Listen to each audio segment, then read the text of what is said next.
Zhou Yang, after being betrayed by his girlfriend, decisively ended the relationship. Unexpectedly, upon entering singlehood, his life took an extraordinary turn. Women of wealth and power, diverse and enchanting, began to appear around him.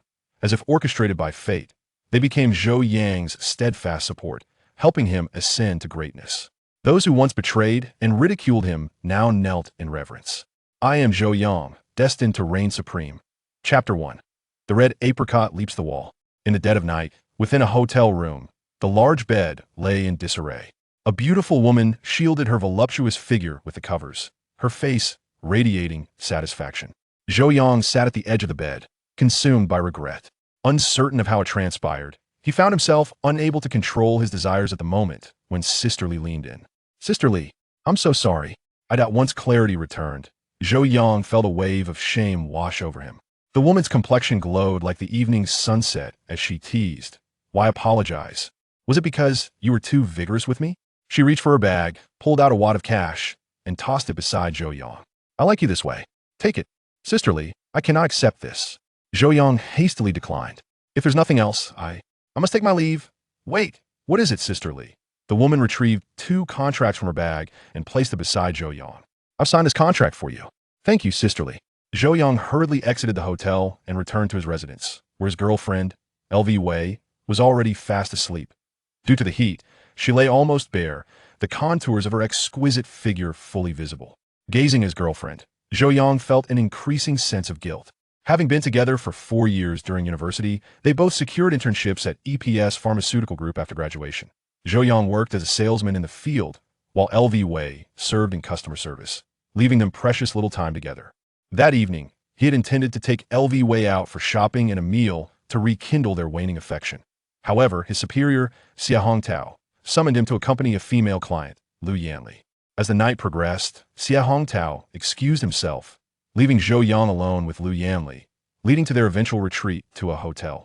Damn it, Xia Hongtao set me up, Zhou Yang thought, feeling both frustrated and exhausted, ultimately drifting into a deep slumber. The next morning, Zhou Yang stormed at Xia Hongtao's office, slamming the contract he signed the previous night onto his desk. Wow, impressive, Xiao Zhou. You signed a contract so quickly? Xia Hongtao's beady eyes sparkled. I told you, once you put yourself out there, these wealthy women will be yours for the taking. Manager Xia, was there something in the drinks last night? Zhou Yang inquired, puzzled by his lack of self-control. Xiao Zhou, don't overthink it. Xia Hongtao chuckled. You are young and handsome, with a great physique. Just put in some effort, and you'll win over these female clients. The more Zhou Yang listened, the more disgusted he became. He had earned his clients through merit, not through underhanded tactics. Just as he was about to voice his dissent, he heard Xia Hongtao ask, do you want to be a regular employee? Zhou Yang was momentarily silenced and replied, of course, good. If you can secure the next target, you'll be set. Xia Hongtao pointed at him. Your next target is the renowned wealthy beauty in your area, Tang Yume. At noon, with his phone out of battery and the charger back at his apartment, Zhou Yang rode his bike home to retrieve it. Upon opening the door, an unforgettable sight greeted him. His modest apartment faced the bedroom, where his girlfriend, LV Wei, lay with her smooth, fair shoulder exposed beneath the covers. The air conditioning, which she typically refrained from using, was set to a chilling 16 degrees. Zhou Yang, aren't you supposed to be at work? Why are you back at this hour?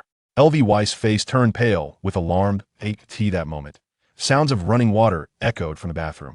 In an instant, Zhou Yang understood everything, and a surge of fury propelled him toward the bathroom. Zhou Yang, what are you doing? LV Wei hastily jumped out of bed, blocking his path. She wore a risque black lace outfit that left little to the imagination. LV Wei, have you no shame? Zhou Yang had never seen her in such attire. A tempest of rage and humiliation engulfed him. Brother, let's talk this over calmly.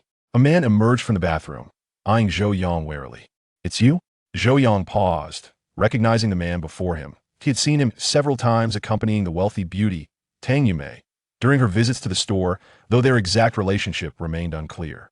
Zhou Yang, since you've seen everything, I won't hide it from you. LV Wei casually tossed her hair. With Xia Feng now. Her tone was unnervingly calm, as if infidelity were perfectly acceptable. Huh. Zhou Yang found it laughable. For years of love, reduced to nothing. Zhou Yang, I know I've wronged you, but you cannot provide what I desire. LV Weiss' eyes glistened with tears. Look at how little you earned each month since graduation. With your capabilities, you'll never afford a house in the city. Do you expect me to suffer alongside you for life? And you know how difficult it is to secure a position at EPS Group. After the probation period, more than half will be eliminated. At this point, she cast a gentle glance at CF Feng. But Brother Feng has connections. He's promised to help me secure a position at EPS headquarters. If she could become a regular employee, she would enjoy the perks of a Fortune 500 company, gaining prestige among relatives and classmates alike. So, you've sacrificed your dignity for this? Zhou Yang pointed at her provocative attire in disbelief. What's wrong with that? CF Feng stepped forward, his gaze dripping with provocation. I bought this outfit for Xiao Wei. I appreciate her beauty. Appreciate this? Zhou Yang's anger flared as he swung a punch at CF Feng. However, CF Feng was quick. He grabbed a nearby chair and swung it violently at Zhou Yang's head. Bang! Zhou Yang collapsed to the ground, blood trickling from his head. CF Feng finally shed his facade, hurling insults. So, Zhou Yang, I just had your girlfriend in the very bed you sleep in. You're a fool, destined to wear the green hat for life. Brother Feng, stop. LV Wei felt embarrassed. Yet CF Feng remained undeterred, addressing her. Xiao Wei, you don't know? My mother is a major client in his area. With just one complaint, I'll be out on his ear. A realization struck Zhou Yang. He recalled CF Feng accompanying Tang Yumei during her visits. Your mother is Tang Yumei? Zhou Yang instinctively asked. Do you think you can call my mother by name? CF Feng lifted the chair again, ready to strike. Enough, enough.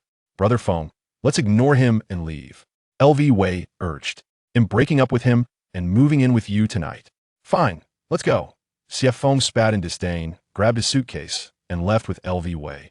Watching them depart, Zhou Yang felt an unexpected sense of tranquility. CF Feng is Tang Yumei's son? What a coincidence. Chapter 2. The helplessness of the female client. The summer in Shanghai is oppressively hot, with high temperatures lingering for several consecutive days.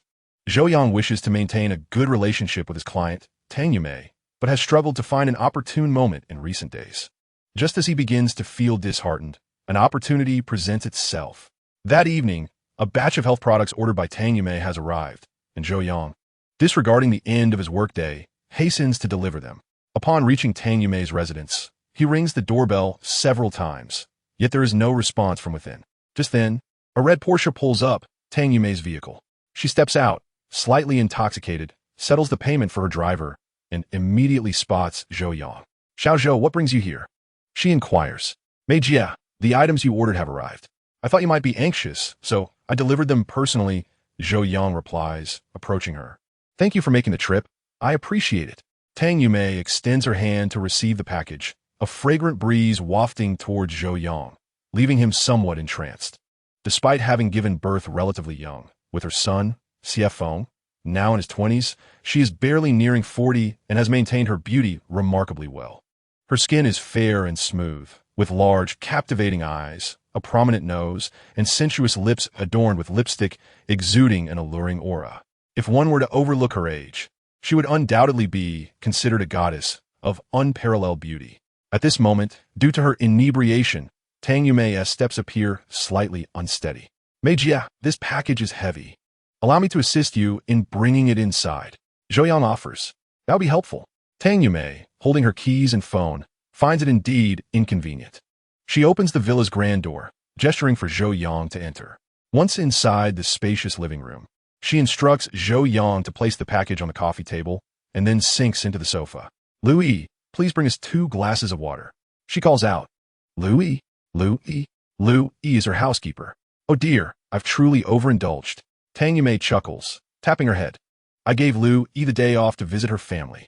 In an instant, the expansive, empty villa is left with just the two of them, man and woman. Under normal circumstances, Zhou Yang would have hurriedly taken his leave. However, today is different. Mei Jia, you rest. I'll get the water, Zhou Yang says, moving towards the nearby water dispenser. No need, I'll do it. Tang Yumei attempts to rise, but, feeling dizzy, stumbles into Zhou Yang, causing a moment of awkwardness for both. My apologies, she murmurs. It's quite all right, Mei Jia. You've had too much to drink. Allow me to take care of this. Zhou Yang gently supports Tang Yumei's arm, helping her back onto the sofa, and fetches a glass of water for her. It feels rather inappropriate to have you, a guest, looking after me, Tang Yumei says, accepting the glass, her cheeks flushed and radiant.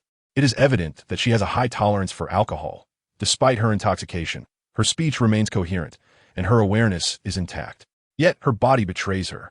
As she drinks, she sways slightly, water trickling down her pristine neck and into her decolletage, dampening her attire. This scene leaves Zhou Yang parched. Mei, do you live here all alone in such a large villa? Zhou Yang inquiries. Upon hearing this, Tang Yumei's expression dims slightly. Yes, indeed. Occasionally, Lu Yi stays over. But otherwise, it's just me. Perhaps it struck a chord within her. Buoyed by the effects of alcohol, she began to pour out her heart. Xiao Zhou, do not be deceived by your sister's glamorous appearance. In reality, my life is worse than that of a pig or a dog. At times, I truly envy those who lead a simple, unremarkable existence. Zhou Yang remained silent, seated opposite her, listening intently. She was a woman with depth and a story. Someone Zhou Yang greatly admired. Yet, he could also discern the sense of resignation in her voice. Tang Yumei ran an advertising agency due to her family's connections and background. Projects came one after another, and earning money was as effortless as drinking water. However, as her material needs were met, the void in her spirit became increasingly pronounced. Her husband was a high-ranking executive at a large company, perpetually busy and rarely home. Their son, CFO, had started a modest business that was neither thriving nor failing. He only visited when he needed money. Otherwise, he was seldom seen. Tang Yumei could not recall the last time she had conversed with someone like this, especially at night, with a young man on her own sofa. Oh, by the way, she chuckled self-deprecatingly. Please do not call me Mei Jia. At my age, I should be addressed as Andy. Isn't that the auntie who said she no longer wants to strive? Yoyang Sudinli Laogid. What? Tang Yumei was momentarily taken aback. Then burst into laughter. Ha! You startle me. Please don't speak so dramatically. I thought you truly did not want to try anymore. At that moment, when Zhou Yang uttered those words, Tang Yumei felt her heart skip a beat. But honestly, you appear to be merely 2 or 3 years older than I. Zhou Yang said earnestly, I believe calling you sister is quite appropriate. You certainly have a way with words. Tang Yumei flirtatiously tossed her hair, her gaze softening significantly. She found herself increasingly fond of this young man, who was around the same age as her son. Indeed, no matter the woman, flattery is a potent balm. However, just as their conversation flourished, the villa's door swung open. It was unexpectedly Xiao Feng.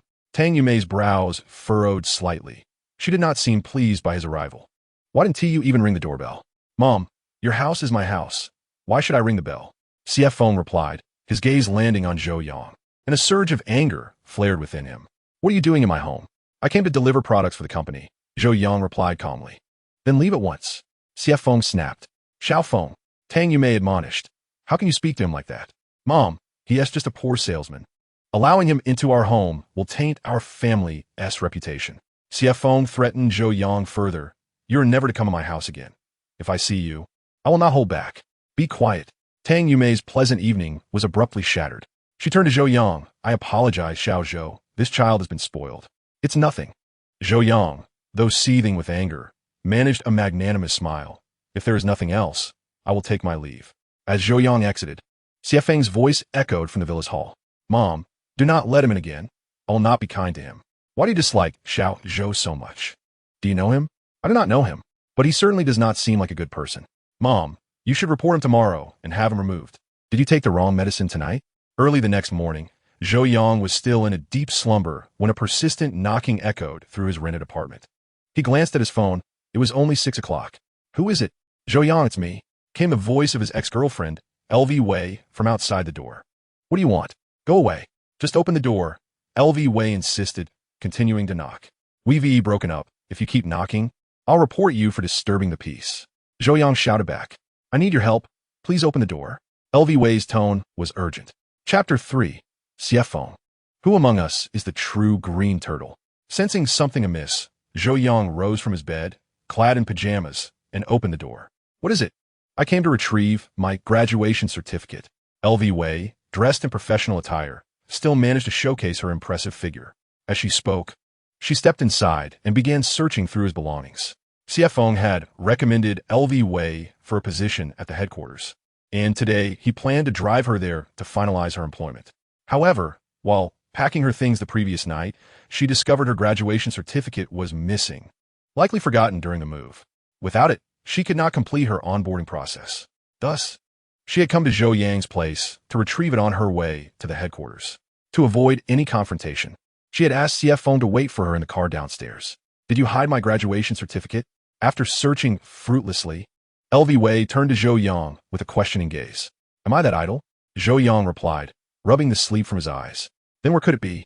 LV Wei frowned. Zhou Yang sighed and chuckled softly. "Your certificate was placed under the cabinet when you were last organizing your clothes. Did you forget that?" With his reminder, LV Wei recalled the moment and rushed to open the cabinet, where the certificate lay undisturbed. Indeed, Zhou Yang had not tampered with it. "I misjudged you," LV Wei exclaimed, picking up the certificate and noticing the little flower Zhou Yang had affixed to it. She was suddenly flooded with memories of their 4 years in college, and sighed. "Zhou Yang, I still have feelings for you. Spare me that." Zhou Yang smirked coldly, gesturing towards the door. "Take your things and leave." "Zhou Yang," LV Wei said earnestly, "I just want to live a better life. I hope you don't resent me. I know breaking up was hard for you. It was hard for me too. But this is reality. We are both adults and must face it. Love without a material foundation cannot last. I have half an hour left. Even though we cannot be together anymore, I can make it up to you." With that, she set down her backpack and approached the bed. Even a fool could comprehend the implications of her words. Yet, Zhou Yang found himself in a state of bemusement. When had this woman transformed into someone like this? "CF Feng is still waiting for me downstairs. You need to decide quickly." LV Wei sat on the edge of the bed, playfully tossing her hair as she asked, "So, will be yes or no?" Zhou Yang pulled back the curtains and peered out of the second-floor window, spotting CF Feng's car parked directly below. CF Feng sat inside, rolling down his window, smoking leisurely while fiddling with his phone. "I'm not interested," Zhou Yang replied coldly. "Zhou Yang." LV Wei suddenly lunged forward and kissed him. "What are you doing?" Zhou Yang pushed her away. "Zhou Yang, you are my first love. Should there not be a ceremony even upon parting?" Lu Wei intended to bid farewell to her own first love in a similar fashion. "I am granting you this final opportunity. We may never meet again." Zhou Yang felt a wave of melancholy wash over him. Despite the other party's transgressions, reminiscing about their 4 years in university and the myriad moments shared in their rented room caused his heart to waver. "Zhou Yang," Lu Wei stepped forward. The open window allowed her voice to drift down to the car below. CF Feng, upon hearing Lu Wei's call from above, furrowed his brow, thinking to himself, could it be that Xiao Wei and that impoverished fellow are quarreling again? He hurriedly dialed Lu Wei's number. However, amidst the fervor upstairs, Lu Wei, trembling, reached out to end the call. CF Feng shouted from below, Xiao Wei, is that scoundrel bullying you? I'm coming upstairs right now." Upon hearing this, Lu Wei panicked, urging Zhou Yang to pause, and quickly dialed back. "Do not come up, it's fine. I'm negotiating with him." After speaking, fearing her voice might tremble and reveal her unease, she hastily ended the call. Satisfied by Lu Wei's assurance, CF Feng resumed his leisurely activities in the car, engrossed in his phone. Half an hour later, in the bedroom upstairs, Lu Wei, with disheveled hair, rose and cast a mournful glance at Zhou Yang. "You show no pity for someone else's girlfriend, do you?" Zhou Yang remained silent. Lu Wei sighed and retreated to the bathroom to freshen up. After several minutes, she descended with her graduation certificate in hand. Zhou Yang approached the window, observing Lu Wei joyfully throw herself into CF Feng's embrace. CF Feng, spotting Zhou Yang at the window, raised a middle finger in a mocking gesture and shouted, "Green-haired turtle, goodbye." He then climbed into the car with Lu Wei and drove away. Watching the vehicle depart, Zhou Yang felt a sense of disorientation. He paid no heed to CF Feng's provocation. He had already severed ties with Lu Wei and harbored no lingering feelings for her. Their recent intimacy had merely fulfilled a physical need. Thus, CF Feng's taunts failed to ruffle his composure. Zhou Yang merely felt a sense of detachment. The love of student days was so pure, yet upon graduation, it had become tainted. Lu Wei may still have loved him, but it was evident she cherished wealth even more. For money and her future, Lu Wei could abandon everything. Women like her were ubiquitous in the world. Was it Lu Wei who was at fault, or was it himself? In that moment, Zhou Yang experienced an epiphany. His youth had irrevocably come to an end. He silently vowed to become stronger. He would escape the fate of a lowly individual, unleash his talents and ambitions, and become a figure capable of commanding his destiny. Lu Wei, thank you for facilitating my growth. At the same time, he solidified his resolve. Growing up in a family of traditional Chinese medicine practitioners, Zhou Yang possessed innate advantages over others. He had been steeped in this environment since childhood, reciting the bench-out Jing by the age of 5, and practicing pulse diagnosis with family members by 8. His ancestors had also passed down numerous precious ancestral prescriptions. Alas, the dragon, confined to shallow waters, is toyed with by shrimp. Only in a more expansive realm can his talents find the space to flourish. Thus, he must swiftly achieve remarkable results. For only through soaring performance can he secure a permanent position and seek a transfer to the headquarters of the group. It is within that vast domain that he can truly unleash his potential and ambitions, granting him the opportunity to amass greater wealth and prestige, as well as to captivate women more beautiful and charismatic than Lu Wei. He is determined to conquer. After a surge of lofty aspirations, reality beckons. Currently, Zhou Yang finds himself restless and, yielding to his insomnia, rises to prepare for the day and head to the office. To his surprise, manager Xia Hongtao arrives early as well, and upon encountering him, summons him to the office. Zhou Yang, how is your progress with Tang Yumei? Xia Hongtao inquires for the third time that week. Zhou Yang finds the term progress somewhat peculiar. The maintenance of client relations is satisfactory, Zhou Yang replies. After all, during their last meeting in Xia Hongtao's office, when he had mentioned that Tang Yumei was the next target, Zhou Yang had already assured him of his intent to uphold a proper client relationship. He has always believed he was fulfilling his role adequately. You must seize the moment. Your internship period is nearing its end. If Tang Yumei does not support you, transitioning to a permanent position may prove impossible. Xia Hongtao states with a hint of frustration. Very well, I shall assist you. He then tosses a stack of documents to Zhou Yang. Here is some information on Tang Yumei. I hope it proves beneficial to you. Zhou Yang takes the materials, which detail Tang Yumei's background, birthday, and a plethora of other information, even including her private habits, preferences, and social circles. Xia Hongtao lights a cigarette, shrouded in a haze, and remarks, Zhou Yang, my assistance stems from a genuine hope that you can cultivate a good relationship with Tang Yumei. The emphasis on cultivate a good relationship resonates loudly. Zhou Yang increasingly senses that something is amiss. Initially, the understanding was simply to maintain client relations, yet now, with the provision of information and veiled suggestions, he wonders what Xia Hongtao truly desires. As a newcomer to the workforce, Zhou Yang is momentarily perplexed by the situation and decides to confront it directly. Manager, please, just tell me what you want me to do. Ha ha ha. Xia Hongtao chuckles, contemplating for a moment before responding.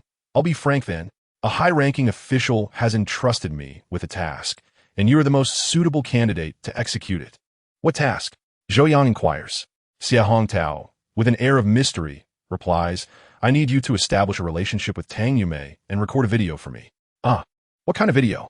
Zhou Yang asks, bewildered. At this juncture, Xia Hongtao's cryptic demeanor becomes evident. What other kind of video could it be? He smirks as he snaps his hands together. Chapter 4. Zhou Yang, here's my access card. You must engage with Tang Yumei intimately and film the entire encounter. Then present the video to me. This is a request from the high-ranking official at headquarters. Zhou Yang is left in shock. The notion that a high-ranking official at headquarters expects him to seduce Tang Yumei and record it is utterly bewildering. What on earth is happening? Which high-ranking leader instructed you to do this? Zhou Yang inquired. Is this the question you should be asking? Xia Hongtao asserted with an air of managerial authority. His countenance stern. Follow my directives, and I assure you a promotion and wealth. Zhou Yang furrowed his brow, feeling an intense internal resistance. Setting aside the legality of the matter, he could not reconcile it with his moral compass. Manager Xia, I fear I cannot comply. What a splendid opportunity. Xia Hongtao narrowed his eyes, expressing exasperation.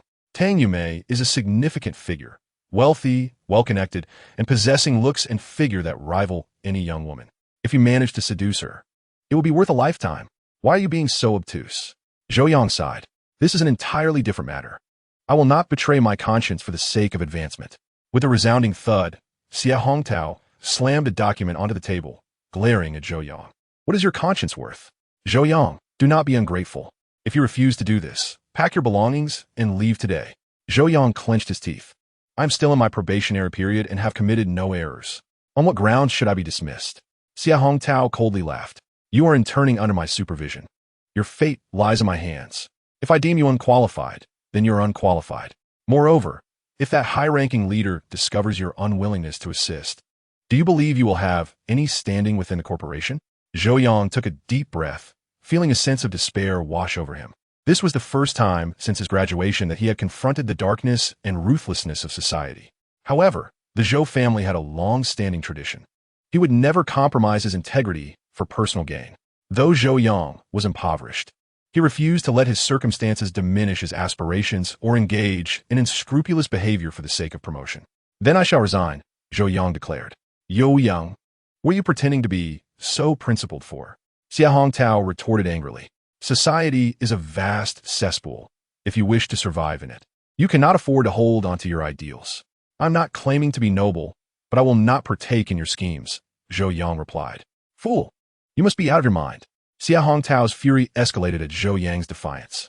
A female subordinate, hearing the commotion, rushed into the office and exaggeratedly patted Xia Hongtao's chest to calm him. Manager, why are you so irate? Please calm down. Xia Hongtao pointed a finger at Zhou Yang, berating him. Zhou Yang, remember this. With your self-righteous attitude, you will never thrive anywhere. People like you are destined for mediocrity. You are the refuse of society, forever incapable of achieving greatness. Zhou Yang turned to leave, but the more he thought, the more indignant he became. He halted and turned back. What if one day I succeed? Xia Hongtao laughed derisively. If you fool, ever achieve success, I, Xia Hongtao, will kneel and call you father. You best remember those words. Zhou Yang gritted his teeth. At that moment, the telephone on Xia Hongtao's desk rang, and the female subordinate answered it.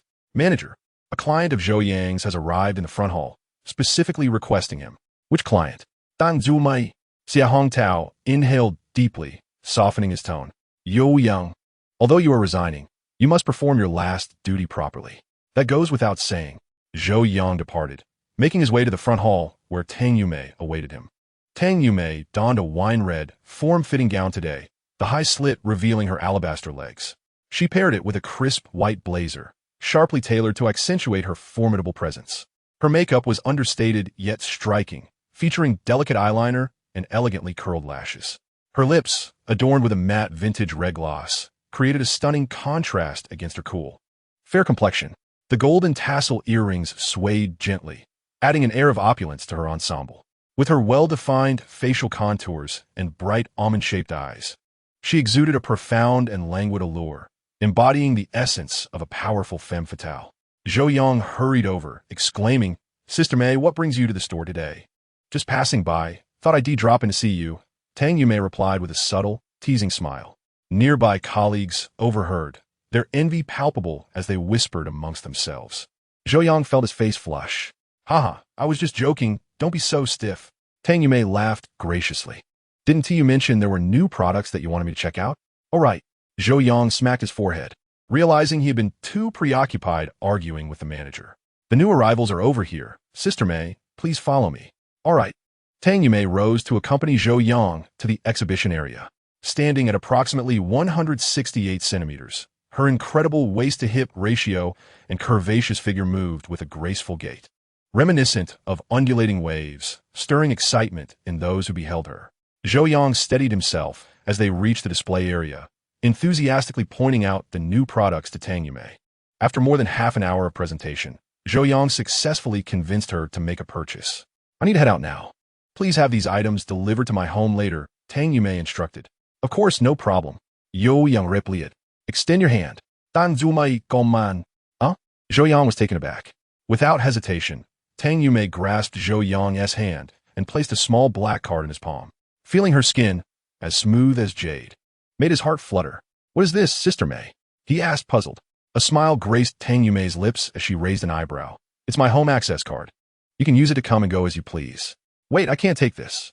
Zhou Yang stammered, flustered. Who said I was giving it to you? Tang Yumei teased, playfully pouting like a little girl. I'm going out and may not return for a while, and with the housekeeper away. You can use this card to deliver the items. Just leave it at my home afterward. Oh, I see. Zhou Yang scratched his head, feeling an inexplicable twinge of disappointment. I'll take my leave now, Tang Yumei smiled, swaying her hips as she walked away. At that moment, manager Xia Hongtao approached. Zhou Yang, I saw everything. What did you see? Zhou Yang asked, bewildered. The way she looked at you, it was as if she could devour you whole. Xia Hongtao chuckled lewdly. having observed their interaction closely. In Tang Yumei's eyes, there was only Zhou Yang. Chapter 5. Sister has unspoken troubles. Thus, the task entrusted to Zhou Yang would undoubtedly be accomplished with ease. In that case, Xia Hongtao would no longer toil in the district. The higher-ups would soon transfer him to the headquarters. Once at headquarters, becoming a confidant of the senior leadership, his future would be resplendent. Hence, at this moment, Xia Hongtao set aside his managerial demeanor and approached Zhou Yang once more for dialogue. Zhou Yang, my words earlier may have been somewhat harsh, but they were all for your own good. I assure you, should you take action, Tang Yumei would be utterly unprepared. This is a splendid opportunity that you must seize. Xia Hongtao, with his protruding belly and shifty eyes, wore a smile that was both sycophantic and lewd. You are overthinking it. Mei Jie is a person of poise, warmly engaging with everyone. A flicker of disdain crossed Zhou Yang's gaze. This afternoon, I will deliver the final order to Mei Jie, and then I will resign. Unappreciative. Xia Hongtao's expression darkened severely as he turned and retreated to his office without another word. Moments later, his voice erupted from within, laden with curses. Fool, with your attitude, you shall never rise above mediocrity. In the afternoon, as the warehouse dispatched goods, Zhou Yang drove the company truck to Tang Yumei's villa. He pressed the doorbell, but received no response. Thus, he utilized the key card she provided to unlock the villa door and enter the foyer.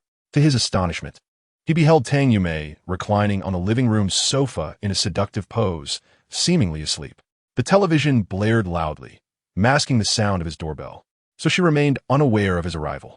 At that moment, Tang Yumei lay on the couch like a slumbering beauty. The strap of her black nightgown had slipped down to her elbow, revealing her exquisite collarbone and sculpted shoulder line. Beneath her short black skirt, her long, graceful legs were crossed, and a cascade of wavy hair draped over her delicate nose, disheveled yet alluring. Zhou Yang felt a wave of embarrassment and hastily turned to leave quietly. However, fortune was not on his side. A gust of wind blew the villa's door shut with a resounding bang. The heavy door slammed shut, echoing through the villa like a thunderous crash, far louder than the television.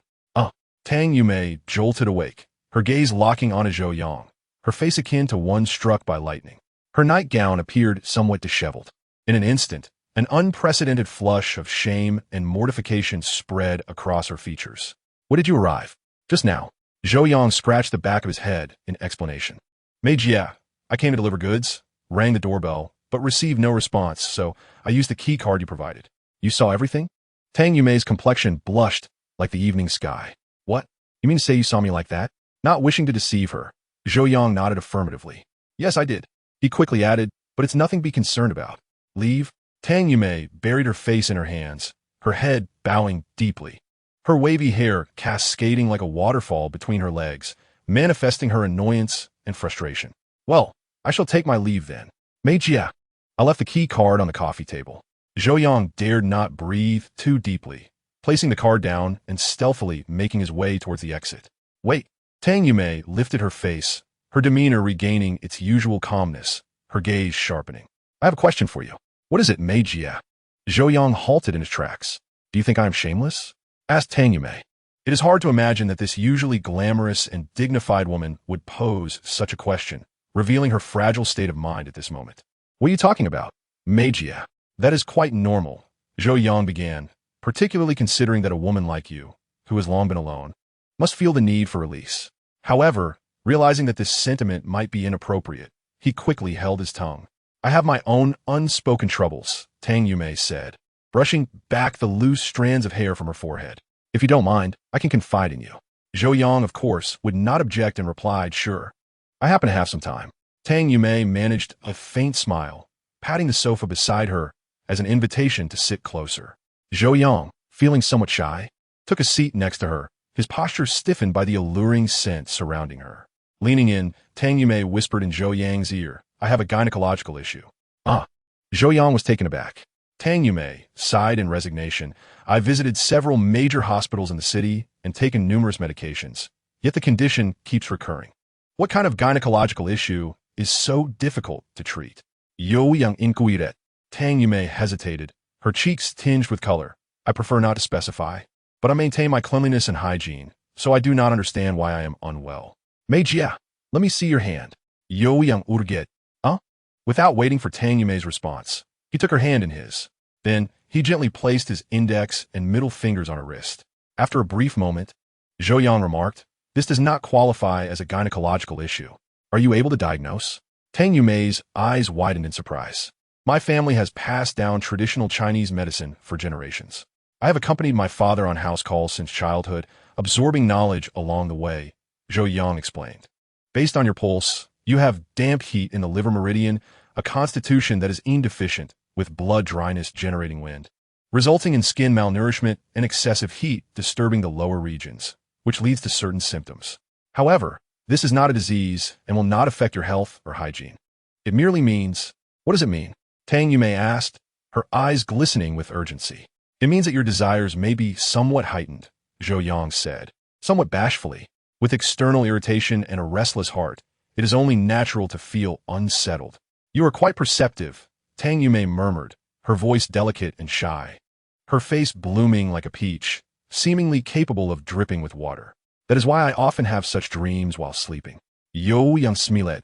The helplessness and confusion of his usual demeanor replaced by poise and composure. "This is not a disease and is easily treatable with just a few herbal remedies." Coming from a family steeped in traditional medicine, Zhou Yang possessed countless prescriptions, including those for damp heat in the liver. "I didn't know you had such skills," Tang Yumei said, her face blooming with delight, her usual aloofness giving way to the warmth of a gentle older sister. "Xiaozhou, if you can help me recover, I will take care of your performance metrics in the future." Zhou Yang's expression darkened, and he sighed. "Mei Jie, I appreciate your kindness, but you need not worry about my performance. I have been dismissed from the company." "Ah, why is that?" Tang Yumei exclaimed in astonishment. Chapter 6. The Elite Gathering of Close Friends. Zhou Yang found himself at a loss for words. He could not comprehend why the senior executives at headquarters would assign such a task.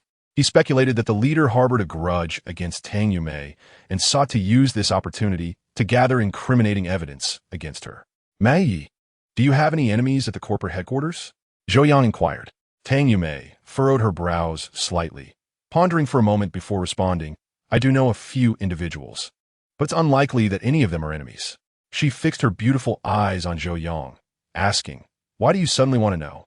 Is your resignation related to me?" Zhou Yang was taken aback. Indeed, Tang Yumei was extraordinarily perceptive.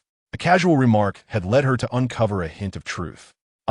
No, Mei Jie, please don't think too much into it," he hastily reassured her. Noticing Zhou Yang's reluctance to elaborate, Tang Yumei chose not to press further. "Perhaps it's for the best that you are leaving," she said gently, patting Zhou Yang's shoulder, a smile gracing her lips. "At a young age, with such remarkable medical skills, it would be a disservice to remain as a pharmaceutical sales representative. Pursuing a career as a physician would be far more promising." Zhou Yang shrugged. "I have a family tradition. For generations, we have refrained from practicing medicine." "What? And why is that?" Tang Yumei replied, visibly surprised. Zhou Yang raised an eyebrow. "It's a long story. I will explain it to you in detail another time." "Very well." Tang Yumei's interest in Zhou Yang deepened significantly. "Since you are leaving your position, there's no need to linger at the company. Coincidentally, I have a gathering with my close friends tonight. You must accompany me." Zhou Yang scratched his head. "Mei Jie, is it appropriate for me to join your gathering with your friends?" "Why wouldn't it be appropriate?" "You absolutely must come with me," Tang Yumei insisted, a mysterious smile playing on her lips. "My friends are all young, beautiful, and affluent women." Zhou Yang felt a flutter of excitement, yet confusion lingered in his mind. Why would Mei Jie bring him to meet her friends? Did she intend to introduce him to a girlfriend? Surely not. He felt he was worlds apart from them, though he could not fully grasp the situation. The prospect of attending a gathering among Tang Yumei's elite circle was an opportunity he could not pass up. "All right, Mei Jie, as long as you don't mind, I will join you." "Why would I mind? I would trust you with my access card without a second thought," Tang Yumei replied with a gentle smile.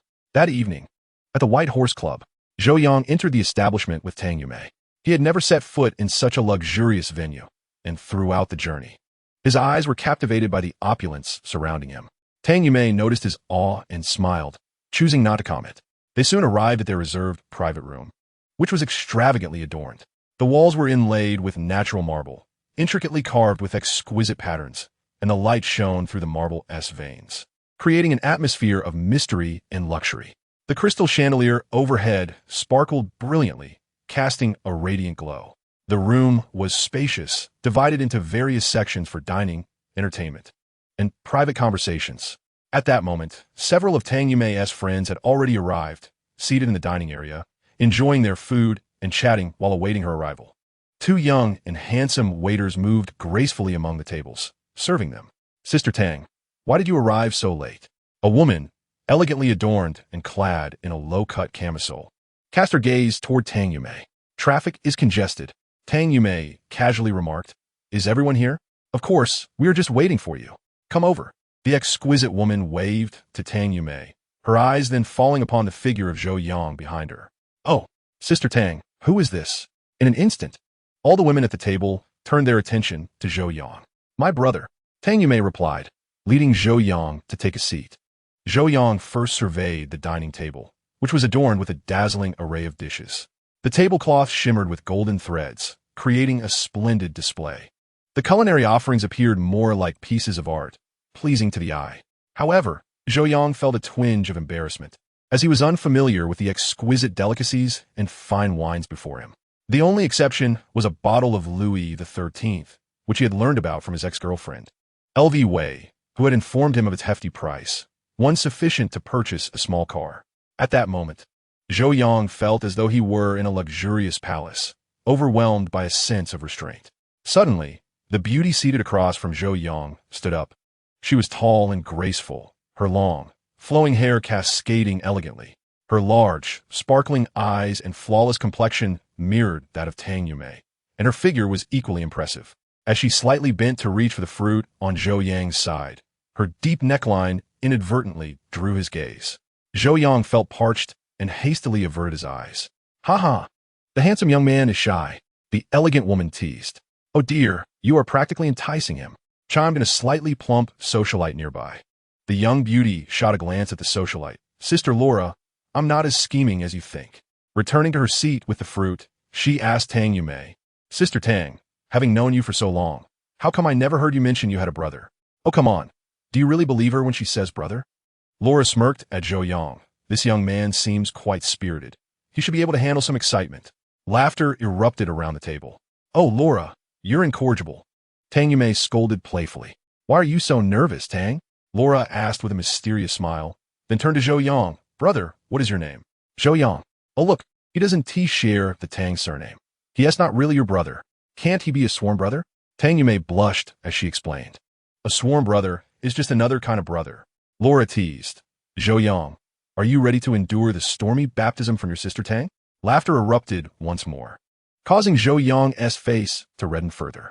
Though being the subject of playful banter from a group of beautiful women was somewhat enjoyable, Zhou Yang, by nature, was more reserved and felt quite out of his element. Noticing his discomfort, Tang Yumei quickly clarified, "Zhou Yang, please don't take offense. My dear friends aren't usually like this. It's just how we interact." "Meijia, I don't mind," Zhou Yang replied. "Let me introduce you." Tang Yumei said earnestly, pointing to the elegantly dressed woman in a camisole. "This beautiful lady is Tang Qian, the CEO of Shenhua Media, worth billions. And Shenhua is a semi-state-owned enterprise, also a Fortune 500 company." Zhou Yang was taken aback. This enchanting woman, seemingly youthful, turned out to be a formidable entrepreneur. Tang Yumei gestured toward a slightly plump lady. "This is my childhood friend, Sun Ruoding. You may call her Sister Laura. She is quite affluent, owning over 100 properties and 3 office buildings in the city." Zhou Yang's astonishment deepened. Considering the exorbitant real estate prices in this first-tier city, her wealth surpassed that of the previous individual. Sister Laura winked at Zhou Yang. "Handsome, shall I support you with my rental income?" "Ha ha, behave yourself." Tang Yumei chided with a laugh, then pointed to the young beauty. "This stunning lady is Susan, the regional director for a pharmaceutical conglomerate. As you may know from your previous employment, this industry is led by the world's foremost pharmaceutical enterprise, and within the entire region, Susan holds the reins." The depth of Zhou's astonishment defied verbal expression. Each individual present was a top-tier magnate, and each was exquisitely beautiful. It was unmistakably a high-end gathering. In the next moment, Tang Yumei raised her glass and proclaimed, "My dear 3 sisters, my brother is single, and I have brought him here today in hopes that you might assist him. Are you introducing a girlfriend?" Laura playfully patted her chest. "Do you think I am suitable?" "Not at all. Tang Yumei rolled her eyes at Laura, a charming smile gracing her lips. My brother is single and has just left his job. He is in need of a respectable position. I wonder which of you sisters could arrange something? Sister May, this is Zhou Yang, he stammered. Suddenly, he comprehended Tang Yumei's well-meaning intentions. She had brought him to this gathering to help him find employment. Seeking a job is one thing, but why mention being single? It left him quite flustered. Sister Laura, with her cheerful and forthright demeanor, remarked, Brother, come drive for your sister. I'll take you to collect rent every day. Collecting rent is hardly respectable. He has just graduated from university and is at the prime of his ambition, Tang Yumei interjected. Tang Qian suggested, then come work with me. Once your internship is over, you'll have a permanent position, a solid job with great benefits. Susan, I've heard Sister Tang mention you before. She said you were employed, Susan, exuding the unique aura of a female executive, stated coolly. Since we are both in the pharmaceutical field, I believe that sector would suit you better. Zhou Yang inhaled deeply, suddenly feeling the absurdity of the world around him. The positions and opportunities that the lower-tier workers fiercely competed for seemed to be mere toys in the hands of these upper-class women, reduced to insignificance. This dissonance within social strata left Zhou Yang both shocked and disheartened. Among us, Susan is the most reliable. Tang Yumei's words interrupted his reverie as she cheerfully linked arms with Susan. Director Su, what position do you think Zhou Yang will be suited for? Suddenly, Zhou Yang stood up, his expression grave as he declared, It is a pleasure to meet all of you, but regarding the matter of work, I will find my own way and do not wish to trouble you. With that, he bowed respectfully to the ladies. Sisters, I appreciate your goodwill. The room fell silent, everyone taken aback. Such a remarkable opportunity, and yet anyone else would eagerly cling to it. But this fellow seemed to possess quite the backbone. This indeed garnered the admiration of several beautiful friends. Your younger brother is quite impressive. Laura smiled and nodded from now on in Shin City. The sisters will look after you. However, Tang Yumei sighed and said, Zhou Yang, come here for a moment. She led Zhou Yang to a secluded room and closed the door. Zhou Yang, such a wonderful opportunity. Why not give it a try? The soft glow of the lights illuminated Tang Yumei's exquisite face, making her appear particularly enchanting. She was not angered by Zhou Yang's refusal. Rather, she inquired with great tenderness. Zhou Yang furrowed his brow. Sister May, thank you for considering me, but it's not suitable for me. What a great company in pharmaceuticals. It aligns perfectly with your expertise. How could it possibly be unsuitable? Tang Yumei's brows knitted together. She was offering Zhou Yang this job as a means to repay him for his help in her recovery. This is not what I desire, Zhou Yang replied. Tang Yumei pressed her lips together gently, her brows slightly furrowing. I sense that you are concerned about your pride, relying on a woman. Is that not undignified? After saying this, she appeared somewhat angered, standing up and heading towards the door. Sister May, Zhou Yang suddenly called out to Tang Yumei. What is it? She responded, her tone still somewhat cold. Sister May, you previously asked me why my family has prohibited practicing medicine for generations. I shall tell you now. At that moment, Zhou Yang's expression was profoundly solemn, causing Tang Yumei to pause in surprise. She had never seen such a demeanor on his face before. Does it relate to your reluctance to take the job? Indeed, then I'm truly curious to hear. Tang Yumei returned to sit seriously before Zhou Yang. He continued, my ancestors established the Jinlin Medical Hall and practiced medicine for generations. However, during the warlord era of the Republic of China, my ancestors treated countless disaster victims and soldiers for free. Yet one time, while treating a warlord, my great-grandfather made an error with herbal prescription, exacerbating the warlord's condition. My great-grandfather reflected on his mistake, adjusted the prescription, and ultimately healed the warlord. However, the warlord, being a tyrant, felt mocked and had my great-grandfather executed. What? Tang Yumei's eyes widened in shock. Had my great-grandfather not fled with the family in advance, our entire clan would have been slaughtered. Zhou Yang sighed. Afterward, our family lived in hiding, unable to let go of the past. My great-grandfather became despondent and passed away soon after. On his deathbed, he left behind a saying, to heal and save lives is noble, but a single mistake can ruin everything. From that generation onward, the Jinlin family forbade practicing medicine, threatening expulsion from the family tree for any breach. Although the family has preserved the ancestral prescriptions, the Jinlin Medical Hall has not treated patients since. Upon hearing this, Tang Yumei's expression turned solemn. Your great-grandfather aimed to protect future generations by learning from your ancestors' lesson. Indeed, Zhou Yang sighed again, yet I am unwilling to accept this fate. Although the Zhou family no longer practices medicine, I have learned traditional Chinese medicine from my grandfather and father since childhood. Their enduring passion for this ancient art is boundless. Thus, I have harbored a dream since my youth. Although the Jinlin lineage can no longer engage in medical practice, the essence of Jinlin should not be lost. The wisdom of our ancestors, cultivated over millennia, must not fade away. At this moment, a spark ignited in Zhou Yang's eyes. I aspire to elevate traditional Chinese medicine through Jinlin to benefit our people and earn renown across the globe. Tang Yumei felt a jolt of inspiration. She had never imagined that this young man before her possessed such grand ideals and aspirations. Hence, I ventured into the pharmaceutical industry, as it represents the largest traditional Chinese medicine manufacturing group, Zhou Yang stated.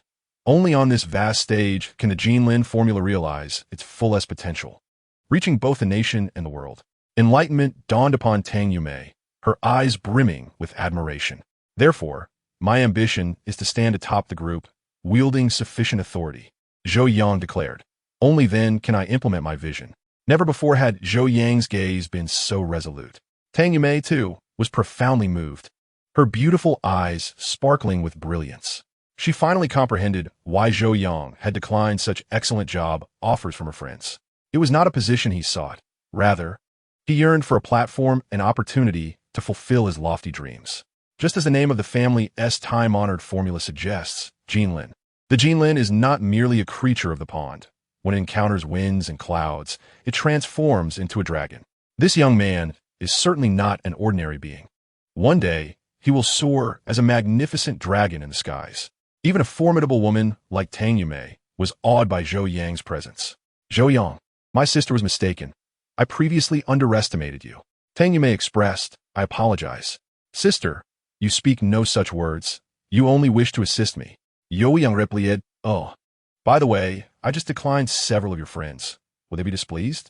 Not at all. They wouldn't mind. Tang Yumei's lips curved into a mischievous smile. If I am not mistaken, they should be reveling right now. Zhou Yang inquired. Reveling? What do you mean? Tang Yumei gestured with her alluring lips towards the door. You'll see for yourself. Chapter 8. The Enchanting Beauty. Zhou Yang followed Tang Yumei out of the room, and his eyes widened in astonishment. Unbeknownst to him, several male attendants had appeared in the private room. They donned white trousers, their muscular torsos bare, showcasing their well-defined physiques. Styled hair and subtle makeup, exuding an impressive allure. One was energetically dancing, gripping a steel pole with enticing grace. This dance lacks vigor, Laura exclaimed, seizing 2 bottles of beer and pouring them over the man's head. The frothy beer cascaded down his scalp, gliding over his collarbone, across his chiseled chest and abdomen, soaking his trousers. Now that's what I call spirited. Laura laughed heartily, her jade necklace and gold adornments gleaming in harmony, radiating opulence. The man knelt like a dog, licking the beer from his body to please Laura. At this moment, Zhou Yang comprehended that these women were merely being polite to him out of respect for Tang Yumei. Their true nature was now unveiled. I feel like singing, Tang Qian remarked from aside. Stop dancing, stop dancing. Sister Laura gestured at several men. Your sister wants to sing, so attend to her. Sister, I'm here. A man in a white suit crawled over, kneeling behind Tang Qian, gently tugging at her sleeve. Without hesitation, Tang Qian gracefully perched herself upon his back, her movements fluid and devoid of any awkwardness.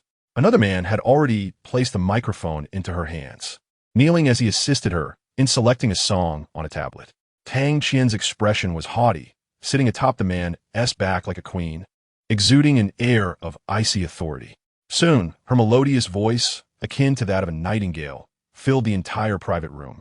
All the attendants cheered and clapped enthusiastically, eager to please.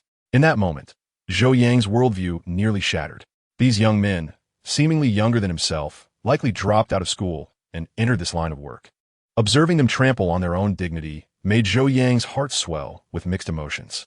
Tang Yumei patted Zhou Yang's shoulder and chuckled. Are you intimidated by my friends?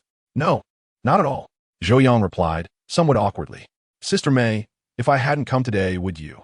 Tang Yumei replied with a slight smile. Yes, I would also behave like them. Zhou Yang felt a pang of disappointment. But don't overthink it. We're merely here to unwind, and there will be no inappropriate conduct. Tang Yumei continued, my friends enjoy themselves, but they have their principles. They would never engage with such male escorts. She then leaned closer, whispering softly in Zhou Yang's ear. Firstly, I find them unclean, and secondly, they are not worthy. Zhou Yang nodded, understanding that these women accompanying Tang Yumei were truly distinguished and affluent. The wealthy women who sought men in nightclubs were, at best, merely dissatisfied with their lives, existing on a completely different level than these ladies. Zhou Yang, let us share a drink. Tang Yumei poured 2 glasses of whiskey, handing one to Zhou Yang. As he accepted the glass, he glanced at the kneeling attendants and asked Tang Yumei, sister, considering the circumstances, should I be kneeling to drink? Ha ha ha. Tang Zumai lauet hertitili. Her delicate hand resting on Zhou Yang's shoulder, shaking with mirth. Zhou Yang, why didn't I notice how humorous you were before? I never had the chance to get close to you, so I didn't dare joke around.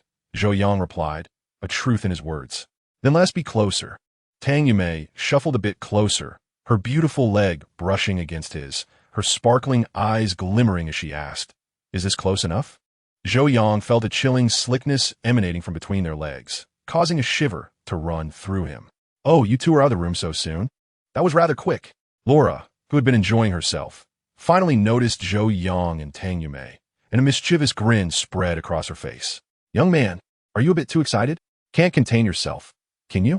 They all presumed that Zhou Yang and Tang Yumei had retreated to a private room for intimate matters. Stop it.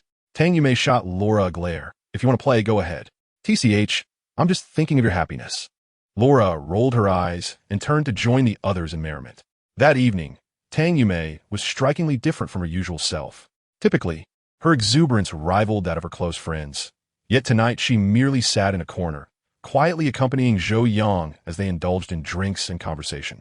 As the night wore on and the revelers dispersed, Zhou Yang escorted Tang Yumei back to the villa. She appeared to be in high spirits, having consumed a considerable amount of alcohol. The effects of the drink rendered her somewhat dazed, her words slurred and her gait unsteady, necessitating Zhou Yang's support. He helped her to the sofa, removed her shoes and coat, and brought her a glass of water. Meijia, have some water, Zhou Yang gently urged. Tang Yumei reclined languorously on the sofa, her captivating eyes casting a sultry glance, a haze of enchantment enveloping her. Zhou Yang, she murmured incoherently, a few disheveled strands of hair cascading over her fiery red lips. The dampened straps of her top slipped off her shoulders, revealing expanses of unblemished skin, while the hem of her skirt tangled around her long legs, exuding undeniable allure. In that moment, Tang Yumei resembled a nocturnal rose drenched in fine wine, eagerly awaiting a lover to pluck her. Meijia, I'm here. Zhou Yang hastily offered the water, hoping to dilute the alcohol in her system. However, Tang Yumei grasped at him erratically, inadvertently toppling the glass. Water soaked her garments, transforming her already delicate blouse into a semi-transparent veil that clung to her form. Zhou Yang, caught off guard, stumbled forward and found himself leaning over her. A wave of softness enveloped him, sending a jolt through his entire being. He realized that Tang Yumei's condition was escalating. The alcohol had intoxicated her spirit, yet her body was restless due to her ailment. At that moment, Tang Yumei's phone buzzed. Zhou Yang, perched above her, managed to reach across the coffee table to retrieve it, discovering that the caller was her son, CF. The contemptible visage of the boy, who had once called her a green-haired turtle, flashed in Zhou Yang's mind, prompting a fleeting wicked thought. He quickly shook it away, dismissing the impulse. Meiji at your phone. Zhou Yang called out as he attempted to sit up. Yet, Tang Yumei was too inebriated to respond. After several fruitless attempts to rouse her, he set the phone beside her, concluding that she would not awaken tonight. However, her damp clothes would surely lead to a chill if she slept like this. Zhou Yang scanned the area and spotted a blanket nearby. He draped it over her. Having completed these tasks, he stood to leave. But Tang Yumei's phone rang again. CF phone was calling once more. Feeling exasperated, Zhou Yang gritted his teeth and answered the call directly. CF phone. Meijia has had too much to drink and cannot take your call. Please try again tomorrow. Chapter 9, The Turn of the Tide. On the other end, CF phone was momentarily taken aback before erupting in a furious tirade. You scoundrel. What are you doing in my house? Meijia had too much to drink, so I brought her back, Zhou Yang said calmly. Regardless of how you put it, Xiefeng lost his mind. He retorted angrily. Get out of our house immediately, or I will call the police. Are you out of your mind? Zhou Yang replied coldly. If there's nothing urgent, please refrain from calling again. Mei Yi is intoxicated. Do not disturb her rest. I have silenced her phone. Zhou Yang, uninterested in further engagement, ended the call. Xiefeng was seething with rage, his eyes bloodshot, nearly on the verge of fainting. The following day, a loud knocking jolted Zhou Yang from his slumber. Who is it? An elderly woman's voice echoed from outside.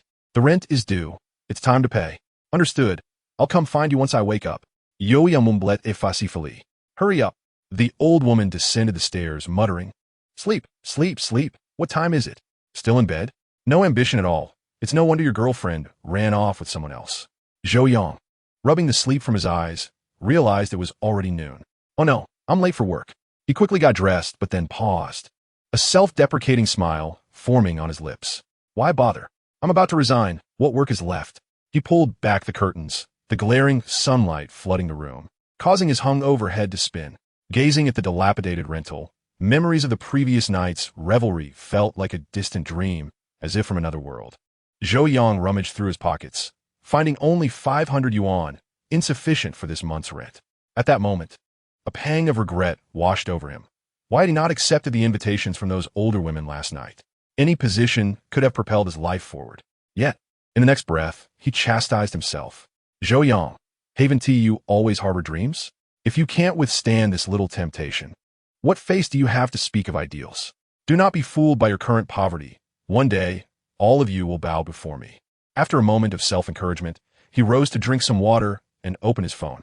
There, he saw a post from his ex-girlfriend, Lu Wei. She had officially joined the administrative department of a corporation, adorned with her company badge, posing adorably at her pristine desk. Lu Wei, your hard work has finally borne fruit. You deserve this beauty. Keep striving. A flurry of likes and congratulatory comments from their college classmates followed. Lu Wei, you've already transitioned to a permanent position. Impressive. Your desk looks exquisite. The office environment is enviable. Old Lu, are you now a big shot? Will I need a cue to take you out for dinner? Lu Wei replied uniformly. Thank you all for your congratulations and encouragement. If there's time, let's gather. I'll treat. Each word and action of Lu Wei brimmed with pride and a hint of boastfulness. Zhou Yang forced a bitter smile and closed the social media app. However, he noticed an unread message from Lu Wei amidst his notifications, a lengthy note. Zhou Yang, thank you for your release and support. It has allowed me to become who I am today. I consider myself fortunate to have successfully secured a position, and I would advise you not to cling too tightly to your aspirations. Opportunities are scarce at present, and it would be prudent to conserve your energy and pursue alternative paths. This, too, is my final counsel to you, as our paths are unlikely to cross again. Thus, farewell. The disdain and condescension permeate the lines. Zhou Yang shook his head with a bitter smile, opting not to respond to the message. He found himself devoid of significant feelings. Lu Wei was no longer the person she once was. The memories of their first love lingered solely in his recollections. Confined to that summer following their university graduation, Zhou Yang perused his phone again, noting numerous missed calls, typically from insurance and loan salespeople, which he had long since disregarded. However, he was taken aback to discover that one of the missed calls had come in at 10 o'clock that morning, with 3 consecutive attempts. This did not appear to be a sales call. Zhou Yang dialed the number back. Hello, who is this calling? This is Zhou Yang, he inquired. Oh, hello, Zhou Yang. This is Bai Jia, the manager from the headquarters.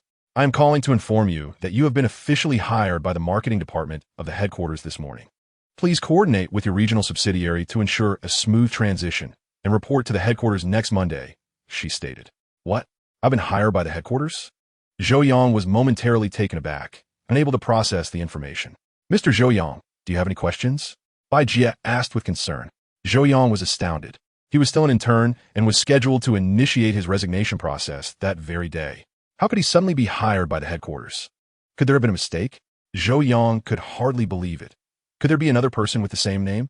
Among this cohort of interns, you are the only Zhou Yang. There must be no mistake. But Zhou Yang was increasingly bewildered. Our human resources department only manages your position transition. Bai Jia interjected. For further details, you may inquire with the hiring department at the headquarters. They will provide you with answers. All right. Zhou Yang felt a surge of excitement, expressing his gratitude profusely. You're welcome. I hope to see you on time next Monday. The sweet voice concluded, leaving Zhou Yang in a state of bliss.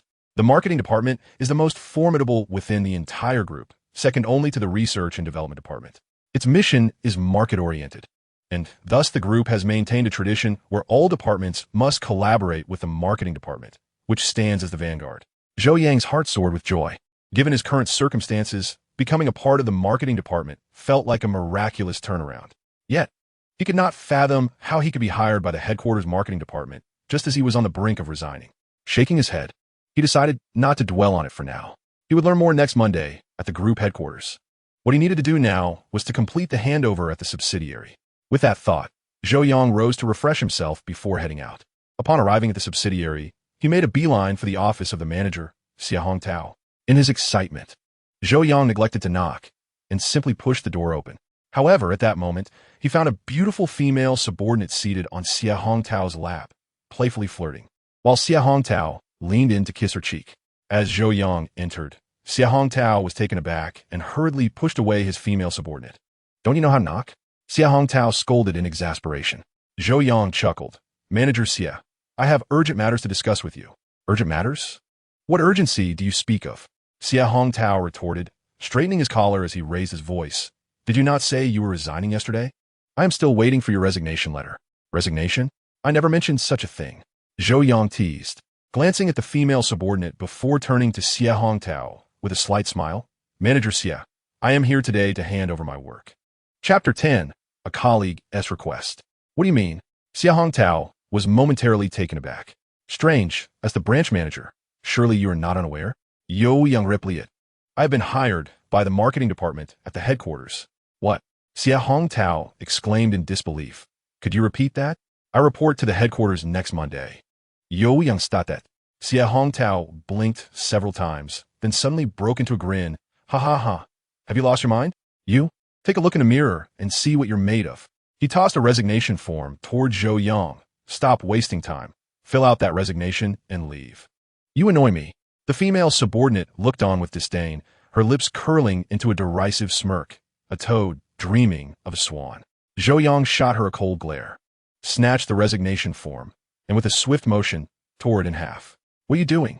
Xia Hongtao shouted in anger. Zhou Yang declared, "I said I am here for the handover. If you think I am lying, go ahead and call the HR department." Seeing that Zhou Yang was not bluffing, Xia Hongtao felt a twinge of uncertainty.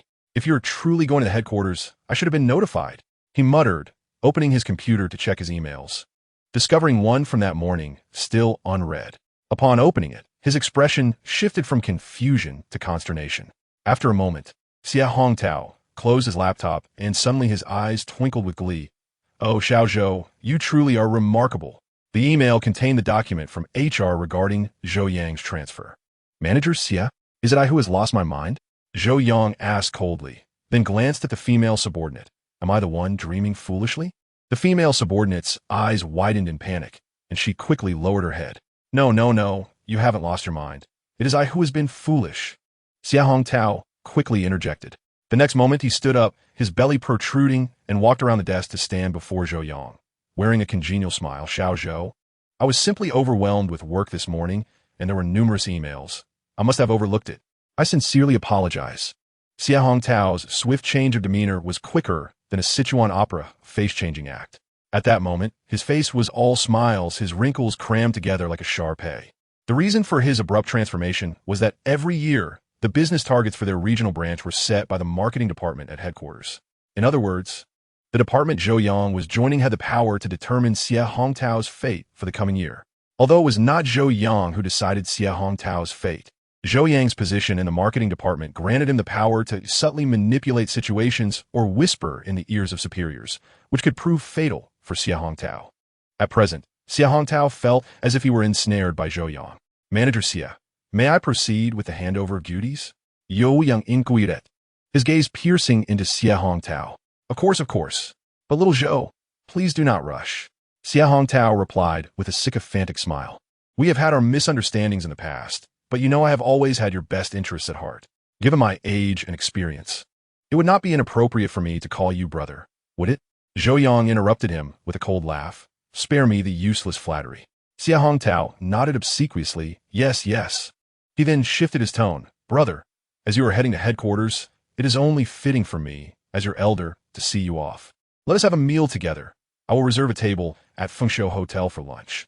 I truly do not wish for you to leave. Observing Xie Hongtao's obsequious demeanor, Zhou Yang felt a sense of satisfaction. However, he was also repulsed by Xie Hongtao's shamelessness. We are not brothers. There is no need for farewell meal. We will have ample opportunities to interact in the future, so there is no need to feel reluctant. Please expedite the handover. Zhou Yang despised Xie Hongtao's duplicitous nature and thus did not offer him a pleasant expression. Xie Hongtao, interpreting the threat in Zhou Yang's words, immediately turned pale.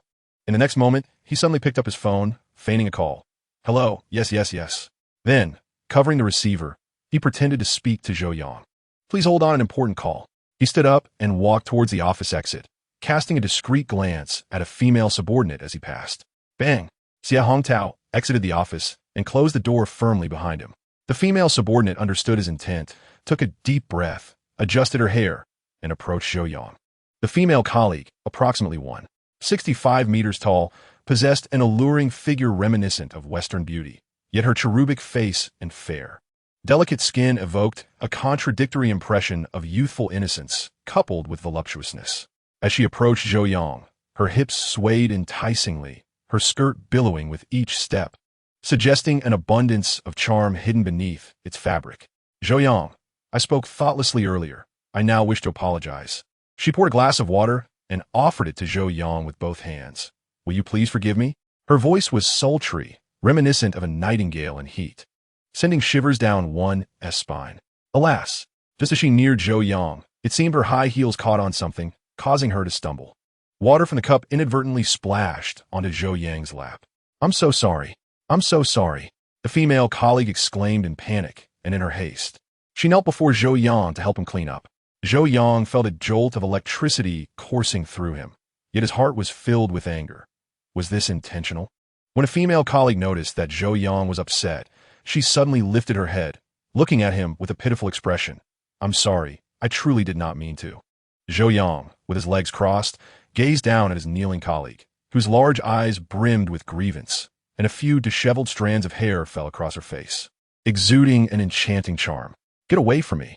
Zhou Yang gritted his teeth and spoke harshly. However, the female colleague unexpectedly rose and threw herself into Zhou Yang's embrace. Zhou Yang, please don't be angry. I was wrong, and I want to make amends. She murmured, as long as you can forgive me, I will do anything you desire. As she spoke, the buttons of her blouse had already come undone, revealing a glimpse of her fair skin to Zhou Yang's eyes. What are you doing? Zhou Yang felt a surge of panic, taken aback by her audacity to undress in the office. If you find it inconvenient here, let's go to my house tonight, just the two of us. As she spoke, she took Zhou Yang's hand, pulling it towards herself. Zhou Yang, my bed is very soft and comfortable. Chapter 11, The Beauty Trap. Get away from me. Zhou Yang exploded in anger, forcefully pushing the female colleague to the ground. Although he was inexperienced, he was not foolish. He understood that this was Xie Hongtao employing a seductive scheme against him.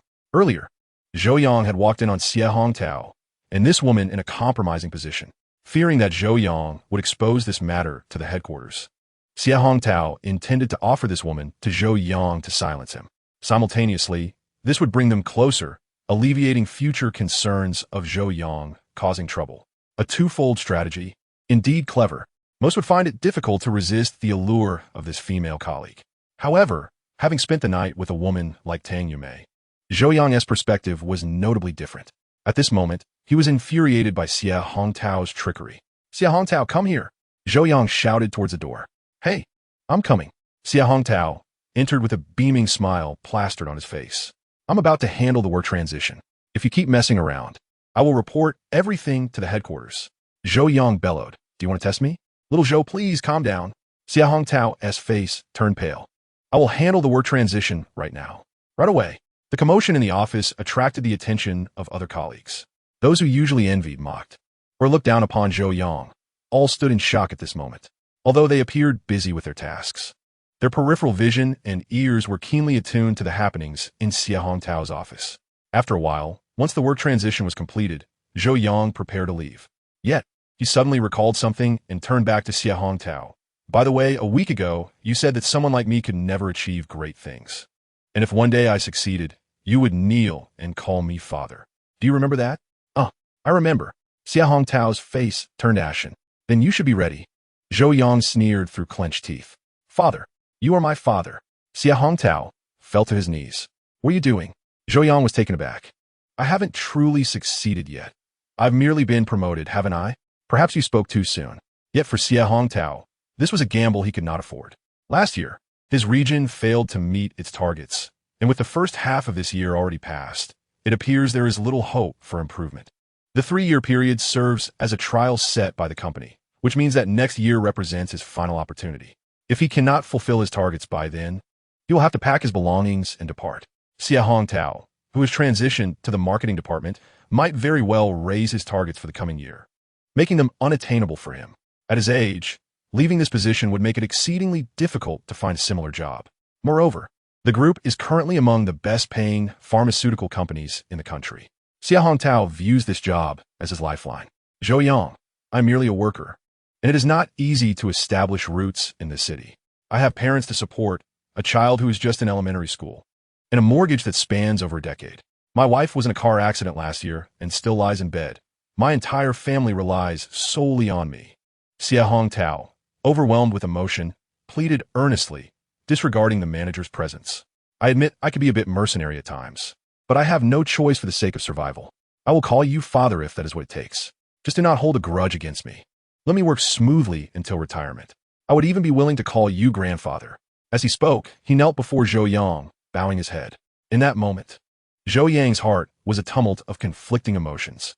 This seemingly worthless scoundrel also harbored his own struggles. You have your own difficulties, but that does not give you the right to abuse your power. Zhou Yang retorted coldly. It won't happen again, I promise. Xia Hongtao insisted. Zhou Yang let out a deep sigh. I am not a petty person.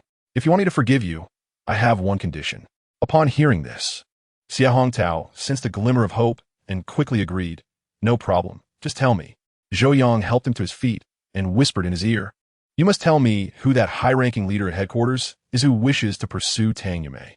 Xia Hongtao looked horrified, remaining silent for a moment. Do you not wish to divulge? Zhou Yang sneered, baring his teeth. Very well, then I shall refrain from asking. He turned to leave. Xiao Zhou. Xia Hongtao stepped forward. His face flushed as he summoned all his strength to speak.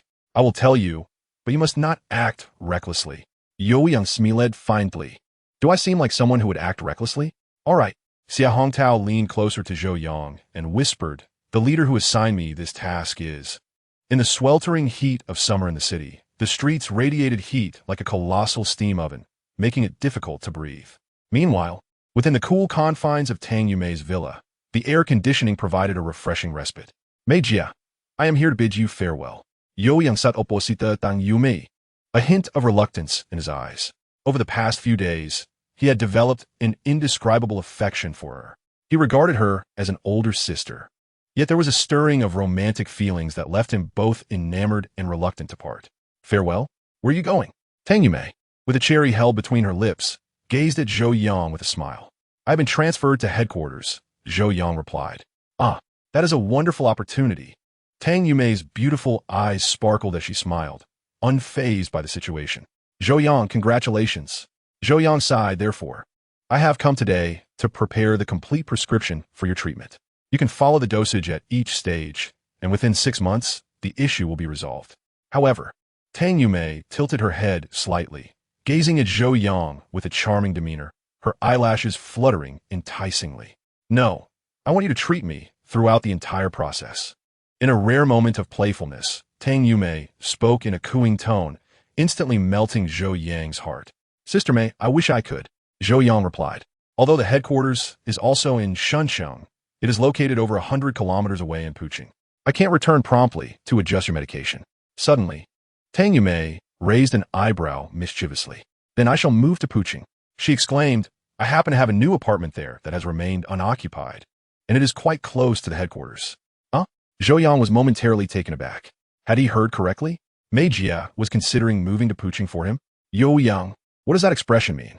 Tang Yume frowned slightly, her displeasure evident. Do you not welcome me? No. Zhou Yang quickly waved his hands. I simply do not understand why you would move from such a lovely place. How do you know I live here so comfortably? This house is not mine. It belongs to my husband. We had a huge argument this morning, so I will no longer reside here. Zhou Yang's heart sank. Could it be that her spendthrift son, CF Feng, had complained to his father, causing the quarrel between Mei Jie and her husband? Sighing, Tang Yumei self-mockingly smiled. Though I call him my husband, it is merely a title. We have hardly lived together since our marriage. It was arranged by our families. Even our child was conceived through in vitro fertilization. Huh? Zhou Yang was astonished. The lives of the wealthy were truly incomprehensible. Enough of that. Tang Yumei smiled with newfound ease, suddenly inquiring, "You don't have a place to stay while working in Puching, do you?" "Yes, I was just about to find a place." Zhou Yang replied. "Housing there is not easy to come by." Tang Yumei stood and patted Zhou Yang's shoulder. "Since I'm moving as well, my home has plenty of rooms. You can stay with me temporarily." Chapter 12. The technique is quite effective. Sister Mei wishes for me to live with her. Zhou Yang's heart raced at the thought. Imagining sharing a roof with such a stunning beauty, life would be adorned with exquisite scenery.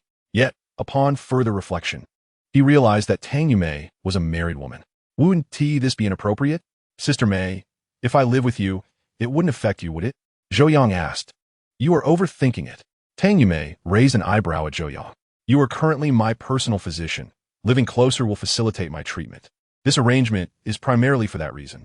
Moreover, this is only a temporary measure. Once you find suitable accommodation in Puching, you'll need to move out. Oh, I see. Zhou Yang chuckled awkwardly, realizing he'd been overly concerned. If that's the case, I won't hold back.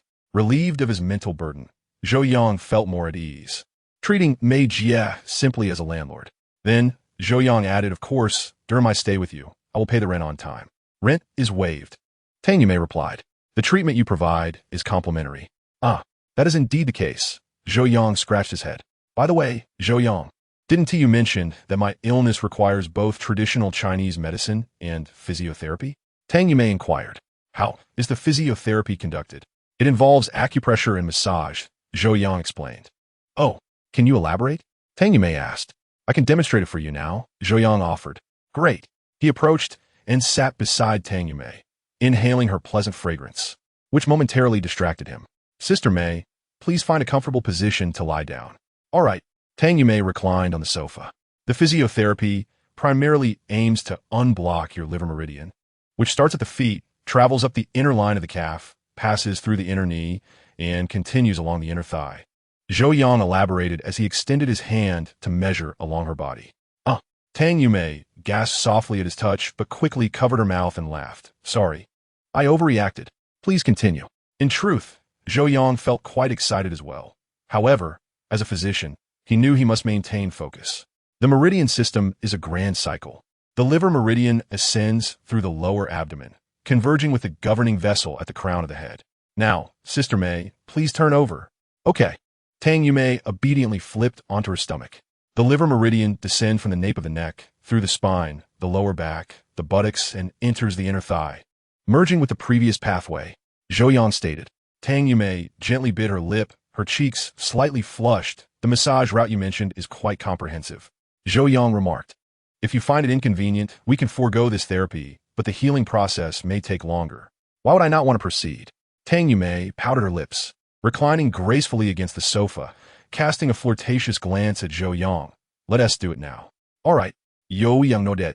He instructed Tang Yumei to change into comfortable attire and relax on the sofa.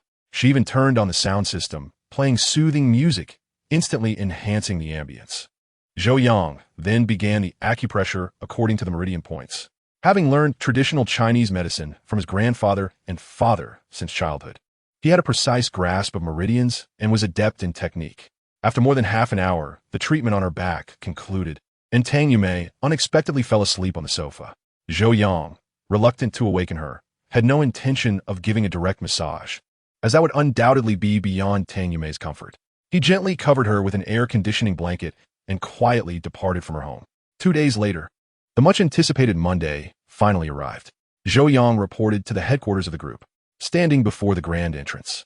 He gazed at the expansive square adorned with flags fluttering in the breeze, feeling a wave of exhilaration wash over him. He first approached the Human Resources Department, where he met with the HR manager, Bai Jie. After completing the registration, Bai Jie instructed him to report to the marketing department to meet Su Jing. Su Jing, the director of the marketing department, was the head of the national marketing division of the pharmaceutical company and Zhou Yang's direct superior. At long last, the moment had arrived for Zhou Yang to meet his new superior. His heart raced with excitement as he followed the directions to the 8th floor marketing department. President Su is currently in a video conference. Please wait here, said Chen Shui, the assistant director. Her tone as frosty as her demeanor, before promptly returning to her duties. Zhou Yang took a seat in a corner, keenly observing his surroundings. The pristine and luminous office resembled a battlefield, with several colleagues typing furiously on their keyboards. As if racing against time, a poised saleswoman with a stylish short haircut held a cup of coffee, strategically sketching out marketing plans on the whiteboard. In another corner, a group of individuals rolled up their shirt sleeves, donning headsets, their animated gestures celebrating a recent success. Hooray! President Wang, the proposal has been optimized. The office buzzed with the symphony of keyboard clatter, spirited discussions, the whir of the printer, and the rich aroma of coffee intertwined with the rustling of paper, all infused with palpable passion that made Zhou Yang's blood surge with excitement. Truly, the marketing department was a formidable vanguard of the corporation, and Zhou Yang couldn't help but marvel at the powerful atmosphere. He found himself intrigued by the enigmatic character of Director Su Jing, who led such a formidable team. After a brief interval, Assistant Chen Shui approached him, announcing, President Su has concluded her meeting and wishes to see you in her office. Understood, Zhou Yang replied. Following the directions to the frosted glass door, where he gently tapped on the nameplate identifying the director's office. Enter, came a cool voice from within. Zhou Yang pushed the door open and stepped inside. President Su, I am Zhou Yang, the new sales representative. He introduced himself, his gaze drifting towards the expansive desk. Seated at the desk was a young woman, her hairstyle a sophisticated mid-length bob, her features exquisitely refined, with a high nose and a jawline as sharp as a blade. Her porcelain complexion resembled that of a meticulously crafted jade figure. Chapter 13, The Ice Queen Director. This striking beauty was none other than the renowned ice goddess of the corporation, Su Jing. Her eyes still fixed on the documents in her hand, her lashes fluttering as if they could convey thoughts of their own. Sensing her preoccupation, Zhou Yang chose not to interrupt, patiently waiting for her to finish. Moments later, Su Jing set down the file and turned her gaze towards him. Her expression was haughty, her eyes piercing, exuding an authority that commanded respect and deterred any sense of overstepping. Let us make introductions. I am Su Jing, the director of the marketing department. She gestured for him to take a seat. Oh, certainly, Zhou Yang replied, moving to sit across from her desk. Su Jing rose to retrieve a cup of coffee from the side. President Su, allow me, Zhou Yang offered, standing to assist. However, Su Jing shot him a cold glance. No need. Zhou Yang felt a wave of embarrassment wash over him. Yet he could not help but recognize the formidable presence of Su Jing. In that fleeting moment of eye contact, he sensed her overwhelming aura. A young woman achieving the role of marketing director was indeed extraordinary. Su Jing pressed the button on the coffee machine just as her phone rang. She placed her cup under the spout and walked over to her desk to retrieve her phone. Yes, this is she answered. At that moment, coffee began to pour into her cup. While she spoke on the phone, she turned back towards the coffee machine. The cup was quickly filling, and Zhou Yang, noticing her distracted demeanor, hurriedly stood up to press the stop button. However, Su Jing reached it first, her hand extending toward the spout. Zhou Yang's hand, instead of hitting the button, inadvertently landed on hers, nearly enveloping it entirely. The texture of her delicate skin was strikingly unique. For a fleeting moment, both individuals froze, as if time itself had come to a standstill. Miss Su, I apologize, Zhou Yang stammered, overwhelmed with embarrassment. Su Jing into the call, her brows slightly furrowing as her sharp gaze fixed upon him. I told you I would handle it myself. Do you not understand? I thought the water might overflow. Zhou Yang attempted to explain, oblivious to his own presumptuousness. Su Jing shot him a cold glance before turning to walk towards her seat. Yet in that instant, Zhou Yang noticed a faint blush on her cheeks. After a brief moment of awkwardness, Su Jing spoke. Your presence here is merely a formality. My assistant, Xiao Shui, will assist you with arrangements, including your seating and job responsibilities. You may go find her now. Just as Zhou Yang was about to rise, a question suddenly struck him. Miss Su, there's something I don't understand and wish to inquire. A hint of impatience flickered in Zhou Yang's beautiful eyes. Speak. Zhou Yang continued. I'm still in my internship. How is it that I was suddenly hired directly? A deep disdain washed over Zhou Yang's face as she retorted. How did you come to be here? Surely you are aware? I truly do not know. Zhou Yang replied, bewildered. Zhou Yang snorted dismissively. I detest those who attempt to play clever before me. Leave? What? Miss E. Leave? Yes, Miss Su. With a mind full of questions. Zhou Yang exited Zhou Yang's office, feeling increasingly lost. How he arrived here remained a mystery to him. He inquired with the Human Resources Department, who directed him to the Marketing Department, where the head asked him to reflect on his own journey. In that moment, the question of how he got here formed a perfectly closed loop. Truly, the operations of a large corporation are impressively professional. Meanwhile, inside the office, Zhou Yang felt irritable. She repeatedly picked up documents only to set them down again, opened her computer to check emails, yet could not recall what she had read. The image of her hand being pressed against the coffee machine by Zhou Yang lingered in her mind. Zhou Yang located Chen Shui, who assigned him a seat and briefly explained the department's rules and regulations. She then asked, You haven't collected your materials yet, have you? What materials? Zhou Yang inquired. A flicker of disdain crossed Chen Shui's eyes as she replied, Materials refer to your office supplies, such as notebooks and folders, as well as your employee ID badge. You must collect these from the administration department. The administration department? Zhou Yang echoed, taken aback. Isn't that the department where LV Wei joined? Is there a problem? Chen Shui asked. No problem. Zhou Yang responded. I shall convey to the administration via the Daba software. You may proceed to collect your materials now. Chen Shui remarked. Daba is an internal communication tool developed independently by the group, akin to DingTalk and QQ, utilized for employee communication and remote video conferencing, among other purposes. Zhou Yang hastily approached the entrance of the administrative department and knocked on the door. Come in. Upon entering, he was greeted by a rush of chilled air from the air conditioner, which was set significantly lower than the temperature outside. What is it? The closest seat to the door belonged to Lu Wei, who instinctively inquired. Yet, in the next moment, her eyes widened in disbelief, resembling lanterns, as she exclaimed, Zhou Yang? What brings you here? Zhou Yang appeared remarkably composed, replying, I came to find you. He intended to clarify that he had come to the administrative department to collect materials. However, before he could finish his sentence, Lu Wei interrupted him. We have broken up. Is this really necessary? Her words immediately attracted the attention of everyone in the vicinity. Colleagues in the administrative department set aside their work, their gazes fixated on the door. You're overthinking it, Zhou Yang retorted, attempting to explain. Zhou Yang, we have broken up. Why are you here? Lu Wei, unyielding, continued. You have no idea how this affects my work, do you? How did the security let you in? As she spoke, Lu Wei exuded an air of superiority, as if her domain were sacred in Zhou Yang, an unwelcome intruder. When Lu Wei joined the company, she had sent Zhou Yang a message implying that he should not pursue her any further. Yet Zhou Yang had never responded. This left her perplexed.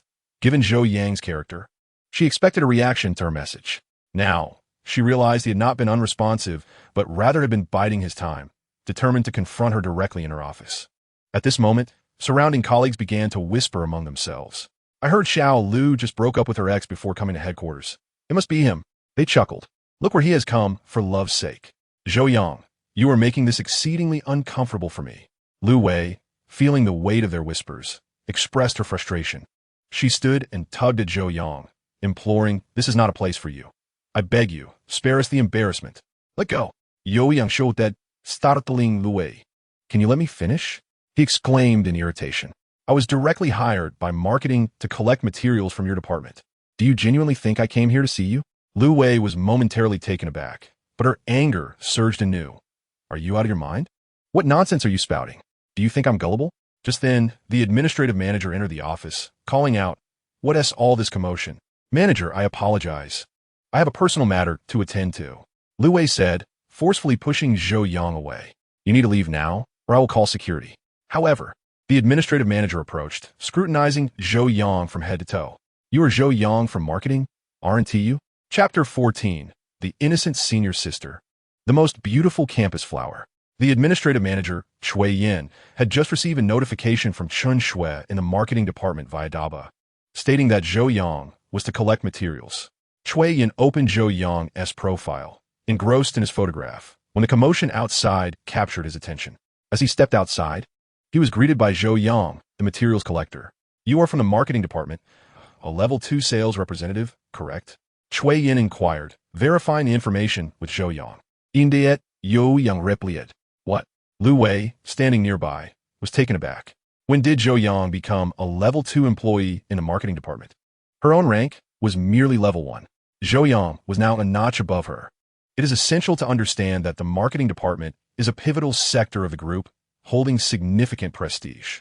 Moreover, the sales representative position boasts an uncapped commission structure, where securing a new client could yield commissions ranging from tens of thousands to even millions. The prospects were boundless. In stark contrast, Lu Wei was stuck with a meager fixed salary. In an instant, Lu Wei's expression morphed from shock to jealousy, and finally to frustration, showcasing a remarkable display of emotions. Colleagues nearby cast envious glances at Zhou Yang. The young women in the company were fond of the handsome men in the sales department. Several young girls from the administration department were now eyeing Zhou Yang with gleaming eyes. After all, the young male sales representatives were already taken, while Zhou Yang was new and had just ended a relationship, making him particularly appealing to the younger ladies. "Lu, stop dawdling. Go to the warehouse and fetch the materials for Zhou Yang," Chui Yin urged. "All right," Lu Wei replied, dejectedly making her way to the administration warehouse, where she painstakingly gathered the materials on the list. After much effort, she finally managed to carry everything back. The load was substantial, including a laptop, notepads, calendars, and other thoughtful provisions. Zhou Yang cradled the items carefully as he stepped outside. However, upon opening the door, he was suddenly enveloped by a fragrant breeze and collided with a figure in front of him, causing the materials to scatter across the floor. "I'm so sorry." The other party quickly apologized. When she looked up to meet Zhou Yang's gaze, he was momentarily stunned. The girl before him stood around 1.70 meters tall, with a slender figure and a sweet, innocent beauty. Upon seeing her autumn-like eyes, Zhou Yang felt a rush of astonishment, his heart racing. She was stunning. Her beauty was not solely defined by her features and demeanor, but also evoked an indescribable feeling of enchantment. "I'm so sorry, let me help you," the girl exclaimed, hurriedly bending down to assist Zhou Yang in picking up the scattered items. With so many things to carry, it was difficult for one person alone. "Lulu, why don't you help Zhou Yang deliver the items to their department?" The administrative manager, Chui Yin, suggested. "All right," Bai Lu responded. "Thank you then." Zhou Yang replied gratefully. On their way back to the department, Zhou Yang and Bai Lu engaged in light conversation. He learned that Bai Lu worked at the group's administrative front desk, primarily serving as the face of the company. Indeed, beauty often represents the company's image. Coincidentally, Bai Lu and Zhou Yang graduated from the same university, with her being a year his senior, having joined the group a year earlier. This revelation sparked a memory in Zhou Yang, a line of white egrets soaring in the azure sky. Bai Lu, a beauty surpassing the celestial beings. "You must be the renowned campus beauty from Shunda, Bai Lu." "Ahem, merely a name with no substance," Bai Lu replied with a playful smile. "It truly is you," Zhou Yang exclaimed, astonished. Bai Lu was indeed a campus sensation, her name echoing through the halls as nearly every student had heard of her. On several occasions, El Wei compared herself to Bai Lu, only to be met with uproarious laughter from her classmates, leaving her utterly humiliated. "Senior, my greatest aspiration during my time on the lower bunk was to be your backup," Zhou Yang exclaimed. Bai Lu covered her mouth with her delicate hand, laughing softly. "I haven't had a boyfriend throughout my university years. Being a backup is rather excessive." "Oh dear, senior, you truly uphold your virtue," Zhou Yang chuckled. However, noticing a hint of dark circles under Bai Lu's eyes, he inquired, "Senior, did you not sleep well last night?" Bai Lu replied, "Yes, ever since I started working. I've been struggling with insomnia." Zhou Yang set his belongings down and asked, "May I assist you in taking your pulse?" "You can do that?" She replied, intrigued. Just a bit. "Sure." Bai Lu graciously extended her hand. Zhou Yang took her slender hand, supporting her forearm with one hand while his fingers gently rested on her fair wrist. After a moment, he said, "Senior, your appetite is poor. You seem disinterested in everything. Have difficulty falling asleep, and even wake easily after you doze off, am I correct?" Bai Lu looked astonished. "Exactly." Zhou Yang continued, "You exhibit symptoms of spleen deficiency and cold body. Your heart and kidneys are out of sync. You urgently need some adjustments. How do I make these adjustments? Bai Lu inquired. Let me take a closer look at your eyes. Zhou Yang leaned in, examining her pupils. The proximity allowed them to distinctly sense each other's breaths, creating a strangely intimate atmosphere that caused Bai Lu's cheeks to flush slightly. Senior, you require a prescription of traditional Chinese medicine, along with acupressure for assistance. Zhou Yang stated earnestly. Oh, you know how to do all this? Bai Lu asked. Indeed, my family has practiced traditional Chinese medicine for generations. Zhou Yang replied. When you have time, I can provide a thorough consultation, but today I must return to my department quickly after gathering materials. Bai Lu smiled and said, Then I shall trouble you. It's no trouble at all, Zhou Yang replied with a grin. Curiously, as they walked together, an unexpected silence enveloped them, as if a switch had been flipped. Upon reaching the department's entrance, Bai Lu handed all the materials to Zhou Yang, and they parted ways, each heading in opposite directions. Yet, in the next moment, they both turned back simultaneously. Both were taken aback by the other's action, creating an awkward yet tender atmosphere. You go first, Bai Lu said, her face flushed. Senior, I would like to add you on WeChat. Zhou Yang hurriedly clarified. Please don't misunderstand. I merely wish to show off to my friend from the lower bunk. Of course. Bai Lu stepped forward to scan Zhou Yang's code and add him as a friend. Senior, what was the reason for turning back to find me? Zhou Yang asked. ISNT, everything settled now? Bai Lu replied playfully, shaking her phone before turning and jogging away. It turned out she had also turned back to add Zhou Yang as a friend. Zhou Yang felt a stir within, pondering. The illustrious Bai Lu took the initiative to add me? Could it be that she harbors feelings for me? However, upon further reflection, he discerned her true intent. She likely wished for him to provide her with a consultation. This marked the second time Zhou Yang had offered medical assistance. Yet his family had a long-standing admonition against practicing medicine. However, tending to a friend's health without charging a fee does not constitute practicing medicine, does it? Zhou Yang pondered this while stepping into the office. The day passed swiftly, and by 5:30 in the afternoon, Zhou Yang returned to his residence. Upon entering, he was greeted by a lavish feast laid out on the dining table. Tang Yumei sat on the adjacent sofa, smiling warmly at him. How was your first day at headquarters? She inquired, dressed in a form-fitting long dress with a side slit reminiscent of a qipao. She exuded elegance and showcased her perfect figure. It's quite nice, Zhou Yang replied with a grin as he changed into slippers. Sister Mei, did you prepare this meal? How could I? I hired a 5-star chef to cook for us, Tang Yumei responded. What is the occasion today? Zhou Yang asked. We're celebrating our move to a new home. Tang Yumei exclaimed as she rose to open a bottle of red wine, pouring it into a decanter, and congratulating him on joining the headquarters. Thank you, Sister Mei, Zhou Yang said, beaming.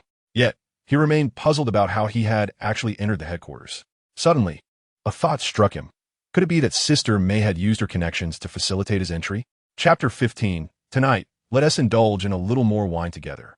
Zhou Yang's suspicions were not without merit. After all, Tang Yumei's son, CF Feng, managed to get Lu Wei into the headquarters. So it stood to reason that Tang Yumei, being far more capable than her son, could easily assist Zhou Yang. Furthermore, her lack of surprise regarding Zhou Yang's entrance only served to bolster his theory.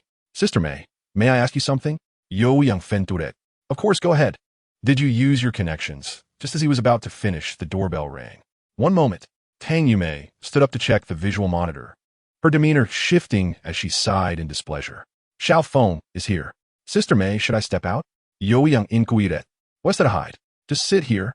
Tang Yumei gently pressed Zhou Yang's shoulder, encouraging him to remain on the sofa, then confidently walked to the door.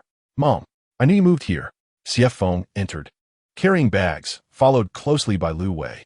Yet, in the next moment, both froze in astonishment. Zhou Yang sat on the sofa, embodying the very essence of a host in the villa, while they appeared as mere visitors. What are you doing here? CF Feng demanded. Having seen Zhou Yang at Tang Yumei's residence again after several days, feelings of humiliation and anger surged within him. Lu Wei stood beside him, utterly bewildered. She had heard CF Feng mention that his mother had moved near the headquarters, prompting her to meet her future mother-in-law. Gaining her approval would mean stepping into a world of privilege. Yet, she never imagined that the first person she would encounter upon arriving at her future mother-in-law's house would be Zhou Yang. Xiao Feng, Dan Zumai Zippy Men Gun Li. Zhou Yang is my friend. You must show him respect. Mom, tell me, what kind of friend is he to you? Feng shouted in fury, veins bulging on his forehead. P.S. Just a filthy drug dealer. You mustn't speak of Zhou Yang in such a manner. Tang Yumei remarked, her brows knitted in concern. He has now been transferred to the headquarters and is temporarily residing here with me. What? Mother, I can't have heard you correctly. Are you two living together? Feng exclaimed, nearly fainting from disbelief.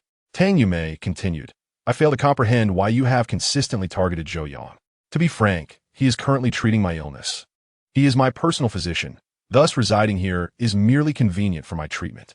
Elwei interjected, how could he possibly be a doctor?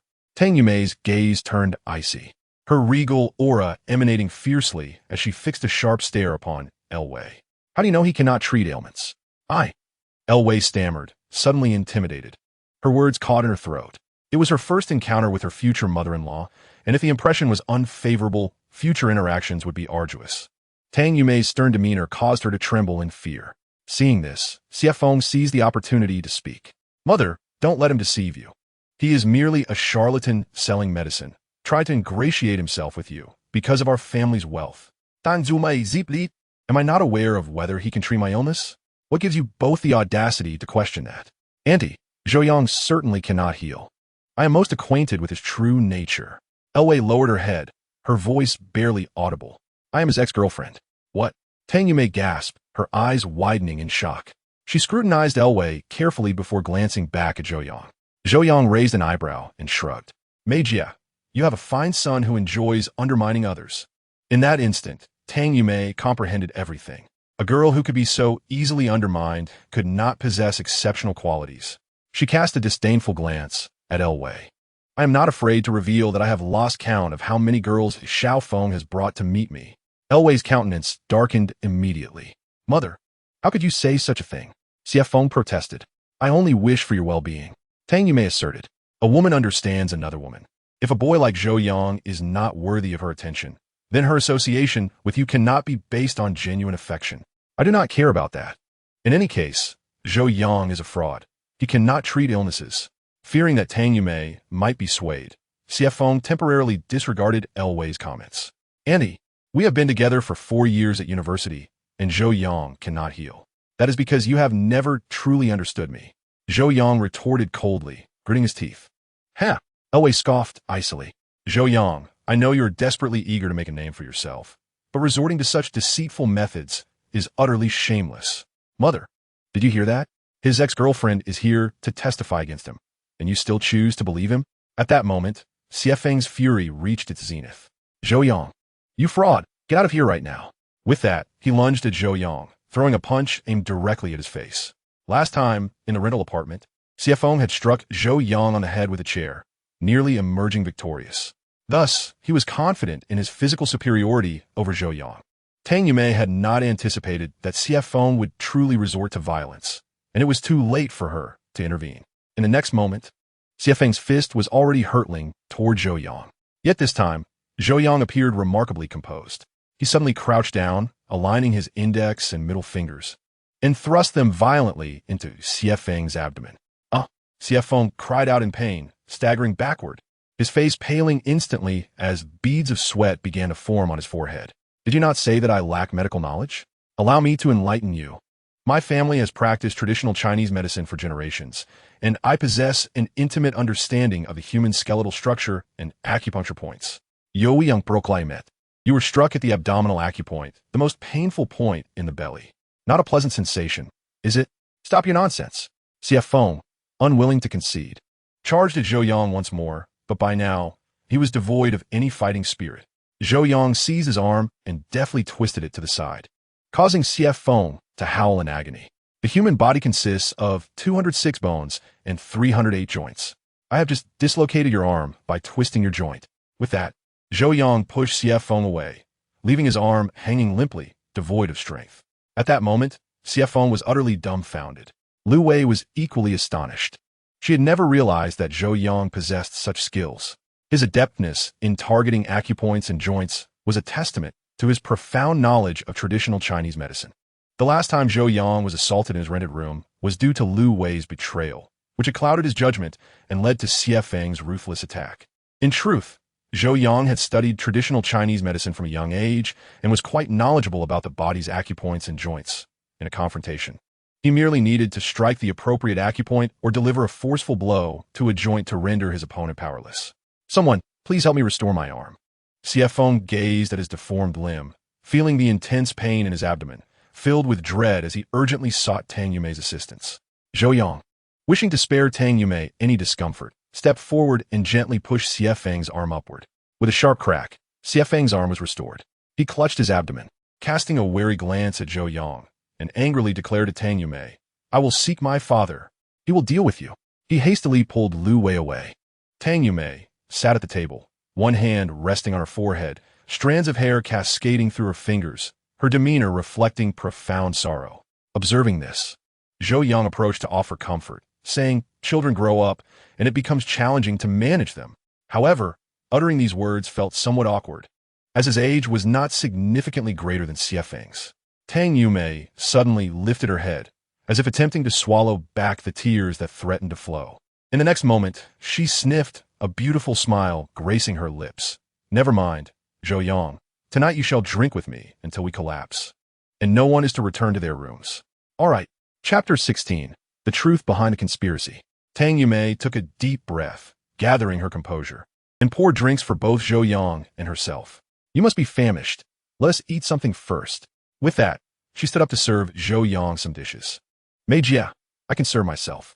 Don't be so formal with me." Tang Yumei bent down to serve, her pearl necklace swinging gracefully above the table's edge, captivating Zhou Yang's gaze. In the next instant, a piece of pan-seared foie gras was placed onto Zhou Yang's plate. "Would you care to try it with a drizzle of port sauce?" She added more sauce atop the foie gras. "Meijia, you are truly attentive."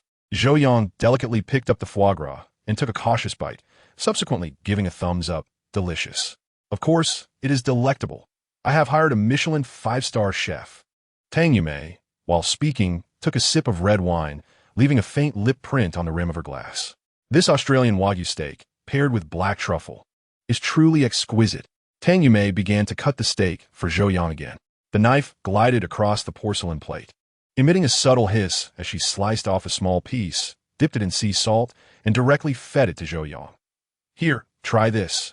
"Mai, I can manage myself." Zhou Yang protested. "Don't talk, just eat." Tang Yumei insisted, piercing the steak with a fork and delivering it to Zhou Yang's mouth. Zhou Yang, unreserved, devoured the piece in one bite, nearly consuming the fork as well. So tender. Tang Yumei cradled her chin in her hands, her beautiful eyes fixed on Zhou Yang. His praise for the food brought her immense satisfaction.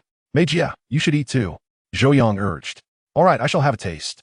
Tang Yumei cut a few more pieces for herself and sampled one. Quite good. Watching the fork glide between Tang Yumei's lips, Zhou Yang felt a rush of excitement. That very fork had just been used to feed him, and now Tang Yumei was using it without a hint of reservation. "Meijia truly does not regard me as an outsider." In this ambiguous atmosphere, Zhou Yang suddenly felt a wave of concern. This was prompted by Xie Feng's earlier remark about going to report to Tang Yumei's husband. "Mai, perhaps I should move out quickly to avoid any misunderstandings with your husband." "Why worry about that?" Tang Yumei replied, taking another sip of wine. "Zhou Yang, actually, my husband works at the same place as you." "What? My brother-in-law is also there?" "Yes. He is the Human Resources Director, overseeing personnel movements within the group." Tang Yumei explained. "He holds a high position and is quite busy." Upon hearing this, Zhou Yang's expression turned cold. "Meijia, is his name Xie Yong?" "Yes, Xie Yong," Tang Yumei confirmed. Zhou Yang's brow furrowed in dismay. It was indeed him. Xie Yong, the director of the HR department, is the very superior who assigned tasks to Xie Hongtao. This means that Tang Yumei's husband, Xie Yong, instructed Xie Hongtao to find someone to seduce his wife and film an inappropriate video. The world is utterly insane. Zhou Yang had previously been unaware of the connection between Xie Yong and Tang Yumei, so he had refrained from mentioning it to her. He had intended to investigate the situation at headquarters to understand why Xie Yong was targeting Tang Yumei before deciding whether to inform her. But now that he discovered they were married, there was no longer a need for secrecy. "Meijia, I have something to tell you. Please don't be angry," Zhou Yang said. "What is it? You sound so mysterious." Tang Yumei took another sip of wine, propping her chin up and gazing tenderly at Zhou Yang. "Mai, do you remember that I almost resigned before coming to headquarters?" Zhou Yang inquired. Of course I remember. Do you know why I nearly left? I asked you back then, but you never told me. Tang Yumei replied, her curiosity piqued. Zhou Yang continued. At that time, I received an undercover assignment from above, instructing me to build a good rapport with you. Oh, Tang Yumei appeared increasingly bewildered. But we were already getting along well. Not at all. Mei Jie. This is not a typical client relationship. As Zhou Yang spoke, a hint of embarrassment crossed his face. He paused briefly before continuing. They want me to develop a romantic relationship with you. Oh, Tang Yumei replied with a radiant smile. This is intriguing. Please go on. Zhou Yang continued then. They want me to share a bed with you and secretly record the entire process. Upon finishing, his face flushed crimson. Tang Yumei raised her delicate brows slightly. So, when you refused, they pressured you to resign, correct? Yes, Zhou Yang nodded. Tang Yumei inquired. Am I not up to your aesthetic standards? Of course not. Mei Jie. Zhou Yang hurriedly clarified. You are my client, and besides, you have a family. If I were to act on this, it would only cause you harm. He then pouted and looked down. Moreover, I know my own worth. Why would you ever be interested in me? Tang Yumei chose not to pursue that topic further, instead asking, who exactly are they? Who assigned you this task? It's your husband, Xie Yong, Zhou Yang revealed. I suspected as much. Tang Yumei replied, her expression unfazed. She already had her suspicions confirmed. Mei Jie, I don't understand what your husband is trying to accomplish. Zhou Yang, having had a bit to drink, became more talkative. Tang Yumei smiled gently. Xie Yong and I have never shared any emotional connection. Despite being married for many years, we have always lived apart. The only reason we haven't divorced is the complexity of asset division post-marriage. Xie Yong is quite greedy. He desires all of our wealth, which I certainly refuse to grant him. So, behind my back, he employs others to entice me and film videos to fabricate evidence of my infidelity. This way, should we end up in court for divorce, the law would favor him, leaving me at a disadvantage in asset distribution. Zhou Yang slammed his hand on the table in frustration. That's truly insidious. Tang Yumei, however, smiled serenely. This is merely a trivial tactic. You have just entered society, and you will encounter all sorts of individuals, many of whom are far more cunning than this. Raising her glass, Tang Yumei remarked, humans possess 206 bones and can wear countless disguises. Human nature is incredibly complex. You will need to adapt gradually. Zhou Yang clinked glasses with Tang Yumei and downed his drink. Thank you for sharing this with me, Tang Yumei said. Since Xie Yong is devoid of humanity, I shall not be bound by morality. What do you plan to do? Mei Jie. Zhou Yang asked. This plan requires your cooperation. Tang Yumei stated. Me? What can I possibly do? Zhou Yang was astonished. Xie Yong can exploit you to bring you to my bed, and I can turn the tables by allowing you to share my bed. Tang Yumei explained. Huh? You want to share a bed with you? Zhou Yang was taken aback. What kind of scheme is this? His university mind struggled to comprehend the situation. What do you mean? Tang Yumei playfully tapped Zhou Yang's head. It's all an act, understand? Oh, Zhou Yang nodded, feeling a twinge of disappointment, yet jokingly remarked, Sister, if you're so kind to me, I will certainly do my utmost to assist you. Even if it means sharing a bed with you, I would feel obliged. Ha ha. When did you become so smooth-talking? Tang Yumei chuckled, but in the next moment, her expression turned serious. Do you genuinely wish to share a bed with your elder sister? Chapter 17. The Enchantment of the Bathroom. At this moment, the ambient light was hazy, and Tang Yumei's face radiated with joy, full of youthful exuberance. Do you truly wish to share my bed? She inquired. Fueled by alcohol, Zhou Yang nearly blurted out a resounding yes. Yet, he retained his composure. After all, Tang Yumei was a married woman. Although her marriage lacked affection, engaging with her would undeniably disrupt her family, a transgression he could not commit. Especially since Xie Yong was already suspecting Mei Jie of infidelity, she would certainly not act foolishly. Her question was likely a means to gauge the sincerity of his intentions. However, to deny his desire would be disingenuous. Despite being a young mother, Tang Yumei's figure and beauty rivaled that of a maiden, having never borne a child. As Xiefeng was conceived through in vitro fertilization, who would not be tempted by such a charming and sophisticated beauty? Thus, after a moment of inner conflict, Zhou Yang chose to remain silent and deftly shifted the conversation. Mei Jie, why not share your plans?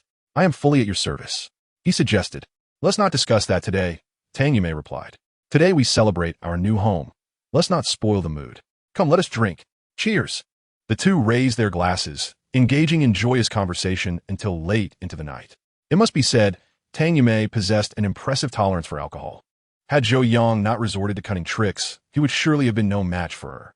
At that moment, Tang Yumei, heavily intoxicated, rose to perform a dance for Zhou Yang, but stumbled and fell into his embrace. "Let us save it for another night," Zhou Yang suggested. "Very well." Tang Yumei gazed at him with dazed eyes, her fingers gently gliding across his cheek. "You know, should anything arise, do not hesitate to confide in your sister. Do you understand?" "Understood." Zhou Yang replied. "Meijia, allow me to help you to your room." He gently wrapped an arm around her slender waist, guiding her back to her bedroom. Suddenly, Tang Yumei gasped, "I feel nauseous. Quickly, let me take you to the restroom." Zhou Yang hurriedly assisted her to the bathroom. Leaning over the sink, Tang Yumei struggled, while Zhou Yang held a tissue, lightly patting her back. After a prolonged dry heave, she was unable to vomit. "I feel so sick, yet nothing comes out," Tang Yumei lamented, her body swaying beside the sink. A look of despair etched upon her face. "Meijia, would you like me to assist you?" "Yes, just open your mouth," Zhou Yang commanded. After washing his hands, he suddenly inserted his middle finger into Tang Yumei's mouth. This technique, a necessary skill for any drinker, was aimed at inducing vomiting. Wow! Tang Yumei immediately expelled the contents of her stomach, having had a poor appetite that evening. All she released was alcohol. Zhou Yang, undeterred, inserted his finger once more. "Wow!" she retched again. As he attempted to continue, Tang Yumei firmly grasped his wrist, exclaiming, "No more. I concede." She then slumped to the floor, leaning against the wall, gasping for breath. Zhou Yang sighed, noticing her clothing was stained with alcohol. "Mai, perhaps you should take a shower?" "I would love to, but I'm utterly drained," Tang Yumei replied, still under the influence. Zhou Yang scratched his head and remarked, "Sister Mei, I have already assisted you with purging. You wouldn't expect me to help you bathe as well, would you? How fanciful of you." Tang Yumei stumbled to her feet and made her way toward the bathroom. "Sister Mei, be careful, the floor is slippery." Zhou Yang hurriedly stepped forward to support her as she entered the bathing area. Suddenly, Tang Yumei pointed at a tile beneath the shower head and exclaimed, "Zhou Yang, do you think this tile is leaking? Everything else is dry, yet that spot is damp." Zhou Yang approached and inspected it closely, assuring her, "Sister Mei, there's no issue here, it's dry as well." "Oh, what about now?" Tang Yumei exclaimed as she turned on the shower. Warm water cascaded down like a torrential downpour, drenching both Zhou Yang and Tang Yumei. Sister Mei, what are you doing?" "Bathing, of course." He. "Sister Mei, you're quite mischievous. A little wickedness in a woman is charming to men. I assenti it." "Ha ha." Tang Yumei chuckled, leaning against the wall beneath the shower, tilting her head back to let the water flow freely. In that moment, she resembled a stunning lotus emerging from the water. Her once gossamer garments clung to her form, accentuating her perfect physique. This sight ignited a fervor within Zhou Yang, leaving him parched despite being under the shower. At that moment, Tang Yumei turned her head to gaze at him, her cheeks flushed from the alcohol, radiating an allure that was captivating. "Sister Mei, why are you looking at me like that?" Zhou Yang stammered. Without warning, Tang Yumei lunged toward him, enveloping him in an embrace and pressing her soft lips against his. Moments later, Zhou Yang emerged from the bathroom, drenched. From within, Tang Yumei's voice echoed, "I'm sorry, Zhou Yang. Please understand, I cannot be with you." Zhou Yang sighed. "Sister Mei, you are a married woman, I understand. It was my impulsiveness earlier. No, it was I who ignited your desires, but failed to extinguish them." "Sister Mei, please take your bath," Zhou Yang replied, choosing not to say more, and left the room. The following morning, Zhou Yang awoke, feeling as though the events of the previous night had been a mere dream. Tang Yumei had yet to rise, so he ventured out to procure breakfast, placing it at home before heading to the office. The company provided breakfast. Upon arriving at the cafeteria, Zhou Yang prepared his meal and settled at a table, ready to enjoy when a sweet voice called from behind, "Zhou Yang." He turned to find a youthful and radiant beauty approaching with a tray, none other than Bai Lu from the administrative front desk. "Senior, you're here for breakfast too?" "Indeed. What a coincidence." Bai Lu gracefully took a seat opposite him, clad in a flowing white dress. Her lustrous black hair framed her face, which remained charmingly lovely, though her lower eyelids bore a hint of fatigue. "You seem to have had a restless night," Zhou Yang observed. "Yes," Bai Lu replied with a slight raise of her brow, exuding a different kind of allure. "You mentioned you could help me with my insomnia. When might you have the time?" Zhou Yang, with a bun in his mouth, responded, anytime outside working hours. How about after work today? Bai Lu suggested. I'll treat you to dinner. Zhou Yang smiled knowingly. It appeared that her struggles with sleeplessness had indeed troubled her. Or else she wouldn't be so eager to arrange a meeting. Have you never encountered traditional Chinese medicine before? Zhou Yang inquired. I have consulted both Chinese and Western medicine, yet neither proved effective. Bai Lu replied, I always felt their diagnoses were inaccurate, but what you said yesterday was spot on. Zhou Yang smiled. It is indeed an honor to earn the trust of a senior like you. Of course it is. A dissonant voice interjected. As a man approached with a hint of disdain, slamming his tray down before Zhou Yang and looking down upon him. You just arrived at headquarters and already latched onto our stunning front desk beauty. Quite the strategist, aren't you? Chapter 18. The Depths of the Great Corporation. The man appeared to be in his late 20s, clad in a fitted white shirt and dark gray trousers, adorned with a pair of black-framed glasses that lent him an air of sophistication. However, the narrow eyes behind the lenses were filled with a sinister glint, making direct eye contact uncomfortable. Bai Lu, what a coincidence. May I take a seat here? He said, plopping down next to Bai Lu. A flicker of disdain crossed Bai Lu's eyes as she ignored the man and smiled at Zhou Yang. Zhou Yang, I am full now. Let's meet later this evening. See you tonight. Zhou Yang acknowledged Bai Lu, disregarding the man entirely as he continued to eat his breakfast. You are Zhou Yang, correct? The man inquired. How'd you come to know Bai Lu? By the way, what are your plans for this evening? Zhou Yang's brow furrowed in irritation. He found such boundary-less individuals insufferable. Sorry, that's our business and not something I can discuss with you. Zhou Yang replied. TSK, TSK, TSK, no wonder you speak so confidently. You must have someone backing you. The man retorted with a mocking tone. Zhou Yang raised his gaze and asked, what do you mean by having someone behind me? Oh, playing coy are we? The man produced a badge and affixed it to his left chest. Marketing Department, Sales Representative, Lu Yin. Zhou Yang was taken aback to discover that he was also a colleague from the Marketing Department. He had not seen this person during his day there yesterday. However, it was common for sales representatives in the Marketing Department to be out meeting clients, so his absence from the office was understandable, since they were colleagues. Zhou Yang deemed it unnecessary to maintain a rigid stance and softened his tone. You mentioned I have someone backing me and accused me of feigning ignorance. What do you mean? Lu Yin smirked disdainfully. Zhou Yang, you know very well how you ended up in the Marketing Department. No need for me to elaborate. Zhou Yang paused, setting down his chopsticks. Perhaps you should clarify. Lu Yin frowned, unwilling to extend Zhou Yang any courtesy, and bluntly stated, the entire department is aware that you were brought in through connections. Oh, and who might that connection be? Zhou Yang asked. Now you're being uninteresting, Lu Yin replied, his displeasure evident. You know very well who is behind you. We all know that you, a mere intern, were discreetly transferred to our department by a superior. Zhou Yang was speechless. Were the people in the Marketing Department so well informed? Truly, the depths of this great corporation were unfathomable. If what he said were true, who could have orchestrated his transfer? Zhou Yang had initially suspected that Tang Yume had lent her assistance, considering her son, CFO, could easily help Lu Wei secure her position. However, after the events of yesterday, he dismissed that notion. For Lu Wei's transfer must have relied on the influence of Xie Feng's father, Xie Yong. However, given the strained relationship between Tang Yume and Xie Yong, it is implausible that Xie Yong would assist in transferring her. Who, then, orchestrated this transfer? Zhou Yang's mind was a whirlwind of questions. In the sales department, every member is an elite, especially in sales. Without genuine skill, even the strongest connections will not save you from being eliminated. Lu Yin asserted. Zhou Yang retorted. How can you presume I lack ability? The sales department is not your family business. You cannot dictate who gets eliminated. Lu Yin was taken aback by Zhou Yang's unexpected confrontational approach. You ought to manage your own affairs, Zhou Yang stated, rising to leave. Damn it, Zhou Yang. Just you wait. Lu Yin, infuriated, also stood to depart. Nearby, a few young women whispered amongst themselves. Is that handsome guy Lu Yin from the sales department? Yes. He's last year's sales champion. I heard he's quite the flirt, involved with many female colleagues. Now, he set his sights on our beautiful front desk staff. In the marketing department, the sales team convenes every Monday morning. However, due to Su Jing's commitments yesterday, the meeting was rescheduled for this morning. At this moment, the sales personnel, marketing staff, and support team members stood in 3 distinct formations, facing the large screen ahead.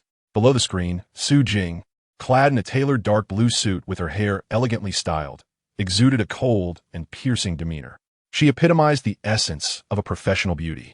With an angelic visage and a devilish figure, she uniquely blended youthful allure with mature femininity, all while radiating a commanding presence. Such a woman is the epitome of excellence. Nearly flawless.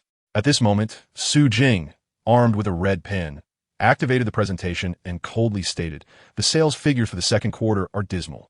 I am at a loss as to what you have all been doing these past 3 months." Her lips pressed into a straight line as she paced before the audience. The sound of her high heels striking the floor resonating ominously, akin to a tolling bell in the workplace. All sales personnel bowed their heads, too intimidated to speak or meet Zhou Jing's gaze. "I believe it is imperative to reignite our sales department's competitive edge." Zhou Jing clicked to the next slide. Elimination at the bottom. Gasps of alarm swept through the sales team. The concept of elimination at the bottom, as its name suggests, meant that the individual with the lowest performance would be ousted. Zhou Jing declared, to instill a sense of urgency, "We are instituting the elimination policy.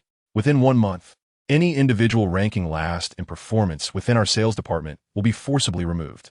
Everyone must be prepared psychologically." Zhou Yang. Zhou Jing unexpectedly called his name, startling him. "Yes. Zhou General Manager. I am here." Zhou Yang replied.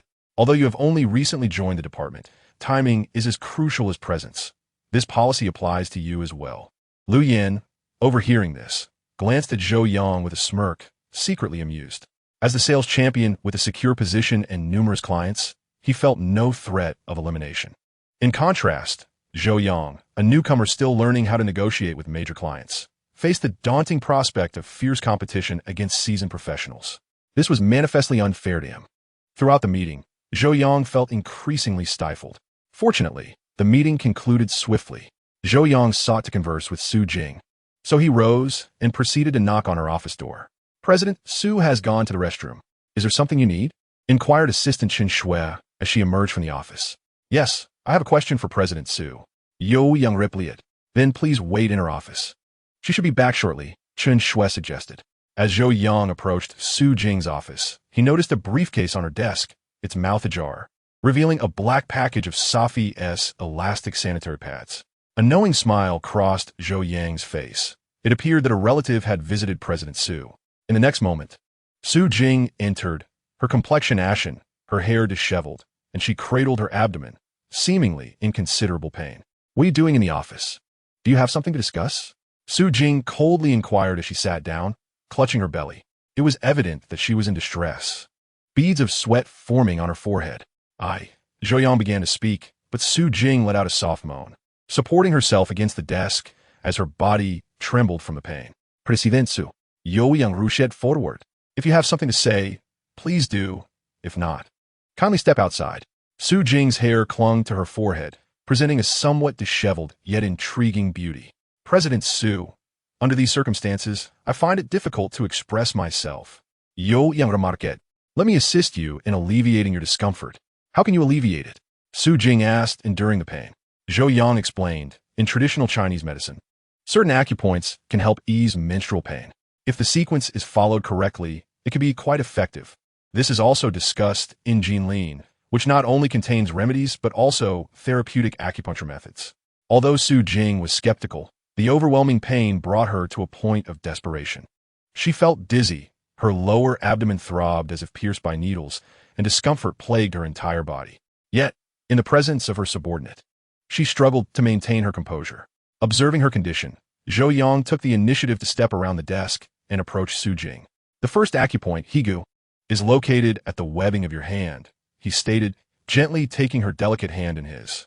Chapter 19. The iceberg female director also has a vulnerable side. Zhou Jing was taken aback. She had not anticipated such boldness from the new salesman. Aside from handshakes in professional settings, no man had ever touched her hand. However, in her current state of weakness, she reluctantly allowed Zhou Yang to hold her hand as he massaged the area between her thumb and index finger. A sudden sharp pain shot through her hand.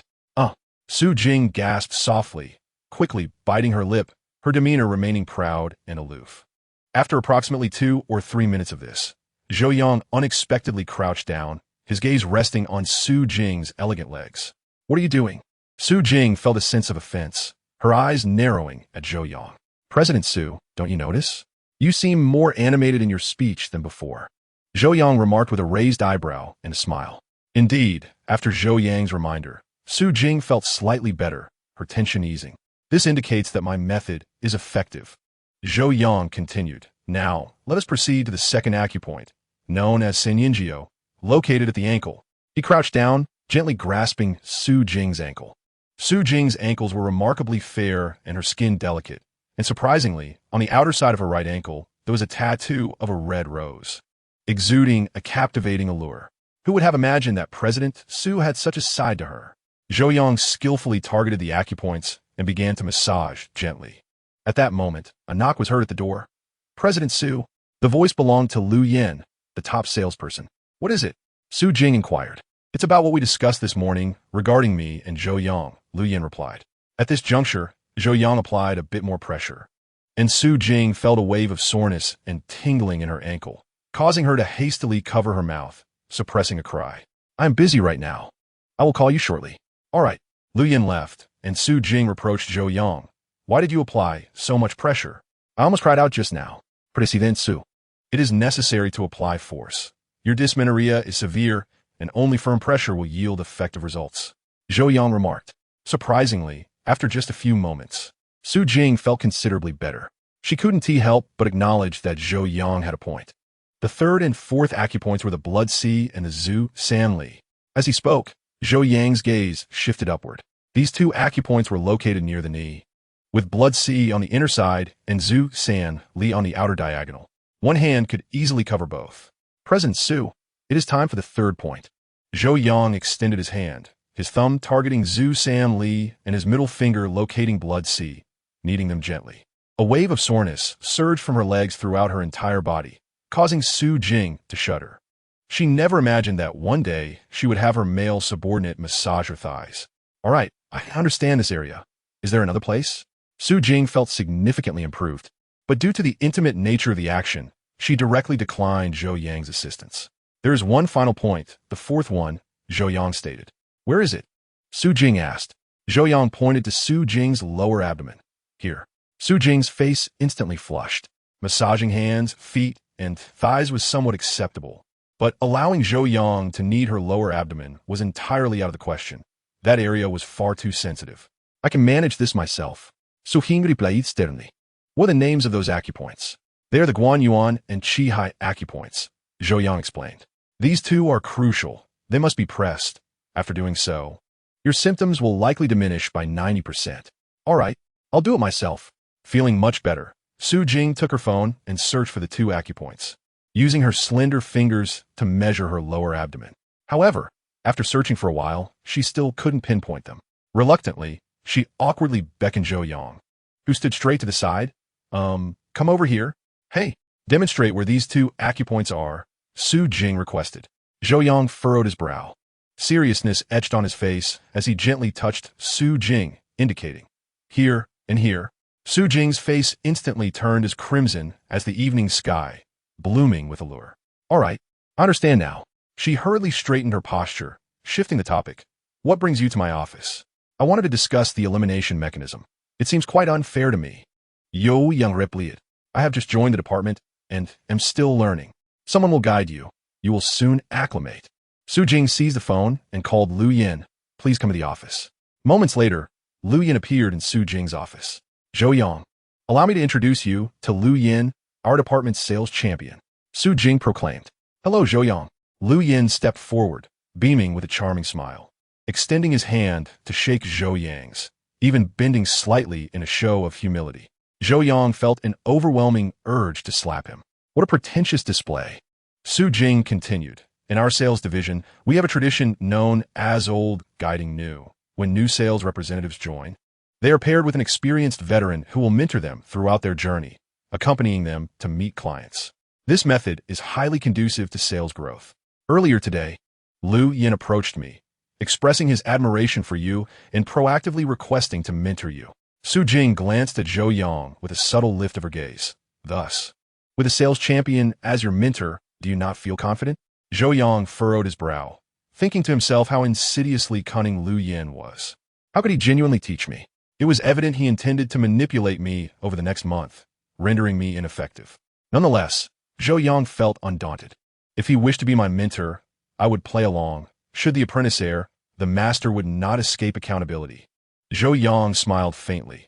It is a tremendous honor to have a sales champion as my mentor. If I were to be eliminated this month, wouldn't that tarnish my mentor's reputation?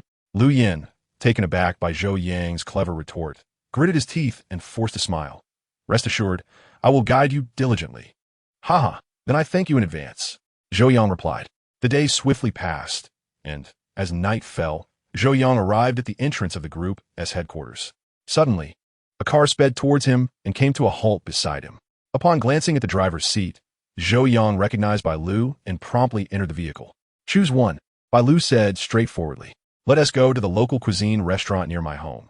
I invite you to savor my culinary skills. Zhou Yang eagerly responded. Ha ha ha. Bai Lu laughed, amused. But I must warn you beforehand, my cooking is not exceptional. To be able to taste dishes made by the most beautiful school flower of Shun University is already a tremendous honor. Does the flavor truly matter? Zhou Yang raised an eyebrow. You possess a silver tongue. No wonder you excel in sales. Let us go to my home, Bai Lu declared. Who else resides there? Zhou Yang inquired. I live alone, Bai Lu replied. The car sped away, leaving no trace. Shortly thereafter, another vehicle followed closely behind. Inside, Lu Yin seethed with fury. Gritting his teeth, he pulled out his phone, dialing a number while driving. Brother Lu, gather a few fellows. As we discussed earlier today, yes, once the matter is settled, I'll treat everyone to a night out at the club, each with a lady. After hanging up, a malevolent glint flickered in his eyes. Zhou Yang. Attempting to steal my woman, I will make you pay. Chapter 20. A savage beating for the sales champion. As night descended and the lights illuminated the city, the two first visited the market to purchase ingredients for Bai Lu's signature dishes before returning to the neighborhood. Since Bai Lu resided in a rented place without a parking space, they left the car outside the community. Upon exiting, they carried the groceries back. I must forewarn you, my culinary skills are truly lacking, Bai Lu said. Ha ha, it matters not. The primary issue lies in the unsanitary conditions of dining outside. Zhou Yang said. He was aware that Bai Lu's close proximity to him stemmed primarily from her torment due to insomnia, as she sought his assistance for a swift remedy. The residential complex where Bai Lu resided was newly established, adorned with lush greenery. Upon entering the community, Zhou Yang sensed a few shadowy figures stealthily trailing behind him. Initially, he paid them no heed, but as they drew nearer, an unsettling feeling began to wash over him. Senior, you should take the groceries upstairs first. Zhou Yang handed the bags to Bai Lu. Why won't you come up with me? Bai Lu inquired, a hint of surprise in her voice. I need to make a phone call, Zhou Yang replied. All right, once you finish your call, come up to 301. Bai Lu instructed. As Bai Lu ascended the stairs, Zhou Yang halted, turning towards the adjacent greenery and addressed the lurking figures. What are you up to? What are we up to? We're here to deal with you. Three men emerged from the foliage, encircling Zhou Yang. I don't know any of you. Zhou Yang retorted, his guard raised. That's of no consequence. It's sufficient that we know you. One of the men commanded with a wave of his hand. Charge. The trio lunged at Zhou Yang with aggressive intent. Unwilling to take any chances, he retaliated, fists flying as a brawl ensued. Utilizing the illumination from the community lights, Zhou Yang skillfully targeted their acupoints and joints, swiftly repelling them with a series of decisive blows. One assailant, struck in the armpit, found his arm rendered useless. Another suffered an injury to his leg, seemingly dislocating a joint. The third received a punch to the jaw, leaving him dazed and bloodied. I bear you no ill will. Why must you confront me? Zhou Yang inquired. Realizing they were no match for him, the three men turned to flee. Zhou Yang swiftly stepped forward, seizing the arm of the one whose limb was incapacitated. If you attempt to escape, that arm will be permanently damaged. What? I thought it was merely a minor injury. The man exclaimed, shocked by the severity of the situation.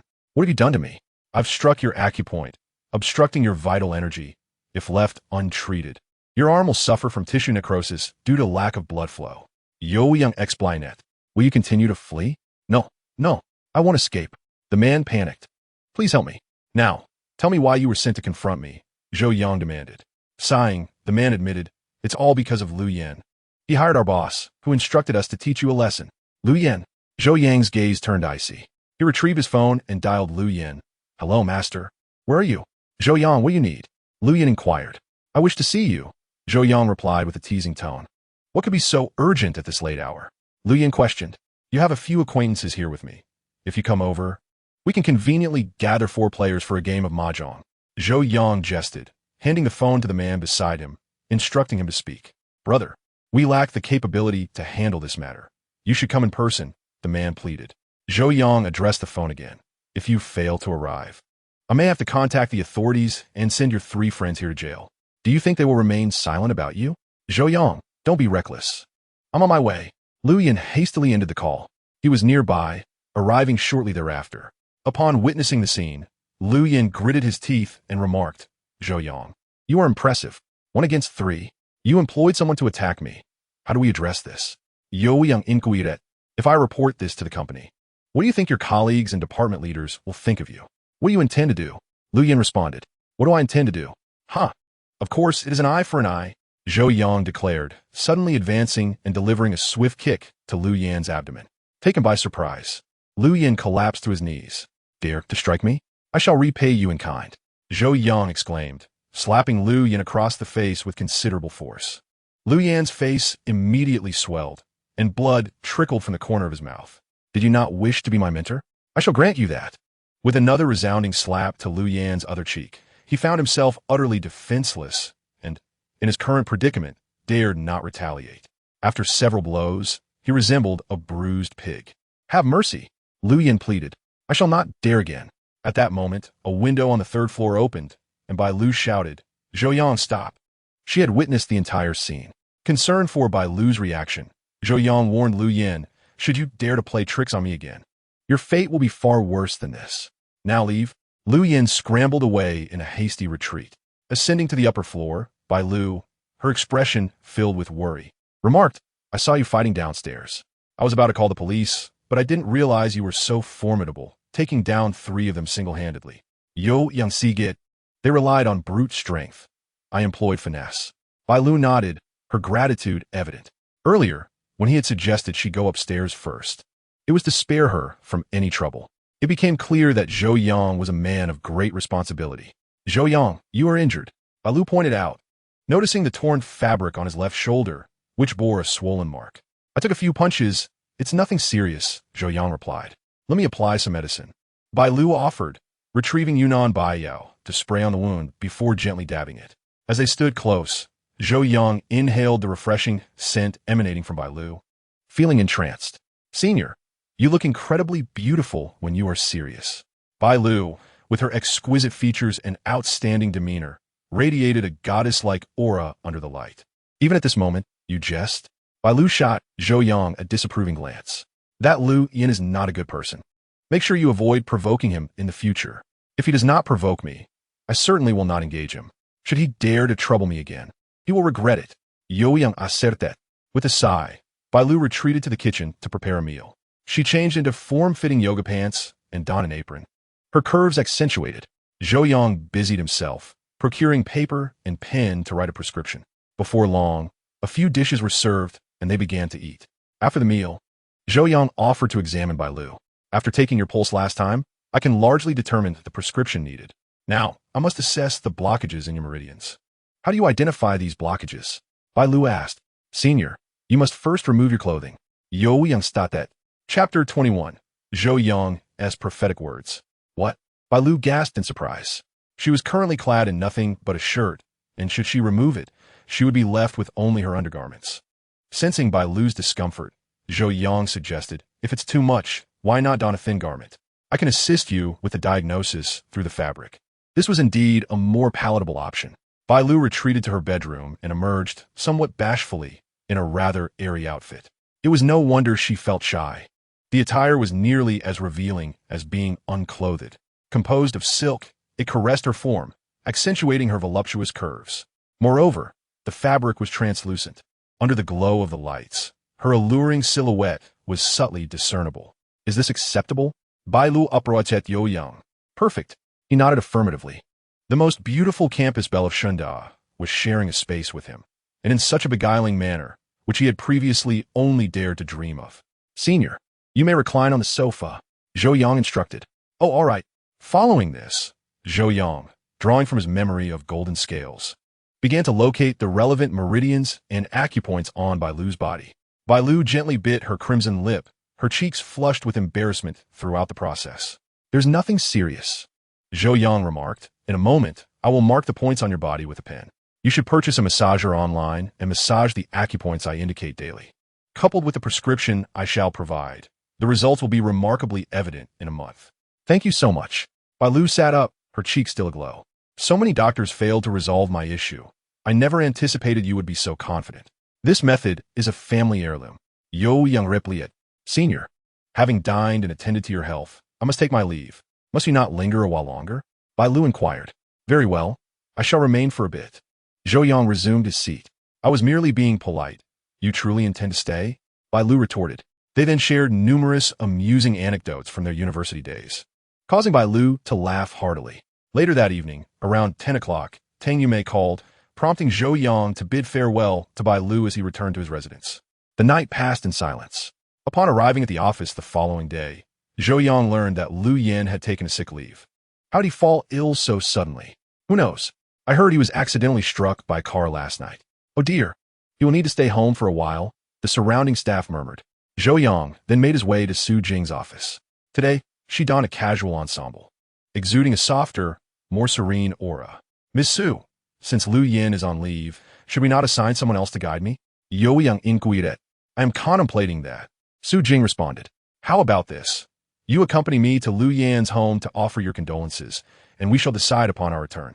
After all, Lu Yan is the sales champion of the city sales department, and it is only fitting for the department head to pay a visit." Subsequently, Su Fing, along with Zhou Yang and her assistant Chen Shui, departed for Lu Yan's residence. Lu Yan, a newcomer to the city, had purchased a home nearby after a successful year in sales. Now, as he lay recuperating at home, he was taken aback by Su Jing's unexpected visit. "Oh dear leader, why did you not inform us of your arrival in advance?" His head is wrapped in bandages, and his cheeks are swollen like steamed buns, presenting a rather comical sight. How did he sustain such injuries? Su Jing expressed her astonishment, adding, "Furthermore, considering the severity of your accident, how is it that you only injured your head? Is your body entirely unscathed? Indeed, how could it not be so? Ouch." As he spoke, the muscles in Lu Yan's face twitched, causing him to shudder in pain. At that moment, Zhou Yang and Chen Shui entered from outside. "This is a token of our appreciation from the company." Chen Shui and Zhou Yang placed a few gifts on the coffee table. Zhou Yang, with a cheerful smile, looked at Lu Yin and said, "Master, I came to see you too." "Oh dear, how could you be so careless?"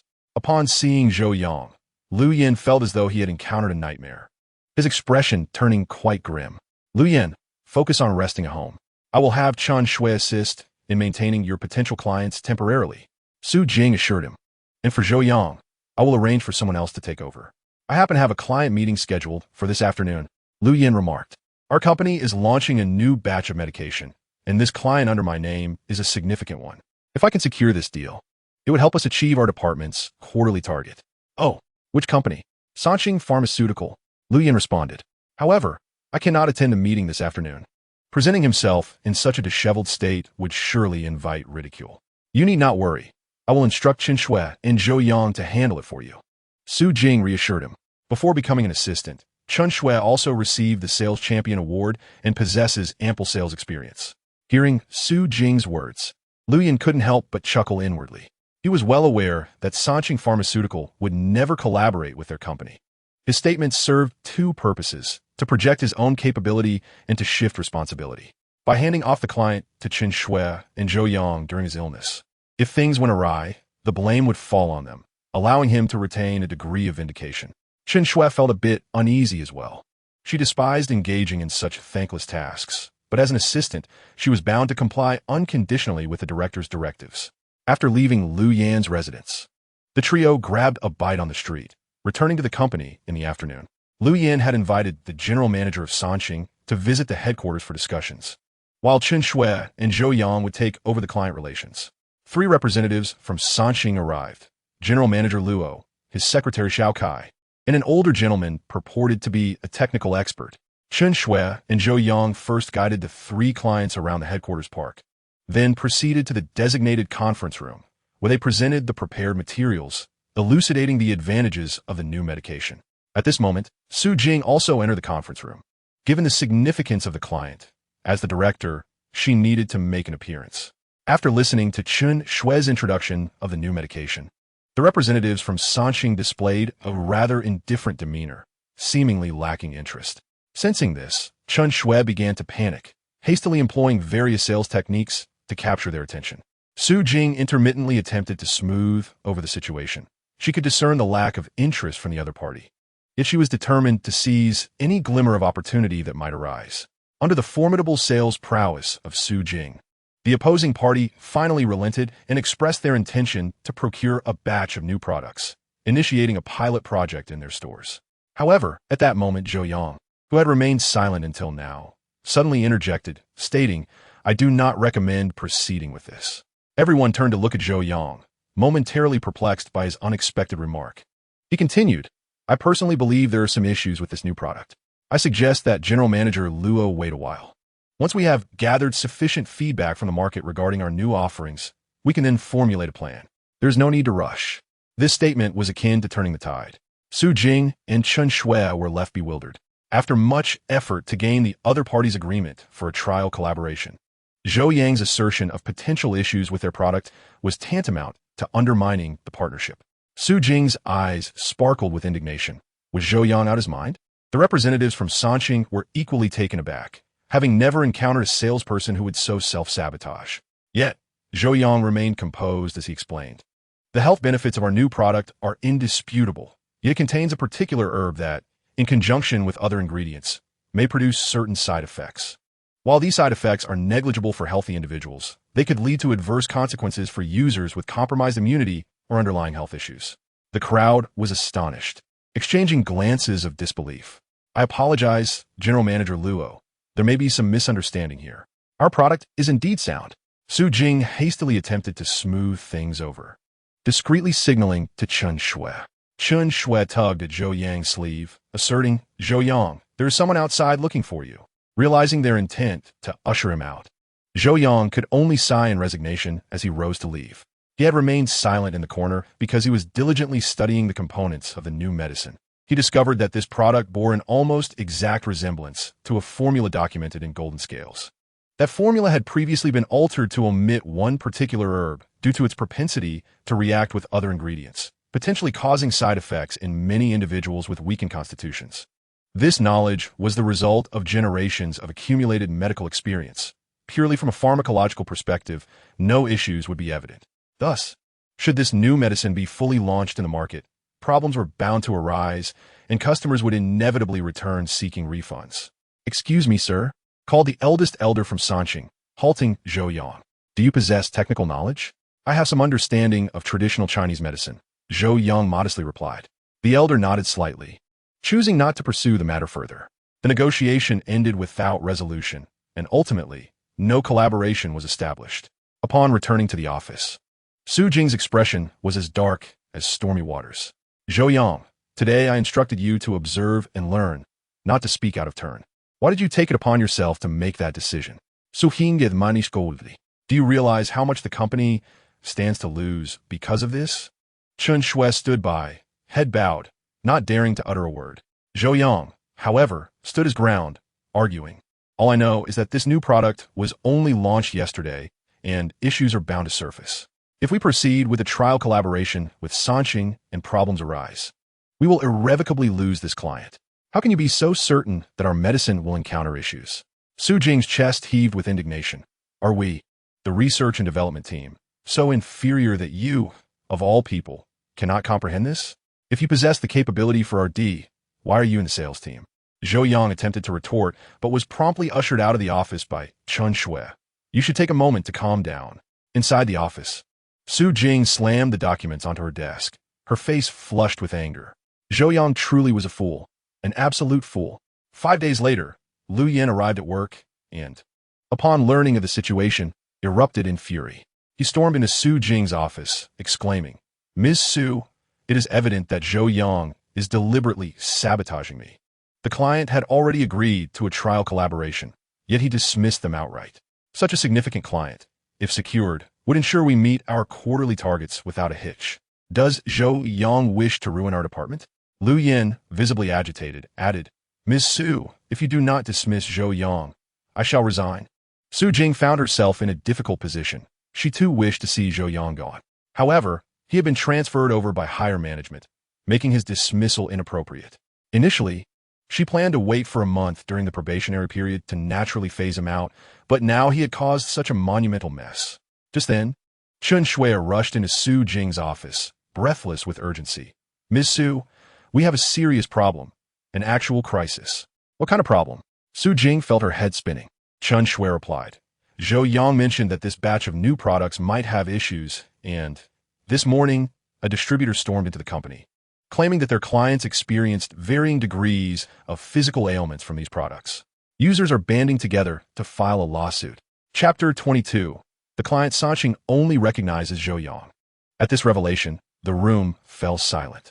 A new drug that had not encountered issues for years, earning the trust of both distributors and consumers. Perhaps the long-standing safety record had lulled the R&D team into complacency, leading to an accelerated release of new products with escalating safety risks. At last, the problems had come to light. When did this information surface? Su Jing inquired. This morning, around 10 o'clock. Chen Shui responded. Immediately convene a meeting with all department personnel. Su Jing commanded.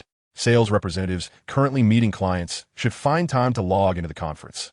Understood, Ms. Su. Before long, the marketing department convened an emergency meeting, with Su Jing presiding over it. Our latest batch of new drugs has encountered issues, and these products are already in circulation. If any clients under our management are distributing these new drugs, please visit them promptly to provide reassurance, Su Jing instructed. The marketing team must conduct immediate market research to ascertain the extent of the impact caused by our new drugs and remain vigilant regarding our competitors' movements, to prevent them from exploiting the situation to launch an unexpected attack on our company. Yes, everyone sprang into action with utmost urgency. Only Zhou Yang sat there, dazed and unmoved. Being a newcomer, he had no clients to manage, and the market issues did not fall under his purview. Zhou Yang, come here. Su Jing's tone softened as she summoned him into her office. Accompanying them were Lu Yin and Chen Shui. The recent issues with the new medication have certainly prompted some complaint from Sanqing. You three should promptly visit them to provide reassurance. Su Jing remarked, after all, Sanqing is a significant client in our city. Even if we cannot collaborate on the new drug, we can still strive to maintain our existing business. However, Lu Yin appeared troubled, stating, Sanqing has never shown much interest in us. It took immense effort to persuade them to visit our headquarters for a discussion, only for Zhou Yang to sabotage it. With a new drug now facing problems, we may not have another opportunity. This remark was rather harsh, directly attributing the blame to Zhou Yang. Su Jing frowned. We must make an effort. Given that the director had spoken, Lu Yin felt it inappropriate to argue further, responding, All right, then I shall use my influence to arrange another meeting. He retrieved his phone and called Sanqing's general manager, Tang Jianya. He also activated the speakerphone, placing on the coffee table for everyone to hear, deliberately showcasing the client's potential anger and creating discomfort for Zhou Yang. Hello, General Manager Tang. This is Xiao Lu. Yes, Lu Yin. Lu Yin said with a sycophantic smile. You must have noticed that our new drug has encountered some issues, but it's not a cause for concern. We are urgently recalling it, so the launch will be delayed. However, our existing products are still robust. Do you have time this afternoon for a visit?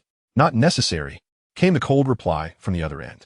Upon hearing this, everyone felt a chill. Lu Yin spread his hands and mouthed, It's over.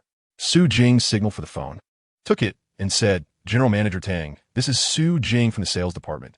We met in the headquarters conference room the other day. Yes, that's me. Her tone was calm and soothing, making the conversation comfortable. Hello, Su Sun. Tang Jianya replied, To be honest, had you not called, I was considering reaching out to you myself. Oh, what prompted your call? Su Jing responded, feigning surprise while maintaining her composure. At our last meeting, our chairman was quite impressed with one of your team members, Zhou Yang. Tang Jianya revealed. Indeed, Zhou Yang was present at our last meeting, Su Jing acknowledged. Our chairman would like to invite Mr. Zhou Yang to our company for a discussion. Unfortunately, we did not have his contact information during our last encounter. Could you facilitate a meeting for us? Danziani Ingui. This statement filled Su Jing with delight, indicating that the other party recognized Zhou Yang's potential, making the situation much more manageable. She was further astonished to learn that the elderly gentleman who had visited previously was, in fact, the chairman of Sanxing, a misunderstanding stemming from Lu Yan's inaccurate intelligence. Lu Yan had informed them that the visitors included a general manager, a secretary, and a technician. The elderly gentleman had been quite understated and had not introduced himself extensively, leading everyone to assume he was merely a technician. Su Jing shot Lu Yan a fierce glare. After all, the chairman had been present, and he had referred to him as a technician, which was a grave oversight. General Tang, that is certainly no problem. Xiao Zhou is always available to discuss business with you, Su Jing replied. It must be said that your department, Xiao Zhou, is quite capable, Tang Jianye remarked. Upon the chairman's return, he spoke highly of him. This morning, upon learning of an issue with your company's new product, Xiao Zhou's foresight was evident. Our chairman urged me to reach out to Xiao Zhou immediately. I had just completed my tasks when I received your call. Upon hearing this, those in sales understood that a significant business opportunity was at hand.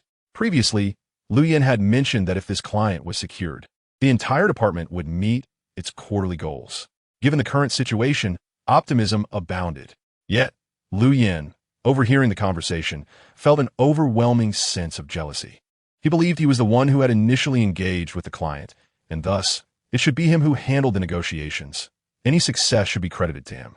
Consequently, Lu Yan interjected, saying, Director Tang, I will accompany Xiao Zhou to your company this afternoon to meet your chairman. There is no need for you to come, Tang Jianye replied. The chairman specifically requested Zhou Yang. Lu Yan insisted. Xiao Zhou is new to the department and not yet proficient in the business. My presence would be more advantageous for the negotiations. He added, besides, I have maintained contact with you, and I am quite familiar with your operations. Tang Jinye's tone grew colder. There are matters I did not wish to discuss in front of your superior. Why must you persist in this? At this, the expressions of those present changed dramatically. Tang Jianye's sudden assertion signaled his deep anger. Su Jing furrowed her brow, listening intently. On the other end of the line, Tang Jianye continued. Do you know why we have refrained from collaborating with you? Please, enlighten us, Director Tang. Lu Yan's face turned pale at that moment. Xiao Lu, you are quite clever. Dan Ziani Zima, you continuously attempt to manipulate us, employing various sales tactics. Undeniably, you are a skilled salesperson with persuasive words that nearly swayed me. Yet you overlook a fundamental issue. Our collaboration depends not only on the product, but also on character. A good product lays the groundwork for collaboration, while good character ensures its success. Your relentless efforts to secure our partnership have left me quite uncomfortable. In contrast, Zhou Yang is different from you. During our meeting, our chairman signaled his willingness to consider a trial collaboration with your new medication. However, Xiao Zhou categorically declined, suggesting we take more time to contemplate as there may be issues with the new drug. Xiao Zhou's approach transcends mere business. He demonstrates a commitment to his clients and long-term interests. This character, this vision, sets him apart from you entirely. Tang Jinye's words seemed to have been bottled up for quite some time. Perhaps he had long harbored disdain for Lu Yan's flashy demeanor. In that moment, his words struck Lu Yan like bullets, leaving him utterly exposed and nearly bereft of dignity. Yet Tang Jinye was not finished. Just moments ago, when our chairman named Zhou Yang, you were still contemplating how to usurp the business from him. Such behavior is even more reprehensible. Let me be clear. For any business discussions going forward, our chairman will designate Mr. Zhou Yang. No one else will be considered. Chapter 23, Tang Yume, Court Session. Tang Jianye's remarks were blunt and piercing, leaving no room for Lu Yan's dignity. Naturally, as the CEO, he viewed Lu Yan, despite being the top salesperson in the department, merely as a minor sales figure. If he found Lu Yan displeasing, he could easily chastise him. His comments were, in fact, rather diplomatic. On the other hand, Zhou Yang was a favored individual of the chairman, having previously assisted Sanxing. Otherwise, with the new drug issues arising, Sanxing would undoubtedly face some repercussions.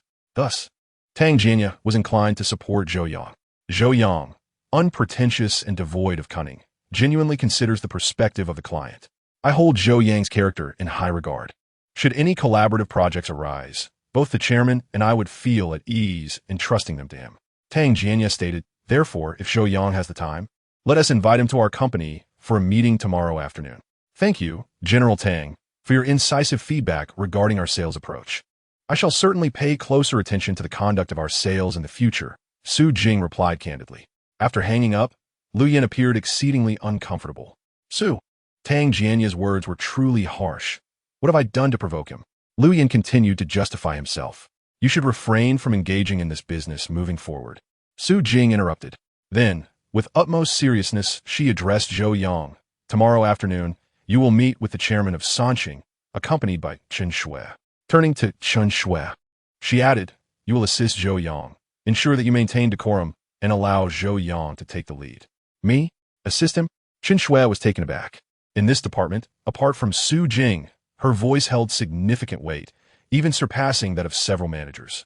Yet now, she was to play a subordinate role to Zhou Yang. Su Jing continued, this client is substantial, and Zhou Yang is unfamiliar with many aspects of the business. Your support is essential. Chen Shui reflected on Zhou Yang's rising stature in Su Jing's eyes, realizing how much he had advanced. Understood, Su, she replied. I will assist Zhou Yang in fulfilling his responsibilities. Su Jing nodded, casting a cold glance at Liu Yin. What are you still doing here? You should be out working. Liu Yin felt a deep sense of resentment. This was the first time Su Jing had treated him with such indifference.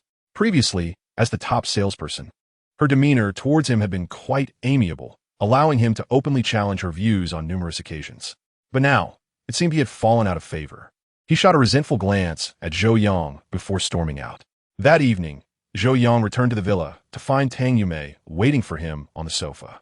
Mei Jia, you didn't go to the company? Zhou Yang inquired. I've wrapped up most matters at the company and delegated the rest to my subordinates. Tang Yumei replied, currently, we are expanding into the North American market, and I am researching the relevant details.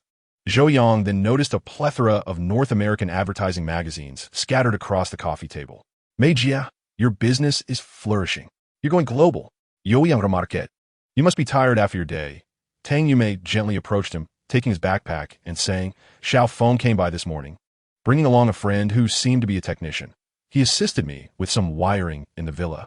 Oh, Zhou Yang bajama alert. Zhou Yang, regarding the matter I mentioned to you, everything is in order, right? Dang Zumai inquit? Of course, everything is fine. Zhou Yang inquired. Is it time to execute it now? I'm not in a position to do so. Tang Yumei responded, come to my room tonight.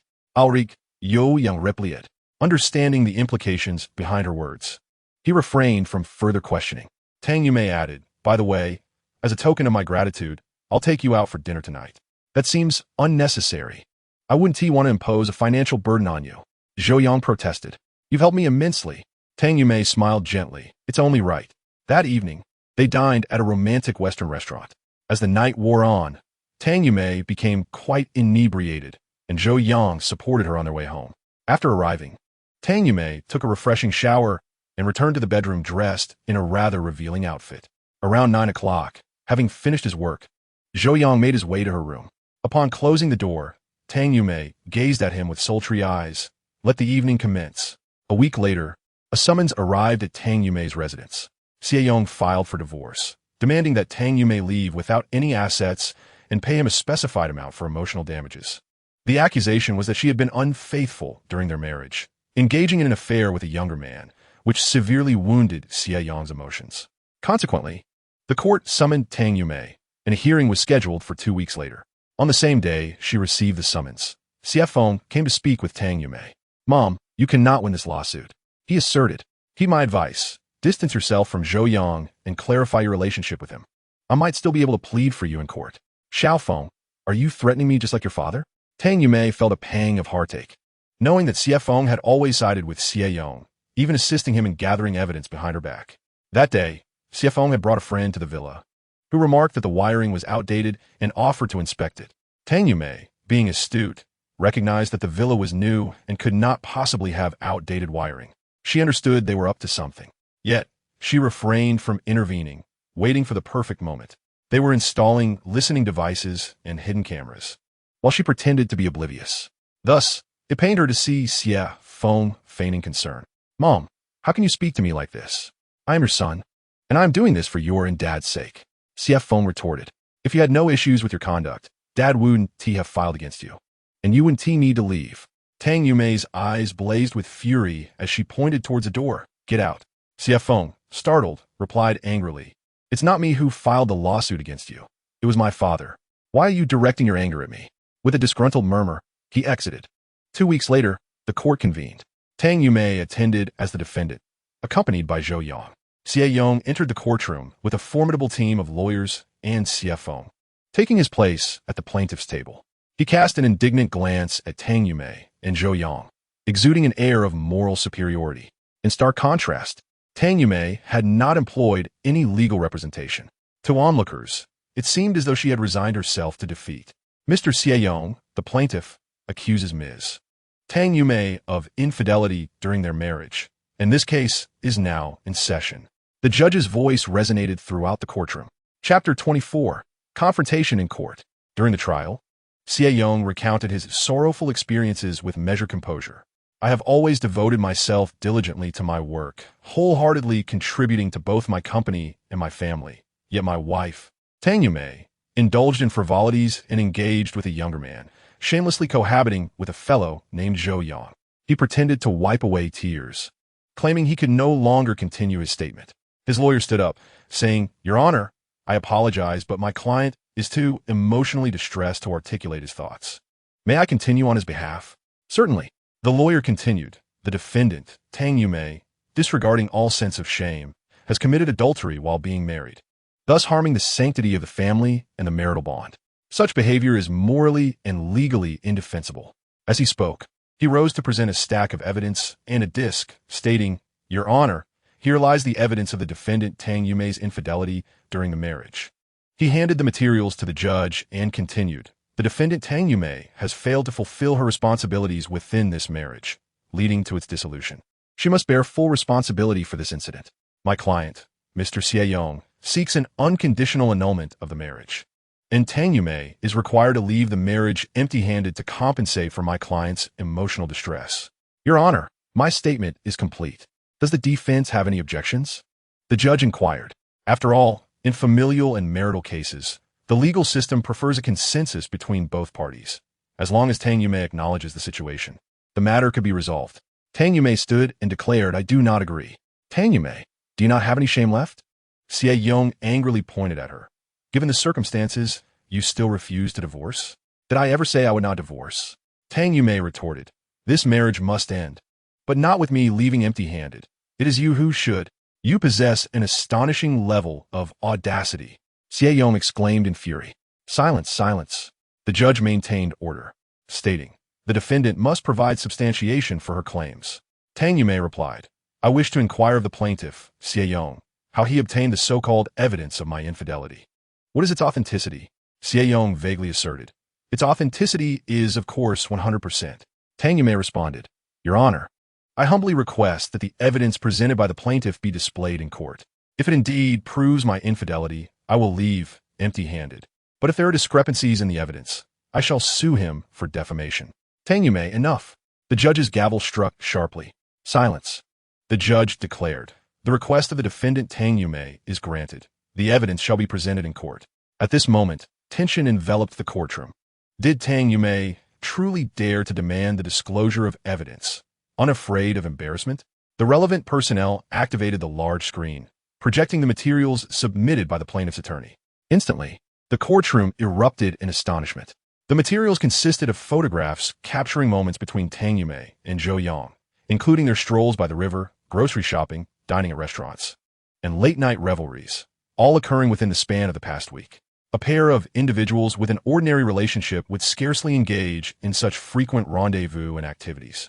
These photographs sufficiently indicate that Tang Yumei and Zhou Yang are entangled in complications. In an instant, members of the plaintiff's jury exchanged glances, while those of the defense shook their heads in dismay. "Just look at Tang Yumei.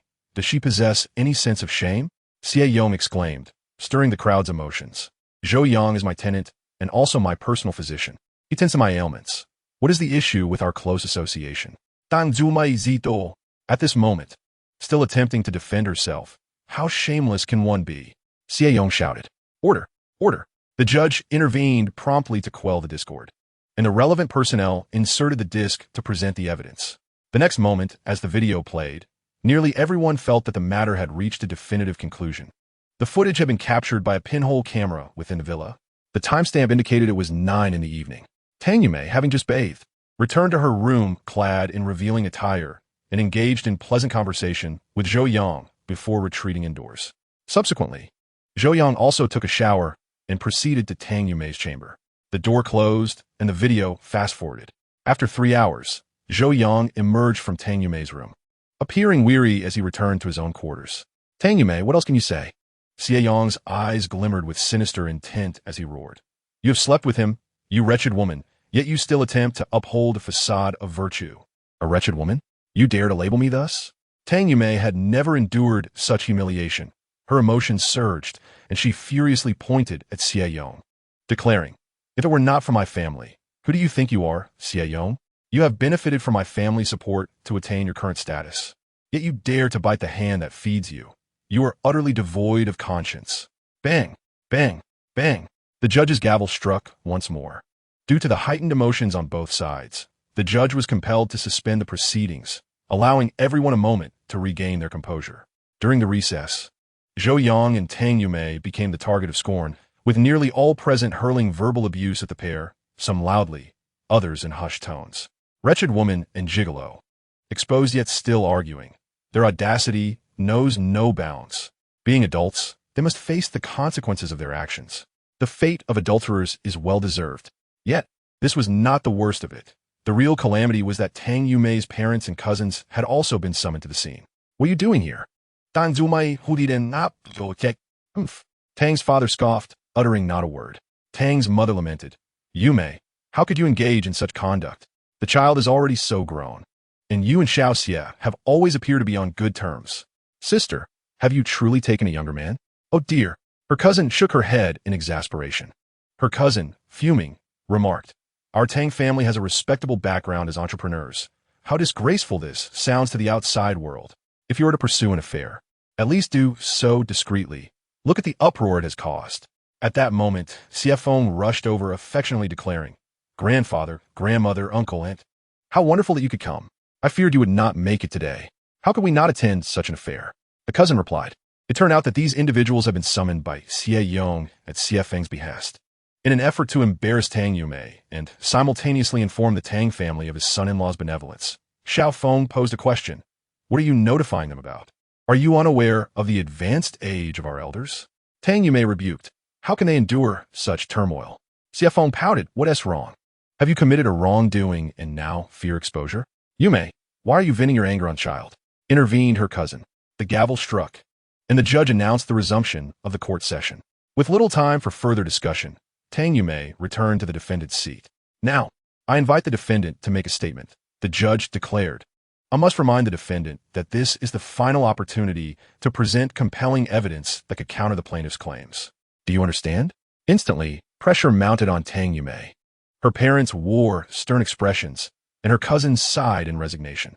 With resolute eyes, Tang Yumei rose to speak. Your Honor, I comprehend. Very well. Please proceed with your statement. The judge replied. Chapter 25, The Turnaround. Tang Yumei asserted, I have consistently maintained that Zhou Yang is not my lover, but rather my private physician, and I possess evidence to support this. She produced a list of medicinal purchases to be handed to the judge every 3 days. I procure traditional Chinese medicine according to Zhou Yang's prescriptions. This serves as a verifiable record. The onlookers shifted their gaze to the large screen, confirming the authenticity of the transactions. Who dictates that a private doctor cannot also be a lover?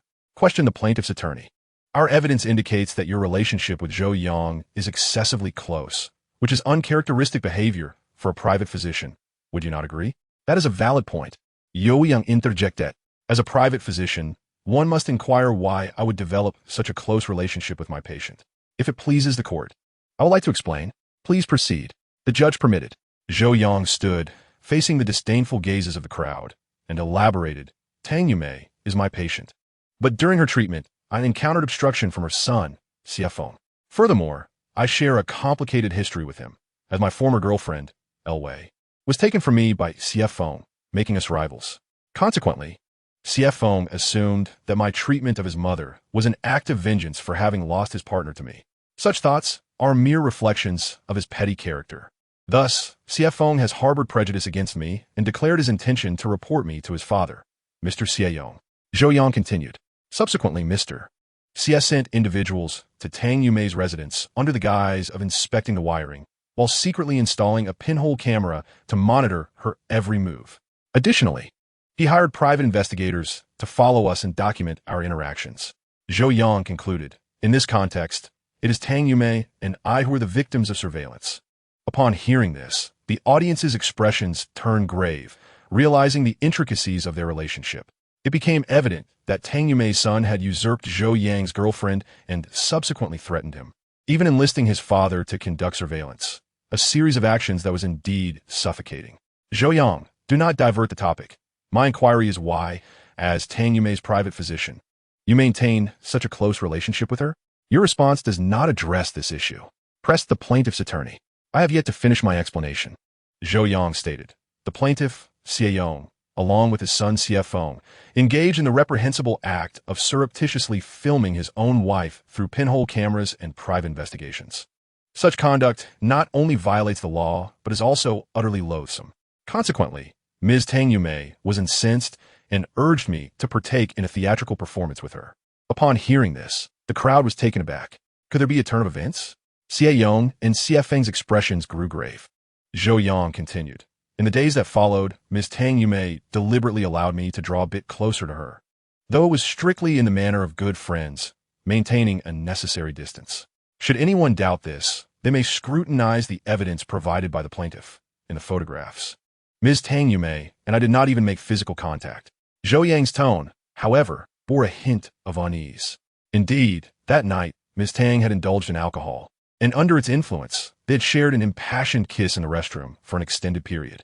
This incident had become a source of internal conflict for both, as they felt it was somewhat excessive, leading to an awkwardness in their subsequent encounters. Nonetheless, it was true that Ms. Tang's actions were impulsive due to intoxication.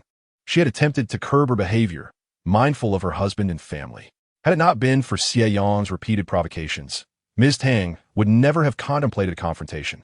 At this moment, the audience began to reflect on the earlier photographs, seemingly confirming that Zhou Yang and Tang Yumei had indeed maintained their distance.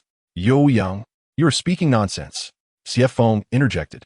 Once my mother returned home intoxicated late at night, and you were still in my house, there were no surveillance cameras, and I cannot ascertain what transpired between you two. Xie Feng, I am your mother. Tang Yumei exclaimed, her beautiful eyes reddened, glistening with tears. Why must you tarnish my reputation? Her heart had already been deeply wounded by Xie Feng's accusations. Xie Feng retorted, I cannot accept you betraying my father. I did not. I did not. Tang Yumei cried out in desperation. The surveillance footage shows you both spending the night in the same room, and that scoundrel emerged after 3 hours, looking utterly spent. Xie Feng insisted. How do you explain that? Zhou Yang smirked coldly. You wish for an explanation? Very well, I have one. He produced a disc and presented it to the judge, requesting it be played in court. The video depicted Ms. Tang Yumei's bedroom, where Zhou Yang entered, and she handed him a medical kit. He retrieved therapeutic tools from within and proceeded to administer a massage to Ms. Tang. Throughout the process, there was no physical contact. Only the instruments were used, and both parties remained quiet, to the extent that Ms. Tang eventually succumbed to slumber. After 3 hours of massage, Zhou Yang, drenched in sweat, exited Ms. Tang's bedroom. The entire sequence revealed no hint of impropriety. Rather, both parties exhibited a complete absence of ulterior motives. You claim that I slept with your mother. Zhou Yang addressed Xie Feng. Can this video silence your accusations? Xie Feng frowned. This doesn't add up. What seems amiss? Zhou Yang replied. The date and time of the surveillance align perfectly with your pinhole camera's timestamps. That is not my point. Xie Feng argued. Who would install surveillance cameras in a bedroom without cause? Tang Yumei remarked, you secretly brought someone to install a pinhole camera for me, so I must prove my innocence. If I do not set up surveillance for myself, I would find it impossible to articulate my stance today.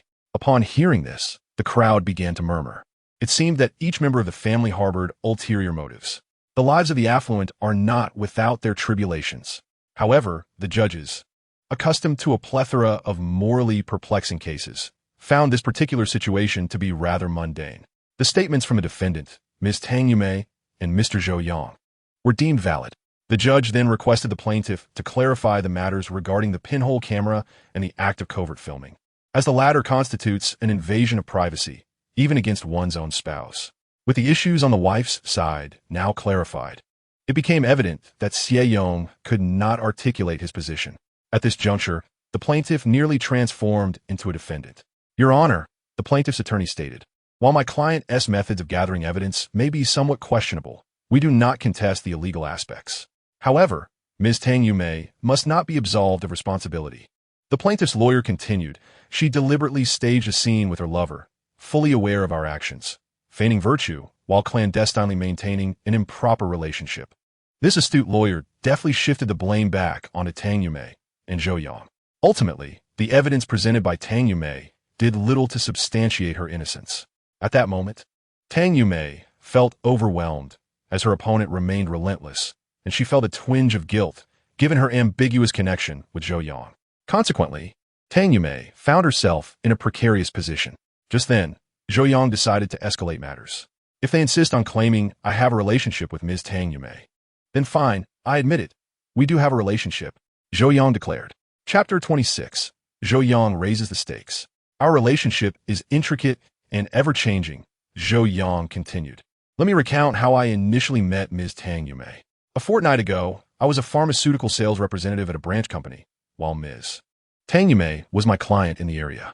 However, one day, I received a directive from senior leader, instructing me to cultivate a romantic relationship with client Tang Yumei and to capture inappropriate footage, thereby ensuring my advancement in my career. At this point, it is likely that everyone could guess who this senior leader was. Zhou Yang pointed at Xie Yong and stated, precisely, it is Mr. Xie.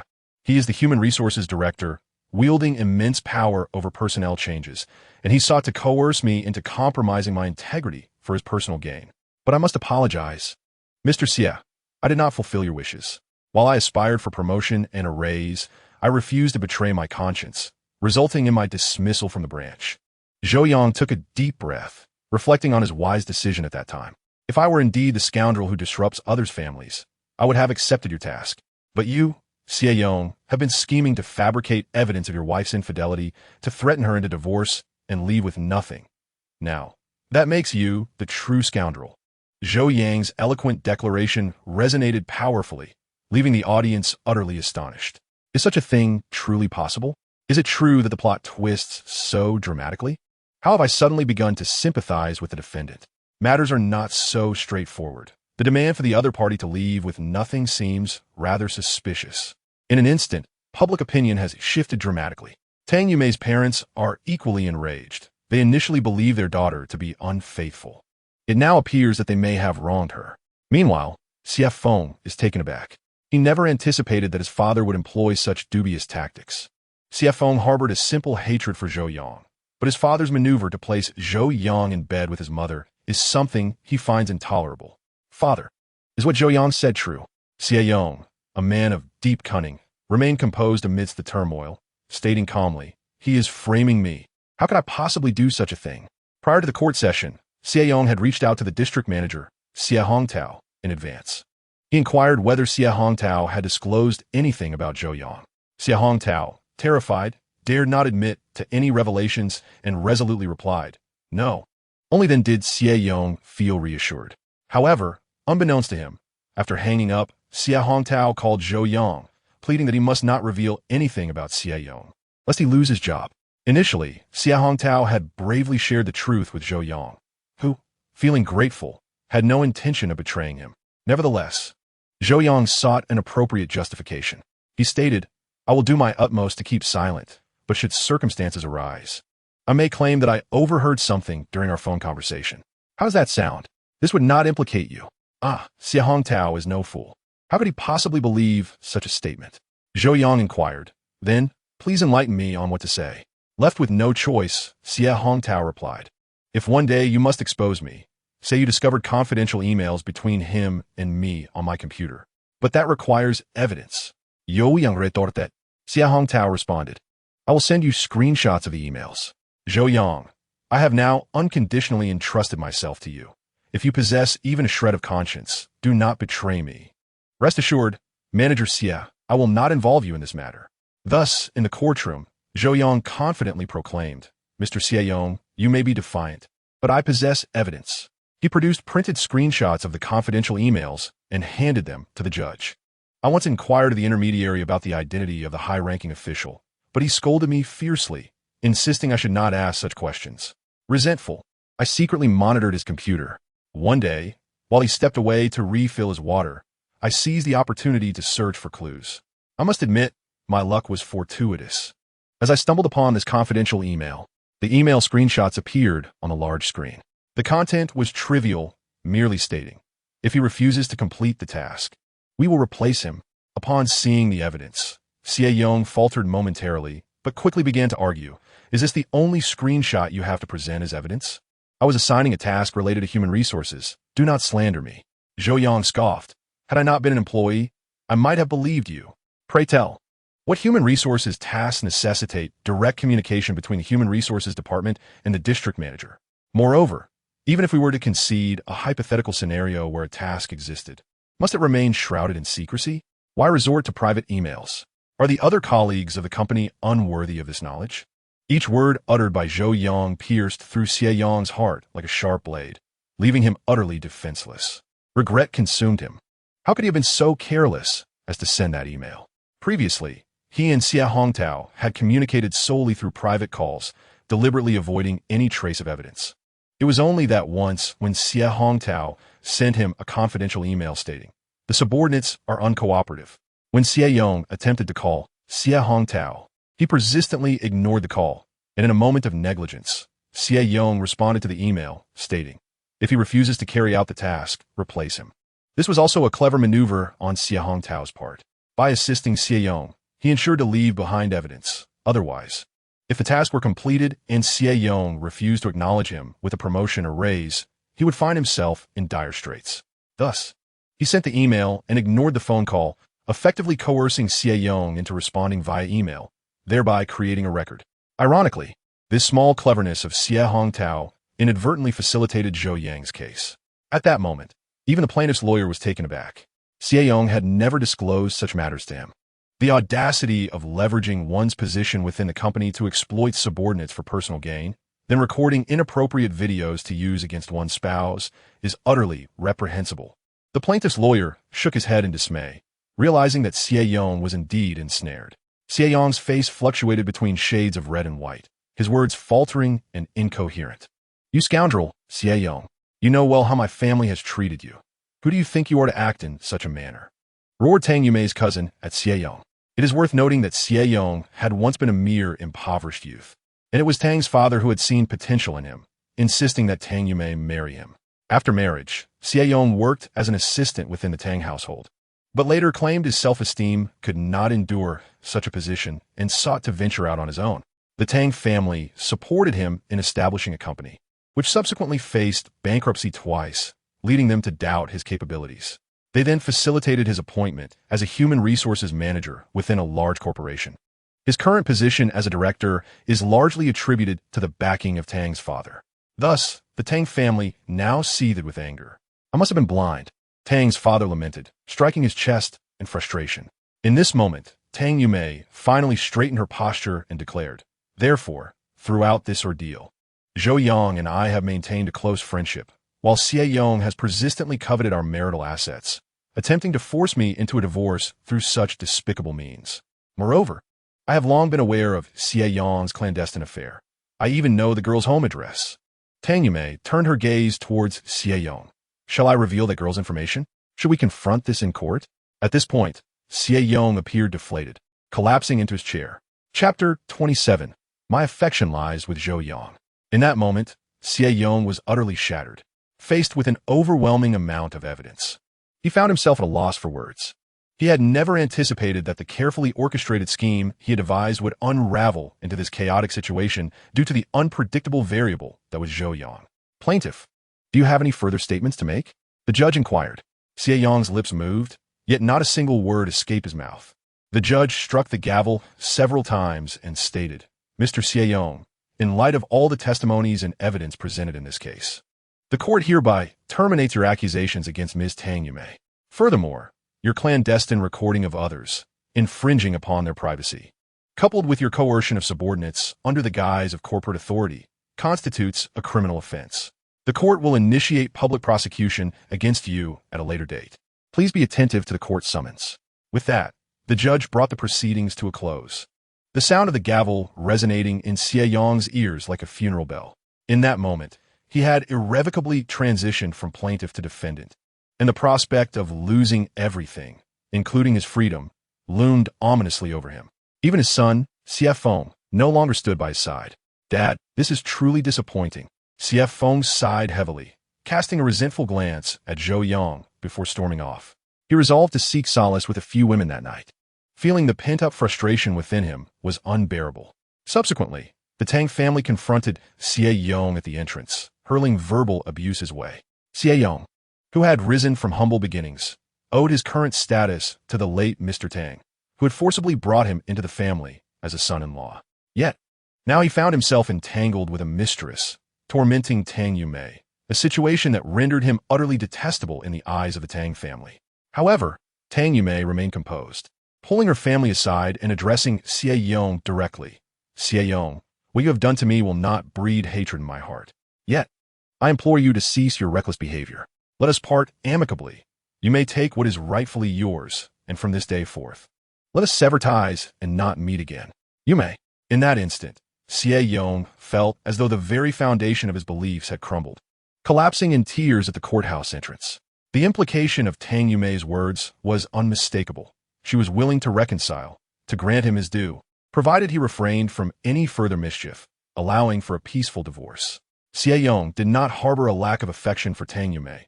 Rather, her lofty status rendered him unable to hold his head high in her presence. Additionally, their attempts at in vitro fertilization, coupled with her emotional distance, had led to his feelings of inadequacy. He sought validation in the arms of his mistress, gradually drifting away from Tang Yumei. Yet, deep down, it was evident that he still cherished her. However, the situation had escalated beyond redemption, and he finally recognized himself as nothing more than a fool indulging in love and chaos. Upon returning to the villa, Tang Yumei expressed her profound gratitude to Zhou Yang for his unwavering support and vowed to reward him with a gift. Zhou Yang, however, remained apprehensive about Xie Yong's potential for further indiscretions. Tang Yumei reassured him that if Xie Yong dared to act out again, he would receive nothing. Given Xie Yong's character and his obsession with wealth, reaching an agreement with Tang Yumei was the best outcome he could hope for. He would not risk further complications. Moreover, he had secretly established a company managed by his mistress. If Tang Yumei pursued the matter seriously, Xie Yong's enterprise could be deemed marital property, potentially leaving him with nothing. As for CF Feng, he was quite hurt by the developments. Unable to gain Zhou Yang's favor, his relationship with his mother had soured. He was likely seeking refuge in debauchery at that very moment. Tang Yumei had always been acutely aware of her son's shortcomings. Indeed, within the nocturnal confines of a nightclub, CF Feng summoned a handful of companions to revel in the company of alluring women within a private booth. He indulged in copious libations and raucous laughter, liberally expressing the tumult of his emotions. He even instructed a friend to procure imported blue pills, consuming one before retreating to an intimate chamber, surrounded by embraces. The following day, CF Feng returned home, his legs weakened. On this Saturday, Lu Wei had opted not to work, as the two had already begun cohabitating. He sank into the sofa, observing the disheveled CF Feng, whose demeanor sparked in her eyes a potent blend of disdain and ire. "Where did you go last night?" Lu Wei inquired coldly. "I was playing cards with friends," CF Feng retorted. "Why was your phone off?" She pressed, her tone icy. "It ran out of battery," he replied, exasperated. "Oh, Xiao Wei, please spare me the lectures. I'm already quite troubled." "Troubled? You spend your days in hedonistic pleasure, and the moment something doesn't go your way, you come to me with your grievances, expecting my understanding," Lu Wei lamented. "Am I your emotional caretaker?" "Xiao Wei, my parents are divorcing," CF Feng exclaimed. "That is why I'm in a foul mood. I had a few too many drinks with friends last night, and you choose to criticize me for that?" Lu Wei, already aware of the court proceedings concerning his parents, maintained a calm demeanor. "Your father and mother have no real affection for one another. Their divorce is merely a matter of paperwork. How can you speak so callously?" CF Feng, already perturbed, found her disdain for his family to be infuriating. "Given the state of our family, we're worse off than Zhou Yang. I cannot forgive him." Lu Wei frowned and replied, "Do not drag Zhou Yang into this. First, clarify who you were with last night." With that, she displayed her phone, revealing photographs of CF Feng in compromising positions with other women. Among his rowdy companions, there were those with ulterior motives, harboring inappropriate feelings towards Lu Wei. Consequently, last night's indiscretions were documented and surreptitiously shared with her, undermining their relationship. In truth, Such actions were unnecessary. Lu Wei had already begun to regret her time with CFO. Aside from aiding her in securing a job, he seemed to possess little else in terms of capability. He claimed to run a business, yet it was evident he was losing money daily. Furthermore, the apartment they resided in was under his parents' name, leaving him with scant assets and substantial credit card debts. In moments like these, one often reminisces fondly of their first love. Lu Wei frequently found herself comparing CFO to Zhou Yang, and with each comparison, the disparity became increasingly apparent. Aside from his less privileged background, Zhou Yang eclipsed CFO in every conceivable aspect. Consequently, Lu Wei's affection for CFO waned, to the point where upon seeing photographs of him with other women, she felt not a shred of jealousy, but rather a sense of tranquility in her sleep. Her frigid inquiry today was merely a defense of her own dignity and standing as his girlfriend. Staring at the incriminating images on Lu Wei's phone, CFO was momentarily speechless, uttering a curse under his breath. Damn it, they betrayed me. If you hadn't been unfaithful, could they have ensnared you? Lu Wei demanded sharply. Xiao Wei, allow me to clarify. Yesterday, due to my parents' divorce, I was in a rather dismal mood and indulged in a few too many drinks, which clouded my judgment. What is there to explain? Lu Wei retorted coldly. If I were to accuse you of infidelity, would you wish to hear my explanation? CFO frowned as he gazed at Lu Wei. Xiao Wei, what are you talking about? Infidelity? I was merely having some fun. I never took them seriously. This statement utterly enraged Lu Wei. CFO, do you hear yourself? Is that even a reasonable thing to say? She felt that engaging in a relationship with someone as frivolous as CFO was a complete waste of her emotions. Having barely slept the previous night, CFO's temper flared, and Lu Wei's incessant reprimands only stoked his anger. Lu Wei, I suggest you temper your demeanor in my presence. CFO exclaimed. I arranged your job, and every daily expense you incur. Haven T, I've been the one footing the bill. He picked up the bag from the table and hurled it to the ground. All of this was purchased for you. What gives you the right to question me? What is wrong with me enjoying the company of women? I spend so much to support you. CFO, you scoundrel. Lu Wei looked at the bag on the floor, tears streaming down her face. In a fit of rage, CFO retorted, I'm a scoundrel? And you? You're a disgrace. Spending my money while expecting me to heed your words. How audacious of you. Let me be clear. I, CFO, enjoy the company of women, and from now on, I will pursue whomever I choose without your interference. Lu Wei, possessing a fiercely independent spirit, merely smiled coldly at CFO's words. CFO, do you think you're impressive for having taken Zhou Yang's girlfriend? Let me tell you the truth. I still have feelings for Zhou Yang. What did you say? CFO was momentarily taken aback. Chapter 28. CFO and Lu Wei are on the verge of a breakup. Lu Wei coldly reiterated, Are you unable to comprehend? I said I still have feelings for Zhou Yang. Enraged, CFO slapped Lu Wei across the face. In that instant, it felt as if his dignity had been shattered by her. The superiority he felt in front of Zhou Yang dissipated entirely. Consumed by embarrassment and fury, he seized Lu Wei and demanded angrily, Are you intentionally trying to provoke me? Is that it? I speak only the truth. Lu Wei, however, appeared unervingly calm. CFO, let me not shy away from revealing that during our relationship, I was intimate with Zhou Yang. What? CFO felt as though he had been struck by lightning. Rendered speechless. You're lying. He shook his head, attempting to reassure himself. During this time, you lived with me. If you had cheated, I would surely have discovered it. You are merely trying to provoke me. I have no reason to provoke you. Lu Wei replied steadily. Do you recall the morning I reported to the headquarters? I visited Zhou Yang's apartment, and you were waiting for me in the car below. As CFO recalled that day's events, a sudden realization struck him. While waiting in the car, he had heard an unfamiliar sound emanating from above, leading him to assume Lu Wei was arguing with Zhou Yang. However, the nature of the sound was distinctly different from a mere quarrel. CFO, overly confident, had dismissed it at the time. As he reflects on the past, he feels as if his scalp might explode. Lu Wei remarked, that morning, in Zhou Yang's rental apartment, it was exhilarating. I was nearly torn apart by him.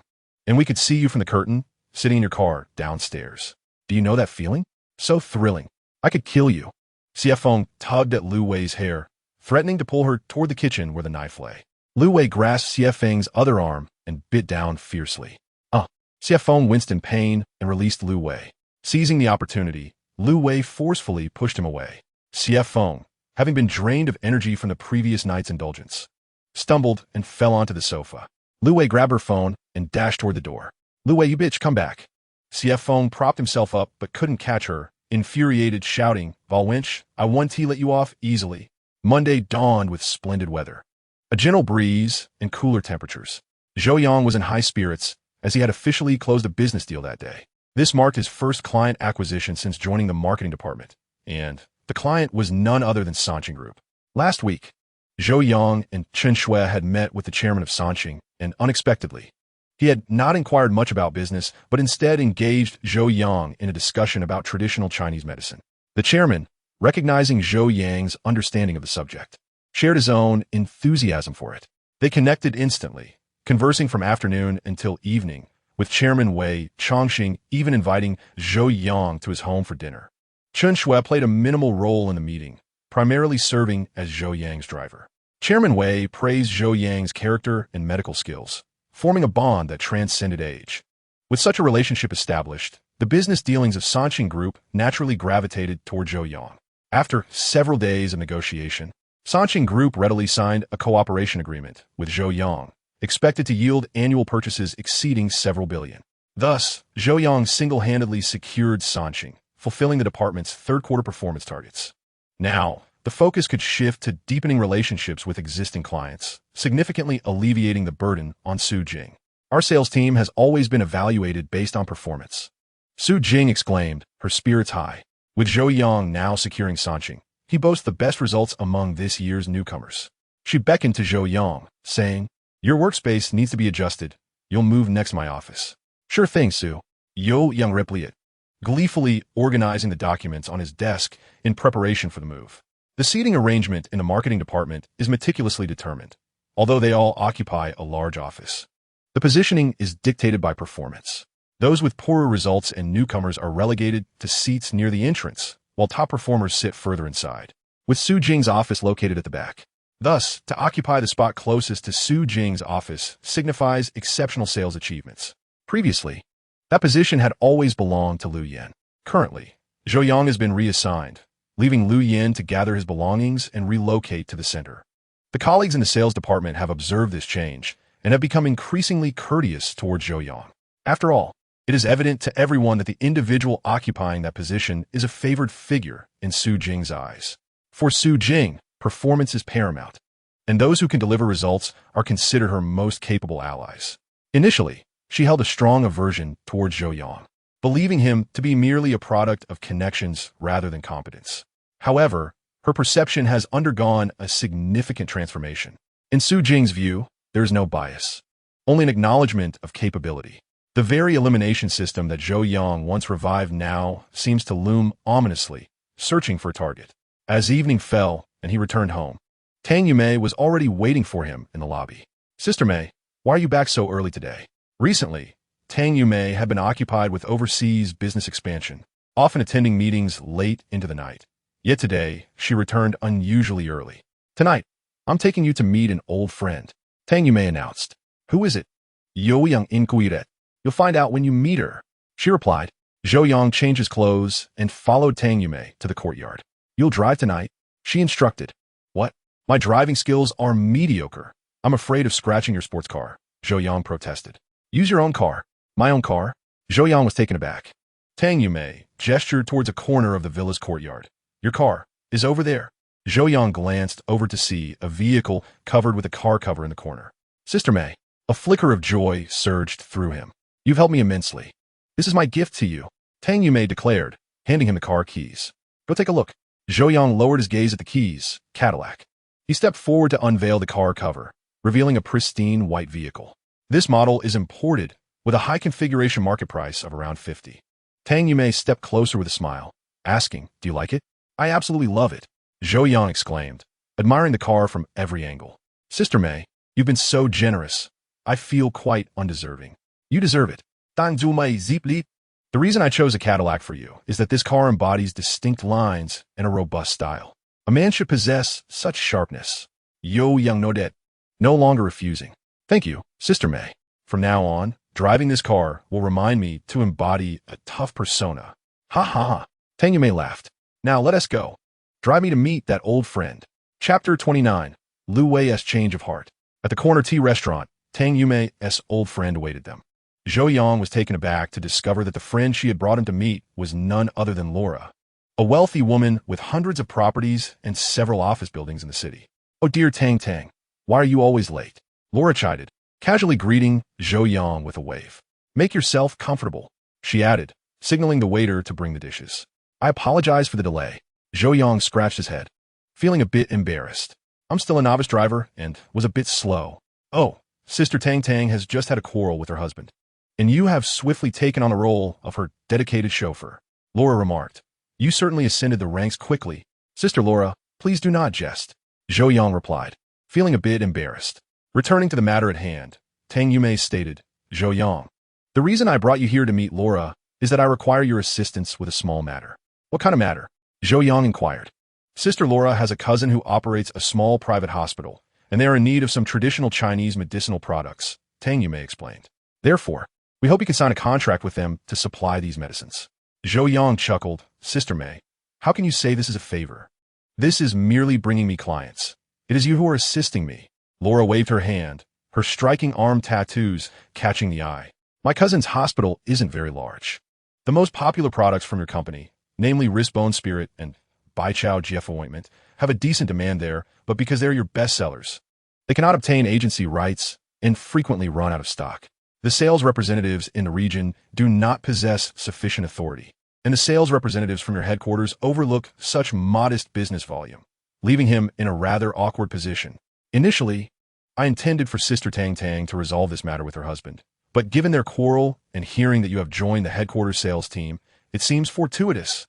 At that moment, the servers began to bring out the dishes, prompting Laura to say, "Let us eat." Tang Yumei picked up her chopsticks and, while dining, addressed Zhou Yang. "What Sister Laura truly desires is for you to represent the company and finalize a contract with her cousin, ensuring unlimited supply of those two best-selling products." In reality, providing unlimited supply of those two products would not yield significant profit, as they are inexpensive yet effective medicines. Thus, this business is not substantial enough to attract the attention of headquarters sales representatives, while regional sales lack the authority to handle it.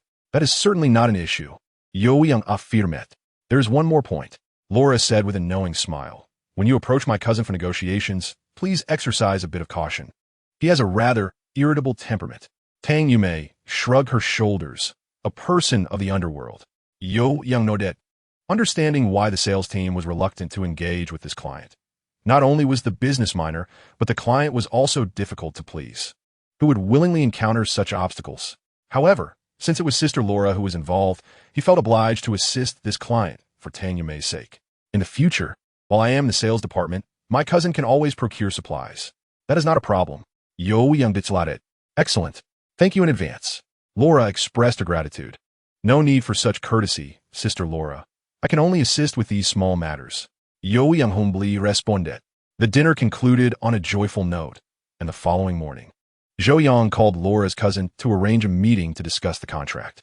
Although Zhou Yang had secured significant orders, being a newcomer in the sales department, he still required the presence of an experienced salesperson for business negotiations. However, today Lu Yin was unavailable, and a beautiful sales representative accompanied him instead. Her name was Zhao Xing, who had been in the sales department for 3 years, ranking in the middle in terms of sales performance, making her a fairly competent salesperson.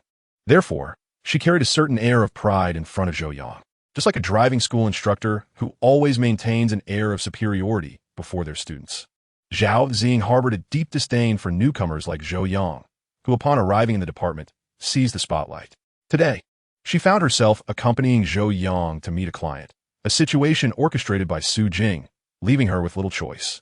Yet, in her heart, she silently vowed to disrupt the meeting, resolutely refusing to engage in any negotiations. Adjusting her pristine white dress and holding an umbrella, she wore a reluctant expression as they made their way to the parking lot. Upon reaching a white Cadillac, Zhou Yang pressed the car key. "Sister Zhao, get in." "What? Is this your car?" Zhao Xing exclaimed in surprise. Typically, recent graduates like Zhou Yang could not afford such a vehicle. Those whose families provided financial support usually settled for modest cars worth tens of thousands. Even those from middle-class families could only manage a car costing 200,000 to 300,000. However, Zhou Yang's vehicle was a brand new model, priced at around 500,000. I didn't realize you were so wealthy. Zhao Ziying's demeanor softened considerably. Zhou Yang chuklet inwardly, reflecting on the truth of the saying that a car represents a man's status. Just as he was about to speak, a hurried figure approached. His ex-girlfriend, Elwei. Zhou Yang. Elwei called out, urgency in her voice. I need to talk to you. It's not convenient right now. I have a client meeting, Zhou Yang replied. He felt no emotional attachment to Elwei and wished to sever all ties. Come on, Zhou Yang, don't be so petty. Even if we are no longer a couple, it shouldn't be a problem to have a brief conversation. Elwei insisted. Zhao Ziying felt a bit awkward and suggested, maybe you should handle your own matters first.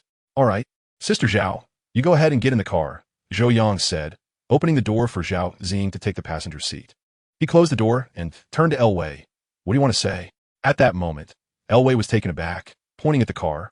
Did you just buy this? What's wrong with it? Zhou Yang inquired. A deep sense of regret flickered in Elwei's eyes. She had recently heard from colleagues that a rising star in the sales department had secured a multi-billion-dollar client within just half a month of joining. This news spread across various departments. When Elwei learned that this rising star was Zhou Yang, her composure shattered. Seeing him with a new car, an upscale sedan at that, her feelings of regret surged like a relentless tide. A client worth over 10 billion meant commissions exceeding $1 million in a year. Thus, Zhou Yang had preemptively indulged in purchasing a car that suited him perfectly. Who was the woman in that car? Elwei inquired further. What does that have to do with you? Zhou Yang replied. If you have nothing significant to discuss, please refrain from seeking me out to avoid misunderstandings. At that moment, Elwei felt a profound sorrow. She realized she had been blind to such a promising individual, easily letting him slip away. Now, attempting to reclaim him seemed an insurmountable challenge. I've broken up with Xiefeng, Elwei declared. I want to reconcile with you. Zhou Yang, Liu Wei continued. I have realized that I still have feelings for you. Xiefeng is not suitable for me. Therefore, in light of our 4 years of camaraderie in college, can we return to how we once were? She, fearing Zhou Yang's refusal, hastily added, to demonstrate my sincerity, I can spend the night with you. Chapter 30. Emergency Treatment. Zhou Yang was utterly speechless at this moment. When did this woman become so audacious? I only wish to convey one thing. Zhou Yang responded, get lost. He then elegantly entered his car, not sparing Liu Wei a glance, and pressed the accelerator, vanishing into the distance. He could not be bothered to utter another word to her. Zhou Yang, you seem to be quite popular with the ladies. Zhao Ziying remarked. That girl appears to be from the administrative department, doesn't she? Her boyfriend has even visited our company. Zhou Yang was disinterested in discussing this topic and said, Sister Zhao, you will accompany me to meet the client today. Let me handle the conversation. If I falter or appear unversed in the business, I would appreciate your assistance. Of course, Zhao Ziying replied. Since it is your client, you should take the lead. Soon, they arrived at the client's company, known as Shunshang General Hospital. As Laura had mentioned, it was indeed a small hospital, covering over 1,000 square meters and consisting of only 4 floors. Following the prearranged information, Zhou Yang made his way to the director's office on the top floor. Along the way, he heard numerous cries of distress and saw individuals wheeling injured patients in and out as if following a car accident, bloodied and battered. Before long, the two arrived at the director's office on the 4th floor. As they had scheduled in advance, Director Wei was already waiting in the office. This marked Zhou Yang's inaugural venture into a client meeting. He lightly knocked on the door. Hello, Director Wei. I am Zhou Yang. We arranged this appointment over the phone. Oh, please come in. A voice responded from within. Zhou Yang and Zhao Ziying entered the spacious, bright, and impeccably tidy office, where a middle-aged man, approximately 50 years of age, dressed in a white coat, was seated at his desk, engrossed in his computer. Please have a seat. He stood and gestured for Zhou Yang and the others to sit down. Director Wei, do you also need to make house calls? Zhao Ziying, demonstrating her seasoned salesmanship, effortlessly broke the ice with a simple remark upon their introduction. Some longtime patients still prefer me. Wei Changqing removed his white coat and sat down before Zhao Ziying and Zhou Yang. Director Wei, I have privately heard from Sister Laura about some of your needs here. And since both parties are willing to collaborate, let us dispense with the pleasantries and get straight to the point, Zhou Yang stated. Agreed. Wei Changqing appreciated this forthright manner. Please outline your hospital's monthly requirements regarding the types and quantities of medications. I will do my utmost to coordinate. Zhou Yang inquired. Wei Changqing handed Zhou Yang a pre-printed sheet of paper, saying, everything is outlined here. Zhao Ziying took the list, glanced at it. and a flicker of disdain passed through her eyes. This quantity of medication for a month, and they are requesting an 8% discount. Originally, what they sought were our flagship products. These two primary items are insufficiently supplied each month. How could one afford to sell them at a discount to such a minor client? Director Wei, I fear that this demand for an 8% discount may not be feasible. Beside them, Zhou Yang remarked, our larger clients acquire goods at the original purchase price. These two models are our flagship products, boasting strong competitiveness, yet the supply is rather limited. Implicitly, do you expect such a modest business volume to warrant a 20% discount? Surely you jest. If things do not go well, you may find yourself without any medicine at all. Wei Changqing furrowed his brow and inquired, what volume of business do you require to fully supply these two medications? At least 10 times the current volume, Zhou Yang replied nonchalantly. She had no intention of securing a client today, as they were not her customers, and felt free to speak candidly. Under normal circumstances, reaching 23 times Wei Changqing's business volume would suffice for regular supply, while 5 times would qualify for a discount of 22%. However, Zhou Yang's exorbitant demands were a deliberate attempt to close the door on negotiations. Wei Changqing's frown deepened. Is the bar truly set so high? Are we small clients not considered clients at all? Noticing his growing irritation, Zhou Yang remained unperturbed, raising an eyebrow in silence. She was passing the challenge to Zhou Yang, observing how he would handle the situation. Zhou Yang hastily interjected, Director Wei, that is not the case. We treat all clients equally, but larger clients do indeed enjoy lower discounts, which is a common business practice. Zhou Yang added thus. We are currently unable to meet Director Wei's requirements. Wei Changqing's expression tightened, his temper on the verge of flaring. Just then, a knock resounded from the door. Director Wei, we have a patient in room 13 with a knife wound to the legs artery. We have applied a bandage, but the bleeding won't stop. Please come quickly. Understood. Wei Changqing swiftly donned his white coat and made his way outside. Zhou Yang suddenly remarked, if Western medicine cannot stop the bleeding, it will be beneficial to incorporate traditional Chinese medicine for enhanced efficacy. Wei Changqing paused, momentarily rooted in place. Zhou Yang continued. By tightly wrapping the femoral and popliteal arteries with a bandage and applying pressure to the Weizhong, Xuehai, and Sanyinjiao acupoints, you will achieve positive results. What Zhou Yang spoke of were the miraculous hemostatic techniques of golden scales, which employed different acupoints and meridian stimulations based on the location of arterial injuries causing persistent bleeding. The inability of Western medicine to halt the blood flow did not imply its ineffectiveness. Rather, it indicated that the intensity was insufficient. When combined with the extraordinary hemostatic techniques of golden scales, success was virtually assured. Wei Changqing inquired, do you practice traditional Chinese medicine? Indeed. Without further ado, Wei Changqing rushed away, entering the operating room to quickly disinfect before approaching the operating table. Upon assessing the injury, he found that the bleeding was indeed as described. The bandage was soaked, and the patient had already succumbed to unconsciousness. A look of deep apprehension crossed Wei Changqing's face, for the individual lying on the hospital bed was none other than Xiao Yuliang, a notorious figure in the local underworld of Shenzhen. His prominence had likely rendered him a target, resulting in his grievous injury. Wei Changqing's hospital had become a refuge for such underworld figures. In his earlier years, Wei Changqing had also traversed the same world, but armed with a medical education, he had gained some renown as a physician. Afterward, he amassed wealth through these individuals, enabling the establishment of this hospital, which subsequently became a sanctuary for those from the underworld. Regardless of the hour, whenever they were wounded in their violent escapades, this hospital remained open to them. Today, Wei Changqing found himself face to face with Xiao Yuliang, a dear friend and a prominent figure in the nightlife of Shenzhen. In broad daylight, he had been attacked, indicating that his assailants aimed to catch him off guard. As blood continued to pour from his wounds, the situation became dire. The femoral artery is the largest artery in the human body, and without intervention, he would soon bleed out. The methods available to him had already been exhausted by the doctors, leaving him in a state of desperation. At that moment, Wei Changqing recalled Zhou Yang. It seemed that he had no choice but to resort to the unconventional. Go to my office and fetch that young man quickly. Wei Changqing instructed a nearby nurse. Chapter 31. The Lifesaver of the Underworld Leader. Zhou Yang was urgently summoned to the operating room, swiftly undergoing disinfection and donning surgical attire before being led to the operating table.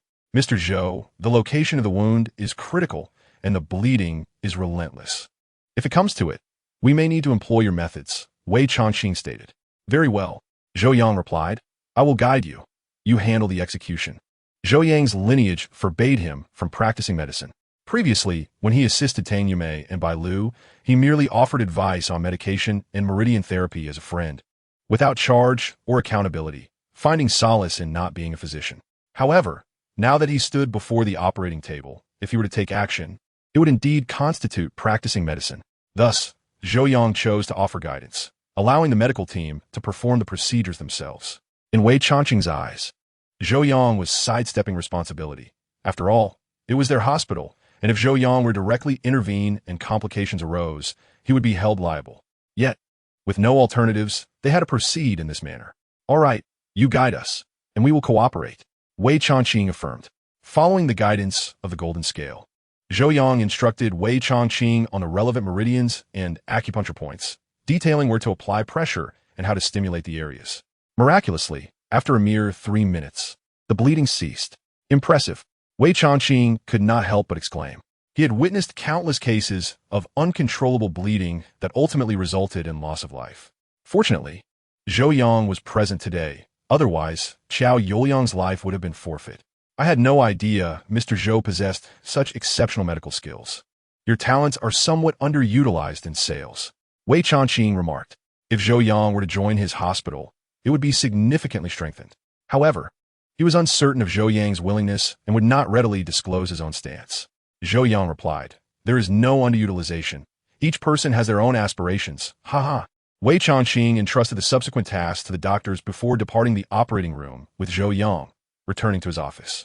Mr. Zhou, I cannot thank you enough. Once Mr. Qiao regains consciousness, I will recount today as events to him. Wei Changqing expressed, you are his savior. There is no need for such formalities. It was a mere act of assistance. Zhou Yang replied. Then let us discuss the matter of our potential collaboration, Wei Changqing suggested. Beside him, Zhao Xing had long been growing impatient. She shook her head at Zhou Yang, indicating her reluctance to collaborate. Yet, Zhou Yang disregarded her gesture and confidently stated, Director Wei, the conditions for cooperation you proposed are perfectly acceptable. We can meet all these requirements. Oh, thank you so much. Wei Changqing beamed with delight. Zhao Xing, astonished, interjected, Zhou Yang, your actions are undermining the protocols of our sales department. What protocols? If the sales volume does not meet the standards, we cannot grant unlimited supply rights for best-selling medications, nor can we offer a discount of 20. Zhao Xing exclaimed. By allowing this client special privileges, what will happen when other clients with lower volumes request the same discount? Will we comply or not? Zhou Yang replied, it depends on the nature of the client. If they are a pharmacy or medical channel, we can adhere to the regulations without issue. However, this is a hospital, a place dedicated to saving lives. Should we not extend greater leniency? His perspective, rooted in ethics and public welfare, rendered Zhao Xing momentarily speechless. Yet, she could not swallow her pride and, in a huff, rose from her seat. If you can negotiate with clients on your own, why must I accompany you? Handle it yourself. With a sultry sway of her hips and the click of her high heels, she stormed out of the office. Wei Changqing raised an eyebrow and smiled. Your colleague has quite the temper, Zhou Yang retorted. As a newcomer in the department, everyone feels entitled to step on me. If Mr. Zhou requires assistance, I can provide personnel who will treat you with utmost respect, Wei Changqing offered. No, that's unnecessary. Zhou Yang hastily waved his hand, fully aware of the nature of the individuals Wei referred to. Director Wei, I have brought the contracts with me today. I am ready to sign them now. Zhou Yang produced 2 copies of the agreement from his bag. Once I complete the necessary procedures, our collaboration can commence. Mr. Zhou operates with remarkable efficiency. I greatly admire that. Wei Changqing's eyes sparkled with admiration for Zhou Yang. Having navigated the medical field and encountered many influential figures, he recognized that young talents like Zhou Yang, possessing courage, capability, and decisiveness, were indeed rare gems with immense potential for future success. Although he contemplated enticing Zhou Yang to join him, he hesitated, fearing Zhou Yang might decline, choosing instead to keep his intentions close to his chest for future discussions. Upon exiting the hospital, Zhou Yang attempted to call Zhao Xing, only to find she had already left in a cab. He surmised that she was likely heading back to Zhou Yang to lodge a complaint against him. His unrestrained negotiations with clients had breached the sales department's protocols and tarnished her reputation, and she would not let this go easily. The sales personnel were astute and bore grudges. Navigating this environment without exceptional skill was indeed challenging. Fortunately, Zhou Yang had secured the significant client, Sanqing, which served as a protective shield for him. If the department were to dismiss him, Sanqing would likely withdraw from the partnership as well. Thus, Zhou Yang felt emboldened in the department. Let Zhao Ziying complain if she wished. At worst, President Su would scold him for a few moments, but he remained unfazed. With this thought, he settled into his car, preparing to return to the company. Just then, his phone rang. It was Bai Lu calling. Zhou Yang answered the phone, and Bai Lu's voice came through. Zhou Yang, we have an alumni gathering at Tianqian Hotel tomorrow evening. You should join us. Oh, why was Ti notified about the alumni gathering? Zhou Yang replied, perplexed. There hasn't been any chatter in the alumni group either. This gathering is quite intimate. Just a few of our classmates from the same year, and they've all done rather well for themselves. There will be about 6 or 7 of us. Bai Lu explained. Most of them are quite beautiful. Zhou Yang chuckled lightly. Beauty is not what I seek. It's the senior's invitation that matters. And I cannot refuse her graciousness. Huh, look at you getting all charming. Bai Lu teased. By the way, the medicine you prescribed has truly worked wonders. I've been sleeping splendidly these past few nights. That's great to hear. Are you busy? I'm driving. Zhou Yang replied. Then focus on the road. We'll see each other tomorrow night. Bai Lu said. Zhou Yang sped back to his department, and indeed, he was promptly summoned to the office by Zhou Yang. Do you know why I called you here? Su Hing Guiyuth. Yes. I unilaterally granted the client a discount and overstepped my authority by relaxing the signing policies. Zhou Yang admitted. Such actions must not recur. Su Jing asserted. Understood, Director Su. Zhou Yang nodded. Off you go. Zhou Yang suppressed a smile as he exited the office. Reflecting on how securing a significant deal had brought a newfound tranquility to his world. Had this occurred previously, Su Jing would likely have been furious. Chapter 32. Attending the gathering of beautiful classmates the following evening at Tianqian International Hotel, Zhou Yang, at Bai Lu's behest, attended the classmates' gathering. A total of 9 individuals were present, all of whom were close friends of Bai Lu. 6 were women and 2 were men. The 2 men were distinctly different in style. One, nicknamed Big Bear, was a towering athlete, around 6 feet tall and robustly built, though not conventionally handsome. Perhaps the women felt a sense of safety in his presence. The other was diminutive, about 5'3", slender with fair, delicate skin and curly hair. Had Bai Lu not mentioned him, Zhou Yang might have mistaken him for a girl.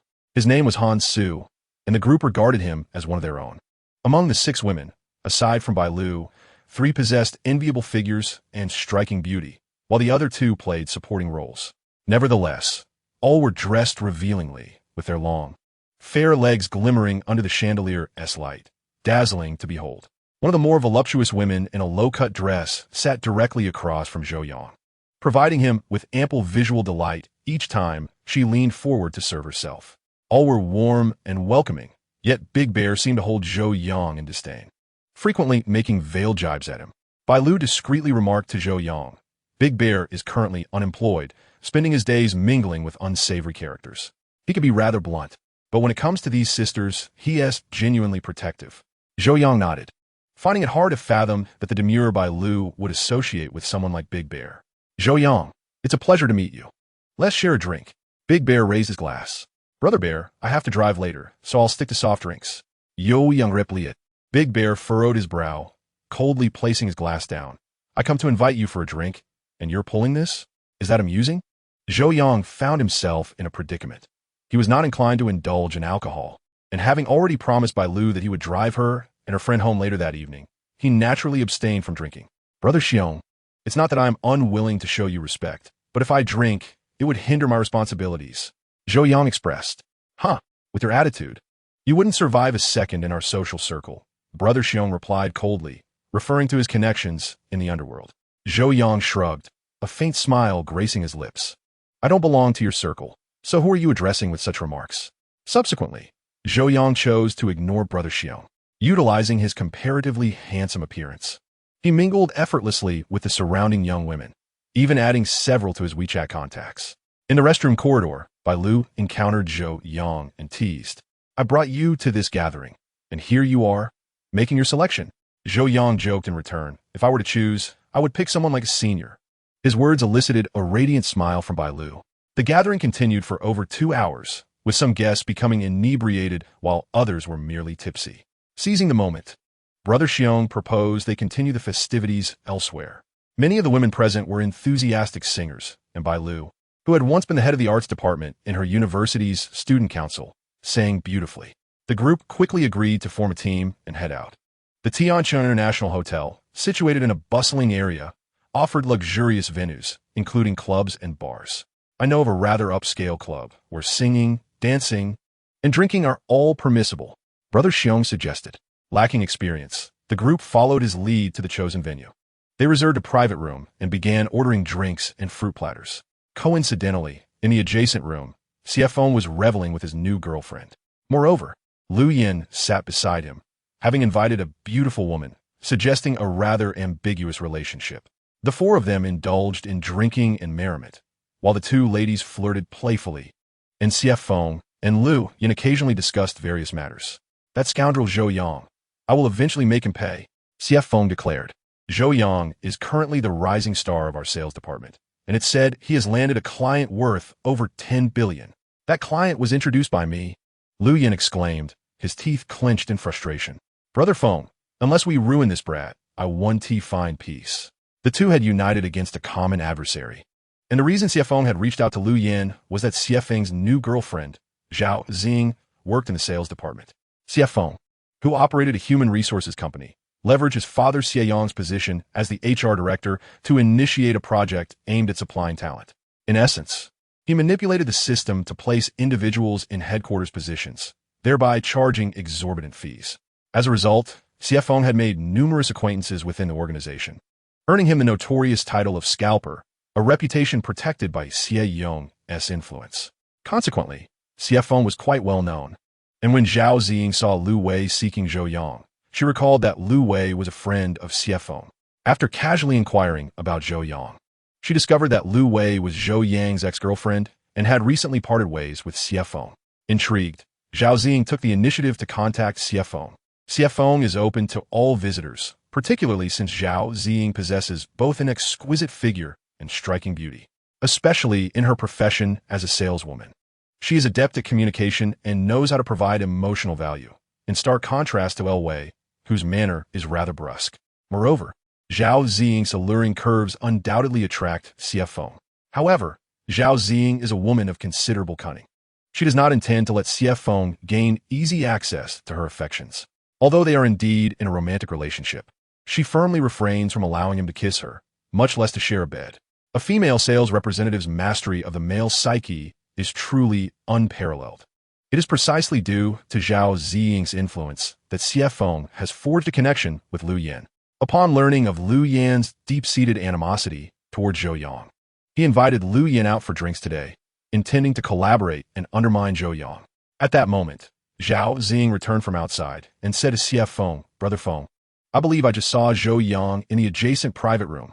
Earlier, while I was on the phone in the corridor, I noticed him arriving with a group of girls, including our company's front desk beauty, Bai Lu. Bai Lu is renowned as the pinnacle of beauty within the company, and her presence at the front desk means that nearly everyone in the office recognizes her. Upon hearing Zhao Xing's words, Lu Yan's teeth ground in frustration. He had pursued Bai Lu for a year, leveraging his status as the top sales representative, yet she had never acknowledged him.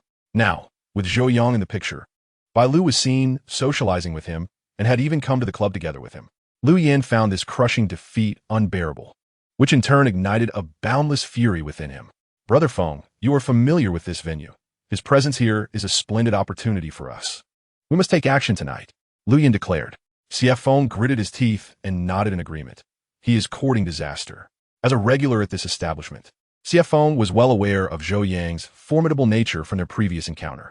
To ensure absolute certainty, he resolved to call upon his circle of friends for assistance. After making 5 calls, Xiefeng confidently raised his glass. Let us wait for an hour until my brothers arrive. I will ensure Zhou Yang leaves with nothing but regret. Brother Feng is formidable. Meanwhile, in the adjacent room, Zhou Yang and his companions opened their drinks, reveling in joy and laughter. The bonds formed during university are the purest. And although they had graduated over a year ago, their reunion felt as if they had returned to their college days. Zhou Yang sat beside by Lu, captivated by her singing. She was indeed the leading lady of their university, her voice reminiscent of a melodious aureole, enchanting to the ears. Just as Zhou Yang was lost in the moment, his phone rang unexpectedly. Upon seeing it was a call from Wei Changqing, he wondered why the dean was calling him so late. Zhou Yang rose to step outside and answer the phone. "Dean Wei, you're still awake at this hour?" he inquired. "Me? I usually don't sleep until the wee hours." Wei Changqing remarked, "Mr. Zhou, the injured patient you assisted at our hospital yesterday has just awakened and is insisting on speaking with you. I advised him to rest, but he is adamant about conversing with you." Oh, Zhou Yang recalled his visit to a client yesterday, during which he had staunched the bleeding of a severely injured individual. After a day and night, the patient had finally regained consciousness. What did he wish to convey? Zhou Yang inquired. Without hesitation, Wei Changqing handed the phone to a subordinate of Qiao Yuliang. The subordinate placed the call on speaker and held it to Qiao Yuliang's ear. "Mr. Zhou." Qiao Yuliang's voice emerged, weak and interrupted by cough. "Big brother, big brother." A nearby subordinate rushed forward, concerned for Qiao Yuliang's well-being. "I am fine. Just a slight irritation in my throat." A teasing expression flickered across Qiao Yuliang's resolute face, revealing his typical robust demeanor. "Mr. Zhou, I heard from Director Wei that I had lost a significant amount of blood and was unable to stop it. And it was you who employed a unique method to save me. You have preserved my life, and I wish to meet you in person to express my gratitude." Zhou Yang quickly replied, No, you are far too kind. Mr. Zhou, it seems a bit noisy on your end." Xiao Yuliang did not catch Zhou Yang's words clearly. "Ah, I am at a club. The noise is indeed quite substantial," Zhou Yang explained. "Oh, which club are you at?" Xiao Yuliang queried. "What was its name again?" Zhou Yang pondered briefly before responding, "Ah, it's the Royal Club." "Ah, understood. I shall not delay your leisure any further. Once I have recovered, I will certainly visit you in person." Xiao Yuliang replied. "You are too courteous." Zhou Yang concluded the call, and beads of sweat formed on Xiao Yuliang's forehead, indicating he had exerted considerable effort during the conversation. A companion of Xiao Yuliang stepped forward to dab his sweat. Xiao Yuliang directed a towering figure beside him. "Nearly 2 meters in height, along, Mr. Zhou is at the Royal Club, which is our territory. Go there immediately and convey our heartfelt gratitude to Mr. Zhou on my behalf." "Yes, big brother." Along nodded and swiftly exited. Within the Royal Club, Zhou Yang returned to the private room after finishing his call, resuming his revelries. Moments later, the door to the room swung open, and CFong led a group inside. The sudden entrance surprised everyone, halting the music abruptly. "Ori!" The lady sings splendidly, truly deserving of an award. CFong clapped his hands, directing his gaze toward Bai Lu, who held the microphone, his eyes gleaming with a mix of greed and lewdness. Had Zhao Xing not been present, his true nature would have been unmistakably revealed. At that moment, Lu Yin also entered, accompanied by a beautiful woman with a pure appearance and glasses. Zhou Yang furrowed his brow. "What brings you here?" "Zhou Yang, we are colleagues. Let's have some fun together," Lu Yin replied. "Indeed, Zhou Yang, I introduced you to a client yesterday. Why are you so cold toward me?" Zhao Xing remarked with a suggestive smile. Despite her words, CFong had summoned a group of rough-looking individuals who barged into the private room, seating themselves on the sofa while making unwelcome advances toward the nearby girls. "What are you doing?" "Daxiong Gubelyud Inanja." "Oh, what is this? Do you seek trouble?" CFong cast a glance at Daxiong and declared, "I shall inform you that today we have come to seek out Zhou Yang for some amusement. Others should refrain from speaking unnecessarily, lest I take offense." He boldly plopped down onto the sofa, and instructed by Lu beside him, "Pour the wine." The other ruffians immediately reached for the beautiful women nearby, causing them to shriek and feign an escape towards the door. However, Lu Yin stood firmly in the entrance, preventing their exit. "Ha ha ha." Xiafeng laughed boisterously and remarked to Zhao Xing, "Look how frightened they are. Is it really necessary?" Zhou Yang's face was flushed with rage. "Have I troubled them in any way?" Xiafeng smirked. "Which of your eyes has seen me causing them distress? This is our private room. If you wish to drink and sing, return to your own space." Da Xiong shouted angrily, assuming the role of protector for the group of women. Being a man of the underworld, he instinctively stepped up in such a situation. He pointed at Zhou Yang and stated, "You have a grudge against him. If you wish to take him away, I shall not interfere." But the others are my friends, so do not act recklessly. Well, aren't you quite audacious? Xiefeng gritted his teeth and retorted, say one more word, and I shall strike you. Zhou Yang hurriedly stepped forward and said, Xiefeng, Lu Yan, although we have our differences, you need not involve others. If you continue this ruckus, I, Zhou Yang, will risk my life to have a proper confrontation with you. Goodness, he threatens to risk his life. How terrifying. Xiefeng mockingly covered his mouth, then straightened himself and said, Zhou Yang, I am not an unreasonable person. You see, my parents' divorce is a consequence of your actions, and just yesterday, you angered my girlfriend. This debt cannot be left unsettled, can it? Your parents' divorce is none of my concern. It is your father's own doing, Zhou Yang retorted, glancing at Zhao Ziying. Furthermore, your so-called girlfriend seems rather unreasonable. Am I to be blamed for her anger simply because I do not heed her opinions? That is utterly absurd. How dare you argue back? Xiefeng shouted. You must come before me today and kneel to apologize. As he spoke, he grasped a bottle of wine. Then I shall strike your head until I am satisfied. Otherwise, no one shall leave this place. You have gone too far. Bailu exclaimed. I shall call the police. Call the police? Do you believe you can make it out to do so? Xiefeng signaled to a nearby thug, who rushed forward and seized Bailu's phone. Who dares to report? I will have my brothers take their turn with her. Xiefeng bellowed.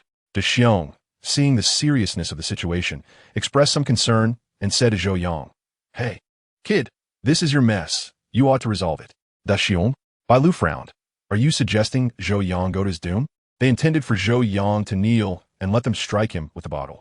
Wound tea that result in severe injury or even death. What can we do? They outnumber us. Da Xiong replied. What about the brothers you have in the underworld? Bailu whispered. Oh, at such a late hour, even if they come, it will be too late. Da Xiong spoke evasively. Xiefeng, you wish to play this game to the bitter end, do you? Zhou Yang suddenly said coldly, Very well. Then today, no one shall leave. It shall be either your demise or mine. At this moment, Zhou Yang resembled a vengeful deity. His complexion flushed crimson, and his eyes veined with blood.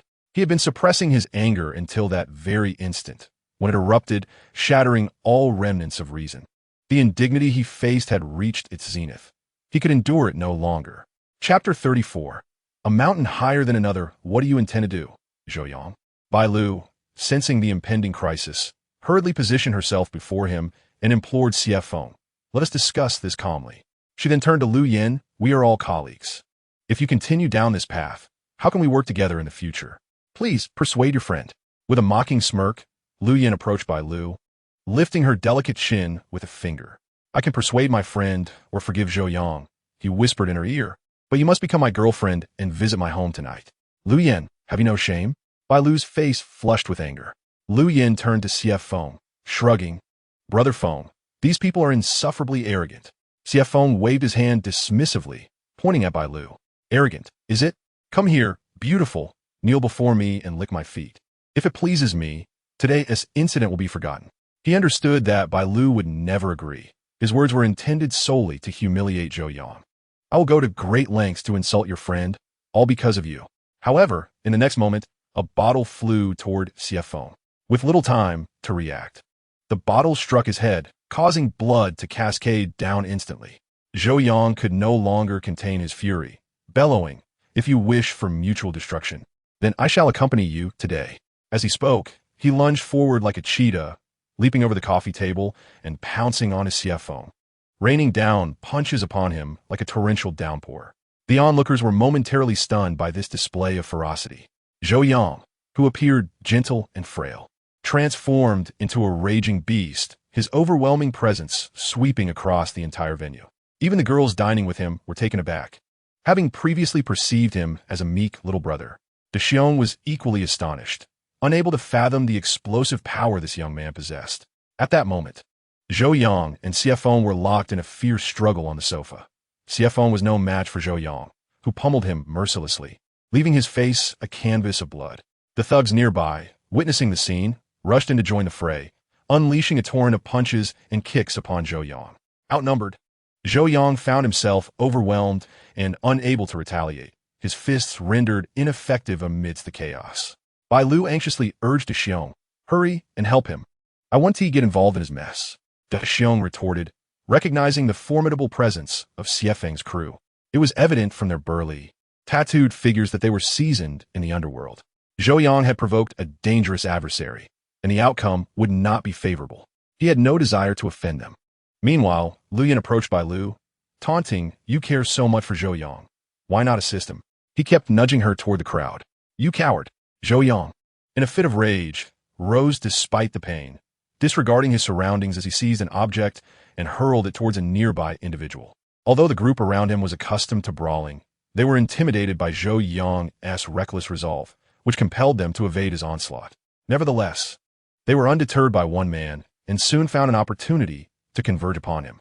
Gradually, Zhou Yang's fury transformed into calculated reasoning as he targeted their pressure points with precision, swiftly incapacitating two adversaries who collapsed, clutching their injuries in agony.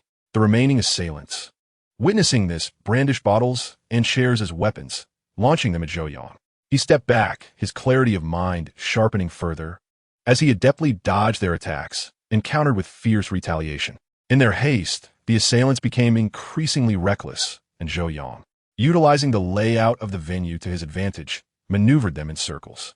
With a sudden strike aimed at a critical point on one of his opponents, he rendered them incapacitated. Though they could inflict numerous blows upon him, a single strike from Zhou Yang was sufficient to dismantle their combat effectiveness. In an instant, only two of them remained standing. This scene incited great anxiety in Lu Yan and Xie Feng, who had summoned 6 friends, believing their numbers would easily subdue Zhou Yang. Yet, as the skirmish unfolded, not only had been injured, but the remaining 2 appeared utterly helpless against him. Even the imposing figure of Xiong could not help but marvel at the astonishing prowess Zhou Yang exhibited. He doubted even his own ability to take down a single opponent. "Get the weapons," Xie Feng shouted, his voice laced with fury as he clutched a bleeding wound. Just then, a cacophony echoed from the corridor as the door to their private room swung open, and a group burst in. "Who is causing trouble here?" the tall, lean leader bellowed, having rushed over after hearing reports of a brawl from the staff. Upon entering, he surveyed the chaotic scene, noting the scattered debris and the moans of the fallen, realizing the fight was nearing its conclusion. His gaze then swept the room, and he was momentarily dazzled by the beauty of the women present.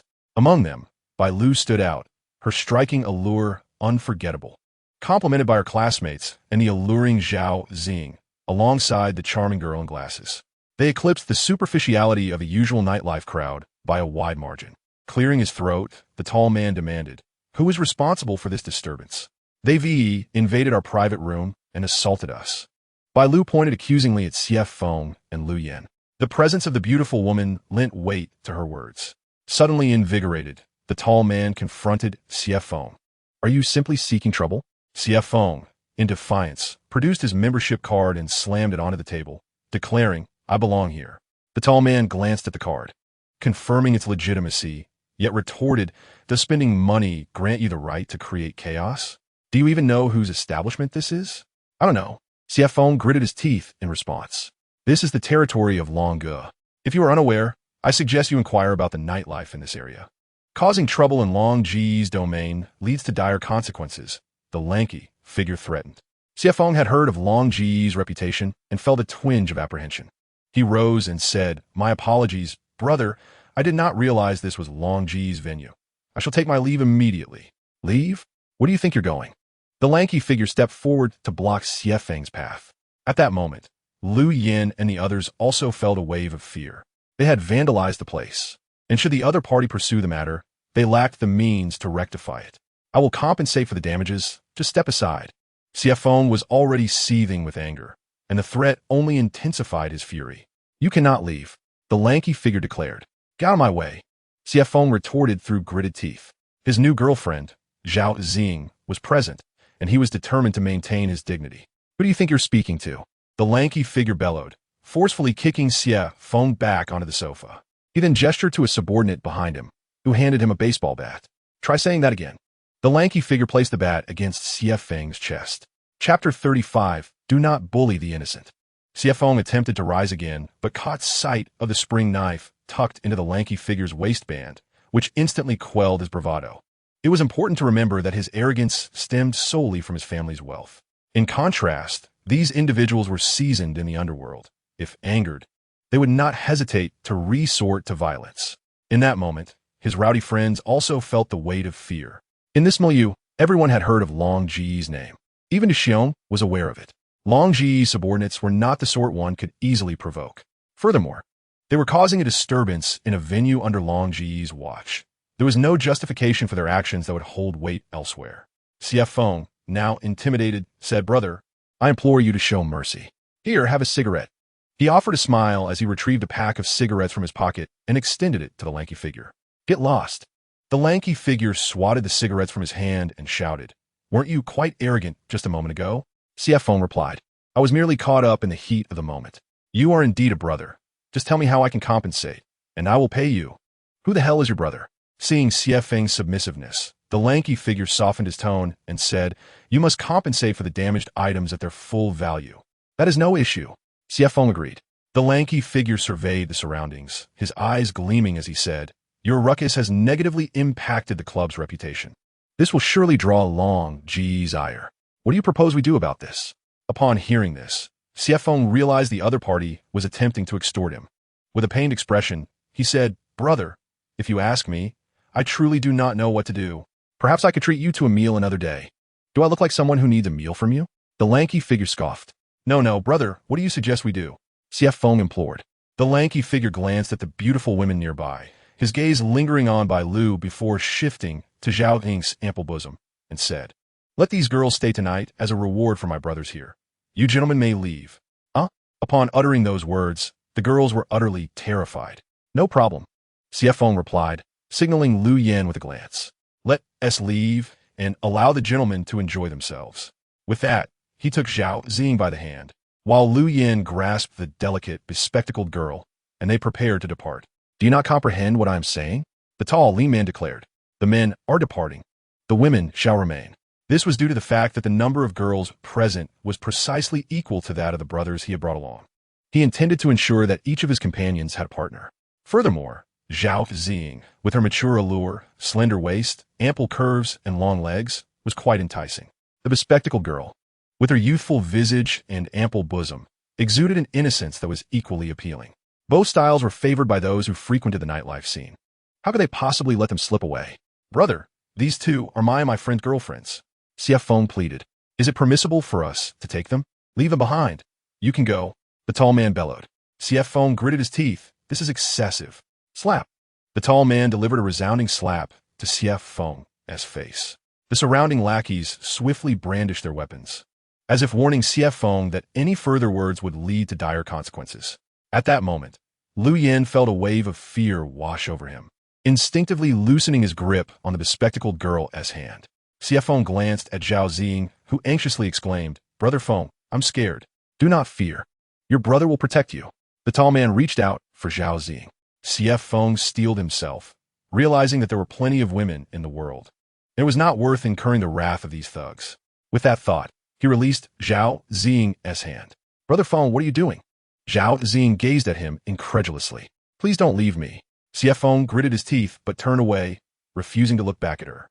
In a state of utter panic, Zhao Zing pulled out her phone to call the police, only to have it snatched away by the tall man. He ended the call and struck Zhao Zing's face with the phone, saying, "Little girl, don't even think about playing tricks. Even if you call the cops and they arrest me, once I'm out, your situation will be even more dire. Do you understand?" This was the most terrifying aspect of these ruffians. They feared not the police, employing sinister methods with no regard for consequences. Ordinary individuals could not withstand their relentless harassment. The other lackeys, witnessing this, erupted into laughter, turning their attention towards the surrounding beauties, particularly Bai Lu, as three men charged toward her. In that moment, CF Feng faltered. Lu Yan faltered, and even the burly figure nearby shrank back. No one dared to utter a word. They were all prepared to flee in shame. Suddenly, a loud voice pierced the air. In broad daylight, without any semblance of law, "Release those girls. Whoever dares to lay a hand on them, I shall break their arms." When an honest person turns fierce, they may become unrecognizable even to themselves. Following a series of provocations, fueled by rage, Zhou Yang's temperament transformed into one of wild ferocity. He cared not for the identity of his adversaries. Anyone who dared to threaten those he cherished would face his wrath. Witnessing Bai Lu on the verge of being violated, Zhou Yang erupted completely. He discreetly pressed his right hand against his left hand as Higu acupoint, exerting force. In an instant, Zhou Yang's face flushed crimson, as if his entire body were surging with blood, with some arterial veins slightly bulging. This is the emergency technique from Golden Scales, which employs specific methods to stimulate a particular acupoint, thereby instantaneously enhancing combat prowess. Faced with 7 or 8 skilled adversaries, Zhou Yang had no choice but to resort to this method. At that moment, his opponents lunged towards him. One underling charged forward first, his fist slicing through the air, narrowly missing Zhou Yang's nose, only to freeze upon making contact with his collarbone. This was due to Zhou Yang's fingers precisely pressing into the Tianfu acupoint on the underling's upper arm, applying a firm pinch. The opponent crumpled to the ground as if his bones had been extracted. Just then, another underling swung a steel pipe towards him. Zhou Yang sidestepped and deftly seized his wrist at the Yanxi acupoint. With a gentle twist, the pipe clattered to the ground. The underling's hand became useless, as if rendered incapacitated. Simultaneously, 2 more underlings attempted to strike. Zhou Yang ducked under a kick aimed at his ankle, delivering a palm strike to the Qihai acupoint of the foremost attacker, who immediately doubled over, clutching his abdomen in pain. The other, having just pulled out a spring knife, was swiftly thwarted when Zhou Yang locked onto his elbow at the Tsuchi acupoint. A faint crack echoed through the air as the knife fell, its blade embedding itself into the wooden floor. The assailant, drenched in cold sweat, howled in agony. Zhou Yang fixed him with a cold glare, his face twisted in pain, and warned, "Do not move, or the injury will worsen." With a swift motion, he pushed the man aside, who stumbled and fell. In that moment, Zhou Yang emanated an air of invincibility, akin to a killer emerging from a sea of corpses. His gaze sharp and searing as he turned to the tall, slender opponent. "Do you wish to continue? I shall accompany you to the end." Chapter 36, Supporting the Beauties. At this moment, within the private room, the light from the crystal chandelier filtered through the swirling dust, illuminating every corner. Upset fruit platters, broken steel pipes, and wine-soaked napkins lay strewn across the floor in disarray. The tall, slender man swallowed nervously, instinctively feeling a twinge of apprehension. Throughout his years on the streets, he had engaged in numerous brawls and encountered many formidable foes. Based on his experience, even the remaining 3 underlings would not stand a chance against Zhou Yang's displayed combat strength. He had not anticipated the presence of another expert in this venue. However, the tall man was concerned with maintaining his pride. He addressed Zhou Yang. "You may have taken down a few of my brothers, but do you think that makes you invincible? I am under Brother Long." Yet before he could finish, Zhou Yang picked up an ashtray from the ground and hurled it directly at him. "Damn!" The tall man hastily dodged, exclaiming, "You're looking for death. Is that so?" Zhou Yang retorted fiercely. "Let us see who meets their end first." Having already activated his abilities, he decided to exert more effort. He picked up a fallen baseball bat and approached the tall man and his 3 companions. The bat dragged across the ground, scraping against the marble floor and emitting a jarring noise that rattled everyone in the room. Suddenly, the tall man's phone rang. "Stop!" He gestured. "Brother Long is calling." As he spoke, an overwhelming excitement washed over him, as if he had grasped a lifeline. "Hello, Brother Long. I've arrived at the royal dynasty. Weren't you supposed to be here overseeing things? Where are you?" Brother Long inquired. "Brother Long, I am right here," the lanky man remarked. "There are troublemakers. I am mediating in the private room. Would you care to come and take a look?" This lanky fellow was summoning reinforcements. "Trouble?" Brother Long inquired. "How many private rooms?" 666. "Very well. I shall come over at once." After hanging up, the lanky man wore a triumphant expression, completely shedding his earlier trepidation. "Young man, you are exceptionally unfortunate. Brother Long is coming. Even if you possess the strength of 3 heads and 6 arms, you will not escape this place." As he spoke, the lanky fellow plopped onto the sofa, stretching his limbs, eagerly awaiting the unfolding drama. Nearby, Bai Lu and the others, unaware of Brother Long's background and status, urged, "Zhou Yang, quickly call the police." Her phone remained in the hands of the lanky man. Zhou Yang declared, "Since they are all men of the underworld, let us resolve this in an underworld manner. Regardless of whether he is Brother Long or Brother who among them do I fear?" In this moment, Zhou Yang stood resolute, embodying the essence of a man. Not only did Bai Lu admire him, but even Zhao Xing and the innocent bespectacled girl felt a sense of reverence. Were it not for Zhou Yang, they would likely have been stripped and pinned to the sofa. Instinctively, they gravitated toward Zhou Yang, positioning themselves behind him. This scene stirred resentment within Feng. Yet he was wary of Zhou Yang and dared not approach. Soon, the door to the private room swung open, and several men clad in suits entered, taking positions on either side. In the center, a towering bald man, nearly 2 meters tall, strode confidently into the room. Brother Long, the lanky man scampered forward. You have arrived at the perfect moment. These ruffians are causing a ruckus and have injured several of my brothers. So audacious? Brother Long's gaze was sharp, slicing through the crowd like a blade. It was he who harmed your men. Xie Feng hastily pointed at Zhou Yang. Indeed, Brother Long, it is him. Lu Yin chimed in. His name is Zhou Yang. Just a moment ago, he brazenly declared that regardless of whether you're Brother Long or brother, he will fight anyone who comes. Lu Yin, true to his reputation as the sales champion, was adept at instigating trouble. Yet to the eyes of the young women, this spectacle was met with disdain, particularly from Zhao Ziying and the innocent bespectacled girl. The actions of Xie Feng and Lu Yin repulsed them to the point of nausea. Faced with someone formidable, they were left trembling, surrendering their girlfriend to another. When someone stood up for their girlfriend, they became mere troublemakers, sowing discord and ensnaring the brave. They epitomized treachery, selfishness, cunning, and cowardice in their entirety. Brother Long's icy gaze fell upon Zhou Yang, his commanding aura capable of overwhelming all. Do you understand the consequences of causing a disturbance in my domain? Zhou Yang replied. First and foremost, I was not the instigator of this ruckus. These two gentlemen came from the adjacent room seeking trouble, and I merely defended myself. Secondly, you may inquire of your little brothers as to why I struck them. Upon hearing this, Brother Long seemed intrigued, his sharp eyes fixed on the lanky man. Pray elaborate. Brother Long, they were the ones causing trouble. I merely intervened, and when he refused to comply, he resorted to violence. The lanky man defended himself. You speak nonsense. If it were merely that, how could I possibly have retaliated? Zhou Yang exclaimed, You people, relying on your numbers, threaten us to leave all the girls behind while driving the men away.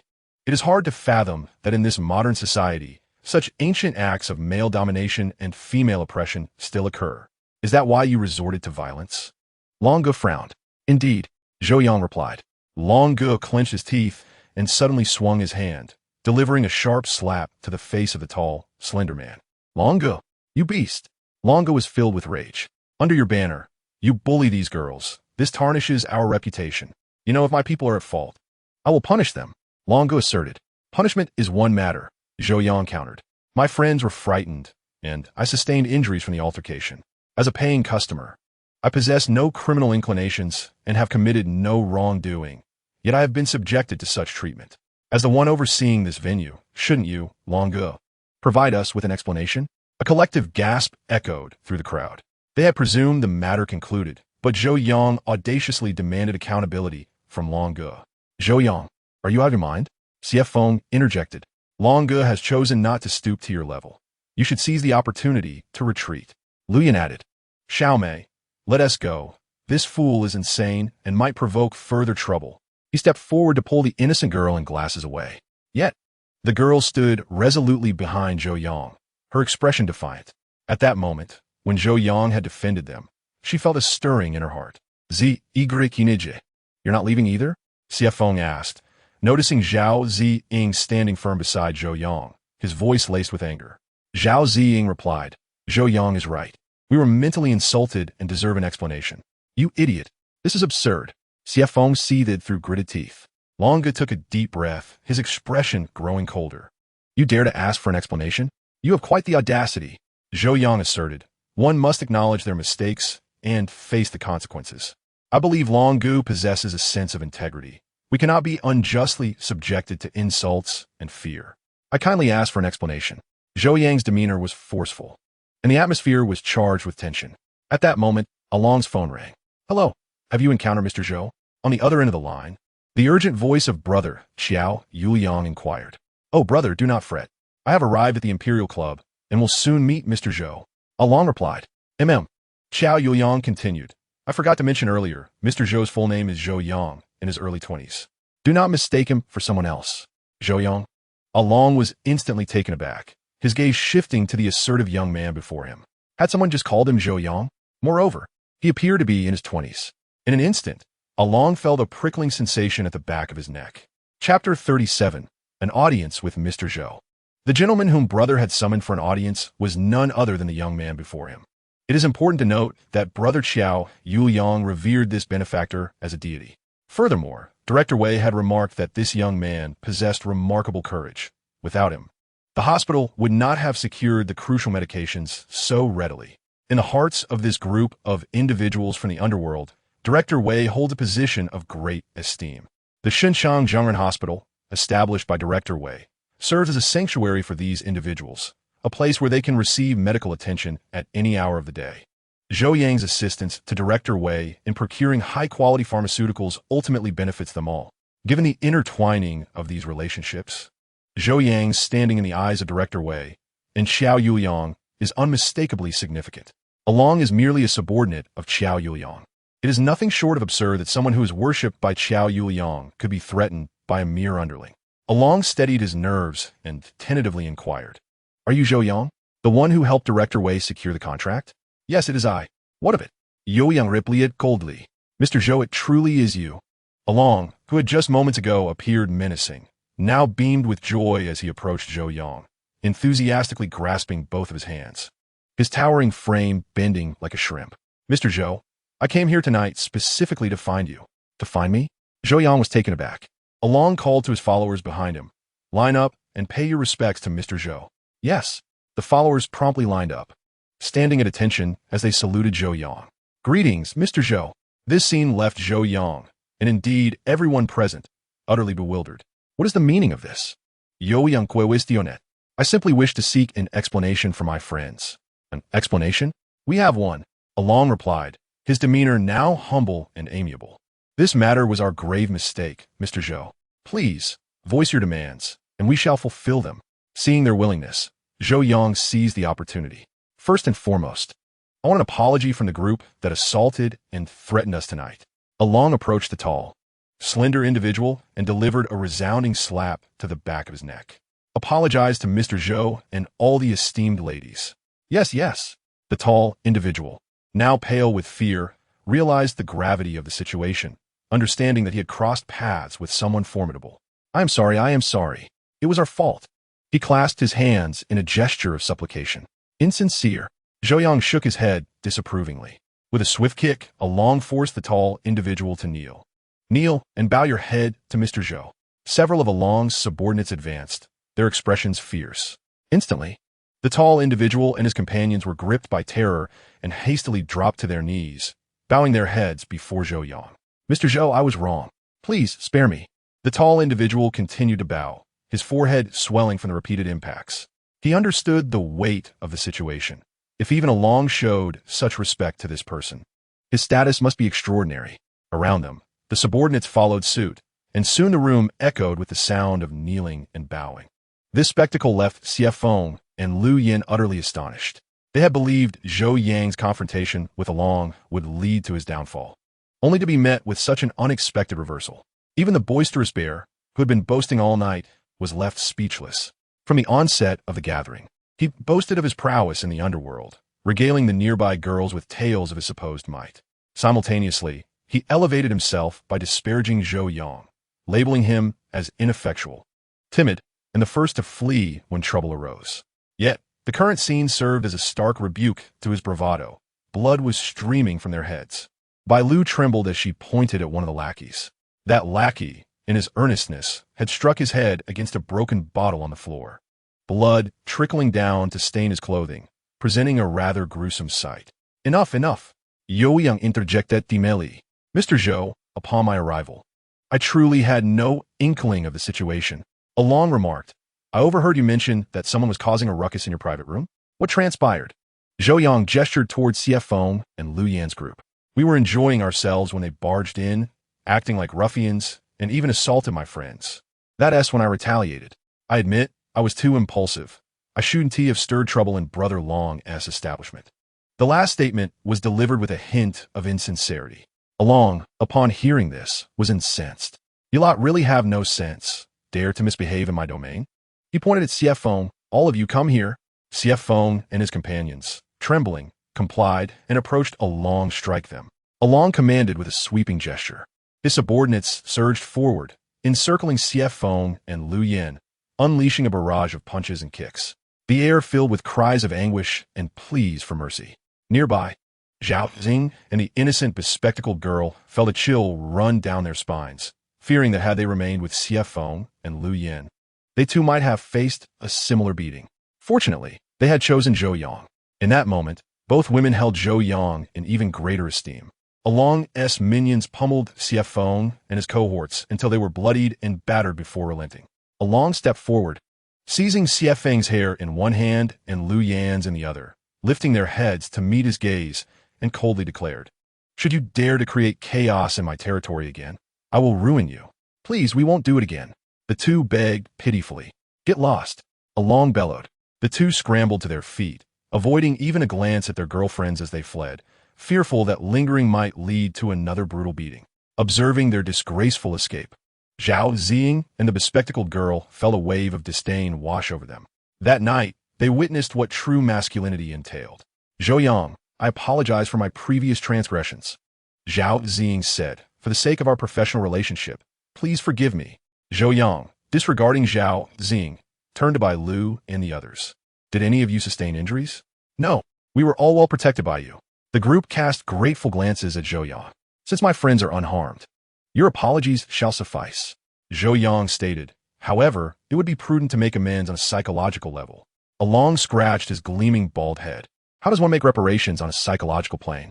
"By compensating with material means," Zhou Yang replied. "For instance, presenting some membership cards from the club wouldn't be out of the question." Along sigh escaped Aaron as he smacked his forehead. "Mr. Zhou, forgive my foolishness.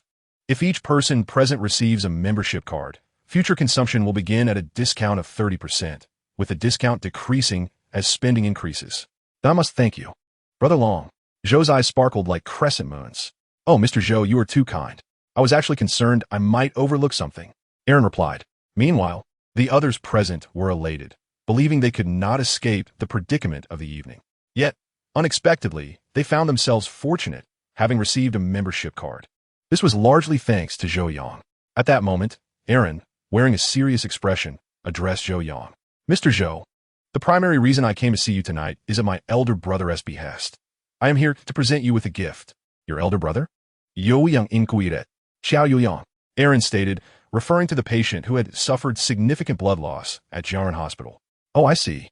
Zhou Yang finally comprehende."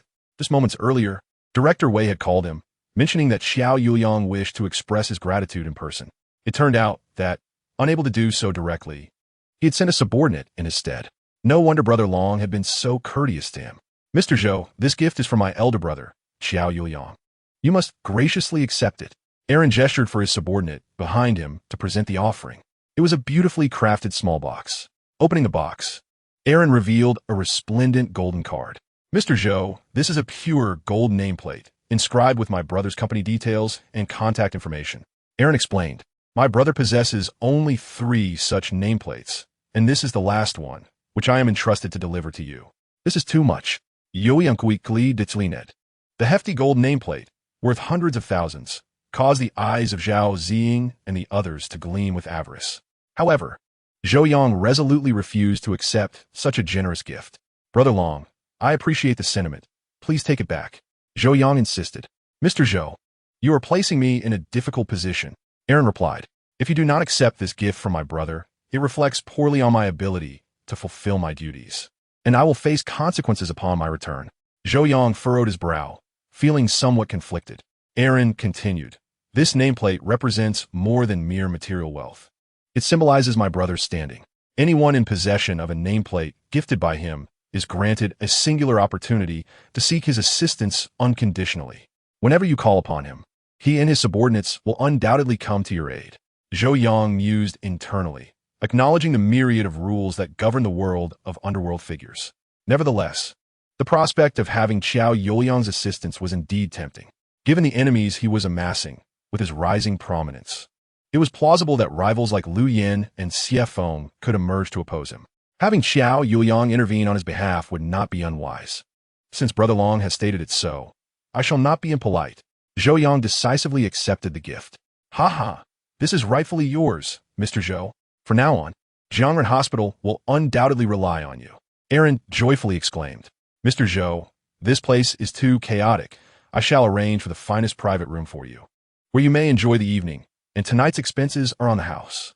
With a wave of his hand, he instructed his subordinate. Open the private room on the top floor for Mr. Zhou and summon some people to clean this area thoroughly. Yes, Brother Long.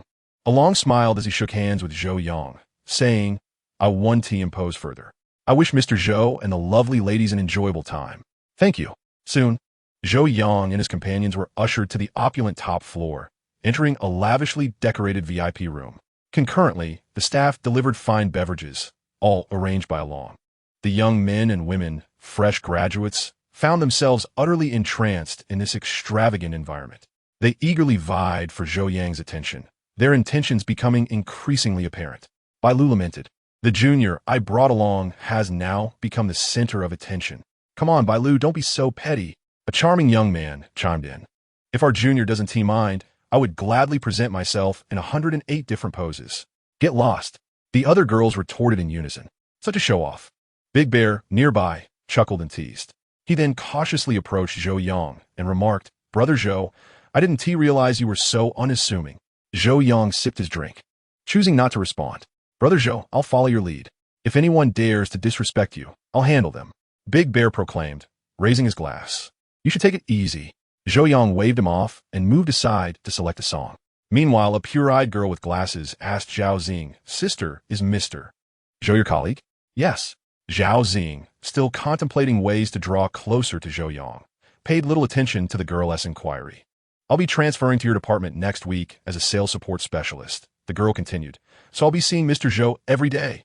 Zhao Xing thought to herself, here comes another competitor. The more she thought about it, the more she found Zhou Yang appealing. She increasingly perceived him as handsome, especially considering he drove a luxury car worth over $500,000 and secured significant clients worth billions, yielding a substantial annual income. He truly embodied the ideal Prince Charming in the hearts of office workers. It seemed she had truly missed her chance, recalling the opportunity to meet clients with Zhou Yang. She reflected on how splendid it would have been to seduce him in the car, employing all her charms to win him over. She wondered when such an opportunity would arise again. At that moment, her phone rang. It was CF Phone calling. She was too disinterested to answer and hung up immediately. Yet CF Phone, undeterred, called again. Growing impatient, Zhao Xing finally answered, What do you want? Xing, I'm sorry you had to witness my embarrassment tonight. CF Phone replied, But that is how society works. There will always be someone better than you. Today, I've learned my lesson. Why are you telling me this? Zhao Xing retorted. We have nothing to do with each other anymore. Don't be like that, Xing. You just agreed to be my girlfriend today. You can't change your mind so quickly. CF Phone, feeling frustrated, had intended to win over Zhao Xing that night, but was thwarted by this interruption. Xing, once I've bandaged my wounds, I'll pick you up at the Royal Club. I'll park right outside for you. Get lost. Zhao Xing, infuriated, hung up the phone and subsequently blocked him. Beside them, the bespectacled girl had anticipated the situation and promptly switched off her phone, rendering Lu Yin unable to reach her. The two women surrounded Zhou Yang, exchanging playful banter, even though his gaze was solely fixated on Bai Lu. Undeterred, they persisted in their light-hearted teasing throughout the night. The following day was Saturday, and Zhou Yang, nursing a hangover, languished at home for the entirety of the day. On Sunday, Tang Yumei was also at the villa, allowing the two to indulge in their own private world. Zhou Yang, I may have to venture to North America soon to explore market expansion, Tang Yumei remarked. Really? When? Zhou Yang inquired. It's hard to specify an exact date, she replied, but before I depart, I shall present you with a gift. What kind of gift? Zhou Yang asked, curiosity piqued. Tang Yumei suddenly flashed a seductive smile and instinctively adjusted her strap, causing her bosom to sway enticingly. Now that I am divorced and single, what do you think I might bestow upon you? She teased, her fair hand unconsciously caressing her thigh in a manner that was undeniably alluring. At that moment, Zhou Yang felt a rush of blood to his head, pondering the implications of her demeanor. Mei Jia, are you jesting with me? Zhou Yang stammered. Tang Yumei merely smiled enigmatically. You're young and vigorous. I witnessed you taking matters into your own hands in the restroom that night. Zhou Yang was instantly engulfed in embarrassment, recalling the occasion when he had indulged alone in the bathroom, only to be caught off guard by Tang Yumei's return. He had believed the door was securely closed. Could it have been ajar enough for her to glimpse inside? Yet, these concerns seemed trivial now, as their relationship had intensified, with many secrets laid bare between them. Freed from the constraints of family and marriage, Tang Yumei felt liberated, while Zhou Yang no longer felt burdened by moral dilemmas. Thus, regardless of what transpired, neither bore any weight of obligation. "All right, it's the weekend. Let us go out for a splendid meal," Tang Yumei proposed. "Certainly," Zhou Yang agreed, and they quickly dressed before heading out. Sunday passed swiftly, and on Monday, Zhou Yang arrived at the office. As soon as he entered, he spotted Zhao Zi striding towards him in high heels, her hips swaying enticingly. "Congratulations, Zhou Yang. You are about to be promoted." "Really?" Zhou Yang was momentarily taken aback, unsure of her meaning. "You'll find out shortly," Zhao Zi replied with a knowing smile. Soon, the Monday morning meeting commenced. Su Jing, clad in professional attire, stood before the gathered employees and delivered a bombshell announcement. "Given the pressing demands of our business, upper management has instructed us to expand our sales department and restructure our personnel. The planning and research teams within the market module will each see an increase of 3 members, and a manager will be appointed for each team, the selections of which I will announce shortly. The sales module will also be appointing managers for both the sales and sales support teams. For the time being, Chen Shui will serve as the acting manager of the sales support team, with a future replacement to be determined if a suitable candidate arises," Su Jing continued, casting a glance at Chen Shui. "Understood, Su Manager." Chen Shui nodded in acknowledgement. "As for our sales team, due to the larger number of personnel, we will designate 2 sales managers to lead, dividing the sales territories into East City and West City. The West City territory will be managed by last year's sales champion, Liu Yan, primarily responsible for the daily management of sales in the Xiqing district and business follow-up." "Indeed, Mr. Su," Liu Yan replied hurriedly. However, today he appeared somewhat comical, with a bandage wrapped around his head. It seems that only half a month had passed since he last donned a bandage. Meanwhile, in the Dongqing district, Su Jing glanced at Zhou Yang. Zhou Yang's performance was, to date, the best of the year. He had secured the Sanqing client, and during last week's board meeting, he had even been mentioned, implying that Zhou Yang would take on the role of sales manager for the Dongqing district. What? Instantly, everyone was taken aback. Zhou Yang had been in the department for less than a month, and was already being promoted to manager. This promotion was astonishingly swift, akin to a rocket launch. "Mr. Su, I have objections," Liu Yan interjected. "Zhou Yang has been in the department for less than a month and has minimal sales experience. There are many seasoned salespeople in our department who could fulfill the role of sales manager. Appointing him would surely cause discontent." His words resonated with the sentiments of many in sales. "Do not worry about that. After all, both you and Zhou Yang are acting managers and have yet to be confirmed in your positions. During this interim period, if other sales personnel achieve more outstanding results, they can replace you both," Su Jing replied. At this, Liu Yan fell silent. His intention to sow discord backfired as he realized he had yet to secure his own managerial position. "How awkward. Let us proceed with this arrangement for the time being," Su Jing declared. The sales responsibilities for the Dongqing and Xiqing districts would fall under these 2 managers. Subsequently, Su Jing outlined additional work arrangements before adjourning the meeting, summoning Zhou Yang and Liu Yan to her office to assign the duties of sales managers. "From now on, you will no longer operate as lone sales agents.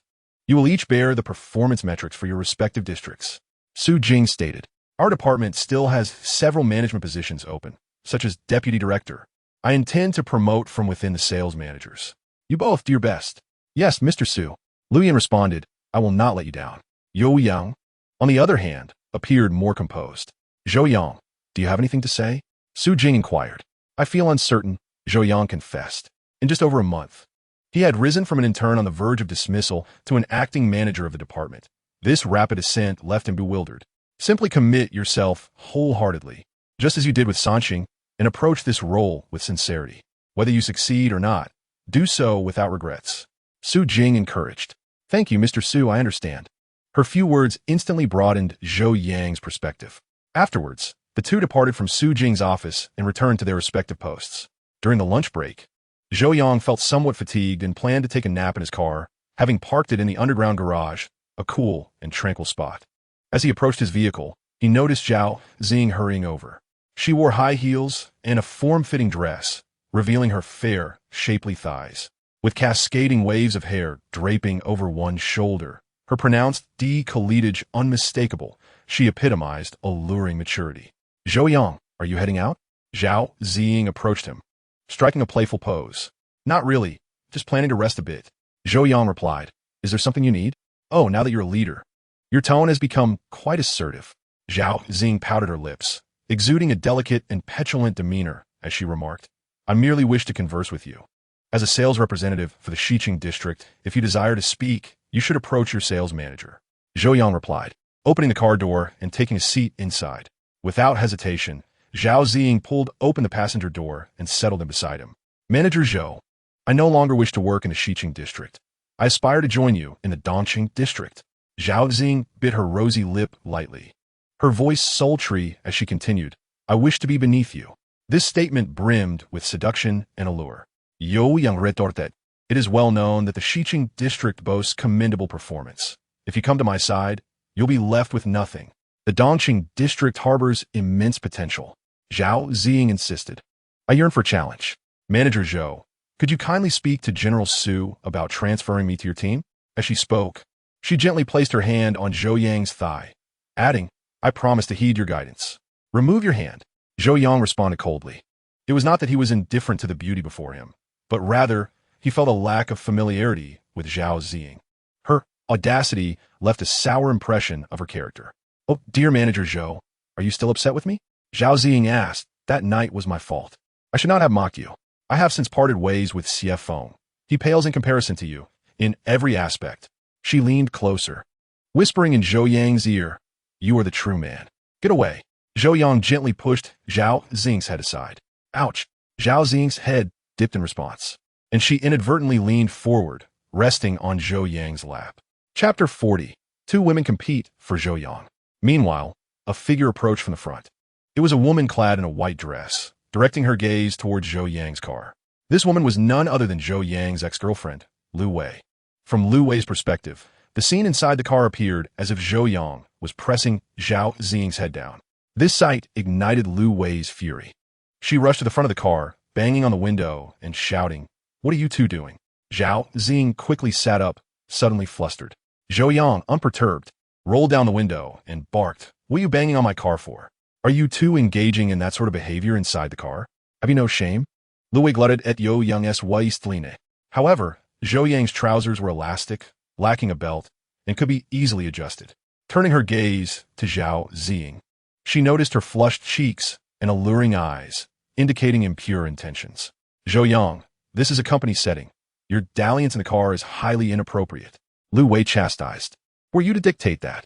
Zhao Ziying retorted, feeling irked by Lu Wei's interruption. I was merely discussing work with Manager Zhou. Who do you think you are? Manager Zhou? Lu Wei was taken aback. Who is Manager Zhou? It's Zhou Yang. Zhao Ziying smirked, her lips curling disdainfully. You didn't know? Zhou Yang was promoted to sales manager this morning. He is now part of the management team. What? Lu Wei was momentarily stunned. She had already regretted breaking up with Zhou Yang, and this news only intensified her remorse. Zhou Yang, you have truly excelled, Lu Wei exclaimed. And what do you know about it? Zhao Ziying shot back. Manager Zhou has secured a deal worth 10 billion with a major client. Of course. He has done remarkably well. Wei had already heard that Zhou Yang had secured a substantial contract worth 10 billion with a Sanqing client for their department. The administration had prepared numerous gifts to be delivered to the marketing department, intending for Zhou Yang to present them to the employees of the client company to foster closer ties. At that moment, Wei felt a pang of jealousy. A major client worth 10 billion. Over the course of a year, the sales team could earn commissions in the hundreds of thousands.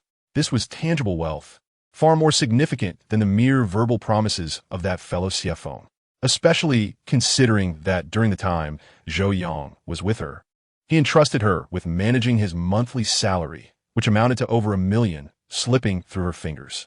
Unable to bear such a blow, Wei constantly sought opportunities to reconcile with Zhou Yang.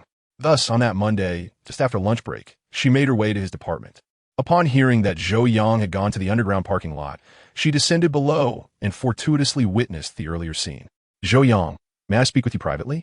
We have already ended things. There is nothing left to discuss, Zhou Yang replied coolly. You were my first love. Our 4 years of college together. Do you think everything is gone just because you said it is over? Elway questioned. Do you not feel any shame uttering such words? Zhou Yang responded. Who was it that callously proposed a breakup? Who cozied up to a wealthy man and kicked me aside? Who declared they would not endure hardships alongside me for a lifetime? A barrage of rhetorical questions overwhelmed Elway, leaving her speechless. Yet, I have realized that I still have feelings for you. Elway confessed. Have some dignity, interjected Zhao Ziying. You're living with CFO. Yet when you see Zhou Yang thriving, you come running back. My skin is not as thick as yours. Who are you calling a slut? Elway, already frazzled and furious, flared up at Zhao Ziying's remark. Who do you think you are? You are the real slut here. Zhao Ziying retorted. Enough, enough. Zhou Yang shouted. You too. Take your quarrel elsewhere. I wish to rest. With that, he pushed Zhao Ziying away from the vehicle. Manager Zhou, can't we just stop arguing? Please don't drive me away. Zhao Ziying pleaded, adopting a coy demeanor while tugging at Zhou Yang's arm. Do not touch him. You shameless creature. Seeing Zhao Ziying's flirtatious manner ignited Elway's ire, prompting her to reach in and tug at Zhao Ziying's hair. Zhao Ziying was no pushover either. She turned and began scratching Elway's face in retaliation. Do you want me to call the police? Zhou Yang bellowed. Instantly, both women ceased their altercation. Let go of each other. Zhou Yang commanded, forcibly prying Elway's hand away while Zhao Ziying released her grip. Their clothing had been torn in the scuffle, revealing Zhao Ziying's ample curves and Elway's black lace bra. However, Zhou Yang found no interest in the spectacle. Get out of the car. Zhou Yang ordered Zhao Ziying. I want to get out, she pouted. You have no right to speak like that. Zhou Yang insisted. Get out now, or I will take action. Seeing Zhou Yang genuinely angered, Zhao Ziying felt a twinge of fear and reluctantly exited the vehicle. Zhou Yang, without casting a glance at either of them, drove straight out of the parking garage. He needed to find a quiet place to rest. Elway crouched on the ground, overcome with tears. At that moment, a tidal wave of remorse engulfed her. She wished she could slap herself. Zhao Ziying, visibly displeased, snorted derisively and turned to leave. In the afternoon, Su Jing received a call from a district manager, indicating that a significant client expressed interest in collaboration and required the sales department to engage in negotiations. The client, located in the eastern district of the city, fell under Zhou Yang's jurisdiction, and it was expected that he would represent the sales team. However, knowing that the sales director was Su Jing, the client specifically requested her presence. Given the project's substantial scale, involving hundreds of millions in funding, Su Jing deemed it appropriate to personally attend the meeting. The client has arranged for dinner. Come along with me tonight, Su Jing informed Zhou Yang. All right. Around 5 in the evening, Zhou Yang drove Su Jing to the designated location, arriving by 6. The venue was a restaurant owned by the client, with only a sparse number of patrons present. Following the guidance of the staff, Zhou Yang and Su Jing proceeded to a private room. The room was opulent, entirely constructed of wood, evoking the ambience of an expansive wooden cabin. The walls were adorned with intricate carvings of dragons and phoenixes, exuding an antique charm. In the center stood a grand round table, accompanied by a tea area and a mahjong section. At that moment, the owner was seated in the tea area, savoring his brew. President He, the esteemed Su, is here, announced the server, ushering Su Jing and Zhou Yang inside before retreating. President He sported a half-centimeter buzz cut, his hair completely white, leaving one uncertain whether it was dyed or natural. He wore a plaid shirt with an open collar, gleaming with a large gold chain. In the dimly lit private room during this evening hour, he even donned a pair of sunglasses, exuding the air of a seasoned underworld figure. A few subordinates were seated before him, partaking in tea. Su, come and take a seat, President He beckoned as he rose. However, upon recognizing his appearance, Su Jing furrowed her brows in distaste, preparing to turn away. Zhou Yang, we're leaving. Su Hing declared. Su, where are we going? Zhou Yang was taken aback. We're not negotiating with this client. Su Hing responded. What? Zhou Yang was even more confused. How can we simply walk away from negotiations? In the next moment, President He, noticing that Su Jing was accompanied by a young man, displayed a flicker of displeasure on his face. Su, I only invited you for discussions. Why have you brought someone along? President He inquired with a mocking tone. President He, do you find this amusing? Su Jing retorted angrily. You tricked me into coming all this way to discuss business. Are you out of your mind? Now, Su, that's not what I meant. I genuinely have significant business to discuss with you. President He replied, feigning innocence. Do you know this person? Zhou Yang asked Su Jing. Yes, She nodded affirmatively. President, he is on the blacklist of clients. The group labels untrustworthy clients, marking them with red alerts or placing them on blacklist. Clients under red alert face restrictions on collaboration, while those on the blacklist are entirely barred from partnership. The reason President He's company is blacklisted is due to the illicit trade of pharmaceuticals, which disrupts the market. He claimed to represent a chain pharmacy company, promising to purchase over 100 million worth of pharmaceuticals annually, thus entering into a contract with him while offering the low discounts that a large client should enjoy. However, in reality, Hequan did not possess any pharmaceutical chain stores. He merely operated a shell company.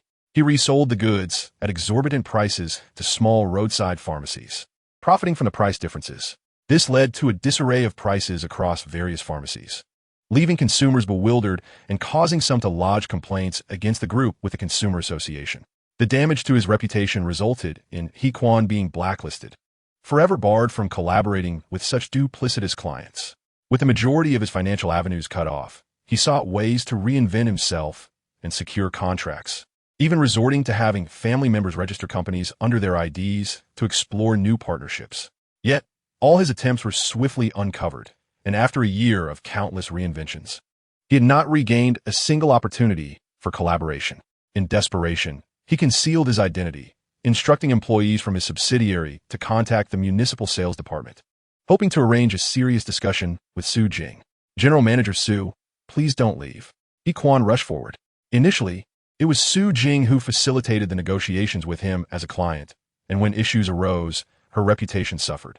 Thus, she held a strong aversion towards Hequan. Mr. Our collaboration has come to an end, Zhou Yang declared. You can't do this. Hequan, with a hint of desperation in his voice, pleaded. I acknowledge my past mistakes, but I also contributed to your performance. I would rather forego those achievements. Besides, are you unaware of the extent of your own malfeasance? You are the primary beneficiary. Ha ha, General Manager Su, you remain as icy as ever. Hequan replied, let us not dwell on the past. Today, I wish to discuss a potential collaboration. Apologies, but there is nothing to discuss. Zhou Yang, clearly intent on exiting the private room. General Manager, Hequan frowned and exclaimed, surely you cannot be disinterested in financial gain? What do you mean? If you grant me an opportunity to collaborate, I will share 30% of all the profits I earn. Hequan asserted. General Manager Su, this is my utmost sincerity. In their previous collaboration, he had profited over 80 million from reselling pharmaceuticals, with 30% translating to more than 20 million. While Zhou Yang held a directorial position, such a substantial sum could sustain her for several years. He believed his offer to be exceedingly enticing. Yet, Zhou Yang merely scoffed coldly. 30%? Even if you offer me the entirety, we still could not collaborate. With that, she resolutely turned to leave. General Manager, you truly lack tact. Hequan clenched his teeth, subtly gesturing to a subordinate who handed him a cigarette, which he lit. He took a deep drag, scrutinizing Zhou Yang's retreating figure with a lecherous gleam in his eyes. As Zhou Yang approached the door, preparing to push it open and depart, she found the door seemingly heavy as 1,000 pounds, refusing to budge. Ha ha, Hequan, chigarete mouth, approached Zhou Yang. General Manager, we haven't even discussed the matter yet. How can you leave so abruptly? What are you planning? Zhou Yang demanded. In Zhou Yang's eyes flickered a cold light. What do I desire? I wish to discuss business with you. Hequan flashed a grin, revealing a row of gold teeth. Your actions are illegal, Zhou Yang warned. I advise you to behave yourself. Otherwise, the specter of imprisonment will inevitably loom over you. Indeed, General Manager Su possesses a formidable tongue, Hequan remarked. Yet today, with you here, the initiative lies firmly in my hands. I shall pose one question. General Manager Su, can we cooperate? Absolutely not. Zhou Yang declared resolutely, showing no sign of fear. This scene left Zhou Yang filled with admiration. Beneath the facade of a sales director, Zhou Yang was merely a woman in her 30s. In the face of this group of ill-intentioned individuals, she remained composed, exuding both poise and confidence. Truly, she was a heroine among women. General Su, do not mistake my courtesy for weakness. Hequan removed his sunglasses, a glint of coldness flashing in his narrow eyes. Let me make myself clear, don't think you can intimidate me with such tactics. I, Zhou Yang, am not easily swayed. Zhou Yang's lovely face flushed with anger as she shouted. Open the door, or I shall call the police. Call the police? He Quan laughed coldly. Do you think your call will go through? His subordinates advanced menacingly, their eyes fixed on Su Jing. Should she dare to reach for her phone, they would seize it in an instant. General Su, a person of your intellect must surely comprehend that my involvement in this line of work is backed by significant power. He Quan smirked. Truth be told, I am merely a subordinate. It is my superior who has tasked me with this endeavor. If you refuse today, you will not take kindly to it. I care not for your superior. I shall count to 3, and you must release us. Su Hing declared. 1, 2. You are testing my patience. He Quan bellowed. Bind her. His henchman lunged towards Su Jing. I dare anyone to lay a finger on her. In the next moment, Zhou Yang stepped forward, positioning himself protectively in front of Su Jing. She was momentarily taken aback by his unwavering stance. She had feared that he might be intimidated by such a scene, yet he had the audacity to stand his ground. However, she had brought Zhou Yang to meet a client, and if anything were to transpire, she would bear the responsibility. She tugged at Zhou Yang's sleeve, urging him, don't act rashly. Then, addressing He Quan, she asserted, He Quan, don't you wish to discuss matters with me? Very well, let us negotiate, but first, release my subordinate. In that moment, Su Jing's bravery was remarkable, leaving Zhou Yang somewhat moved. Faced with those nefarious men, this seemingly fragile woman displayed such courage and resolve that it was profoundly admirable. Release him? He Quan sneered maliciously. No way. He discerned that Su Jing was quite protective of her subordinate and intended to use Zhou Yang as leverage, making it impossible to grant her request. If you engage with me earnestly regarding this cooperation, you shall all be safe, and there will be no need to release him. He Quan declared, unless, of course, you are attempting to deceive me. He Quan, I shall repeat once more, release my subordinate immediately. Su Jing maintained her fierce demeanor, unyielding and confrontational. Release him to call the police? Ha ha ha. Enough of this nonsense, General Su. He Quan Dao, I shall not waste words with you. Today, you must sign the contract with me. Otherwise, he leered at Su Jing, his gaze traversing her form before settling upon her bosom. Otherwise what? Zhou Yang interjected suddenly. Are you going to eat us? Do you have say in this? One of the lackeys bellowed, making a show of charging toward Zhou Yang. He Quan swiftly restrained the lackey. Addressing Zhou Yang, young man, how much do you earn working here? Don't exert yourself too much. Zhou Yang replied, I have no desire to exert myself. But if anyone dares to lay a hand on my boss, I would not hesitate to fight back. My life is worth less than the others present. Taking 1 life is no loss. Taking 2 is a gain. He then fixed a chilling gaze upon He Quan. If I perish while foolishly attempting to take you with me, I shall die with my eyes closed. Zhou Yang's words startled his adversaries. They had not anticipated that this seemingly refined young man would speak with such a robust, streetwise demeanor. You got guts, He Quan remarked, but you'd best not attempt the foolishness of an ant trying to move an elephant. The implication was clear. Do not presume you are formidable. Little insect, Zhou Yang smirked coldly. His confidence stemmed from the fact that he had fortuitously brought along the gold medal gifted to him by Brother Long. He addressed He Quan. Though I may be an ant, I have an elephant behind me. Have you heard of Xiao Yuliang? Noticing that He Quan and his companions seemed to be of the same ilk, he gambled on the notion that they would recognize Xiao Yuliang's name. I haven't heard of him, He Quan retorted. What? Are you trying to scare me with a fabricated name? There is no need for that. Zhou Yang responded. If you doubt me, I can call him right now and show you who is the ant and who is the elephant. Are you really thinking of calling the police? He Quan teased. Do you take me for a fool? Whoever calls the police is a coward. Zhou Yang asserted. I'm a friend of Xiao Yuliang. If you dare to lay a finger on me today, Brother Xiao will not let you off easily. Seeing the fervor in Zhou Yang, He Quan began to harbor doubts about his own position. Fine, I'll let you make the call. Let me see who this Xiao Yuliang is. He Quan stipulated. But you must make the call in our presence. Agreed. Zhou Yang retrieved his phone, along with the gold medal, and dialed the number inscribed upon it. The onlookers were initially taken aback by the sight of the medal. Then they awaited the call to connect. Chapter 42. The Arrival of the Big Shot. Moments later, the call connected. Hello, who is this? A woman's voice responded. Presumably the paramour of Xiao Yuliang. Hello, I am looking for Mr. Xiao. This is Zhou Yang. Yang Statet. Upon recognizing Zhou Yang's voice, Xiao Yuliang hastily took the call. Hello, Mr. Zhou, what is the matter? The number inscribed on the gold medal was a dedicated line. If it rang, it meant trouble was afoot. Mr. Xiao, I apologize for disturbing you during your recovery. Zhou Yang continued, I have indeed run into some trouble. I am currently at 88 Huijin Street, where some individuals have taken my superior and me hostage. I wonder if you could use your connections to help us out. What are their names? Xiao Yuliang inquired. Quan. Zhou Yang replied. Xiao Yuliang had never heard the name of the person on the other end of the line.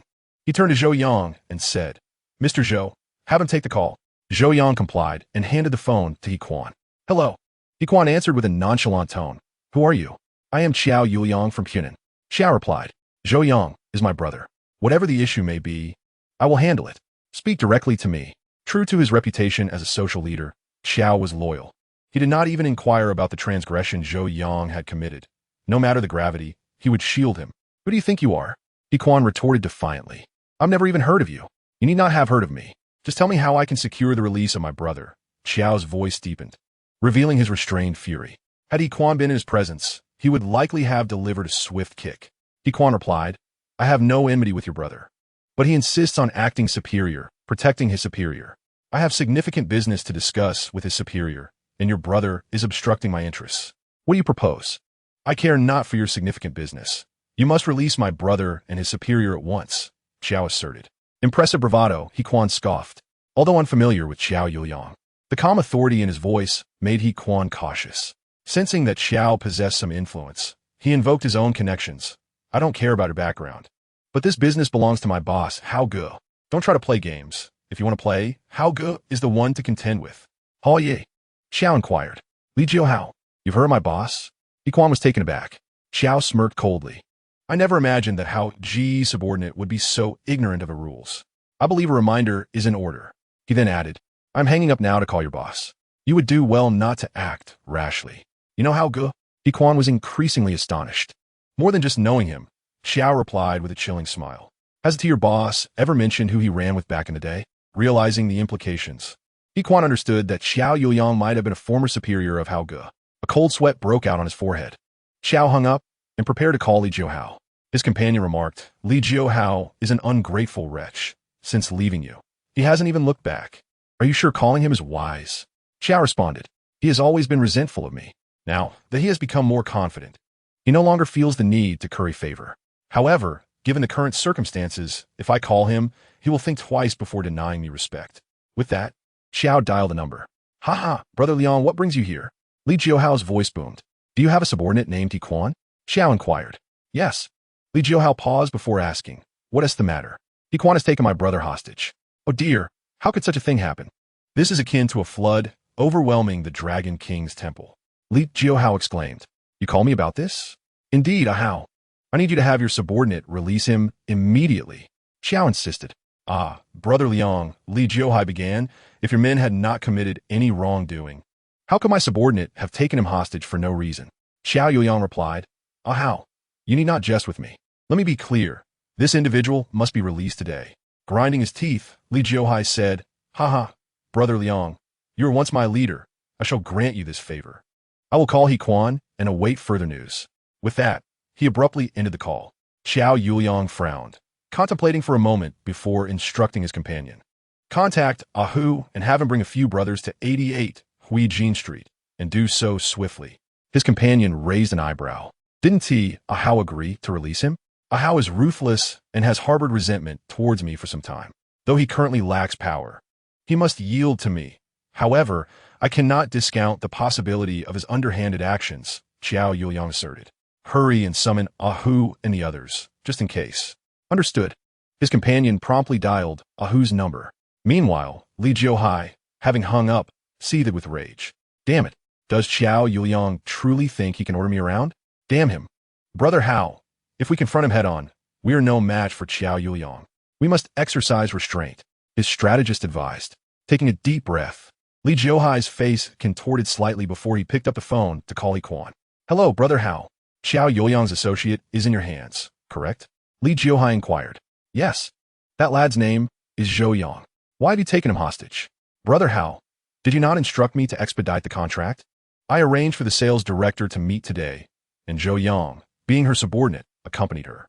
The negotiations fell through, and naturally, I cannot allow him to leave. Quan explained. I see. Li Jiuhai nodded. The previous collaboration had yielded an extraordinary profit of 80 million in just 2 months.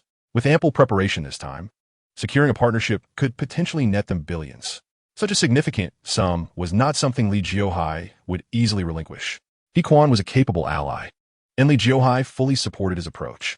Ah Quan, Xiao Yuliang was once my superior. I must afford him this courtesy. Then shall I release him? He Quan asked, visibly reluctant. It is permissible to release him, but only after the matter is resolved. Li Jiuhai Raplia.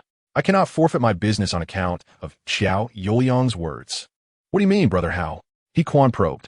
You must act immediately, using whatever means necessary to compel them to sign the contract. Li Jiuhai commanded. The more ruthless, the better.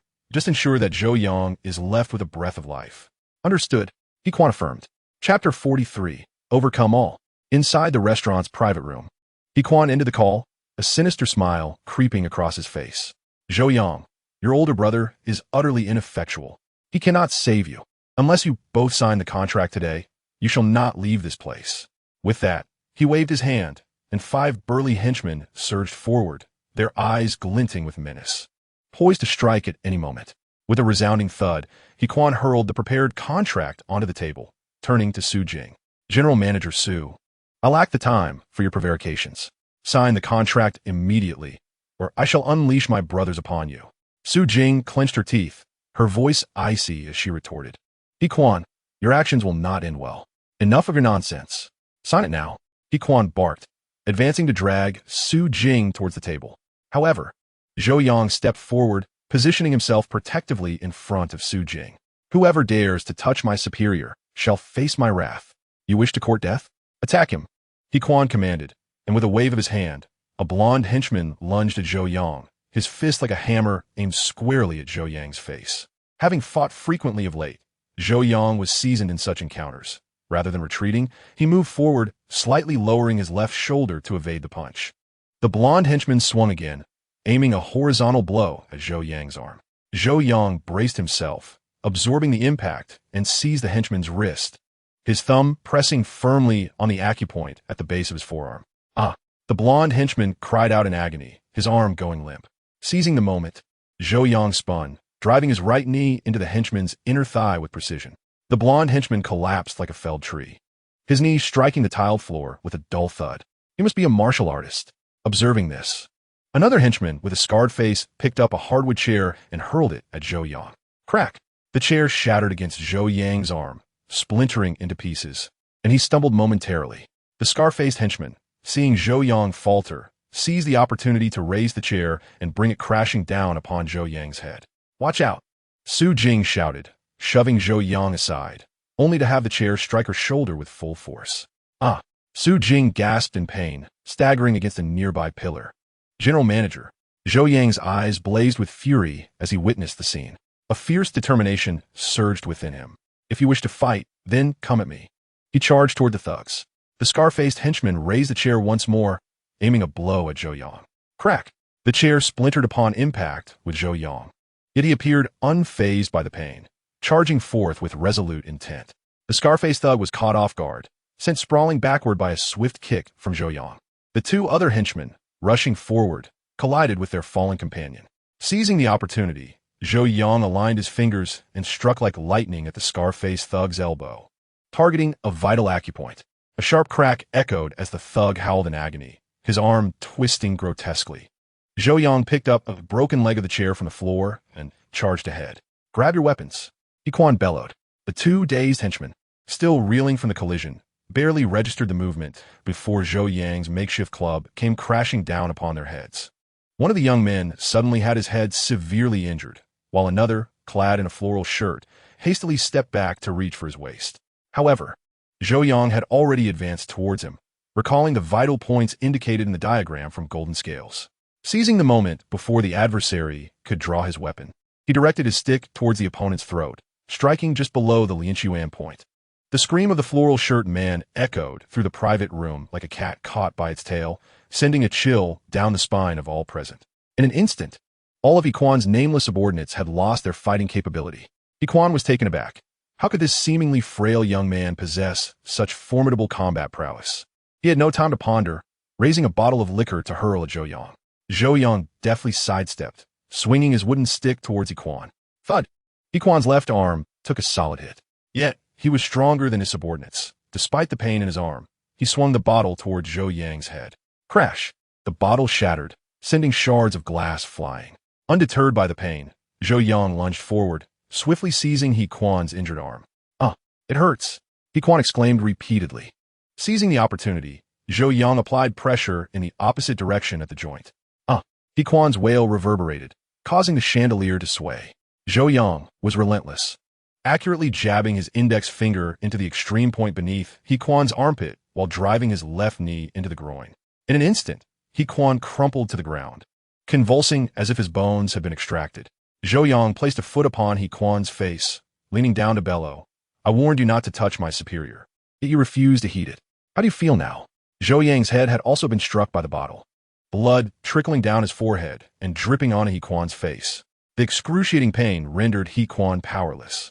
I yield, he gasped. With a cold snort, Zhou Yang turned to face Su Jing. How are you, Miss Su? I'm fine, Su Jing replied, rubbing her shoulder, slightly swollen for being struck by a chair, but otherwise unharmed. Zhou Yang insisted. Let me take you to the hospital. He then helped her up, preparing to leave. Just then, a cacophony erupted from outside the private room. Mr. Zhou? Where are you, Mr. Zhou? In the next moment, someone kicked open the door, and a dozen burly men rushed in, led by Hu Gu, a fierce warrior under Qiao Yuliang. Although unfamiliar with Zhou Yang, the scene before them made it clear they had arrived at the right place. Mr. Zhou? Who is Mr. Zhou? Hu Gu inquired of the fallen men. I am Zhou Yang. Zhou Yang waved his hand from the side. Hu Gu paused, quickly advancing. Mr. Zhou, I am the person sent by Brother Qiao to escort you. Just call me Hu. Are you all right? I'm fine, just some superficial injuries. Yo Yang replied. Hu Gu then glanced around, taking in the mess on the floor, where 5 or 6 thugs lay moaning. Mr. Zhou, did you single-handedly take them all down? Hu Gu asked, astonished. It was merely luck, Zhou Yang replied modestly with a smile. Impressive, Hu Gu exclaimed, giving a thumbs up. Meanwhile, Qiao Yuliang, having not received a call from Li Jiuhua, took the initiative to call him in a moment of urgency. How? I requested your cooperation in releasing the individual. Yet you have not responded for an extended period. What is your intention? Qiao Yuliang inquired sternly. I harbor no particular intention. Li Jiuhua raplia la juredi. Seated at the table while sipping his tea, I am merely in dialogue with my subordinates regarding this matter. Alas, you must understand, as the elder brother these days, younger brothers possess quite the individuality, making them difficult to manage. Enough with the pleasantries. Expedite the release. Qiao Yuliang insisted. Release them. Release them. Li Jiuhai drawled, seemingly indifferent. Do not be so hasty.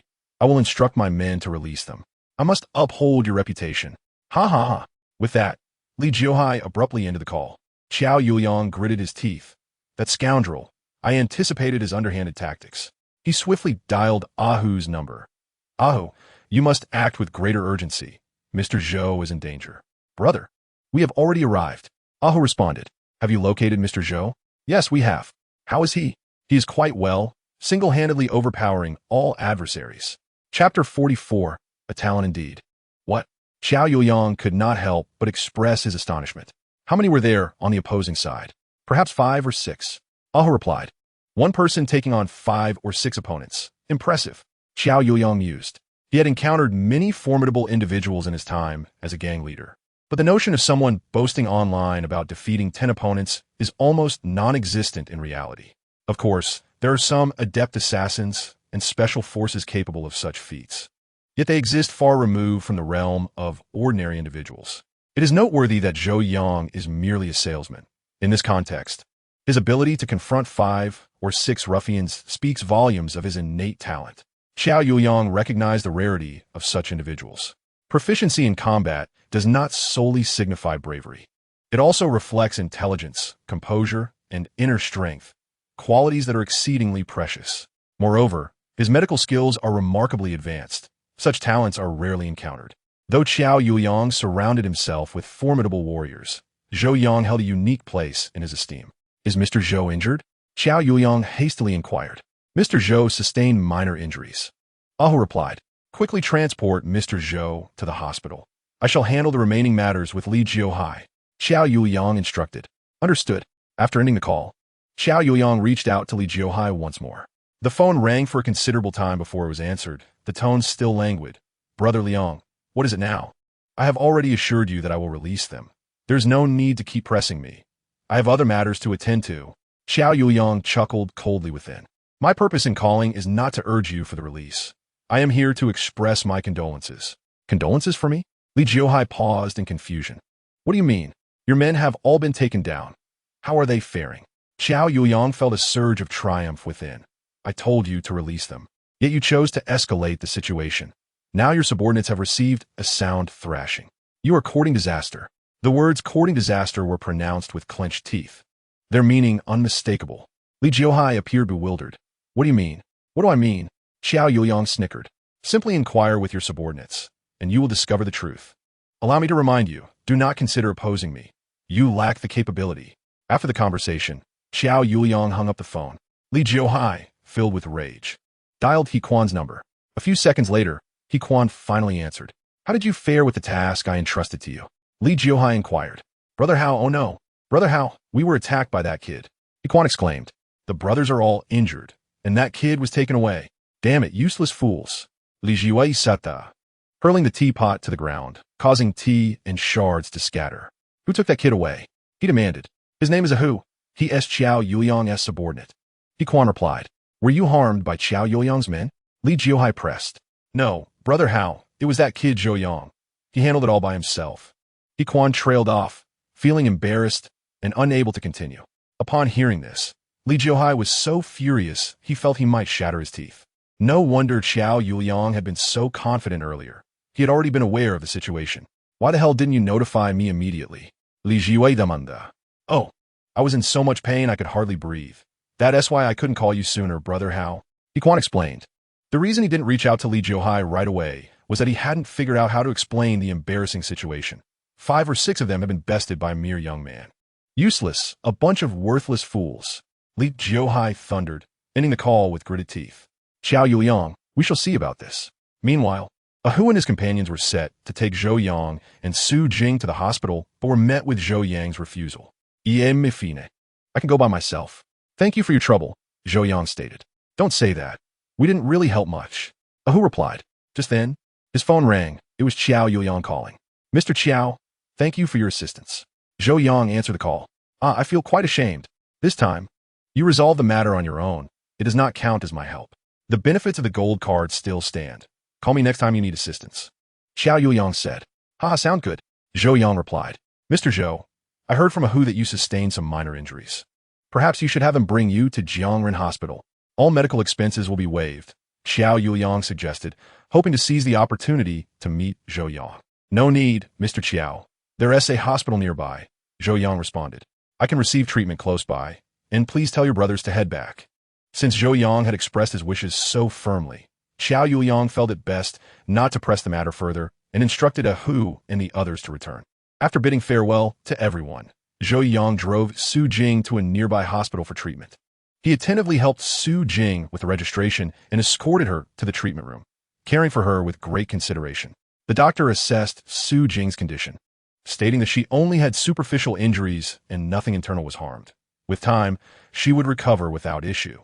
However, Zhou Yang needed to register promptly to have his wound treated, as it required immediate cleaning and disinfection. No worries. Please take care of this young lady first, and I will register later. Zhou Yang insisted. Seeing this, Su Jing felt a warmth in her heart. Zhou Yang, undeterred by his own injuries, dedicated himself to caring for others. Such a man is truly deserving of being a boyfriend or husband. Zhou Yang, do not mind me. Tend to your wounds first. Su Hingirith. Then I shall take my leave. Zhou Yang, seeing that Su Jing was untroubled, decided not to linger. After attending to his injuries, he drove Su Jing home. It was already past 9 in the evening. Are you hungry? Su Hingirith. A bit, Zhou Yang replied, as they had yet to have dinner. Let us go. I shall take you to a delightful restaurant. Su Hing suggested. Sound great. Upon exiting the car, they arrive at a modest yet charming local eatery. Ah, the beautiful lady has returned. The proprietor greeted Su Jing warmly, then noticed Zhou Yang behind her and remarked, Oh my, you have finally found a beau. He is quite handsome, but what happened to his head? Su Jing blushed. I just bumped it. Oh dear, be careful. A damaged head could lead to foolishness. The owner said to Zhou Yang, having secured such a lovely girlfriend, it would be a pity to lose your wits. Zhou Yang felt a wave of shyness wash over him, stealing a glance at Su Jing, whose face was as radiant as the evening glow. Owner, he is not my boyfriend, merely my colleague. Su Jing clarified, urging, let us order. Ah, so you are still in the trial phase. Young man, do your best. The owner hastily passed them the menu. Su Jing's cheeks flushed even deeper, and as her gaze met Zhou Yang's, she found herself momentarily flustered. Chapter 45, A Gift for You. Zhou Yang, I am quite familiar with this place, so I shall order directly, Su Jing exclaimed. All right. After placing her order, Suhin initiati la conversación. I heard you were seeing a girl from the administrative department? She queried. What? Not at all. Zhou Yang responded. It is after hours. We are equals here, free to speak openly, Su Jing encouraged. In reality, it was Lu Wei who had been spreading rumors about her and Zhou Yang being a couple. This gossip had reached Su Jing's ears, but Zhou Yang typically disregarded such personal matters concerning subordinates. Today, while they dined together, he had little to share, so he indulged her curiosity. There is nothing to conceal, Zhou Yang stated. Lu Wei and I were indeed an item, but we have since parted ways. Oh, Su Jing nodded. Then how did you come to know those people in society? It was a coincidence. Zhou Yang recounted the incident of meeting a client and inadvertently assisting Xiao Yuliang with his injury. Reflecting on the time Zhou Yang had helped alleviate her menstrual pain with acupressure, Su Jing felt a stir of emotion. Your medical skills are exceptional. You could easily pursue a career in medicine. Why choose sales instead? Zhou Yang smiled faintly. For the sake of my dreams. Dreams? Suhin question, passive. Being a doctor allows one to save only a few, but standing atop a lofty peak, I could elevate my ancestral heritage and potentially save countless lives, Zhou Yang declared, his eyes gleaming with an indelible light that set Su Jing's heart aflutter. This individual exhibits a rather youthful exuberance. However, in today's society, it is indeed rare to encounter young individuals who harbor such aspirations and ideals. Zhou Yang's innocence and dreams are commendable. Consequently, Su Jing has developed a fresh perspective on Zhou Yang. At this moment, the meal arrives and the two engage in conversation while dining. The taste is delightful, Zhou Yang exclaimed. Su Jing smiled, of course. I had no time to cook after work, so I came here to eat. Su, it is indeed your discerning taste that stands out, Zhou Yang praised. Women naturally revel in compliments, and even someone as formidable as Su Jing felt a wave of satisfaction within her. Su, I just heard from the shop owner that you are still single. Zhou Yang remarked. How can such an outstanding woman like you still be unattached? It seems unreasonable. Let us talk about you instead. Why bring me into the conversation?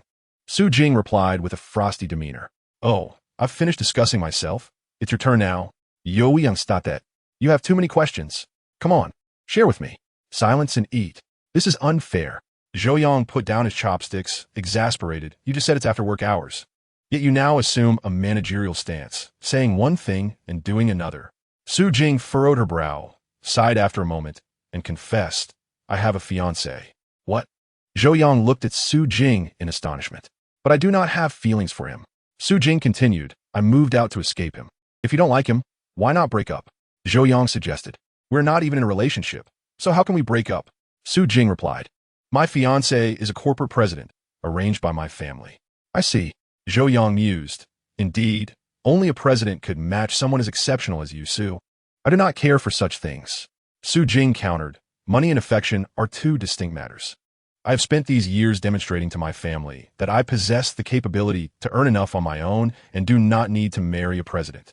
Zhou Yang nodded. If my girlfriend had thoughts like yours, we might not have parted ways. This statement carried a subtle intimacy, drawing a connection between Su Jing and his former girlfriend, thereby bridging their identities. Let us not dwell on this. Let us eat.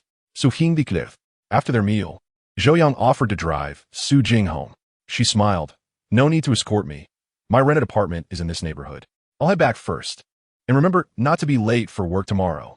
Su Jing reverted to her aloof demeanor as a high-ranking executive, the image of the friendly neighbor having vanished.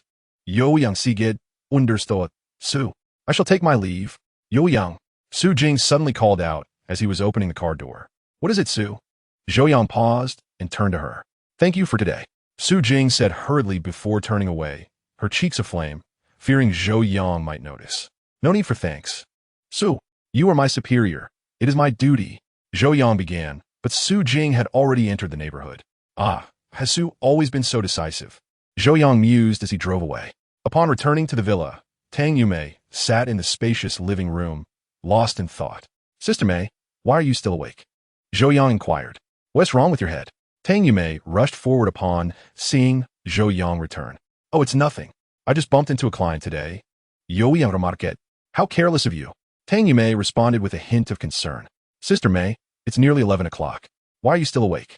Yo Yang, having changed into his slippers, approached the sofa and asked, do you have something on your mind? It's not exactly a matter of the heart. Tang Yumei replied with a somewhat forced smile, suddenly raising her gaze, sincerity shining in her eyes as she looked at Zhou Yang. I'll be going to America next week. Huh? Zhou Yang's expression froze. Although Tang Yumei had mentioned it before, hearing the news still took him by surprise. Sister Mei, why so soon? Zhou Yang inquired. The market expansion in North America has begun, and I need to devote myself fully to it. I can't delay any longer. Dan zu mai et lai. In fact, I should have gone this week. Then why haven't you? Yo Yang asket. I haven't given you your gift yet. Tang Yumei gazed at Zhou Yang with affectionate eyes, her beautiful orbs gentle and captivating like spring water. Zhou Yang felt a sudden jolt. Sister Mei had actually postponed her trip to North America for him. Sister Mei. He choked, pondering the thought of this gentle older sister suddenly vanishing from his life. Uncertain of when they would meet again, causing a pang of sorrow in his heart. Please don't delay your plans, because of me. Zhou Yang composed himself and said, you can give me your gift anytime. Your career is what truly matters. No, I must give it to you before I leave. Tang Yumei insisted, rising to her feet, taking Zhou Yang's hand and gazing at him with longing. Zhou Yang, you like your sister, don't you? Yo Yang no det. To say you didn't like her would be a lie. Tang Yumei, with her alluring charm, exuded a youthful exuberance paired with the grace of a mature woman, making her an irresistible enchantress. The passionate kiss they shared in the restroom was ample proof of their feelings for one another. So, do you wish to have your sister? Tang Yumei asked softly, her delicate arms encircling Zhou Yang's neck. Zhou Yang's heart raced. The moment had finally arrived. He sensed that Tang Yumei was ready to entrust herself to him. However, hearing her voice utter those words sent waves of exhilaration through him. What? You don't want to? Tang Yumi gazet intently at Zhou Yang. It's not that I don't want to. Zhou Yang replied, it's just, are we truly suited for each other? I am divorced and single. You don't have a girlfriend either. Is there a problem with love between a man and a woman? Both law and morality permit it, don't they? Tang Yumei asserted, taking hold of Zhou Yang's wrist, guiding his hand to her lower back. Hold me tight. Chapter 46. Breaking the taboo? Zhou Yang, stirred by Tang Yumei's allure, let his hand wander. As their bodies drew closer, the air was charged with palpable desire. The moonlight outside bathed the curtains in a translucent veil, gently filtering into the room. Tang Yumei's gaze was now dreamy, her skirt slit revealing her exquisite, fair legs, exuding an enchanting allure. Zhou Yang, Tang Yumei breathed softly, her sensual lips slightly parted, revealing pearly teeth, the sweet lychee wine she had just consumed, lending her voice a hint of its fruity essence. In that deep of night at that moment, Tang Yumei was an irreplaceable goddess in Zhou Yang's heart. She is breathtakingly beautiful, irresistibly alluring, and possesses an extraordinary grace. Zhou Yang, being a youthful and impetuous man, found himself unable to resist such temptation and kissed her passionately. As Zhou Yang's first kiss brushed against her lips, he savored the sweetness between them. Akin to the burst of juice from freshly bitten fruit, Tang Yumei's body softened, and she sank into the sofa, her jade bracelet clinking against the genuine leather, producing a muffled sound. The pearl earrings dangling from her earlobes trembled gently with her breaths. Just as they were about to take the next step, Tang Yumei suddenly grasped Zhou Yang's hand. Not yet. Why? Yo Yang cuestionet bewildered. My relatives have arrived. Tang zu mai zipli. What? Zhou Yang instantly felt as though he had been played. Don't be angry. Tang Yumei reassured him. I'm just uncertain about whether you truly desire this gift I wish to present you. Otherwise, it would be rather awkward if I were to be overly eager. And now, can you confirm? Zhou Yang inquired with a furrowed brow. Yes, Tang Yumei responded, her tone unexpectedly coy. I was originally supposed to go to America last Friday, but due to the arrival of my relatives, I postponed my trip by a week to ensure I could give you this gift. At that moment, Zhou Yang realized that Tang Yumei had delayed her plans for an entire week just to present him with a gift. This revelation deeply moved him. Sister Mei, how long will you be in America? He asked. That is hard to say, Tang Yumei replied. It depends on how smoothly the work progresses. If all goes well, I might return in a month or two, but if things are slow, I could be there for a long time, and my return may not be timely. Do you plan to settle in America afterward? How could I? Tang Yumei's icy fingertips grazed Zhou Yang's cheek, teasingly. With you here, how could I settle in America? I will return after stabilizing my business. Indeed, Zhou Yang nodded in agreement. Before I leave, I will share a secret with you. A secret you are eager to know. Tang Yumei said with a mysterious smile. Oh, Sister Mei, your methods are quite clever. You leave me in suspense. Zhou Yang exclaimed. Anticipate it, Tang Yumei replied. In 2 or 3 days, I will present you with the gift and reveal the secret. Yes, I eagerly await it. Zhou Yang affirmed. That night, upon returning to his room, Zhou Yang found himself too excited to sleep. He began to reflect on all that he had learned at the Golden Scales throughout his life. Recently, each time he engaged in a confrontation, as long as he remained composed, he could rely on the skills acquired from Golden Scales to overcome his opponents. Although society is harmonious, many corners still teem with discord. Thus, Zhou Yang resolved to focus on physical training from that day forward. He had trained his body more rigorously than the average person since childhood. Otherwise, he would not have had the chance to triumph over so many ruffians. Furthermore, Golden Scales contain numerous techniques akin to stimulating the He-Gu acupoint, enabling him to enhance his abilities instantaneously and double his fighting prowess. The human body is a complex entity. Martial arts novels often speak of unblocking the run and do meridians to attain enlightenment. Golden Scales also shares a similar philosophy, though it does not specifically refer to the Ren and do meridians. In Golden Scales, there exist certain acupoints that, when stimulated, temporarily render one impervious to pain. Instilling a remarcable valor. Furthermore, some pulse points, once activated, enhance the body's agility and sharpen the mind's perceptive and reflexive capabilities. While these phenomena are indeed formidable, they come at the cost of depleting one's vitality, leaving the individual feeling exceedingly weakened afterward. Thus, Zhou Yang resolved to diligently cultivate his physical fitness, aspiring to rely solely on his innate abilities to turn the tide of adversity, reserving those ace techniques for moments of dire necessity. As he pondered these thoughts, fatigue unexpectedly overtook him, and he slipped into a deep slumber. Upon arriving at the office the following day, Zhou Yang immediately sensed an unusual scrutiny from his colleagues. Zhao Xing approached him, stating, Manager Zhou, I have something to discuss with you. With a subtle gesture, she beckoned him to the corridor. Is there something that cannot be said here? Zhou Yang furrowed his brow in response. Zhao Xing, possessing a commendable beauty and an alluring maturity, flaunted her enviable figure as she spoke. It's a personal matter, she said coyly. This is a workplace. Personal matters should not be discussed here. Zhou Yang retorted.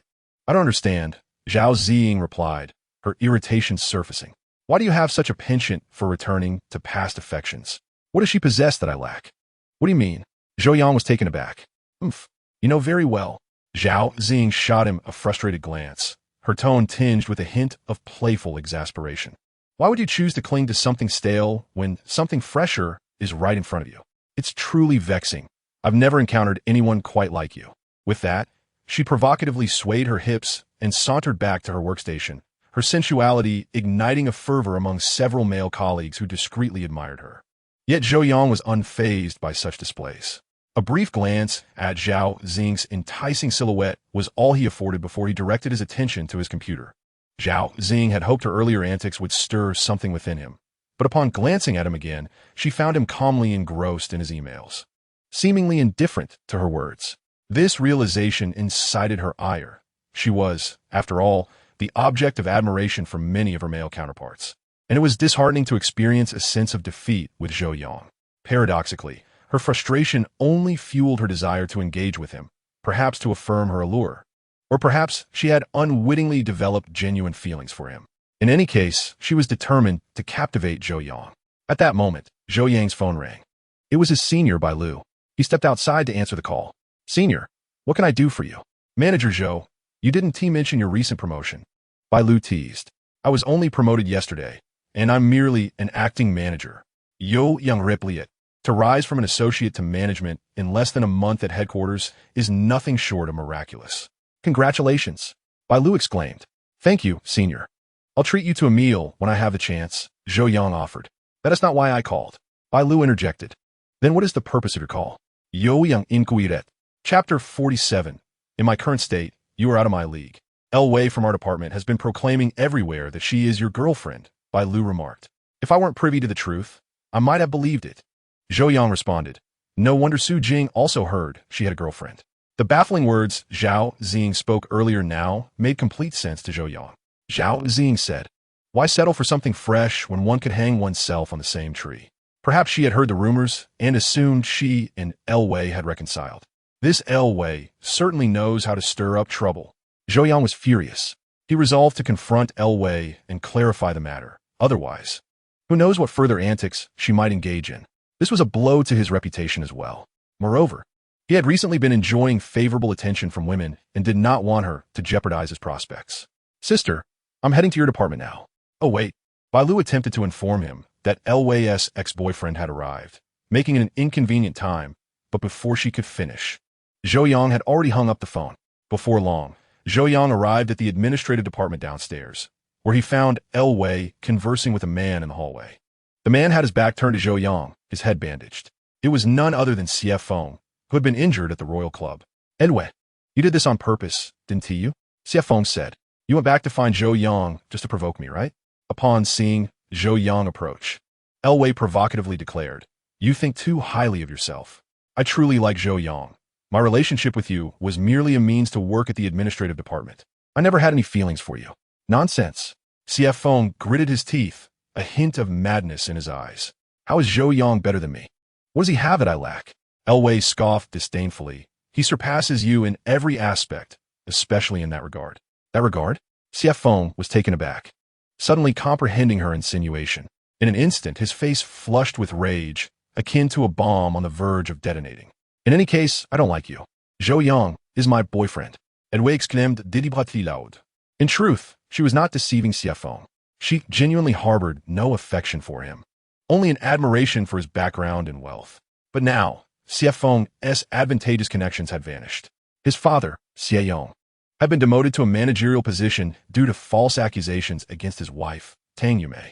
If Zhou Yang were to be confirmed as a permanent employee, they would hold the same rank.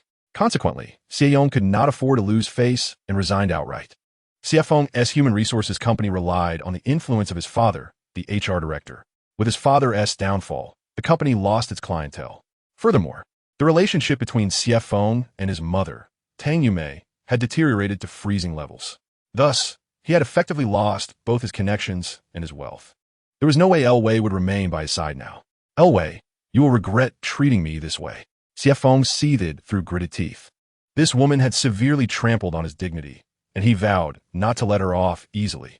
However, El Wei paid him no mind and ran toward Zhou Yang, exclaiming, Darling, you're here. With that, she threw herself into Zhou Yang's embrace. This scene nearly caused CF Feng to suffer a cerebral hemorrhage. Zhou Yang forcefully pushed aside Lu Wei, declaring, Lu Wei, I warn you, cease spreading rumors recklessly. Otherwise, I shall pursue legal action against you. With a look of feigned innocence, Lu Wei clutched Zhou Yang's arm, lamenting, Is it not because I have feelings for you? Yet you ignore me, leaving me with no choice but to resort to such tactics. Zhou Yang abruptly shook off Lu Wei's grasp, asserting from this day forth, Maintain your distance from me and refrain from any further antics. Otherwise, I shall not be gentle. Upon witnessing Zhou Yang's genuine anger, Lu Wei nodded in acknowledgement. Zhou Yang huffed coldly and turned to leave. However, as he passed by CF Feng, an unexpected interest sparked within him, prompting him to halt and glance back at CF Feng. Isn't she your girlfriend? Please keep an eye on her. If she approaches me again and I happen to be in a foul mood, you may find yourself in quite a predicament. CF Feng, seething with rage, contemplated striking Zhou Yang, but the recollection of Zhou Yang's formidable combat prowess instantly diminished his bravado. He spat in frustration, You two shameless lovers. I will not let this go, just wait and see. With that, he stormed off in fury. Zhou Yang dismissed Lu Wei from his thoughts and proceeded towards the front desk at the end of the corridor. Observing Zhou Yang's resolute silhouette, Lu Wei felt a profound sadness. Yet, She recognized that all of this turmoil was of her own making. Regret, anger, and helplessness swirled in her mind like a tempest. Suddenly, a thought struck her. Had Zhou Yang just implied that if he ever felt unhappy, he might take drastic measures against her and betray Xiefeng? This suggested that he still held some interest in her. As Lu Wei indulged in her fantasies, she pondered how she might compel Zhou Yang to take action. Meanwhile, Zhou Yang had arrived at the front desk and greeted by Lu. "Senior, are you busy?" "Not at the moment," Bai Lu replied, approaching him with a cheerful demeanor. Lowering her voice, she added, "I just saw Lu Wei's ex-boyfriend storm out in a fit of rage. Did you not win the argument?" "I couldn't be bothered with him." Zhou Yang responded, "I came specifically to thank you for the heads up. Otherwise, I would have remained oblivious to Lu Wei's underhanded schemes." "You are too polite. I have yet to thank you for helping me with my ailment," Bai Lu countered. "However, you do not appear to be in the best of spirits today. Is it a recurrence of insomnia?" "Not exactly," Bai Lu replied. "I encountered a difficult neighbor. The girl living above me threw a party with a rowdy group of friends last night and refused to discuss it with me. Why not report her?" Zhou Yang suggested. "Alas," Bai Lu sighed. "The girl is quite attractive but has a fiery temper and associates with some dubious characters. She threatened me against contacting the authorities, and I dare not provoke someone like her." Upon finishing her sentence, Bai Lu's beautiful eyes brimmed with helplessness and grievance. Although Bai Lu's family was relatively well off, they resided in another city outside of Shanghai. After graduating from university, her family intended to send her to South Korea to pursue a career as a trainee. But she felt that her personality was ill-suited for the entertainment industry. Resolutely, she chose to seek employment instead. Now, she strives to prove herself capable of forging a better path, determined to succeed in Shanghai on her own. The young girl possesses influence that is beyond reproach. Society is perpetually inundated with those pests, whom the law and the police may deter but cannot entirely eradicate. Honest individuals find themselves powerless, compelled to bow their heads and endure the bullying inflicted upon them. For even if one were to report the matter to the authorities, the perpetrators might merely acknowledge their misdeeds and emerge unscathed, leaving the victims to bear the brunt of the consequences. This is precisely why Bai Lu hesitates to involve the police. As someone who has long suffered from insomnia, encountering such a despicable neighbor has plunged her into a veritable hellish existence. This predicament cannot be overlooked by Zhou Yang. "Senior, do you have time tonight?" Zhou Yang inquired.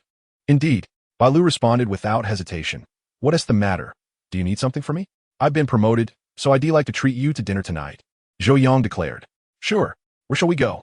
"I'll drive you," Bai Lu replied, her spirits lifted, though her face still bore the marks of fatigue as she stifled a yawn.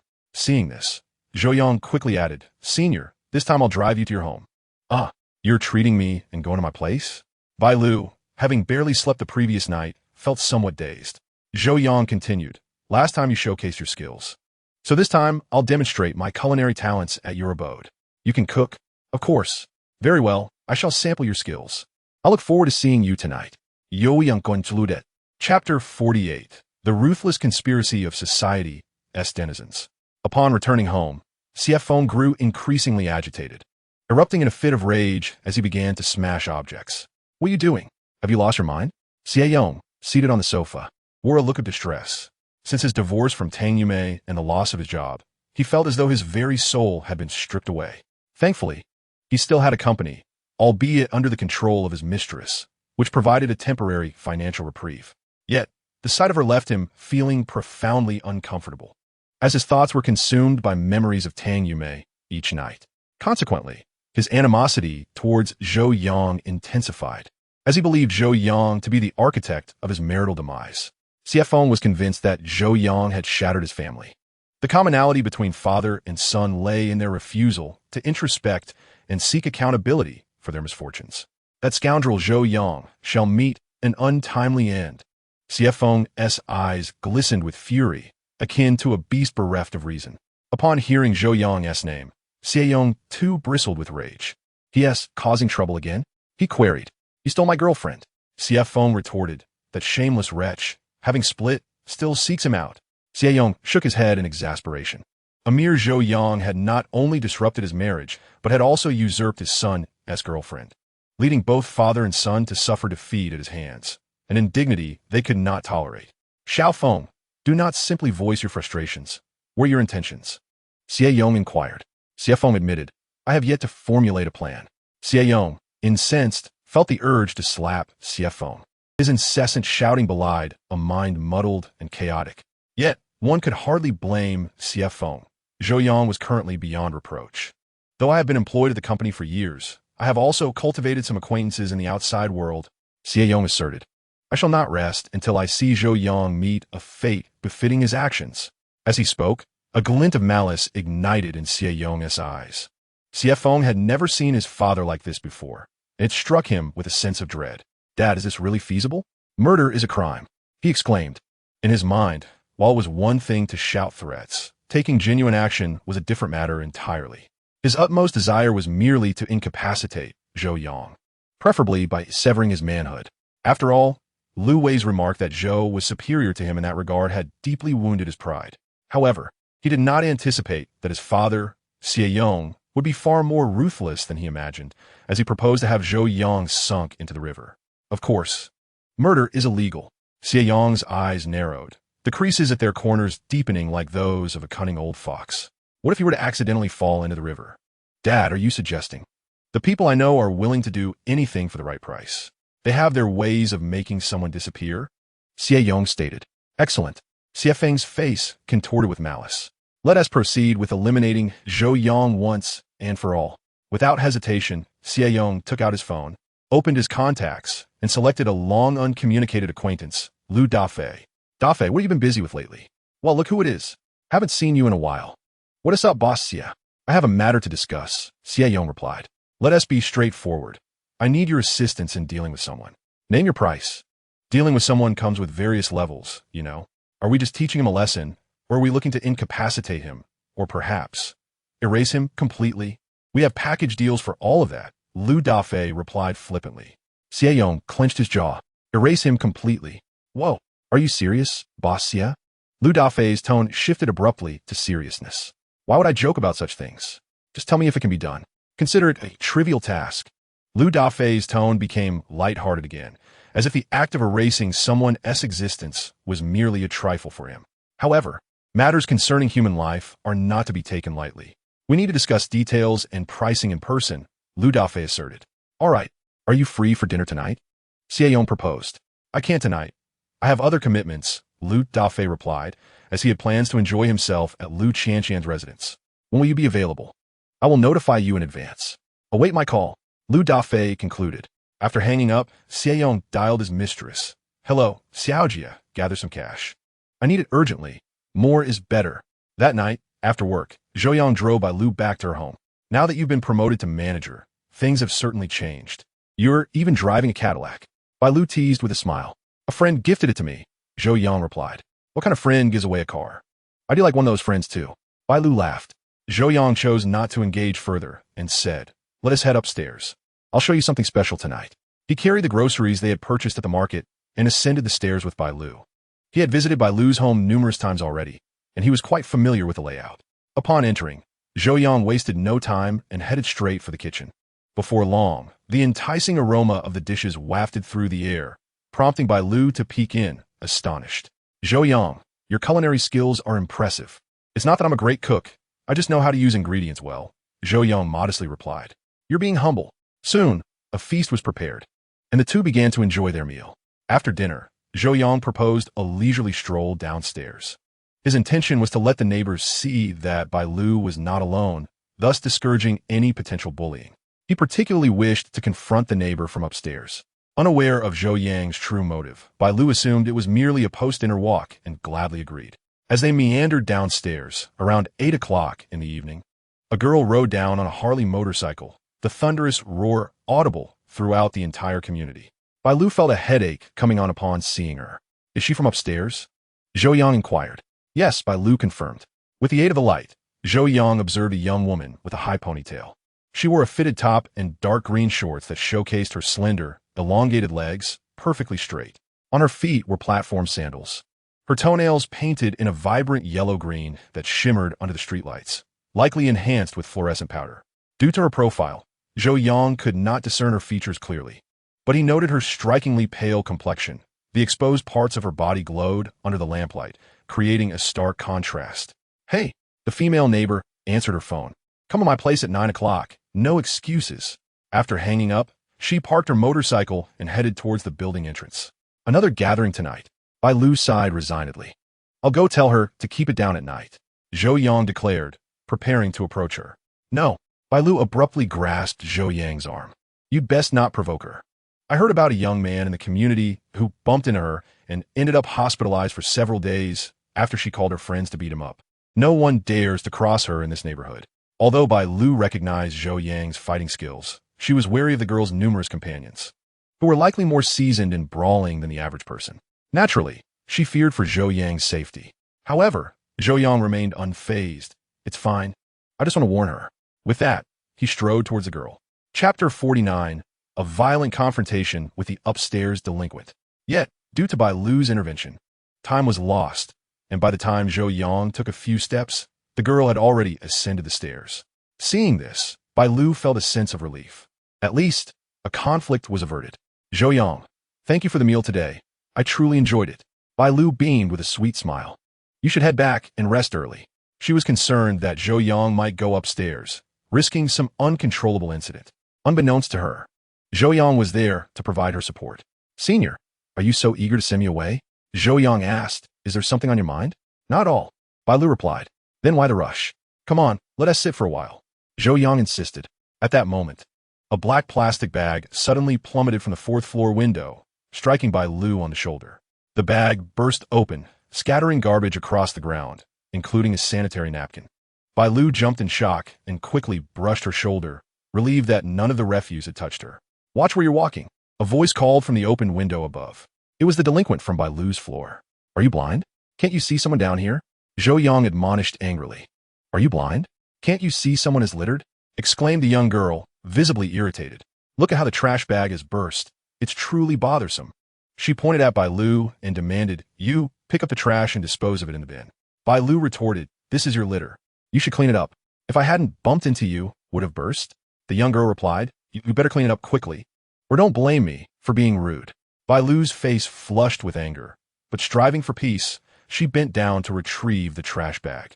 Senior, a hand reached out, grasping Bai Lu's wrist and lifting her up. You have spoiled her, allowing her to bully you with such ease. Zhou Yang that. She then pointed at the young girl, saying you come down and clean up the mess yourself.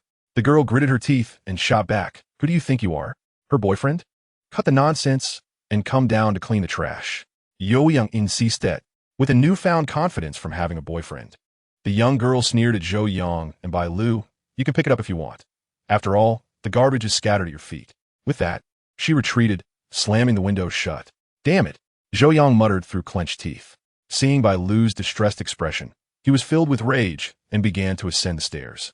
Zhou Yang. Bai Lu sensed the gravity of the situation and hurried after him. However, Zhou Yang was resolute, swiftly making his way upstairs. On the fourth floor, Lu Qianqian was humming a tune while smoking a cigarette when a loud knock echoed at her door, startling her. Who the hell is knocking? Can't you be a little gentler? She grumbled, wearing slippers as she approached to open the door. Outside stood Zhou Yang, his face a mask of fury. Did you not hear me tell you to come down and clean the trash? He shouted. Get lost, you idiot. Lu Qianqian retorted, attempting to slam the door shut. But Zhou Yang seized her hair, forcefully dragging her downstairs. Hey, let go. You better let go. She screamed. Downstairs.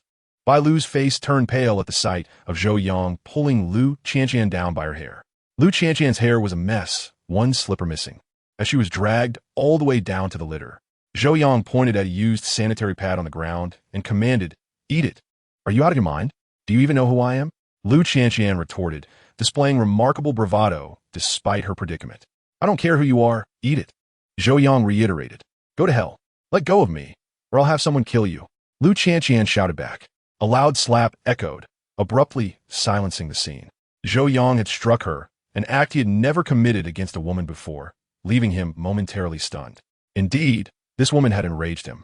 Lu Qianqian felt a burning sensation on one side of her face and, in a fit of anger and embarrassment, retorted, if you want someone to eat it, do it yourself. I swear I'll make you pay. Still defiant? At this moment, Zhou Yang's ire surged once more as he grasped the scapula of his adversary, forcefully pressing down. Lu Qianqian cried out in anguish, collapsing on her knees. Make her eat it. Zhou Yang commanded. pointing at the sanitary napkin on the ground while pressing Lu Qianqian's head down.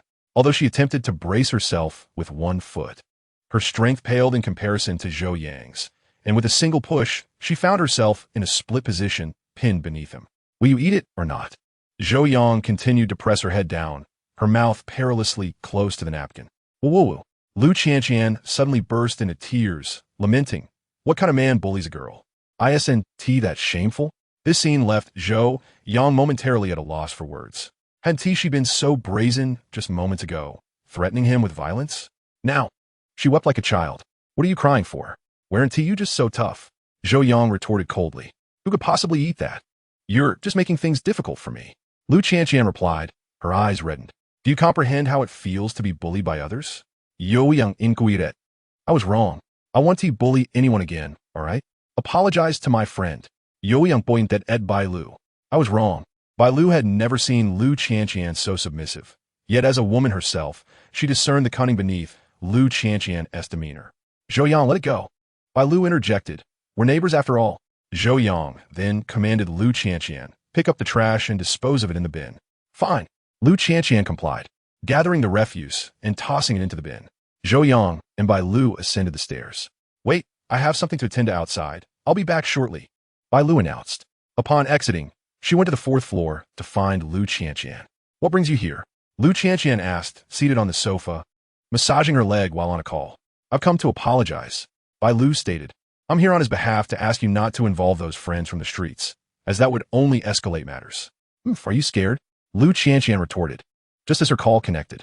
"Fei Ge, I've been bullied. When will you come?" "What? Someone dares to bully you?" Lu Qianqian continued. "It's that little BTCH downstairs. She's got a boyfriend and thinks she can boss me around, making me eat a sanitary napkin. Well, have I ever endured such humiliation? Fei Ge, hurry and come help me. Make him pay." "Qianqian, wait for me. I'm bringing my brothers over," Lu Dafei responded. Chapter 50. The little gangster completely submits. At Bai Lu's residence, Zhou Yang sat on the sofa, enjoying some fruit. Bai Lu returned from outside, her expression not particularly cheerful. "Senior, you went upstairs, didn't you?" Zhou Yang remarked with a faint smile. "How did you know?" Bai Lu asked in surprise. "I noticed you headed in that direction when you left," Zhou Yang explained, "and I surmised you went to negotiate with her." "Aknoding yo yang es percepti finesse." Bai Lu chose to be candid. "We cannot afford to contend with such a person. She will devise ways to undermine us daily. We must focus our energies on our work, as we cannot engage in such frivolities." Zhou Yang remarked, "The senior is right. However, such individuals share a common flaw. They are bullies who prey on the meek, striking a single blow to avoid a multitude of retaliations." Bai Lu responded, "But Lu Qianqian appears quite resilient. She doesn't seem like someone who would easily concede. Although she speaks softly, her gaze has never conveyed fear. Especially just now, when I went upstairs. She was on the phone, calling for help." Zhou Yang chuckled. "I anticipated she would call for reinforcements. With her temperament, she won't relent until she has thoroughly subdued her opponent." "It's getting late. You should head back," Bai Lu suggested, glancing at the wall clock that indicated it was already 11 o'clock. Zhou Yang replied, "But, senior, you have 2 rooms. I might as well stay here tonight." "What? No way," Bai Lu exclaimed, both flustered and astonished. "How can that be? I don't even have a boyfriend. What does it mean for you to sleep here?" As she spoke, her face flushed crimson. In truth, she felt no aversion to Zhou Yang staying. Rather, his presence provided her with a sense of security. However, the situation had changed. Since she had summoned help, if Zhou Yang did not leave, he would undoubtedly face repercussions. "Let me be honest, senior. I came today mainly to meet my neighbor upstairs," Zhou Yang stated. "What? How did you come to that conclusion?" Bai Lu questioned. Although she posed this inquiry, her mind wandered to the possibility that Zhou Yang might have intended to assist her from the very beginning. "I have a penchant for punishing wrongdoers and promoting virtue. Is that so unreasonable?" Zhou Yang retorted. "Furthermore, if I assist you in recovering your health, and then this ruckus ensues, it would only reflect poorly on my medical skills." Regardless of Zhou Yang's explanations, Bai Lu was acutely aware that he had come to her aid because he witnessed her being bullied. However, he feigned indifference. As she watched him argue his case, a profound sense of gratitude welled up within her. This junior, a year her junior, had bestowed upon her an unprecedented warmth. Suddenly, Bai Lu felt an impulse. She sprang to her feet and gently kissed Zhou Yang on the cheek. What? Zhou Yang was taken aback. Bai Lu's face was as radiant as the evening sky, flushed with color. She quickly turned away, bashfully saying, "Thank you, Zhou Yang." Zhou Yang scratched his head. Senior. That is quite a unique way of expressing gratitude. Being kissed by the most beautiful schoolgirl in the city flooded Zhou Yang with an overwhelming sense of happiness, his joy soaring to new heights. Zhou Yang, please listen to me. You must leave quickly, Bai Lu urged. When they arrive, you won't be able to escape. What about you? Zhou Yang inquired. They won't dare to harm me, as I'm just a girl. The main concern is that you struck someone. From what I gathered, Lu Qianqian intends to target you. Bai Lu explained. No way. I just received a kiss from my senior. I haven't had time to process it yet. I'm not leaving, Zhou Yang declared. Come on, Bai Lu shyly insisted. Stop joking around and hurry up, or I'll get angry. Just then, loud knocks echoed from the door. Open up, open up. It was Lu Qianqian calling. Oh no, they're here. Bai Lu exclaimed in a panic. Zhou Yang, however, remained remarkably composed, thinking to himself, this is perfect. He suddenly rose to open the door. Zhou Yang, Bai Lu exclaimed, just as Zhou Yang had already swung the door wide. Lu Qianqian stepped boldly into the room, clutching a black plastic bag. Following her, a group of ruffians entered, led by a bald man of medium height, robustly built, with a particularly fierce visage. Lu Qianqian tossed the black plastic bag onto the floor, which contained sanitary napkins, and shouted at Zhou Yang, eat it. Bai Lu rushed forward. Miss Lu, let us sit down and discuss this calmly. This is none of your business. Step aside. Lu Qianqian pushed Bai Lu aside and directed her words at Zhou Yang. I said, eat it. Do you not comprehend? Zhou Yang smiled faintly. It seems you have a penchant for courting disaster. Lu Qianqian, gritting her teeth in fury, turned to Lu Dafei, behind her, and commanded, Brother Fei, if he refuses to listen, deal with him. Understood. Lu Dafei rolled up his sleeves and advanced to encircle Zhou Yang. Meanwhile, Lu Qianqian stepped outside, leaning against the doorframe, her back to the room as she smoked a cigarette, unable to bear the grim scene unfolding within. Bai Lu, in a state of panic, attempted to call the police. But Zhou Yang intervened. Do not alert the authorities. It would be of no use against this gang, Zhou Yang stated. However, Bai Lu was on the verge of tears. You are quite astute, Lu Dafei sneered. Calling the police will only exacerbate your plight. Brother Fei, stop wasting time. Take care of him. Lu Qianqian remarked indifferently, still turned away from the room. All right. Lu Dafei gestured to his men. Take him down. In an instant, the room erupted with the sounds of flesh colliding. Next came the shattering of glass, followed by curses, wails, and ultimately pleas for mercy. Lu Qianqian extinguished her cigarette on the ground and turned back into the room. Brother Fei, was that so quick? As she spoke, her gaze fell upon the interior, and she was rendered speechless, swallowing the rest of her words. For she did not witness Zhou Yang being beaten.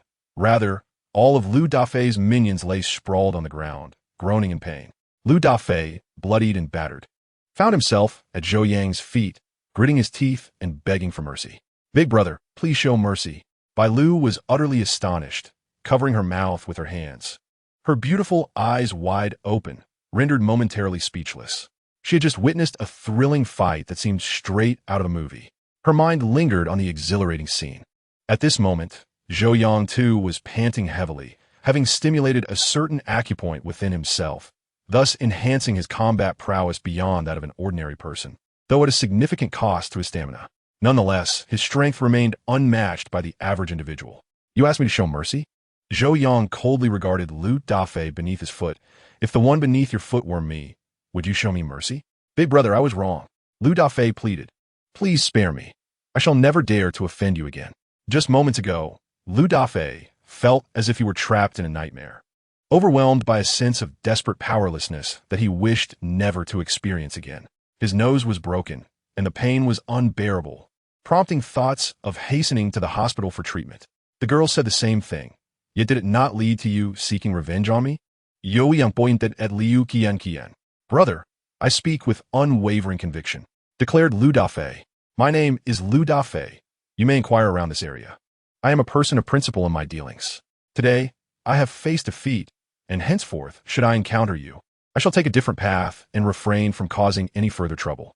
Zhou Yang clenched his teeth, observing that Lu Dafei truly seemed intimidated. With a forceful kick to his shoulder, he sent Lu sliding to the entrance. Get lost. Zhou Yang bellowed. Oh! Lu Dafei hurriedly scrambled to his feet and fled in disarray, his companions too preoccupied to consider him as they hastily made their escape, leaving Lu Qianqian trembling in the doorway. Chapter 51. A Beautiful Misunderstanding. What are your thoughts? Zhou Yang approached Lu Qianqian, towering over her. Huh? Lu Qianqian snapped back to reality, her legs quaking. She desired to flee, yet felt trapped. I was wrong, she uttered. Zhou Yang gestured toward the trash bags within the room. Are you eager for me to consume your sanitary napkins? Absolutely not. Lu Qianqian quickly waved her hands, cursing Lu Dafei internally for abandoning her in such a crucial moment. Brother, I sincerely apologize and assure you I will not dare to act in such a manner again. The sole reason Lu Qianqian had bullied Bai Lu was her envy. She believed Bai Lu to be exceedingly beautiful and captivating. In fact, as a woman, she found herself inexplicably drawn to someone like Bai Lu. Lu Qianqian possessed a complex personality, feeling attraction toward both dashing men and stunning women. Thus, her bullying of Bai Lu stemmed from a convoluted mix of emotions, akin to a child playfully teasing a girl they fancied, albeit without understanding the appropriate boundaries. Now, Zhou Yang's presence had completely extinguished her intentions to torment Bai Lu. Brother, I promise to uphold my word. I will no longer bully Miss Bai, nor will I ever offend you again, Lu Qianqian asserted. Look at you, quite the beauty. Had you been this reasonable earlier, you could have avoided all this trouble. Zhou Yang remarqued. Indeed, Lu Qianqian nodded vigorously. Zhou Yang continued, you shall tidy up this room, and for the items you have damaged, you will reimburse me at their value. This time, I shall forgive you. Understood, Lu Qianqian responded. As she tidied up, she couldn't help but replay Zhou Yang's earlier words in her mind. He called me beautiful. He actually complimented my appearance. The entirety of her cleaning process was overshadowed by this thought. At 1 o'clock in the morning, once everything was in order, Lu Qianqian returned upstairs. Senior, I'm heading back, Zhou Yang announced. Huh? Bai Lu was taken aback. Didn't you say you were staying here? Zhou Yang, sensing her surprise, playfully inquired, what senior? Do you wish for me to remain? You truly are incorrigible. Bai Lu pouted. You claim you'll stay, then you say you won tea.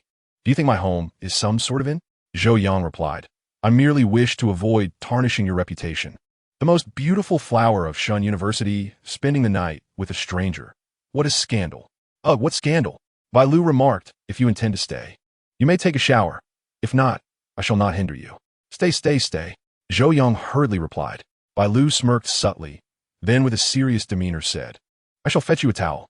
Thank you, senior. Zhou Yang responded with a faint smile. Having just been in a scuffle with a group of individuals, he was drenched in sweat and promptly stepped into the bathroom. However, upon entering, he was momentarily taken aback. Above him, on the coat rack, hung a row of garments, specifically, an array of socks and delicate undergarments. His gaze was instantly drawn to a line of black lace. Small, exquisite, and undeniably alluring. It was difficult to fathom the charm Bai Lu would exude while adorned in such items. Subsequently, Zhou Yang disrobed and positioned himself beneath the shower. Soon enough, he called out, Senior, have you brought the towel? It's hanging on your doorknob. Bai Lu replied. Zhou Yang opened the door, extended a hand to retrieve the towel, and, lacking a bathrobe, emerged from the bathroom wrapped only in the towel.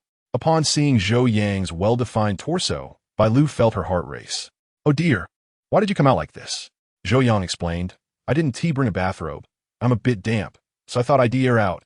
Bai Lu, with her head bowed, felt her cheeks flush like a ripe peach, radiating a vibrant allure.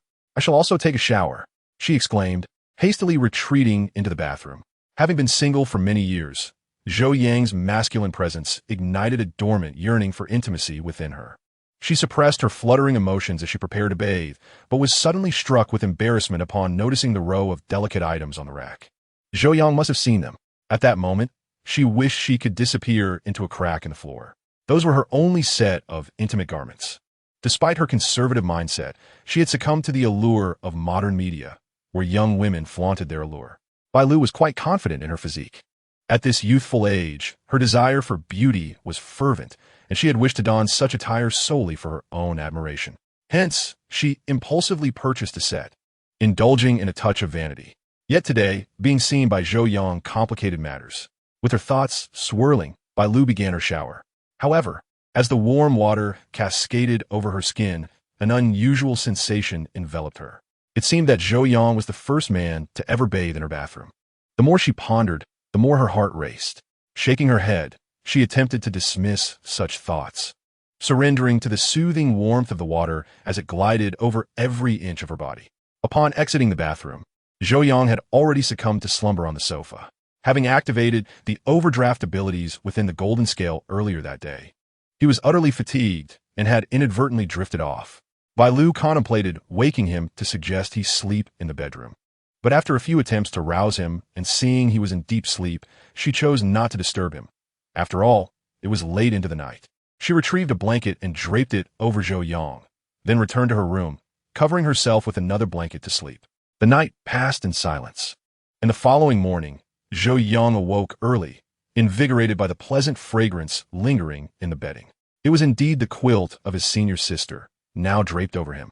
Due to his restless tossing and turning throughout the night, the towel had slipped away, leaving him essentially bare beneath the quilt that belonged to Bai Lu. The thought that Bai Lu often slumbered under this very quilt, her skin intimately pressed against its fabric, filled Zhou Yang's heart with profound happiness. At that moment, Bai Lu stirred awake. Sleepily, she wandered out of her room to check if Zhou Yang was awake. Startled, Zhou Yang quickly shut his eyes, pretending to be asleep. However, Bai Lu, astute as she was, had already perceived his ruse. Approaching the window, she drew back the curtains, allowing the sunlight to pour in, illuminating her graceful figure through her nightgown. Zhou Yang, having just awoken with vigor, was taken aback by the sight of Bai Lu's alluring form, her back turned towards him, eliciting a powerful reaction within him. Meanwhile, Bai Lu, with a mischievous smile, drew closer to Zhou Yang and suddenly yanked the quilt off him, exclaiming, "I saw you pretending to sleep. The sun is shining on your backside. Get up." Yet in the next instant, she was met with the sight of a man's well-defined physique, along with a rather vigorous display. Alas, Zhou Yang had not anticipated Bai Lu's playful maneuver. Equally, Bai Lu was taken aback to discover that Zhou Yang was completely unclothed. In that moment, the atmosphere in the room turned awkward and charged with tension. Bai Lu hurriedly turned and dashed back into the room. Yet the image she had just witnessed lingered in her mind, indelibly etched and impossible to erase. Chapter 52. Hiring a hitman soon, the two of them had tidied up and enjoyed breakfast together before heading off to work. The day passed swiftly, and that night, upon returning to the villa, Zhou Yang found that Tang Yumei had already arranged for many of her belongings to be organized. The thought that Tang Yumei would soon depart for America left Zhou Yang with a heavy heart. "Were you last night? You didn't come back at all." "Tang Yumei in Gui." "I was helping a friend. It got too late for me to return," Zhou Yang replied. "Oh." Tang Yumei did not dwell on it further, continuing, "This villa is considered marital property, with a small portion belonging to Xie Yong. So once I go to North America, I intend to sell it. I will give you a portion of the money. After I leave, you can use that to rent a smaller, cleaner place that doesn't require much upkeep." This was Tang Yumei's way of protecting Zhou Yang. She understood that Xie Yong and Xie Feng harbored resentment towards him, and after her departure, they would undoubtedly seek revenge. If Zhou Yang remained in the villa, they could easily find ways to harass him. It would be better for him to find a more discreet place to reside. Zhou Yang nodded, saying, "Sister May, if you're not here, I certainly won't stay here either. I will move out, but you need not worry about the money. I can manage on my own." "Dan Zhu Mei Zipli." "No need to be polite with me. You haven't even received your salary this month, so just listen to me." Zhou Yang did not refuse again, wanting to spare Tang Yumei any distress. At that moment, Tang Yumei felt a pang of emotion. Quickly shifting the topic, "It's probably for the best that you didn't come back last night, as that father and son duo came to the villa." "Oh, your ex-husband and son?" Zhou Yang asked. "Yes," Tang Yumei said. "They came to see me last night to bid me farewell before my journey to America. We shared a few drinks, and the atmosphere was quite pleasant. At least there was no tension in the air." Zhou Yang nodded, acknowledging the bond they once shared as a couple, and moreover, Xie Feng was indeed your own flesh and blood. Tang Yumei sighed, "Alas, he is quite close to his father, and there remains an insurmountable chasm between us." After speaking, she rose and suggested, "Let's not dwell on such matters. Let us go out for a bite to eat. A new tea restaurant is open around the corner, and it looks promising." "Very well, this time I shall treat." "Yo Yang Dichlat, you haven't even received your salary. Allow me this opportunity, Sister May. At the very least, promise me a grand meal upon your return from America." "Agreed." Meanwhile, Xie Yong and his son Xie Feng occupied a private booth, awaiting Lu Dafei's arrival. After more than half an hour, Lu Dafei arrived at the designated location. He had a bandage on his nose and several minor injuries on his face. What happened to you? Xie Yong inquired. Ah, such is life in the underworld. Skirmishes are inevitable. Lu Dafei replied nonchalantly. Sustaining injuries is quite normal. There's no need for alarm. Despite his casual demeanor, the memory of the terrifying combat prowess he had encountered the previous day sent shivers down his spine. That was without weapons. Had they been armed, they might have lost their lives. After all, Zhou Yang's terrifying combat strength, once he activated a certain powerful acupoint, was beyond the comprehension of ordinary individuals, leaving Lu Dafei and his associates thoroughly intimidated. Nevertheless, he had to present himself favorably in front of his employer. So, what business do you have for me today? Lu Dafei asked. Xie Yong lowered his voice and said, I need you to eliminate someone. Lu Dafei glanced at CF Feng beside him. And who might this be? Oh, forgive me for not introducing you. This is my son, CF Feng. Xie Yong replied. He is one of us. Ah, greetings. Lu Dafei extended his hand to shake CF Feng's.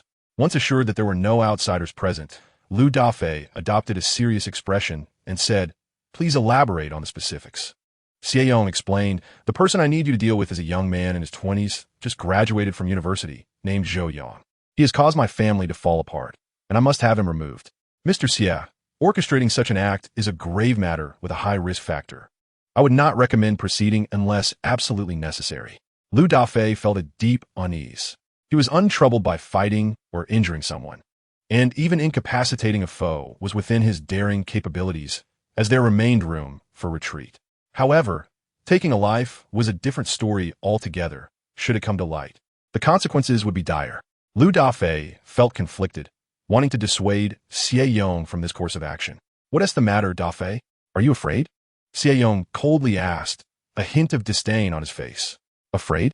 What a joke. Lu Dafei gritted his teeth and said, In this line of work, my head is not simply attached to my waist. If it falls, it falls. What have I to fear? Xie Yong replied, Very well. If you can take care of Zhou Yang for me, I will offer you this sum. As he spoke, Xie Yong held up 2 fingers. Lu Dafei frowned. Just 200,000? What amount do you desire? Xie Yong, sensing Lu Dafei's dissatisfaction, countered with a question, probing Lu Dafei's expectations. I previously mentioned that account termination varies in difficulty and comes with a price tag. Lu Dafei remarked, to make a young man in his 20s disappear completely, his family will undoubtedly investigate thoroughly. This is a perilous undertaking. So what price do you demand? Xie Yong inquired further. This amount, Lu Dafei replied, extending his hand with 5 fingers spread wide. 5 million? Xie Yong's brow furrowed. In this society, even if someone accidentally kills a person while driving, a few 100,000 can settle it. 5 million is simply exorbitant. In truth, Lu Dafei was aware that his asking price was excessively high. However, driven by a daring mindset, he deemed 5 million a worthwhile risk. No problem. After some contemplation, Xie Yong acquiesced. Lu Dafei felt a surge of excitement, casting aside all reservations. In this day and age, money can indeed work wonders. After all, 5 million could be stacked to form a single bed. Lu Dafei took a deep breath and extended his hand, saying, Provide me with a photograph of the target, along with detailed information about him, such as his hobbies, daily routes, and habits. No need to complicate matters, interjected CF Feng. We've already scouted the locations for you. Oh, what do you mean? Lu Dafei asked. CF Feng explained. Zhou Yang works at the company, and apart from meeting clients, he travels between the office and home. Therefore, you have almost no opportunity to act. Now that he has become a sales manager, he meets clients alongside the sales team, leaving you without a chance. The best opportunity is when he returns home in the evening. Lu Dafei remained silent, listening intently. Zhou Yang resides in my mother's villa. You can bring people in at night, eliminate Zhou Yang, and take the body away. CF Feng continued. As for disposing of the body, I trust you have more experience than we do. But how can I get into your mother's villa? Lu Dafei questioned. I have a key. CF Feng replied, waving the key. Moreover, no one knows we possess it. So, as long as you sneak in, eliminate Zhou Yang, clean up the scene, and discreetly transfer the body, no one will suspect you. Just ensure your actions are swift and decisive, and avoid detection by my ex-wife, Xie Yong added. What do you think? Lu Dafei pondered for a moment. It sounds promising. Chapter 53. I offer myself as a gift to you. It turned out that last night, Xie Yong and CF Feng visited Tang Yumei under the pretense of sending her off to America, but they had ulterior motives. They appealed to her emotions by reminiscing about the days when the three of them were together, using sentiment to numb Tang Yumei. After sharing some drinks, amidst a haze of emotions, Xie Feng stealthily made a mold to duplicate the key to Tang Yumei's villa. Meanwhile, while Xie Yang conversed with Tang Yumei, Xie Feng inspected the courtyard surveillance system and tampered with it to create a malfunction. After they departed, Xie Feng fashioned a new key from the mold. Of course, Xie Yang and Xie Feng had the right to request a key to the villa, but that would expose their intentions. Currently, only Tang Yumei possessed a key. Should anything happen to Zhou Yang, only she would be under suspicion. As for whether it would implicate Tang Yumei, Xie Yang remained unconcerned. Deep within, he harbored resentment towards Tang Yumei. If she could be drawn into the situation, it would be the most desirable outcome for him. Last night, while sipping wine with Tang Yumei, he attempted to probe her, seeking the possibility of reconciliation and resuming their marital life. After all these years, the absence of shared intimacy with Tang Yumei had been a profound regret. Despite having consumed a considerable amount of alcohol, Tang Yumei's mind remained clear, firmly establishing boundaries with Xie Yang. This only fueled Xie Yang's inner bitterness. Moreover, Xie Feng had been influenced by Xie Yang's manipulation. Initially, he was apprehensive that such actions would implicate their mother, Tang Yumei. However, Xie Yang continually reminded him that he was Tang Yumei's sole heir. Should anything happen to her, all her possessions would rightfully belong to him. Xie Feng's relationship with Tang Yumei, as well as with his maternal grandparents, was tenuous at best, and he saw little advantage in her current situation. Yet, with his father's assurance, his spirits were lifted. Thus, this plan appeared to serve a dual purpose. You must act swiftly, for in a few days my ex-wife will be heading abroad, and the villa will be listed online for sale. Xie Yang stated.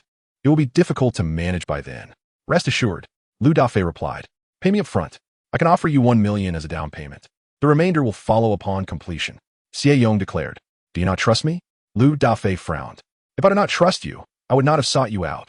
Xie Yang retorted. The down payment cannot be less than 3 million, Lu Dafei insisted. Xie Yang gritted his teeth. Very well. You will accompany me to retrieve it shortly. Lu Dafei extended his hand towards Xie Feng. Hand me the keys, and also send me a few lifestyle photos of the target to avoid any mistakes. Certainly, Xie Feng replied. However, I currently do not have any pictures of him on my phone. I will need to go to his company to obtain a few clear ones. Just ensure you provide them to me before we proceed. Lu Dafei said, moving to collect the keys. Wait. Xie Feng did not hand over the keys immediately, stating, You must remember, we are not involved in this. Once the deed is accomplished, the keys must be destroyed. Rest assured, you can completely rely on my professionalism. Lu Dafei assured him. The two parties shook hands, solidifying their collaboration. 3 days later, in the evening, within the villa, candlelight flickered, elegant goblets adorned the table, alongside a spread of exquisite delicacies. Tang Yumei was preparing for her journey to North America the following day. The atmosphere was palpably intimate as the two sat at the table.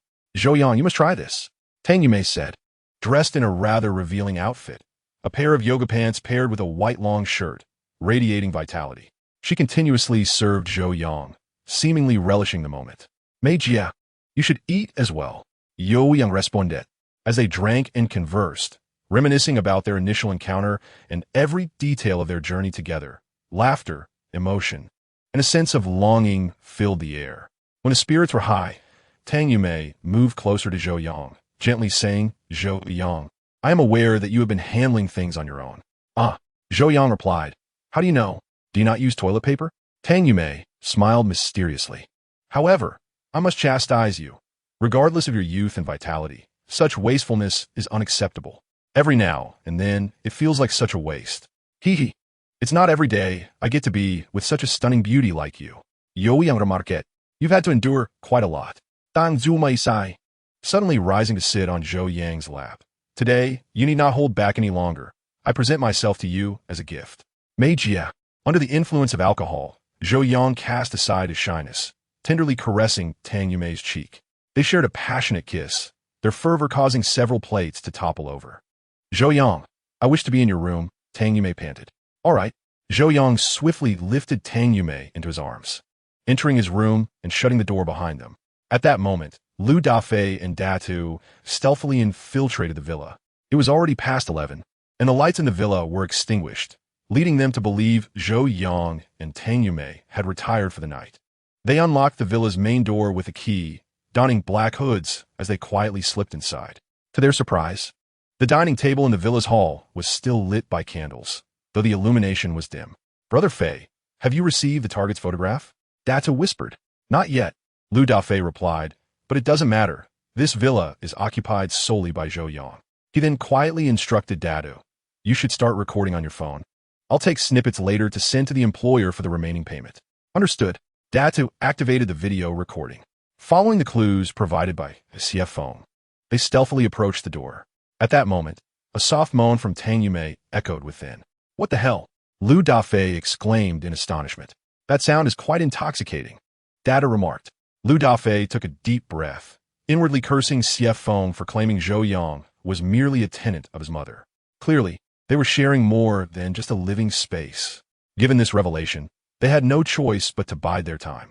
However, as young men filled with vigor, they found the situation thrilling, hiding by the door to eavesdrop. Data diligently recorded the entire episode. After approximately half an hour, the sounds reached a crescendo before gradually subsiding. The voices of the two within became audible, albeit faint, with the mention of a turning over. Soon, the lengthy symphony resumed. They could only wait patiently outside. And when Datu grew weary of filming, he casually grabbed a small phone stand from the table to position the camera at an optimal angle. After another half hour, the sounds finally ceased. They heard footsteps approaching. "Quick, hide behind the sofa," Lu Dafei commanded, and they hurriedly concealed themselves, forgetting to retrieve the phone. In the next moment, the door swung open. Tang Yumei emerged, radiant and glowing, pulling up her pants as she walked. The disarray of the living room, coupled with the dim candlelight, prevented her from noticing the hidden camera. Chapter 54, A Sleepless Night. This scene was captured on the phone. "When should we make our move?" Datu whispered to Lu Dafei from behind the sofa. "Patience. We shall wait until they are asleep," Lu Dafei replied. "What shall we do if they sleep in the same room? How can we act?" Dato inquired. Lu Dafei was equally troubled. The information provided by the employer indicated that Zhou Yang was a tenant, sharing the room with the landlady. This situation greatly diminished their opportunities. "For now, we can only wait for the target to emerge for a restroom break," Lu Dafei suggested, maintaining his composure. "Good," Dato replied, excitement coursing through him at the thought of securing $1 million once the plan succeeded.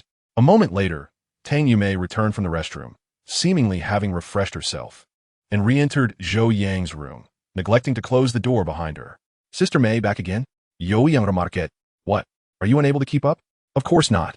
I'm merely concerned you might miss your flight tomorrow," Zhou Yang replied. "If you make me miss my flight, I simply want to leave tomorrow," Tang Yumei teased. "Then you must withstand the tempest of my affection," Zhou Yang jested. Subsequently, the sounds of the bed creaking and voices of joy filled the air once more. The two adjusted his phone's camera angle, focusing on a large bed in Zhou Yang's bedroom, where two figures were entwined. The two watched with rapt attention, while Lu Dafei felt increasingly exasperated. This couple seemed relentless. Alas, although not in the bedroom, witnessing this live is still quite thrilling, the two commented. "You fool," Lu Dafei retorted. After nearly an hour, the two finally separated, reluctant to part. "At last it's over." Lu Dafei nearly dozed off against the back of the sofa. At that moment, the couple emerged from the room and headed to the bathroom. After enjoying a shared bath, they returned to the sofa. "Zhou Yang, you are incredible. Dan zu mai et ge lim. I feel like I might fall apart," Zhou Yang replied. "And yet you still have some energy left? That is unacceptable. I can't handle it," Tang Yumei insisted. "What then?" Zhou Yang asked. "If this continues, I genuinely fear you won't be able to manage. I have spent years alone, and with a trip to America tomorrow, since I have already broken my vows tonight, I shall indulge fully." "All right," Zhou Yang declared. "Sister May has requests. I shall do my utmost to fulfill them, aiming to compensate for your years of solitude in one go." "Zhou Yang, you are truly wonderful. I can't bear to part with you." As their conversation deepened, their tones grew softer and more intimate, and Tang Yumei reclined gracefully against the sofa. At that moment, Lu Dafei felt utterly disillusioned.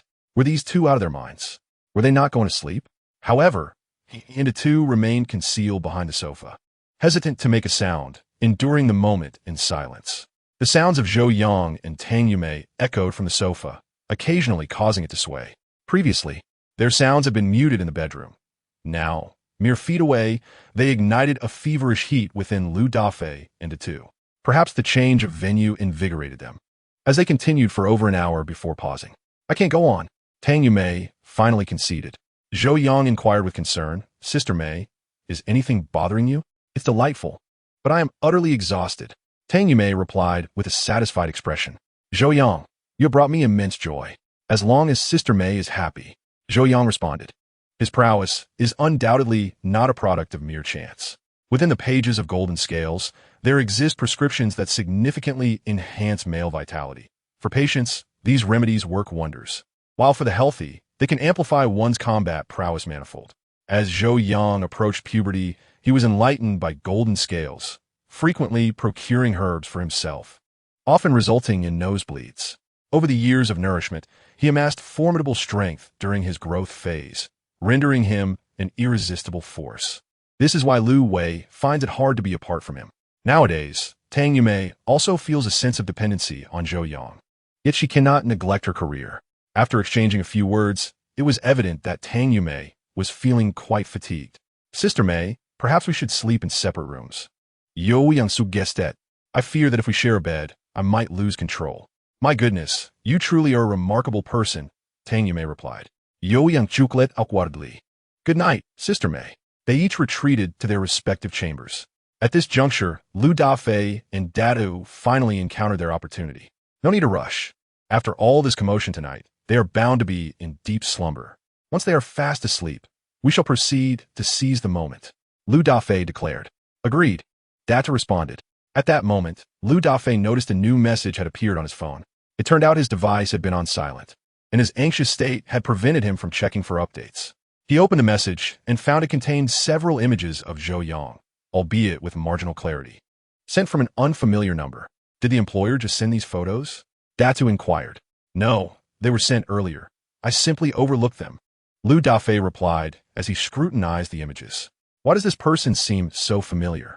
Lu Dafei pondered, feeling a sense of déjà vu, as if he had encountered Zhou Yang not long ago, yet his mind faltered, unable to recall where. Let me see. Data leaned in to examine the photos. Suddenly, he exclaimed, No way, Brother Fei. Isn't this the guy? Ah. Lu Dafei felt as though Datu's words had jolted him into clarity. He suddenly remembered. The boyfriend of the beauty from Qianqian's building. Yes, that's the one. Datu confirmed. That day, he kicked me in the groin. I shall never forget him. Lu Dafei was instantly consumed by despair. It was well known that Zhou Yang's combat efficiency that night was undeniable. They had witnessed firsthand how he had effortlessly taken down all 6 of them. Moreover, judging by his demeanor, he could easily overpower another 6. How could they possibly contend with such a formidable opponent? No wonder he had spent a full 3 hours in action. He is no longer merely human. He is akin to a mythical beast. Datu exclaimed, Brother Fei, I cannot take this job. I must go home. Lu Dafei grasped Datu's arm firmly. Do not leave just yet. Datu pleaded, Brother Fei, spare me. Just the 2 of us cannot handle him. We would end up in the police station instead. We've been friends since childhood. You cannot betray me like this. I truly cannot fight him. Lu Dafei replied, I'm fully aware of that. If you know, then why are you stopping me? Datu countered. Lu Dafei remarked, I am not stopping you from leaving. If you wish to go, I shall accompany you. At the very least, put away your phone. He gestured toward the phone holder lying on the ground. All right, Datu replied hurriedly. The 2 of them stealthily took their phones and slipped out the door, darting into the street and swiftly retreating to the hotel across the road. They had previously booked a room there, intending to commence their actions later that evening. Given that there was no immediate plan, returning to the hotel seemed safe, and their adversaries would remain oblivious to their whereabouts. Goodness, that was perilous, Lu Dafei thought, his heart still racing as he patted his chest, mentally cursing. No wonder I asked Xie Yong for 5 million. He agreed without a second thought. It was to eliminate this man. Xie Yong is utterly untrustworthy. Who would undertake such a terrifying job without a reward in the tens of millions? Trying to achieve grand ambitions with a paltry sum. He regards me as a fool. Brother Fei, what shall we do next? Datu inquired. How do we explain to the boss? Explain what? Just turn off your phone. Lu Dafei replied. Huh? Datu was taken aback. What's with the surprise? Have a good night's sleep, then make your escape. Lu Dafei asserted. He had received a 3 million prepayment from Zhou Yang. Although the task had not been completed, the money was non-refundable. He was certain that Zhou Yang would not dare to report him to the police, for that would seal Zhou Yang's own fate. With this thought, Liu Dafei felt an overwhelming joy and drifted off to sleep. Chapter 55. The infighting between Zhou Yang and the assassins. Poor Zhou Yang and his son, clutching their phones, waited the entire night. The next day, as the sun climbed high in the sky, "Father, wake up! Wake up!" Zhou Feng nudged his father, who lay on the sofa. "It's already 10 o'clock. Why has T. Dafei contacted us yet?" Zhou Yang sprang up and dialed Dafei's number. "Damn it!" he exclaimed in frustration. His phone is turned off. They had waited for news all night, hesitant to make calls, and had eventually fallen asleep. Now, upon waking and finding the phone off, the father and son sensed that something was amiss. Could he have absconded with the money? Zhou Feng said, exasperated. "Do you think I handed over 3 million without a contingency plan?" Zhou Yang gritted his teeth and opened a certain app on his phone, activating the location feature. On the map, a red dot quietly lingered across the street from Tang Yumei's villa. It turned out that on the very day he paid Liu Dafei the advance, he had arranged to have a tracking device installed beneath Liu Dafei's car. Wherever Liu Dafei went, he would remain under Zhou Yang's control. Those two scoundrels! Zhou Yang fumed, nearly grinding his teeth to dust. Zhou Feng was equally perplexed. Did those two fail in their mission? Even if they did, they should have called or sent a message. Zhou Yang clenched his teeth and said to Zhou Feng, "You usually have a few good friends. Bring them all along. We shall go investigate." "All right." Zhou Feng quickly called his friends, and together with Zhou Yang, they headed towards Tang Yumei's villa. Upon arriving on the street outside the villa, guided by the location, Zhou Yang discovered that the car was not parked above ground, but rather in an underground garage. This indicated that the area had an underground parking facility. Zhou Yang felt a headache coming on. How had the situation escalated to such complexity? However, as they searched the street outside the villa, the door of the villa swung open, and a freight truck emerged. Tang Yumei had prepared her belongings to be airlifted to the United States, and the logistics company had come to collect them that morning. As the truck rolled out, coincidentally, Tang Yumei and Zhou Yang were in the courtyard. Spotting the father and son, Zhou Yang and Zhou Feng, on the street outside. "What brings you here?" Tang Yumei inquired. After a night of heartfelt conversation, she assumed that the two had undergone a change of heart, thus softening her demeanor towards them. "Are you here to see me off? My flight is this afternoon," she added. Yet, Zhou Yang and Zhou Feng's gaze was riveted on Zhou Yang. He hadn't perished, he was alive and well. This suggested that Liu Dafei had failed, or perhaps he had never intended to act at all. At that moment, Zhou Yang and Zhou Feng found themselves at a loss, caught between indecision and hesitation. Zhou Yang, with an indifferent glance at the two, turned and re-entered the villa. "Yumei, did anything happen last night?" Zhou Yang tentatively asked. Tang Yumei recalled the events of the previous night with Zhou Yang. Her face flushed with embarrassment as she stammered, "No, nothing happened." Zhou Yang exhaled in relief. Thankfully, although the task remained unfulfilled, at least no chaos had ensued, avoiding alerting anyone. His confidence restored, he instructed Zhou Feng's friend to remain by Liu Dafei's vehicle, while he and his son strode confidently into the villa. Meanwhile, Zhou Yang sat on the sofa in the villa's grand hall, his gaze vacant and his expression tinged with sorrow. After all, this afternoon, Tang Yumei would embark on a long journey across the ocean, and it was uncertain when she would return. "Well, Zhou Yang, why the long face?" Zhou Feng teased upon entering. "Let me guess. Oh, you're about to be homeless, and that has got you worried, right?" "Ha ha ha." Zhou Yang chimed in. "Zhou Yang, this villa is a joint property of Tang Yumei and myself. Once Yumei departs, we will list it for sale online, so I command you to vacate immediately." "What are you two doing?" "Tang Zumei in Dazet." Even if Zhou Yang is looking for a new place, he needs time. I don't care how much time he needs. I can't delay the sale of the house. Zhou Yang retorted. Zhou Feng added, "Mom, you've sheltered this loser for long enough. Now that you're going to America, his dream should come to an end." He stepped closer and whispered harshly in Zhou Yang's ear. "Zhou Yang, you wanted to pursue my mother, didn't you? Well, now you have no chance. You're just a lowly ant. How can my mother ever look your way? How do you know that Mei Jie doesn't fancy me? Zhou Yang Gontret. Seriously, how can you entertain such a foolish notion?" Zhou Feng scoffed. "If my mother were to be interested in you, would she really be going to America, unsure of when she'd return?" "Stop dreaming." Their voices were hushed, and while others could hear their heated exchange, the content remained a mystery. Zhou Yang merely smiled faintly. Choosing not to respond further, CF Feng, feeling insatiable, continued to taunt Zhou Yang. Zhou Yang, although Lu Wei has had a change of heart. Never forget that I snatched her away from you. I have adorned you with a green hat, and you shall never hold your head high again. Zhou Yang replied with a cold smile, I never anticipated you would still harbor such resentment over this matter. I had no feelings for Lu Wei to begin with. So what does it matter about any green hat? Moreover, Lu Wei is merely a leftover from my past, before she kissed you. Do you have any idea where her lips had been? This statement struck a significant blow, leaving CF Feng momentarily stunned, only to be reminded of the bold exploits he and Lu Wei had shared during their 4 years in university. The thought left him feeling utterly unwell. Damn you, Zhou Yang. Regardless, I have stolen your girlfriend, and in this matter, you shall never triumph over me. CF Feng shouted. Are you out of your mind? Zhou Yang found the situation laughable. The mere mention of Lu Wei now felt like a passing breeze, having no impact on him whatsoever and evoking no feelings. It was utterly ridiculous that CF Feng continued to cling to this trivial matter, eliciting both anger and amusement. Seeing this, Xie Yong waved his hand and said, Zhou Yang, I do not care how you may have harbored thoughts about Yumei in the past, but now that Yumei is leaving, I do not wish for the situation to become too unpleasant. You must understand your own identity and status. Yumei has shown you pity by allowing you to stay here. Do not presume to stand on equal footing with my son and me. You are unworthy. Xie Yong was seething with rage, having failed to eliminate Zhou Yang. Had it not been for Zhou Yang, he and Tang Yumei would still be in a marital relationship. Upon arriving at the villa that day, he was struck by the sight of Tang Yumei in a tank top and yoga pants, her perfect, sensual figure and goddess-like visage leaving him in a daze. It was hard to fathom that this was once his wife. Regret washed over him as he lamented his failure to cultivate a deeper bond with Tang Yumei, wishing he could have held such a beauty in his arms. What had he been thinking all this time?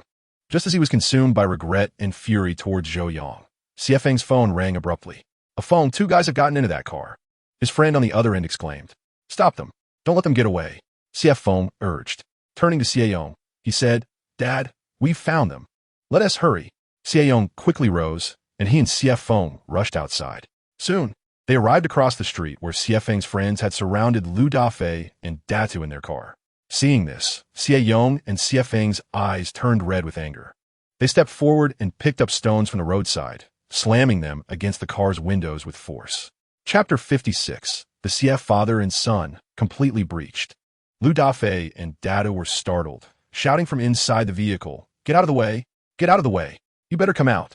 Xiefeng yelled, striking the car window with a rock, which looked poised to shatter at any moment. Step on it! Lu Dafei shouted at Datu. In a moment of panic, Datu pressed the accelerator, and the car sped away like an arrow, crashing directly into Xie Yong. Xie Yong was thrown back, crashing heavily to the ground. Dad! Xiefeng hurried over to check on Xie Yong's injuries. He discovered that although Xie Yong had been knocked down, he was not in mortal danger. It appeared that one of his legs was broken. Seizing the opportunity, Data drove off at high speed. However, at that moment, a companion of Xiefeng's, driving a vehicle, suddenly rushed in from the side and collided directly with the car driven by Datu. With a thunderous crash, Datu's vehicle was caught off guard and overturned. Lu Dafei and Datu were dazed from the impact, scrambling out through the shattered glass. Xiefeng and his associates swiftly subdued the two, pinning them to the ground. Run again, will you? Xiefeng gritted his teeth. Xie Yong limped over and slapped Lu Dafei across the face. You worthless fool, taking my money but failing to deliver. And you still think you can escape? Xie Yong scolded. Lu Dafei retorted, You expect me to kill such a terrifying individual for 5 million? Do you take me for a fool? What terrifying individual? Both Xie Yong and Xiefeng were momentarily taken aback. Lu Dafei continued, Don't play dumb with me. Zhou Yang is no ordinary person. Infuriated, Xie Yong shouted, Lu Dafei, you can't complete the task and instead come up with bizarre excuses. Is this your reason for absconding with the money? Gritting his teeth, Lu Dafei replied, You don't believe me, do you? Let me tell you, our group has faced Zhou Yang. We're no match for him. A target of his caliber cannot be dealt with for just 5 million. Xiefeng acknowledged. Zhou Yang indeed possesses fighting skills. I concede that, but you're exaggerating. His abilities are limited, and you're merely making excuses for yourself. Seeing the disbelief in the father and son duo, Lu Dafei, in a fit of anger, exclaimed, If Zhou Yang were that easy to handle, Your mother wouldn't have been under him. What did you just say? Xie Feng shouted, grabbing Lu Dafei by the collar. Lu Dafei urged the two to retrieve his phone. Show him. The two opened the video on his phone and presented it to Xie Feng. Both Xie Feng and Xie Yong leaned in, along with several friends who also craned their necks to catch a glimpse. The video began with some heart-racing sounds emanating from Zhou Yang's room, accompanied by the creaking of the bed. Instantly, Xie Yong and Xie Feng felt a wave of anxiety wash over them. Then, the two fast-forwarded, and suddenly the door swung open, revealing Tang Yumei's pale, alluring figure at the threshold, clad only in a shirt while pulling up her pants as she walked. At that moment, Xie Yong and Xie Feng felt as if their heads might explode, particularly Xie Feng. Witnessing his mother emerge from Zhou Yang's room, still not fully dressed, he was engulfed by a tide of anger and humiliation that felt as vast as the ocean. Meanwhile, several companions exchanged glances, stifling their laughter. Did you think that was it? There's more. The two, relishing the moment, continued to fast forward. They saw Tang Yumei wash her hands briefly before returning to Zhou Yang's room. The two resumed their intimate exchanges, emboldened after their first transgression, their voices growing louder. This time, the door remained ajar. Xie Feng and Xie Yong watched helplessly as the two figures intertwined. Xie Yong's blood pressure soared, feeling lightheaded. That was his wife, whom he had married for so many years but had never truly enjoyed. Even Xie Feng was a product of in vitro fertilization. Yet here was Zhou Yang, dominating her. In that moment, Xie Feng felt as if his veins might burst. Previously, he stood before Zhou Yang with an air of arrogance, boldly proclaiming, I once stole your girlfriend. You are but a vanquished foe. Yet now, Zhou Yang had executed a far more devastating move by assuming the role of a father figure. In that moment, Xie Feng felt more humiliated and wretched than a mere jester. However, the two seemed insatiable, continuing, Do you think this is the end? There's more. He swiftly advanced the footage, revealing Zhou Yang and Tang Yumei captured on the sofa. The supple leather couch swayed precariously under their weight, nearly toppling over. This scene struck directly at the core of Xie Feng's being, casting a shadow he feared would haunt him for a lifetime. As the crowd gathered by the roadside, drawn to the spectacle of the accident, Zhou Yang and Tang Yumei emerged, for the site of the incident lay just outside their doorstep. When Xie Feng and Xie Yong laid eyes on Tang Yumei and Zhou Yang once more, a wave of fury and humiliation surged within them, indescribable in its intensity. Tang Yumei, what have you done? Xie Yong bellowed. Tang Yumei, taken aback, responded, What is wrong with me? Xie Yong tremblait, po inting et Yo Yang. You were in bed with him last night?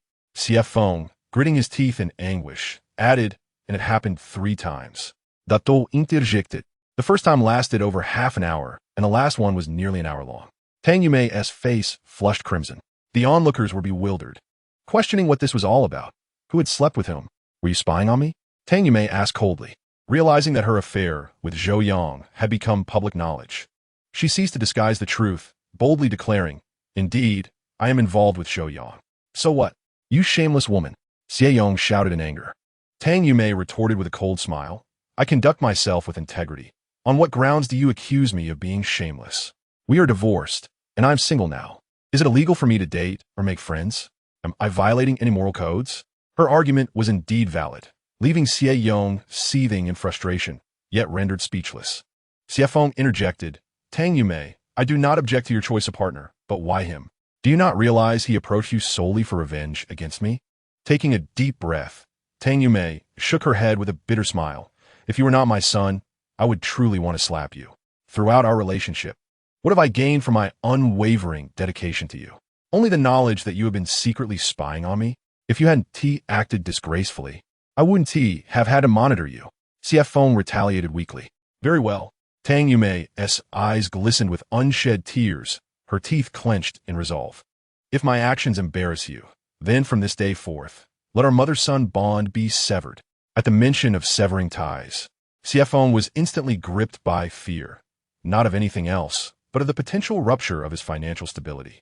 It was clear that in terms of background and power, his father, Xie Yong, could not hold a candle to his mother, Tang Yumei, who had single-handedly elevated their family's status. If this formidable mother were to be lost, Xie Feng could hardly fathom what his future would hold. Mom, please don't be angry. That was not my intention. Xie Feng hastily exclaimed. Xiao Feng, given her current state, you still dare to call her mom? Xie Yong retorted from his side. What state am I in? Tang Yumei interjected. Have I sought out a mistress during our marriage? Did I purchase a house for the mistress? Did I establish a company for her to run? The accusations laid forth by Tang Yumei were, of course, reflective of Xie Yong's own actions during their marriage, leaving him at a loss for words. Su Den Li, Dan Zumei In Guit. How did you find out about my affair with Zhou Yang? The events of last night have already reached you. Is there surveillance in my villa? Her words sent a chill down the spines of Xie Yong and Xie Feng. With so many onlookers present, should the revelation of their hired murder come to light, the situation would escalate dramatically. I apologize, it was I who installed the cameras, Xie Yong confessed, lowering his head in shame. He believed that this admission would mitigate the gravity of the matter. However, Tang Yumei was relentless, demanding, where are the cameras? Come, take me to see them. Chapter 57. Zhou Yang, I am a child by you. This declaration irrevocably severed any escape route for Xie Yong. Yumei, I acknowledge my mistakes. I beg for your forgiveness for both me and my son. You and Zhou Yang may do as you please. We shall not interfere. Xie Yong pleaded. Yo Yang Scofet. Interfere? What authority do you possess to intervene? Xie Yong retorted. Damn it, you. Xie Yong, tell me where the cameras are. Dan Zumei demandet. Yumei, do not concern yourself with the cameras. Look, you are flying to America this afternoon, and Zhou Yang is moving out. I installed the cameras for the sake of safety when the agent sells the house. Otherwise, if the keys are entrusted to the agent, what if they move infrequently? Wouldn't it become theirs? Xie Yong reasoned. Tang Yumei considered this and found it plausible, thus ceasing her inquiries. Moreover, seeing that the father and son were thoroughly subdued, she too did not wish to continue her aggressive stance. From now on, my affairs are none of your concern. I shall be with whomever I choose, declared Tang Yumei. Indeed, we are divorced. I have no right to meddle in your personal life. Xie Yong quickly conceded, sensing the cessation of her pursuit regarding the cameras. Xie Feng, fearful that Tang Yumei might truly sever their maternal bond, fell silent. At that moment, Zhou Yang experienced an unprecedented sense of relief. Zhou Yang, let us go. Take me to the airport shortly, Tang Yumei said, elegantly linking her arm with Zhou Yang's as they walked towards the villa. Suddenly, Xie Feng cursed, bastard, that green-haired turtle. Upon hearing this, Zhou Yang frowned, halted, and turned to Xie Feng, asking, even now, you refuse to confront reality? What reality? Xie Feng gritted his teeth. Zhou Yang leaned in closer, whispering, the fact that I am your father's son. Damn you. Xie Feng could no longer contain himself, and swung a punch at Zhou Yang. However, Zhou Yang swiftly raised his knee, striking Xie Feng in the abdomen. The excruciating pain caused Xie Feng to collapse to the ground, wailing in agony. Zhou Yang elegantly turned around and said to Tang Yumei, Sister Mei, I apologize. He scolded me just now, and I couldn't help myself. Tang Yumei, with a hint of concern, whispered, please don't ruin Xiaofeng. Zhou Yang smiled lightly. It's nothing serious, just a bit of pain. As they conversed, they walked back to the villa. Meanwhile, someone had inexplicably called the police, who soon arrived. Due to the guilty conscience of Lu Dafei and Xie Yong, they merely informed the police that it was an unfortunate accident. After signing a reconciliation agreement, they sent the officers away. Upon returning to the villa, Tang Yumei was in a rather foul mood. She hadn't anticipated such an unpleasant incident on the very day of their departure. Sister Mei, don't be too disheartened. Since we've acted, it will eventually come to light, Zhou Yang remarked. It was only a matter of time before they caused a ruckus. Tang Yumei nodded, saying, you are right. However, we can no longer stay in this villa. It has been surveilled. Let us go. Take me to the airport. I'm heading to the airport CAF. Let's sit there for a while. All right. Zhou Yang drove Tang Yumei to the airport, and they settled into the CAF. As they watched the planes take off and land, Tang Yumei felt increasingly reluctant to part ways, though the atmosphere between them grew somewhat silent. Words seemed to elude them, as if they had already said everything that needed to be said. Oh right, Tang Yumei suddenly exclaimed, I almost forgot to share a secret with you. Zhou Yang, intrigued, responded, if you hadn't mentioned it, I wouldn't have remembered either. He looked at her with eager anticipation. What secret? Tang Yumei continued. Do you recall that you once asked if I had assisted you in going to the headquarters? Yes. Zhou Yang perked up immediately. He had always been puzzled about how he ended up at headquarters, and truthfully, he had grown too lazy to investigate, believing that the truth would eventually surface. It seemed Tang Yumei held the key to that mystery. She elaborated. Do you remember that day when you told me you were fired? That evening, I took you to meet some of my close friends to help you find a job. You shared your ambitions with me, and I was truly impressed by your aspirations. Zhou Yang recalled that day at the club, where he indeed had expressed his lofty ideals to Tang Yumei. She continued, I knew you were eager to make your mark at headquarters, so I decided to lend you a hand. I reached out through my connections to facilitate your transfer to the headquarters. What? Your connections? Zhou Yang exclaimed in astonishment. Tang Yumei clarified, to be precise. It was my father's connections. He was previously a government official and mentored many apprentices. One of them, due to a misunderstanding, was dismissed from the political sphere but later rose to the position of vice president. Moreover, Xie Yong's ascension to human resources director was also thanks to our family's influence. Zhou Yang was taken aback, realizing that Sister Mei had indeed assisted him. You involved a vice president to promote me? He could have easily arranged this with a mere word to his subordinates. Tang Yumei chuckled softly. I was aware of your pride and your desire to rely on your own abilities, which is why I never acknowledged my involvement. I feared you would overthink it. However, now that you've become a sales manager through your own merit, no one dares to speak ill of you. I can now assure you that the reason I recommend you is that I can see your potential. What you need is merely a platform, an opportunity. Sister Mei. Zhou Yang felt overwhelmingly moved, tears welling in his eyes. You are so kind to me. Why should a boy cry? Tang Yumei reached out to wipe Zhou Yang's tears away, smiling gently. You are also quite good to me. We are merely warming each other, are we not? Zhou Yang forced a faint smile, inhaled deeply, and said, Sister Mei, I will await your return in Shanghai, waiting for you to come back from America. Tang Yumei smiled. Silly boy, why are you waiting for me? You are young, with ample years ahead. When you meet a girl you like, cherish her well. What we once had is already the most beautiful thing. Upon hearing these words, Zhou Yang felt even more melancholic. Zhou Yang, you should return. You need to find a place to stay, and time is of the essence. Tang Yumei said, I will stay here alone for a moment, otherwise. If you accompany me until the very end, I may not wish to leave. Hearing this, Zhou Yang's tears flowed again. Sister Mei, I shall go. Tang Yumei bit her lip, fighting back her tears as she turned away. Zhou Yang understood he could not impose any longer. He stood up, turning back 3 times as he walked out. At the door, he shouted to Tang Yumei, Sister Mei, take care. Tang Yumei waved her hand vigorously at that moment. Her tears could no longer be contained, flowing down her cheeks like a river bursting its dam. However, after a brief moment of sorrow, a flicker of hopeful happiness glimmered in Tang Yumei's eyes. Zhou Yang, I haven't told you before, but I actually have a high fertility rate. Last night, I did not take any precautions 3 times. In truth, I long to truly conceive a child. Tang Yumei murmured, gazing in the direction where Zhou Yang had departed. However, even if I were to bear your child, I would not involve you. I shall protect him and watch him grow. Zhou Yang, farewell. Chapter 58, The Beautiful Roommate. Upon exiting the airport, Zhou Yang felt deeply troubled. During this time, he had grown accustomed to living with Tang Yumei. He needed to quickly find a new place to reside. Zhou Yang temporarily found a hotel, placing his luggage there, planning to stay until he found a suitable apartment. If he failed, he would remain at the hotel. Before leaving, Tang Yumei had left him a sum of money, sufficient for his expenses at the hotel. With the afternoon off work, Zhou Yang spent the entire day visiting numerous real estate agencies and finally found an appropriate apartment nearby. It was deemed suitable primarily because of its proximity to his workplace. The community was quite pleasant, and Zhou Yang even felt he had visited it before, though he couldn't recall when. The apartment was clean and tidy. To save some money, Zhou Yang opted for a shared accommodation. The 2-bedroom apartment featured a living room, kitchen, and bathroom. The master bedroom was already occupied, and Zhou Yang was assigned to the secondary bedroom. Little Zhou, the master bedroom is occupied by a stunning beauty, the elderly landlord said with a sly smile.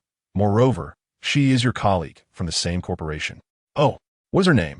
Zhou Yang Inquiret. What was it again? You see, at my age, I sometimes forget. The elderly gentleman remarked. You may get to know each other later. Ha, that sounds good. Replied Zhou Yang. The rent is 1,500 per month, with a deposit of 1 month and payment for 3. As he spoke, the gentleman presented the rental contract for Zhou Yang's perusal, adding, I must caution you, young man, originally. The master bedroom was not available for male tenants due to concerns about convenience when sharing space. However, I find you to be a decent fellow and a colleague. Hence, I am willing to rent it to you. Do ensure that your conduct does not displease the young lady. Otherwise, I shall have no choice but to evict you. and the deposit will be non-refundable. Zhou Yang nodded in understanding. Rest assured, sir, my 9 years of compulsory education and 4 years of university have adequately shaped my moral character. Haha, that is reassuring, the gentleman replied, handing Zhou Yang a set of keys. Here you go, this is the key. If you need anything, just give me a call. My number is on the contract. All right, sir, you may carry on. Zhou Yang responded. With a cheerful tune, the gentleman exited, clutching a thick wad of fresh red bills. A cunning and greedy smile adorning his face. 1,500 a month. Such a price is hardly found in this area. Moreover, should that young lady decide to evict him, I've already made it clear that the deposit is non-refundable. It's a windfall. It turns out this was the elderly gentleman's clever little scheme. The room could have been rented for 800 to 1,000 per month, which would have been quite impressive. Furthermore, the current tenant required a female roommate. The gentleman believed that method would yield slower returns, so he deliberately invited a male tenant, laying down the law beforehand. If any issues arise, he would evict him without a refund. At this moment, the gentleman secretly hoped that Zhou Yang would have an unpleasant encounter with the beautiful tenant of the master bedroom, allowing him to swiftly profit and then seek out the next tenant. However, Zhou Yang, inexperienced, was oblivious to the gentleman's machinations. He was solely focused on settling in, moving his belongings into the room, and then beginning to arrange and tidy up. Subsequently, he headed to the bathroom to fetch water, intending to clean the entire place thoroughly. One must say, the tenant of the master bedroom must be a young lady with a penchant for cleanliness. The communal living area was impeccably tidy, the leather sofa adorned with neatly folded throws. At the entrance of the master bedroom stood a shoe rack, displaying an array of women's footwear, athletic shoes, casual shoes, and even high heels with exaggerated conical heels. Each pair was of a brand name and pristine, showcasing a refined taste. As Zhou Yang pondered this, he entered the bathroom to collect water. However, upon stepping inside, his gaze was immediately drawn to a string of delicate garments suspended above him. The bathroom featured a window, and nearby, a steel wire was strung up, from which hung various pieces of women's lingerie, at least 4 or 5 sets, each distinct and alluring. Zhou Yang had never encountered such an array before, and recalling the gentleman's description of the master bedroom as occupant as a stunning beauty, he felt a surge of excitement. Imagining such a beauty adorned in these garments sent his heart racing, and he found himself feeling fortunate to have rented this room, already harboring a strong fondness for the yet-to-be-met young lady. However, in the following days, the girl from the master bedroom did not return. Zhou Yang was quite taken aback and contemplated calling the landlord to inquire about her absence, but soon realized that such an action would be rather inappropriate. After all, the affairs of the tenants did not concern her, and to inquire would seem rather suspicious. Her absence was not entirely unwelcome. It allowed Zhou Yang to enjoy the spacious abode in solitude. Yet, just as she began to acclimate to the atmosphere of being alone, that evening the door creaked open, and the girl unexpectedly returned. It was late at night, and Zhou Yang, in a drowsy state, had no inclination to investigate. The following morning, the landlord's call came through. "Young man, the female tenant lodged a complaint against you last night, claiming that your snoring was quite loud," the landlord remarked. "What?" Zhou Yang exclaimed, taken aback. "I hardly snore at all." "Well, I cannot say for certain," the landlord replied. "But you must understand, she is a girl and sleeps lightly. If you continue to snore, she will certainly complain again. Keep the door tightly closed and, if necessary, cover yourself with a blanket while you sleep." "Are you trying to suffocate me?" Zhou Yang retorted. "No, really, I barely snore. Even if I did, she is in her room, and I am in mine, separated by 2 walls and such a large living room. How could she hear me so clearly?" Zhou Yang felt unjustly accused. "How should I know?" The landlord replied, feigning ignorance. "In any case, you must be cautious. If she complains again, I will have no choice but to ask you to vacate the premises. For now, let's leave it at that." The landlord ended the call with a sly smile. The girl from the master bedroom had not complained at all. The landlord was deliberately sowing discord to strain their relationship, hoping that a conflict would arise, allowing him to evict Zhou Yang. The world can be treacherous. Zhou Yang was incensed. After nearly a week of living there, she returned for just 1 night, and he was already being complained about. What nonsense! No, tonight he decided to stay up late, waiting for her return to confront her. The more he pondered, the angrier he became. After washing up in the bathroom, he noticed that all the toiletries had been removed. Furthermore, a waterproof note was affixed above the sink, reading, "Please maintain cleanliness." "Are you kidding me?" Zhou Yang felt as if he might explode. As a fellow tenant, she was acting as if she were the owner. Moreover, when had he ever been unclean? He always kept the bathroom spotless and scrubbed the kitchen until it gleamed. It was she who had been absent for a week, leaving the living room covered in dust. All his doing. No, tonight he must keep watch. He was determined to see what kind of girl she truly was. Chapter 59. Navigating with a Beautiful Tenant. At 10 o'clock that night, Zhou Yang found his eyelids growing heavy. The business demands were rather overwhelming. He and Liu Yin were leading their respective teams in a race to achieve performance targets. There was a rumor that at the end of the year, the sales department would select a new deputy director. This position would be filled from among the sales managers, marketing managers, and the director's secretary.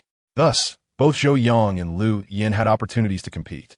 In the latter half of the year, they would have to exert themselves tirelessly to ensure they were formidable contenders when the year-end evaluations arrived. During these days, Su Jing had also been exceedingly busy. In the previous phase, the launch of a new drug encountered significant issues, leading to a cascade of repercussions. Numerous clients lodged complaints, and many partners demanded compensation. The marketing and sales departments were overwhelmed. As the leader of market sales, Su Jing had no choice but to take matters into her own hands, collaborating with all regional managers to reassure clients and partners in the market. Throughout the week, Su Jing scarcely returned to the office. When she did, it was merely a fleeting visit. The entire marketing and sales department was bustling with activity, the pace relentless. Consequently, Zhou Yang found himself utterly exhausted during the day, struggling to stay awake at night. As the clock ticked rhythmically, he rested his head on the desk, only to drift into slumber. Unbeknownst to him, a noise roused him from his dreams. It was the sound of a door closing from the adjacent room. Zhou Yang rubbed his eyes and shook his head vigorously to awaken himself, then rose to approach the master bedroom door. "Mom, I've told you not to meddle in my affairs." A faint voice emanated from within, the words discernible yet distant. Not wishing to intrude on the phone call, Zhou Yang reclined on the living room sofa, only to succumb to sleep once more. When he awoke again, it was well past midnight, and the master bedroom had evidently been plunged into darkness. Zhou Yang thumped his head in frustration. Alas, this drowsiness truly hinders my progress. At this hour, he could not seek out the person inside, as she was likely in a deep slumber. However, Zhou Yang gleaned some information. It was clear that she intended to return to stay, and given her 2 consecutive nights of return, it was highly probable she would return on the 3rd night as well. Tomorrow, he resolved, he must not allow himself to doze off again. The following day unfolded with the same chaotic busyness. Upon returning home that evening, Zhou Yang felt the urge to take a shower. Yet, to his astonishment, he heard the sound of water flowing from the bathroom. Has she returned so early? He hurried to the bathroom door to ascertain the situation. However, the bathroom door was made of frosted glass, and the woman inside immediately caught sight of his silhouette, exclaiming, "Who is there?" It must be said, the girl exhibited remarkable courage, maintaining a remarkably calm tone in such a moment. Zhou Yang replied, "Oh, it's just me, the tenant of the secondary bedroom." Upon hearing this, the girl became incensed. "Can't you see I'm taking a shower?" The sound of rushing water blended with her voice, evoking a strange sense of familiarity for Zhou Yang. The voice resonated with an uncanny recognition, yet his thoughts were interrupted by her sharp retort. "What do you want? If you don't leave, I'll call the police." Zhou Yang felt unjustly accused and quickly responded, "Hey, I mean no harm. I merely wish to communicate with you." However, upon uttering those words, they took on an unintended connotation. Here was a girl bathing, while he stood at the door expressing a desire to converse. Who could avoid misconstruing such an interaction, especially considering the girl was unclothed, with only a layer of frosted glass separating them? The sense of vulnerability was overwhelming. Any ambiguous remark might prompt her to overthink. "I don't wish to converse with you," she declared. "Please do not disturb my shower, otherwise I will indeed call the police." Zhou Yang, feeling helpless, said, all right, just don't call the police. I'll return to my room, and once you finish your shower, we can have a proper discussion." "Fine," the girl replied. Zhou Yang, adhering to their agreement, retreated to his room and closed the door. The girl peeked through a small gap to ensure he had indeed returned to his space, quickly wrapped herself in a towel, and stealthily made her way back to her master bedroom, immediately locking the door behind her. This girl was none other than Su Jing, the director of the marketing department of the group and Zhou Yang's direct superior. What a wretched yet charming coincidence. However, neither party was aware of the other's true identity. Su Jing hastily dialed her landlord's number. Hello, Mr. Chui. Why did you rent to a male tenant without my consent? Did I not specify my preference against male tenants? Mr. Chui replied, Alas, the rental market is not thriving, and I have to make a living too. Please understand. Su Jing retorted, I have shown understanding towards you. But what about my predicament? Just now, while I was bathing, that guy stood outside the bathroom, talking to me. I had to lie and say I would call the police before he finally returned to his room. Have you not invited a creep into the premises? Mr. Chui relished this gossip and quickly inquired. What? He was blocking your door while you were bathing? Pretty much. Su Jing responded. This fellow appears so refined. Yet he turns out to be quite the pervert. Mr. Chui reassured her, Do not worry, I will confront him and have him evicted. Mr. Chui hung up and called Zhou Yang directly. Young man, what is going on? Mr. Chui's previously amiable demeanor vanished, replaced by reproach. You stood outside while the girl was bathing? Do you realize she almost called the police? Zhou Yang quickly defended himself. I did not spy on her. I merely intended to communicate with her. Was there to explain? Mr. Chui interjected. I warned you from the start to be cautious when sharing space with a girl, since you did not heed my advice. I regret to inform you that I cannot continue renting this property to you for the sake of the tenant's safety. You must vacate immediately. Zhou Yang protested. After only a week of residing here, you want me to leave? That is quite unreasonable. Sir, you have misunderstood. I'm not what you think. I have not seen a master bedroom in the week I've been here. I simply wanted to be polite and ensure a peaceful coexistence by introducing myself, Zhou Yang clarified. You chose to introduce yourself at the very moment she was bathing? Mr. Cui replied. Enough with the explanations. Quickly pack your things and leave. If she does not call the police, I will have to. Mr. Chui, is there no reasoning with you? Zhou Yang exclaimed. It is not that I lack reason. It is that the girl now despises you, calling you a pervert. Mr. Chui responded. Zhou Yang clenched his teeth. I will go speak to her. With that, he hung up and, filled with indignation, approached the door of the master bedroom. He knocked firmly. Miss, it was a misunderstanding. Please open the door. We need to talk. Is this never-ending? Su Jing shouted back. In this day and age, I've encountered many rogues, but none as persistent as you. Su Jing was equally frustrated, wondering why he wouldn't relent. Zhou Yang, in a fit of anger, demanded, Are you out of your mind? Who are you calling a rogue?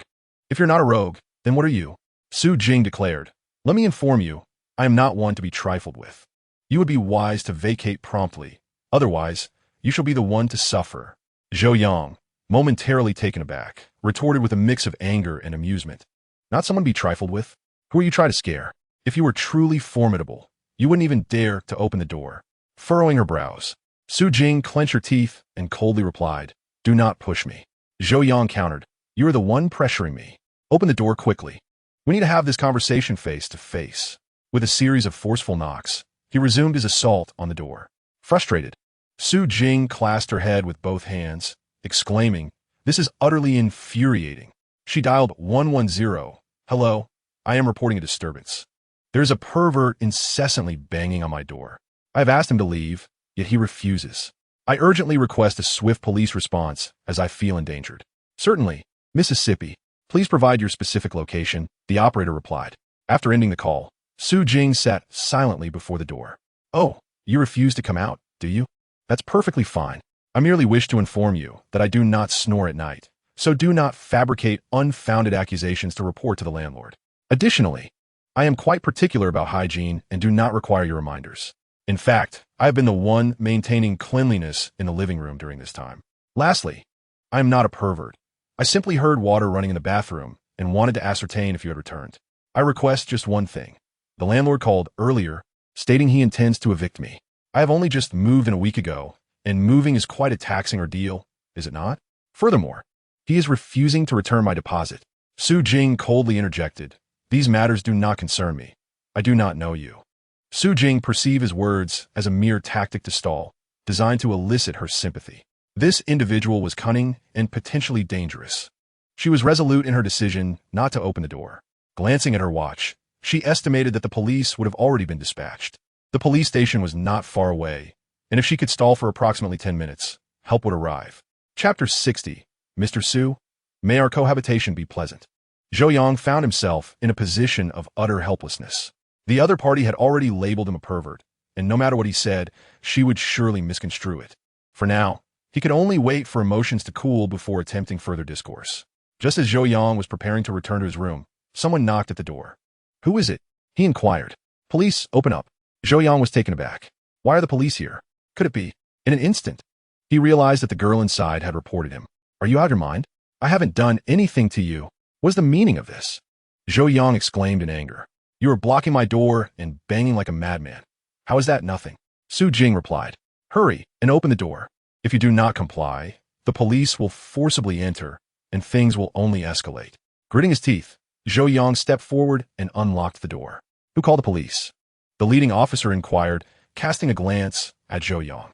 "I did," Su Jing said, pushing the door open and stepping outside. However, at that moment, when Su Jing and Zhou Yang locked eyes, both were struck with astonishment. "It's you," they exclaimed in unison, leaving the officers momentarily dumbfounded. "What's going on here?" one of the officers asked. Su Jing quickly interjected, "I apologize, officer. This is a misunderstanding." "A misunderstanding?" the officer replied. "Did you not call to report a pervert?" Zhou Yang scratched his head, feeling quite embarrassed. Su Jing reassured him, No, he is not a pervert. He is quite normal. It was my mistake." The police officer sighed and remarked, "Do you think we were just here for leisure? Are you aware that occupying police resources in this manner can hinder other important matters?" Yes, it is my fault." Su Jing repeatedly admitted her error. The officer, a young man himself, had been captivated by Su Jing's beauty at first sight. Seeing her sincere apology, he decided not to pursue the matter further, stating, "We'll just take a brief statement, and then we shall be on our way." All right. Su Jing replied. After signing the document, the officers departed. Su Jing, dressed in yoga pants, settled onto the sofa, her legs elegantly crossed, showcasing a rather alluring silhouette. Meanwhile, Zhou Yang stood across the coffee table, his head bowed like a remorseful criminal. "Mr. Zhou, it is clearly you who misunderstood me. Why does it now feel as if I am being interrogated as a suspect?" Zhou Yang protested. "And what about your actions? You blocked my door while I was showering, and then again when I returned to my bedroom. How could I not consider you a pervert?" Su Jing retorted, "You even frightened me." Zhou Yang replied, "Isn't that because you lodged a complaint against me with the landlord?" "What complaint did I make?" Su Jing countered. "You claimed that my snoring at night disturbed your rest." Zhou Yang replied, his expression one of indignation. "The very next day, I recorded myself. I do not snore."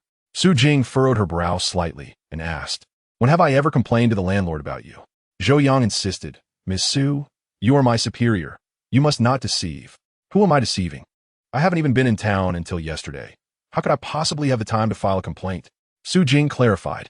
Zhou Yang nodded, saying, "I see now. The landlord is trying to play us against each other." "What do you mean?" Su Jing inquired, her eyes sparkling with curiosity.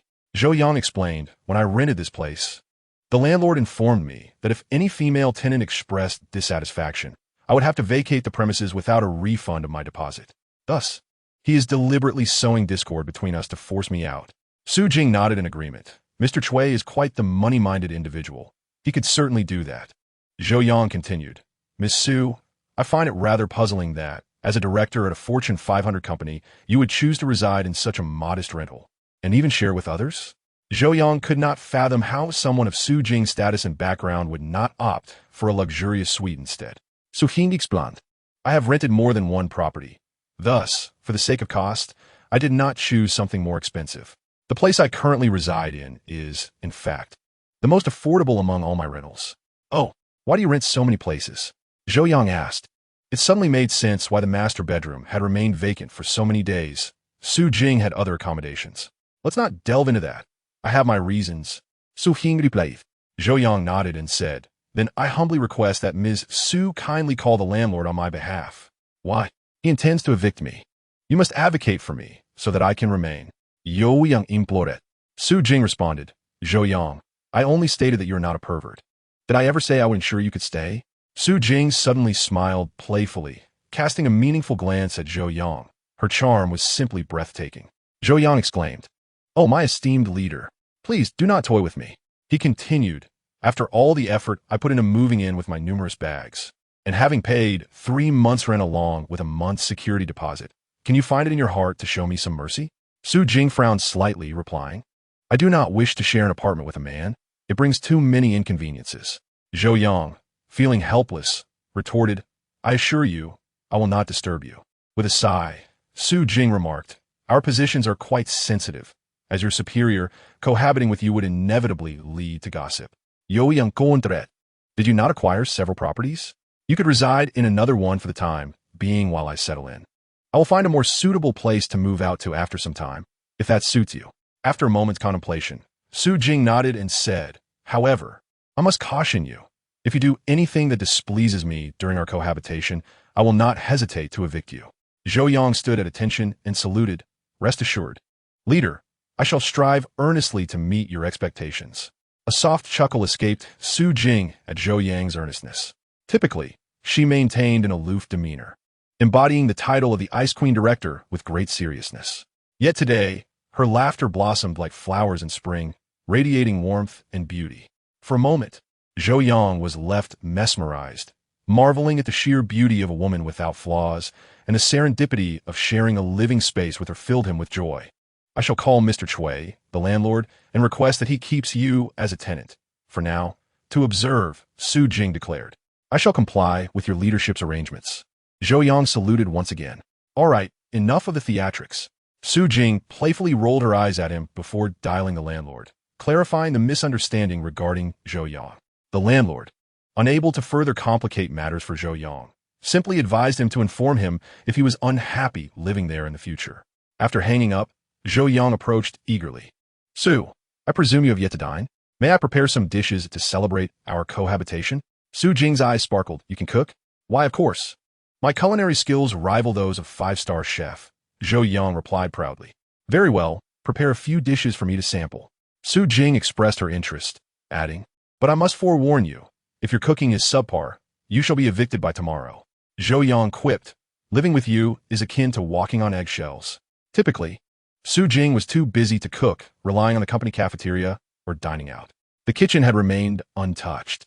However, with Zhou Yang's arrival, he planned to ignite the stove, having purchased various ingredients and cooking supplies. He merely needed to procure some vegetables to commence his culinary endeavors. Setting off to the nearby market, Zhou Yang returned to find Su Jing seated at her desk in the bedroom, engrossed in her computer, the door left ajar. This was Zhou Yang's first glimpse into Su Jing's sanctuary. The sheets were pristine white, the room impeccably tidy, adorned with her stunning photographs, exuding allure and grace, while her desk was laden with an array of books. Su, the sound of cooking can be quite loud. Perhaps you might want to close the door? Zhou Yang suggested. As Zhou Yang spoke these words, he felt a sense of joy within. The fact that Su Jing had left the bedroom door ajar indicated her lack of guard and her complete trust in him. Soon, Zhou Yang had prepared an array of dishes and invited Su Jing to the table. Su Jing stood up, stretched lazily, and beneath her pristine long shirt, her slender waist was revealed, showcasing an impeccable waist-to-hip ratio. Wow, this looks sumptuous, Su Jing exclaimed as she approached the table, inhaling the delightful aroma of the dishes. Her appetite piqued. However, at that moment, a knock resonated at the door. Who is it? Zhou Yang inquired.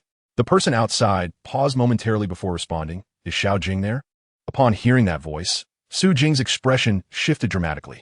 The very reason she had rented several properties was to evade this individual. Who is it? Zhou Yang asked, noticing Su Jing's discomfort with curiosity. Just tell them I'm not here, Su Jing retorted. Just as Zhou Yang was about to respond, a voice from outside declared, Xiao Jing, I know you're in there. Today is your birthday, and I just came to wish you a happy birthday. Huh? Su Zong, it's your birthday? Zhou Yang was taken aback. Su Jing, visibly annoyed, gestured towards the door. Open it. Zhou Yang complied, revealing a young man in an exquisite shirt and tailored trousers standing at the entrance. Behind him stood a young woman dressed elegantly, her demeanor cold yet strikingly beautiful. Xiao Jing, I went to Yuanxi Road looking for you, but you weren't there. I heard from your roommate that you had another place here, so I came to find you. The man in the suit stated as he stepped inside as if it were his own home. Adorned with gold-rimmed glasses and clad in designer attire, his polished shoes glimmered, immaculate, while his hair was slicked back with precision. Xiao Jing, how can you live in such a place? Gao Shuai-Lin surveyed the surroundings with disdain, his gaze finally resting on the modest meal laid out on the table. Oh, today is your birthday. How can you eat so simply? Gao Shuai-Lin remarked. Xiao Jing, let us dine out. Without waiting for a response, he instructed his female secretary. Book a private room at Fenglin Restaurant and order all the signature dishes. We shall eat there. Mr. Gao, I'm quite satisfied with this, Su Jing replied. Xiao Jing, Why must you be so distant with me? Gao Shuailin feigned sorrow. I am your fiancé, after all. Emergao, please don't teist. We have no relationship. Su Jing stated firmly. Today, I also wanted to inform you that there is no need for you to go out of your way to search for me anymore. We are simply not suited for each other. Xiao Jing, your parents have already prepared your dowry, and my family has purchased a villa for us. They are just waiting for us to wed. Please don't be so rebellious. Gao Shuailin implored. Mr. Gao, as the heir of the Gao group, you can have any woman you desire. We truly are not meant for one another.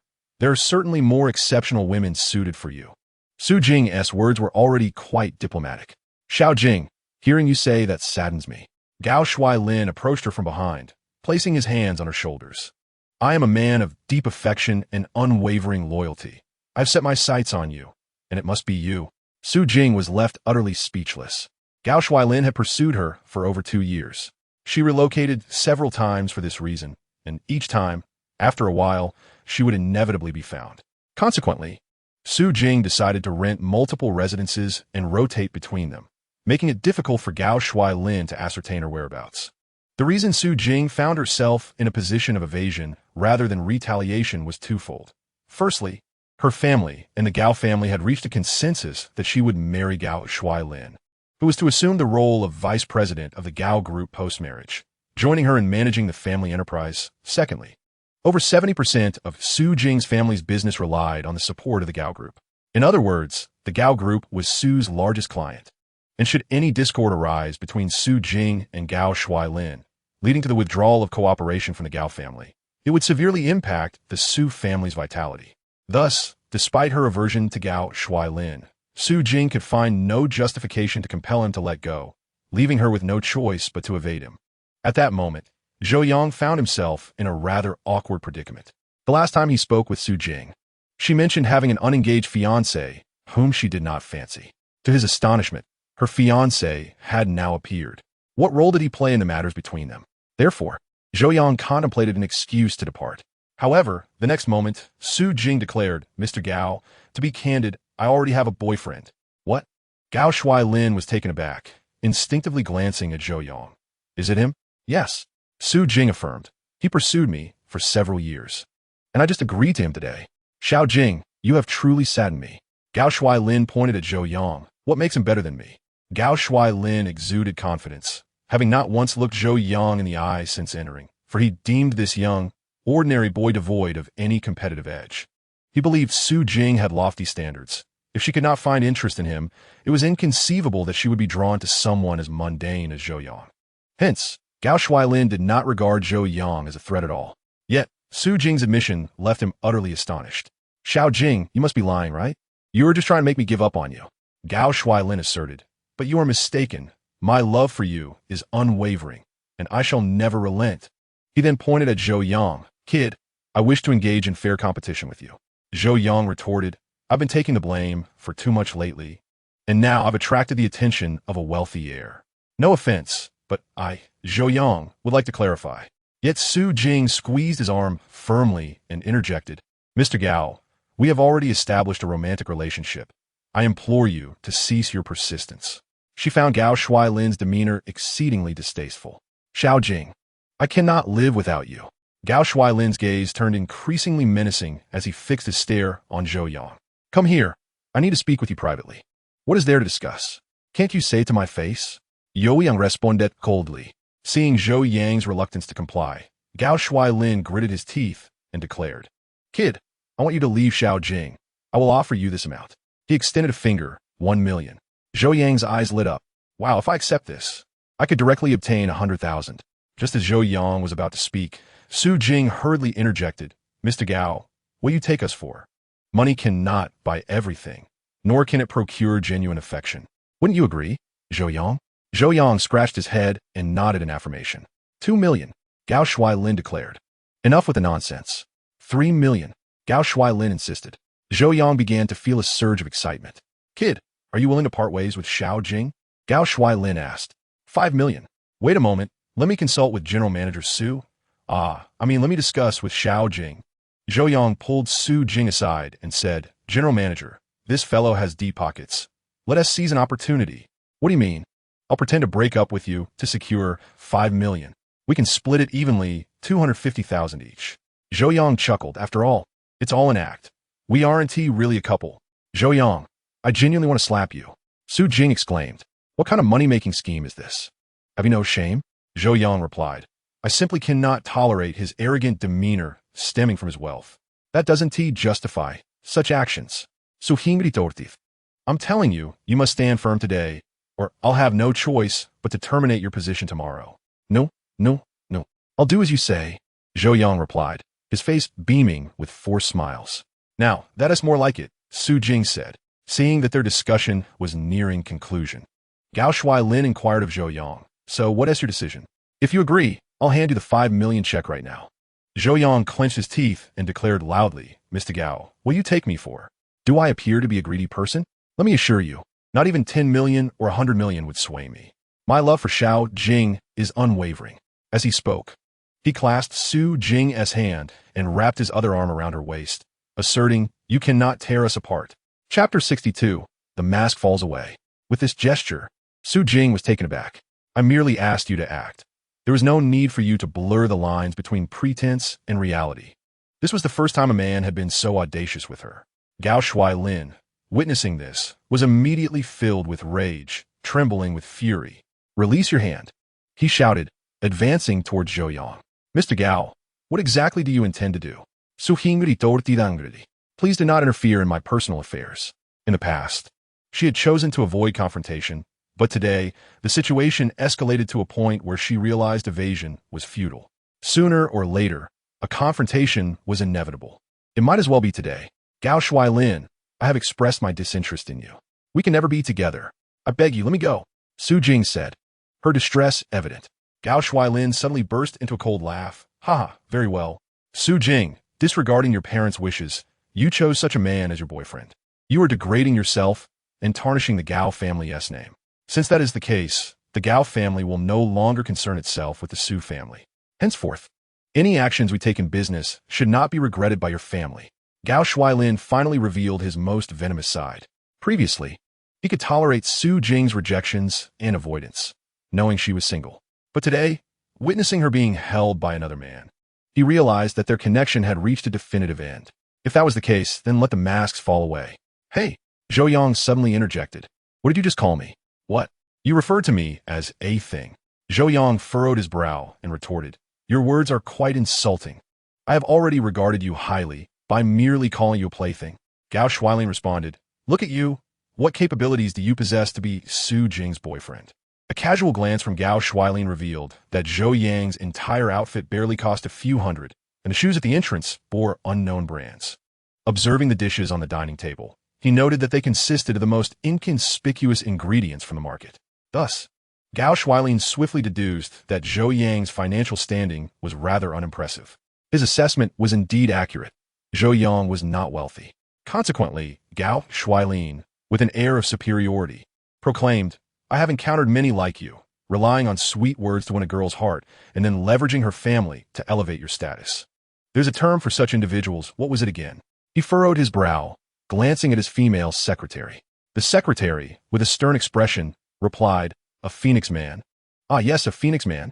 Gao Shuailin pointed at Zhou Yang and continued, you may act arrogant now, but once the Gao family withdraws from its collaboration with the Su family, they will be left in disarray. At that moment, Xiao Jing will understand what truly matters, and I am confident she will abandon the shadows for the light, making a wiser choice. Xiao Qing, let us depart. Gao Shuailin cast a cold glance at Zhou Yang before turning to leave with the secretary.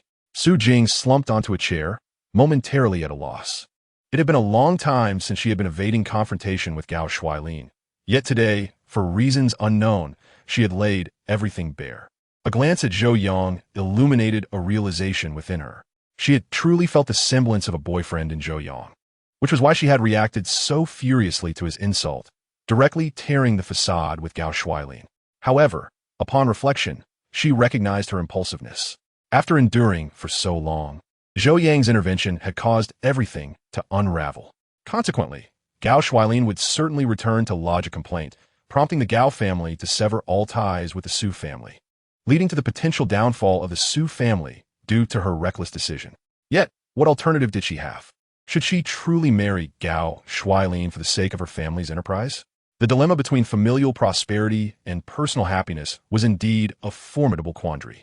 Mr. Su, I was unaware that today was your birthday. Zhou Yang, sensing the awkward atmosphere, sought to lighten the mood. Su Jing sighed and replied, "What does it matter whether it's my birthday or not? Mr. Su, I shall buy some wine to celebrate." Zhou Yang suggested. No need. Su Jing's interest had waned. The thought of the impending disaster facing the Su family left her in a state of turmoil. "Mr. Su, perhaps I could get you a cake." Zhou Yang proposed. "Oh, are you annoying?" Su Jing, her mind preoccupied, glanced at Zhou Yang's cautious demeanor and felt a pang of guilt. "I apologize. I didn't mean to direct my frustration at you." Zhou Yang nodded and took a seat. Thus, the atmosphere grew tense once more, with neither speaking nor making a move to eat. "Zhou Yang, you seemed quite pleased just now, didn't you?" Su Jing suddenly inquired. "Huh? What do you mean?" Zhou Yang was taken aback. "Who gave you the right to hold my hand and wrap your arms around my waist?" Su Wan's bright eyes sparkled with a sharp glint as she questioned. "Are you taking advantage of me?" Zhou Yang quickly raised both hands in defense. "By the heavens, Ms. Su, I merely aim to appear more in sync with you. After all, if our collaboration falters, you would be inclined to dismiss me. Is it wrong for me to put forth extra effort?" Fuming, Su Jing clenched her teeth in frustration. This fellow had quite the silver tongue, leaving her with no opportunity to counter him. In the next moment, Zhou Yang spoke earnestly. "Of course, I acknowledge that my performance today was somewhat excessive and has irreparably damaged your relationships. I understand your concerns regarding your family, and I wish to make amends." "Make amends?" Su Jing replied. "You have done nothing wrong. What is there to amend? It was I who asked you to do all of this." Zhou Yang insisted. "However, I cannot bear to see you unhappy." Upon hearing this, Su Jing felt a sudden jolt within her, though not romantic in nature. Such words represented a concern she had never experienced before as a strong woman, warming her heart in an instant. "I am not unhappy." Su Jing endeavored to maintain an indifferent facade. After all, as a leader, she must not display her emotions before subordinates, lest she lose her sense of authority and presence. "Miss Su, allow me to give it a try. It might be beneficial." Zhou Yang urget. "What do you wish to try?" "I would like to speak with Gao Shuailin." Zhou Yang replied. "You wish to speak with him? About what?" Su Jing asked, somewhat taken aback. "Discuss matters between men. I cannot divulge the details, but I assure you, it cannot worsen than our current situation." Su Jing chuckled softly. "Zhou Yang, I appreciate your good intentions, but the cooperation between our two families is complex. We, as involved parties, struggle to navigate it. What can someone like you, who is not directly connected, possibly achieve? I do not underestimate you, but I fear that your involvement might lead to a quarrel. Have you noticed the female secretary by his side? Do not mistake her for just a secretary. She serves more as a bodyguard." Zhou Yang laughed lightly. "Ah, the affluent always have exquisite taste, even in bodyguards. Nevertheless, I thrive on challenges. I promise you, I will not engage in an argument. If negotiations falter, I shall withdraw. I beseech you to grant me this opportunity to make amends." "Zhou Yang, I fail to see how this serves your interests," Su Jing remarked. Zhou Yang smiled gently. "It does not directly benefit me. Yet should I succeed, at least you would find joy in it." Su Jing pondered. Chapter 63.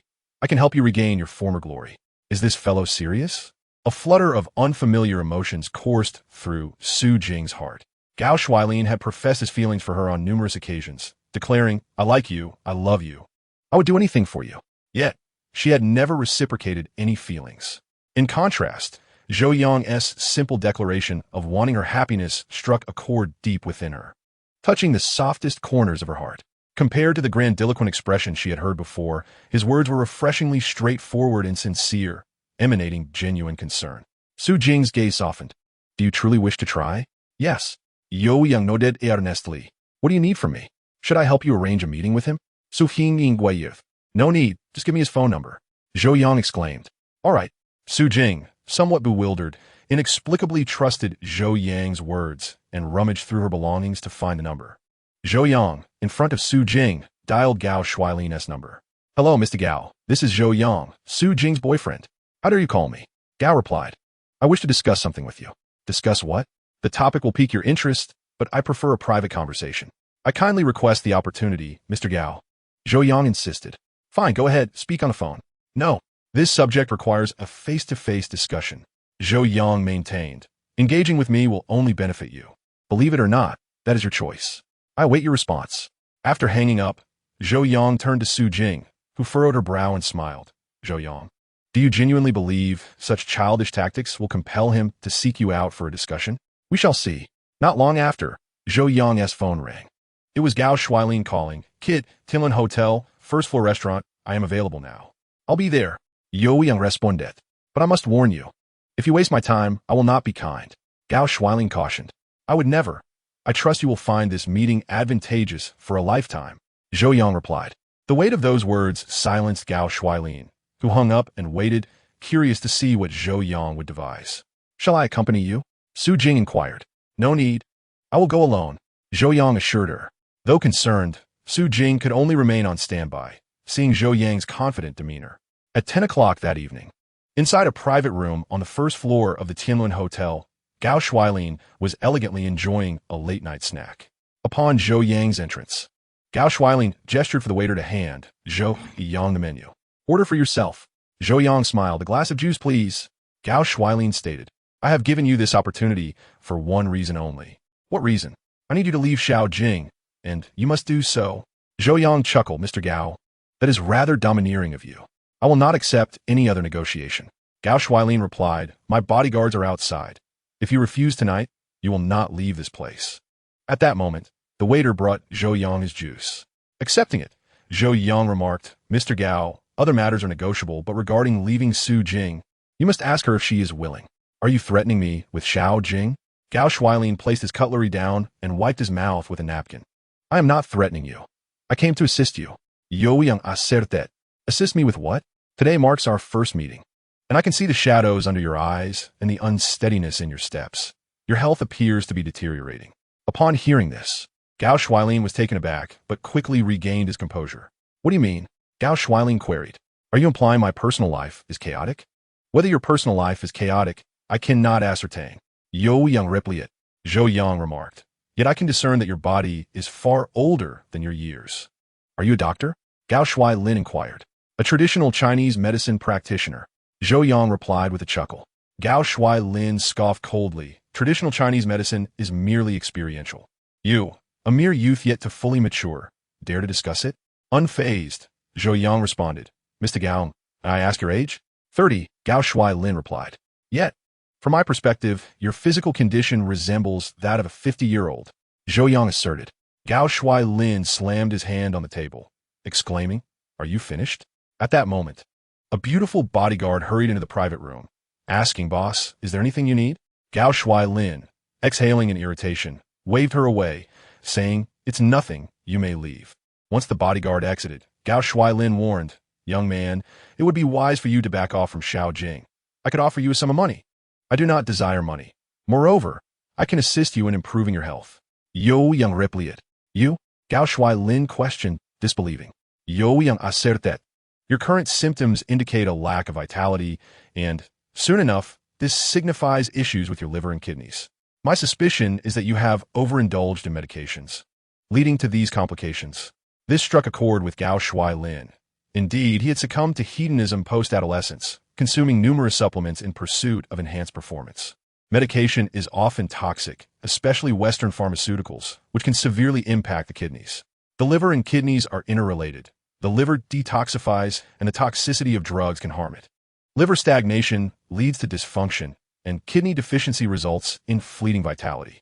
The dual deficiency of liver and kidney is dire for a man. Zhou Yang continued, Mr. Gao, allow me to speak candidly. Given your current state, even if Su Jing were to be with you, happiness would elude you. You possess immense wealth and are pursued by numerous women. Yet due to your failing health, you cannot savor the pleasures of life. How lamentable that is. Gao Shuailin sighed deeply upon hearing this. He had once been infatuated with nightlife, surrounded by countless women, but in recent years, his health had deteriorated. Simply put, he could no longer indulge as he once did. Thus, he sought a woman whom he could engage with in a platonic romance, setting his sights on Su Jing. However, Zhou Yang was correct. Even if he married Su Jing, the deficiencies in that aspect would inevitably lead to marital discord. Zhou Yang remarked, Mr. Gao, have you ever heard the saying, a woman who lacks desire is aging, while a man who lacks it is nearing his end? Your physical condition not only diminishes your quality of life, but also significantly shortens your lifespan. You are merely 30, blessed with a prosperous background. Surely you do not wish for the latter half of your life to wither away? Gao Shuailin inhaled deeply, his expression growing increasingly grave. It must be said that every word Zhou Yang spoke resonated within him. At just 30, his life was only beginning, yet he found himself incapable of enjoyment. Each day, he relied on pharmaceuticals to prolong his existence. Without Zhou Yang's prompting, he was already aware of his dwindling time. Yet, he felt powerless, having overextended himself. Forced to accept his fate, Zhou Yang observed the flicker of interest in Gao Shuailin's eyes and promptly dropped a bombshell. Mr. Gao, I can assist you in revitalizing your vigor and restoring your health. Would you be willing to give it a try? Chapter 64. Enemies Turn Brothers. Upon hearing this, Gao Shuailin's mind sparked with possibilities. Initially, he had resigned himself to a life of solitude, yearning for a pure form of love due to his declining health. However, now he found himself presented with an opportunity to reignite his once glorious life. With his financial resources, it would not be unreasonable for him to indulge in nightly nuptials. Although Su Jing was a rare beauty, capable, attractive, graceful, and possessing an enviable figure, Gao Shuailin found it implausible to abandon all other temptations for her alone. After all, this world is rife with myriad temptations. Without wealth or power, such a lure seems distant. Yet, once one possesses sufficient capital, all the charming suitors will eagerly vie for your attention. Moreover, Zhou Yang's proposition extended beyond mere revitalization. It promised an extension of life itself. Who would not be tempted by such an offer? The only lingering doubt in Gao Shuailin's mind was whether Zhou Yang spoke the truth. After all, his family had exhausted every avenue, consulting both Western and traditional medicine, employing esteemed physicians, and trying various domestic and international treatments, only to find his condition deteriorating. To say that Gao Shuailin was in a state of despair would not be an exaggeration. The Gao family was eager for him to continue their lineage. Yet it seemed that without technological intervention, he could not fulfill this duty. However, such intervention posed a significant risk, potentially exacerbating his already fragile health. Thus, Gao Shuailin had been plagued by inner turmoil. Given this newfound opportunity, he was inclined to place his trust in Zhou Yang. What was your name again? Gao Shuailin had never regarded Zhou Yang with much respect, even neglecting to remember his name. Zhou Yang. Zhou Yang, I must admit that I do have some health issues. And I too wish to reclaim my vitality, as you suggest, Gao Shuailin stated. However, we are mere strangers, and you hardly strike me as a physician. Do you understand the repercussions of deceiving me? What would I gain from deceiving you? There is no benefit for me in that. Zhou Yang replied. You best grasp that fact, Gao Shuailin retorted. If that is the case, we can forge a partnership. If you can cure my ailment, I will comply with any request you make, as long as it is within my means. I only require that you cease your pursuit of Su Jing, and that the collaboration between our families continues, Zhou Yang stipulated. That is certainly manageable, Gao Shuailin responded, viewing it as a trivial matter. The Gao family was a prominent household in Shuncheng, with extensive interests along the coastal regions, clearly a wealthy clan. The business dealings with the Su family were but a drop in the ocean for them. Very well, allow me to take your pulse, Zhou Yang instructed. As Gao Shuailin extended his wrist, Zhou Yang gently examined his pulse. After half a minute, Zhou Yang nodded. Your condition aligns closely with my expectations. Your issues can be resolved. Is that truly the case? Gao Shuailin, upon witnessing Zhou Yang's unwavering confidence, felt a surge of joy within, subconsciously believing that this young man might indeed possess some remarkable skills. Zhou Yang proclaimed, the treatment consists of 3 stages. The first stage involves medication complemented by physical therapy. I shall provide you with the necessary medication periodically, and for the therapy, you will need to seek out a therapy center and follow my instructions on how to proceed. He continued, after the first stage, you will feel invigorated and you will experience morning responses daily. At this, Gao Shuailin's eyes sparkled with hope. It had been years since he had experienced any such response. If Zhou Yang could truly achieve this, it would confirm that he was not deceiving him. Indeed, Zhou Yang could be regarded as a miraculous healer, for despite consulting numerous traditional Chinese medicine practitioners and consuming countless remedies to no avail, he had found no relief. Moreover, Zhou Yang's assurances pertained only to the first stage. What about the second stage? Gao Shuailin inquired eagerly. The first stage may require several months, Zhou Yang explained. Given that your condition has persisted for so long, recovery cannot be instantaneous. Following the first stage, the second stage will solely involve medication. And you may also attempt to engage with women. This phase necessitates a gradual approach, yet as long as you successfully navigate it, you will have regained approximately 80% of your health. The third stage requires only acupuncture. Zhou Yang added, I will assist you with the third stage, which is also a rejuvenation phase. Your entire being will radiate vitality. I shall refrain from elaborating further. You will naturally perceive the changes when the time comes. Upon hearing this, Gao Shuailin quivered with excitement. You must not deceive me, he implored, deeply fearful of having merely dreamt this encounter. Trust me, deceiving you serves me no purpose, Zhou Yang reassured him. Moreover, should you discover my deceit, you have ample means to confront me, do you not? Indeed, Gao Shuailin exclaimed, rising to extend his hand to Zhou Yang. Let us have a fruitful collaboration. To a fruitful collaboration, Zhou Yang replied with a smile. By the way, Gao Shuailin inquired, how is it that someone as young as you possesses such extraordinary medical skills? It is a hereditary gift, kept under wraps, Zhou Yang replied. Ah, how fortunate I am, Gao Shuailin exclaimed. Come, my brother Zhou, let us indulge in some drinks. Zhou Yang chuckled. A drink sounds agreeable, but beginning tomorrow, you must abstain from alcohol. Then I shall drink to my heart's content with you, my brother, Gao Shuailin declared. As the server entered the private room, the female bodyguards outside were taken aback. Wasn't Boss Gao just in a heated exchange with that fellow? How could they appear as if they were brothers in such a short span? Xiaoqing, Gao Shuailin called through the door, spotting the female bodyguard. Come, join my brother Zhou and me for a few drinks. Huh? No. The bodyguard, Shunqing, hurriedly waved her hands. My duty is to look after you. Oh, today you need not concern yourself with that. I am in high spirits. Just ensure my brother is well taken care of, Gao Shuailin said cheerfully. With no other choice, Shunqing entered the room to join Zhou Yang for drinks.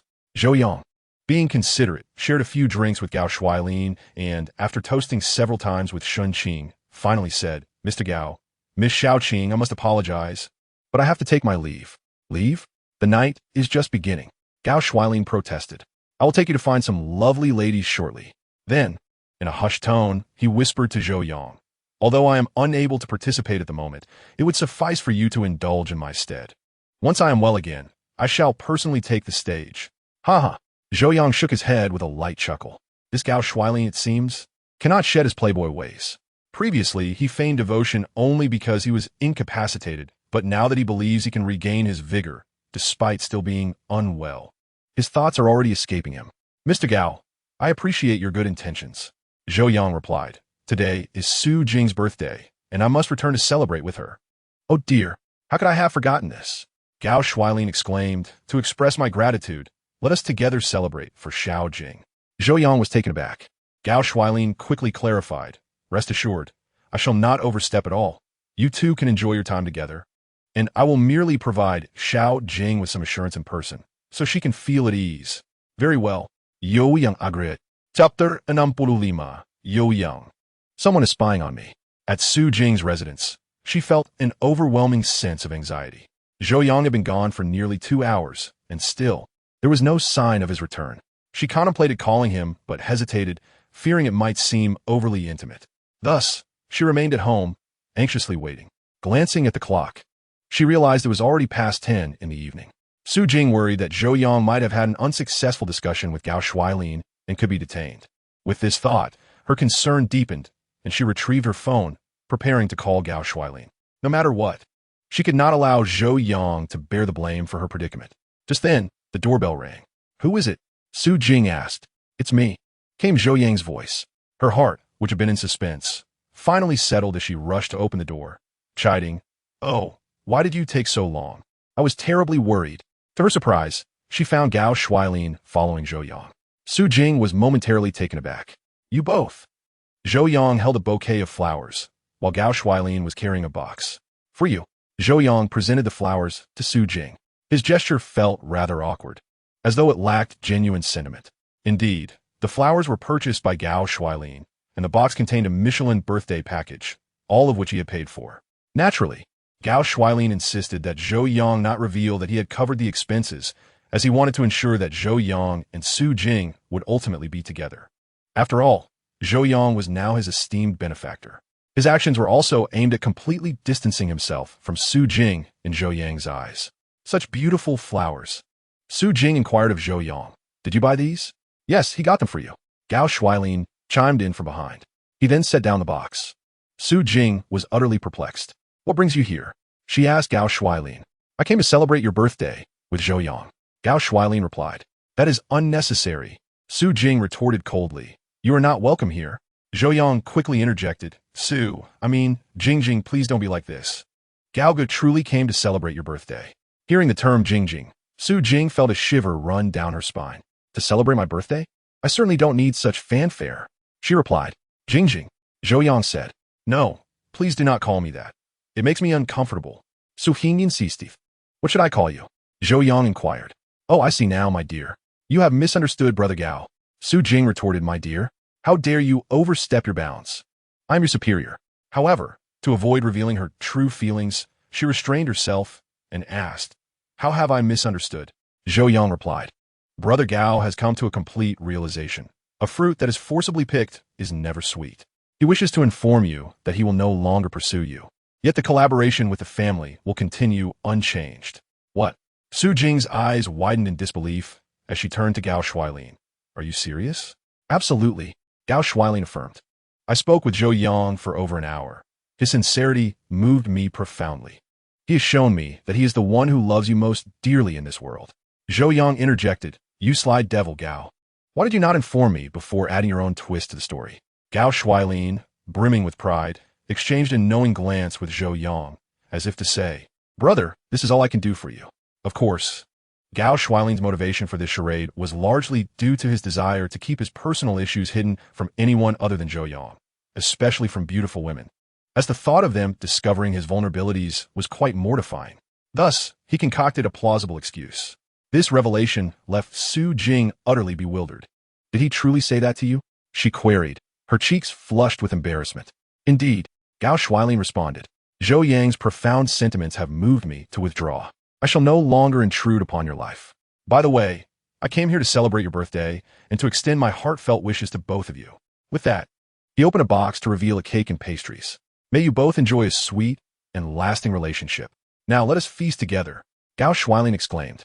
Su Jing found it hard to believe this was real. After 2 years of employing countless strategies to distance herself from Gao Shuailin, how could Zhou Yang have succeeded with just one conversation? It was nothing short of miraculous. As the director of the sales department and a seasoned salesperson herself, even she was astounded by Zhou Yang's remarkable negotiation skills, which surpassed her own.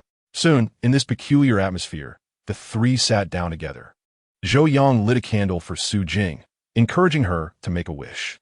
However, both men simultaneously serenaded her with a birthday song, which she accepted with mixed feelings. Afterward, Gao Shuailin stood to take his leave. I have said and done all that I needed to, he remarked. I shall not intrude upon you two any longer. He then cast a meaningful glance at Zhou Yang. Stay in touch. Certainly, Zhou Yang replied. Turning to him, Su Jing asked, So you two not only reconciled, but also became good friends? Staying in touch, no less. Impressive. Zhou Yang, tell me the truth. How did you manage to convince him? Once Gao Shuailin had departed, Su Jing pressed Zhou Yang for answers. You heard it yourself. Zhou Yang replied. I told him, without you, I cannot live. My deep feelings are solely for you. Su Jing cast a sidelong glance at Zhou Yang, her heart filled with doubt. Yet having resolved a significant issue for her today, she felt a surge of happiness and refrained from further inquiries. Come, let us enjoy some cake. Su Jing proposed. Certainly. Just then, Zhou Yang's phone rang. It was a call from Bai Lu. The unexpected late-night call from Bai Lu took Zhou Yang by surprise, prompting him to answer hastily. Zhou Yang, I'm scared. Bai Lu's voice trembled with vulnerability on the other end. What happened, senior? Zhou Yang inquired urgently.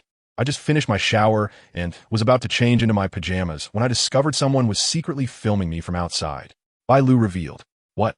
ISNT your home on the 3rd floor? Zhou Yang exclaimed in astonishment. He was aware that Bai Lu's residence was quite open, with no buildings opposite her, only an artificial lake. They used a drone to capture footage of me. Bai Lu continued. Earlier, I had drawn my curtains tightly, and I spotted a drone equipped with a camera hovering outside. At first, I thought it was a bird, but then I noticed the reflection of the lens. Did you see who was filming you? Zhou Yang asked. I didn't see them, but I suspect it was someone from upstairs. Bai Lu replied. That little delinquent. Lu Qianqian. Zhou Yang responded, increasingly bewildered. Chapter 66. Retrieving Evidence. It shouldn't be her. I've seen that drone before. Lu Qianqian's boyfriend was playing with it downstairs. Bai Lu explained. Zhou Yang's heart surged with rage. Such a beautiful girl as Bai Lu, who relied solely on her own abilities, bravely navigating life in Shanghai without the leverage of family or beauty, should not have to endure harassment from delinquents or bullies. It seemed the previous confrontation had not been forceful enough.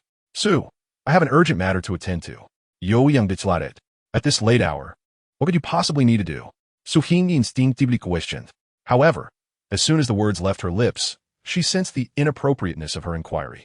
They shared no intimate relationship. Why should she pry into his plans as if she were concerned for him? Zhou Yang, too, was momentarily taken aback, realizing that Su Jing's behavior resembled that of Tang Yume. A friend of mine is being bullied, and I must go assist them. Zhou Yang explained. Su Hing nodded. All right, go ahead. Zhou Yang rose to leave. Suddenly, Su Jing called out, wait. What is it? Zhou Yang turned around, expecting her to suggest he return soon. Instead, Su Jing said, from now on, during work hours, you needn't call me Su. Refer to me by my full name or Jingjie. As she spoke the latter, a slight blush crept across her cheeks. She rarely engaged in such close interactions with men. Throughout her university years, she had devoted herself to her studies, shunning relationships with the opposite sex. After graduation, she immersed herself in her career, almost entirely disregarding the advances of male colleagues. This was her first experience cohabiting with a male, and it was also the first time she had taken the initiative to invite someone to use a nickname. This marked a departure from their professional hierarchy. In that moment, Zhou Yang felt a warmth in his heart and nodded in response. All right, Jingjie, take care and rest well. Goodbye. With that, he stepped out the door. After hailing a cab, I headed straight to Bai Lu's residence. Upon arrival, I found Bai Lu sitting in the living room, visibly distressed. Senior, are you certain it was someone from upstairs? Zhou Yang inquired. Bai Lu replied, I cannot be 100% sure, but I do know that the drone belongs to Lu Qianqian's boyfriend.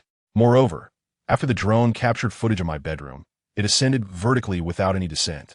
Zhou Yang's anger flared instantly as he declared, wait for me.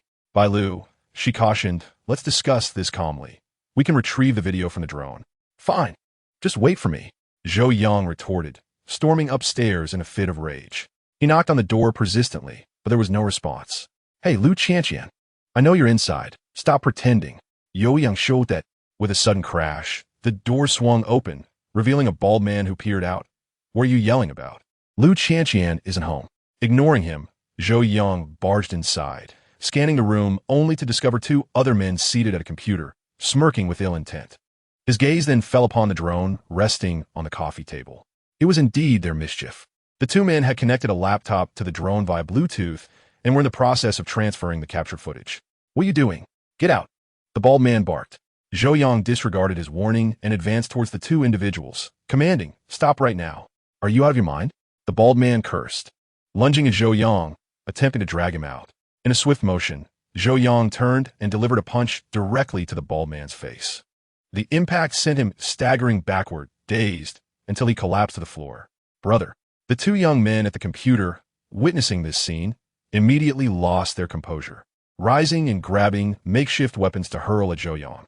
Zhou Yang evaded the first man's chair, retaliating with a swift kick to the second man's abdomen, causing him to kneel in agony. The first man's chair missed its target, shattering a nearby fish tank. With a crash, water and shards of glass spilled everywhere, as several small goldfish flopped helplessly on the ground. Damn it! The man, frustrated by his failure to hit Zhou Yang and the destruction he had caused, seized an ashtray from the table and hurled it at Zhou Yang once more. Zhou Yang, retreating, grabbed a chair and swung it at the man. The ashtray clattered to the ground as the man desperately raised his hands to block the chair. With a crack, the chair splintered into pieces, and the man was sent reeling, blood streaming from his head. Zhou Yang, denying him a moment's respite, charged forward and kicked him violently against the wall, where he struck his head painfully. Zhou Yang then picked up the drone and laptop, preparing to exit. At that moment, Lu Qianqian entered from outside, dressed in short shorts that accentuated her long, slender legs, paired with a fitted jacket, and sporting a high ponytail. She radiated vitality and allure.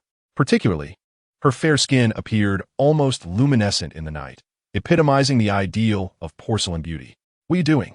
Lu Qianqian exclaimed, surveying the chaotic living room in shock.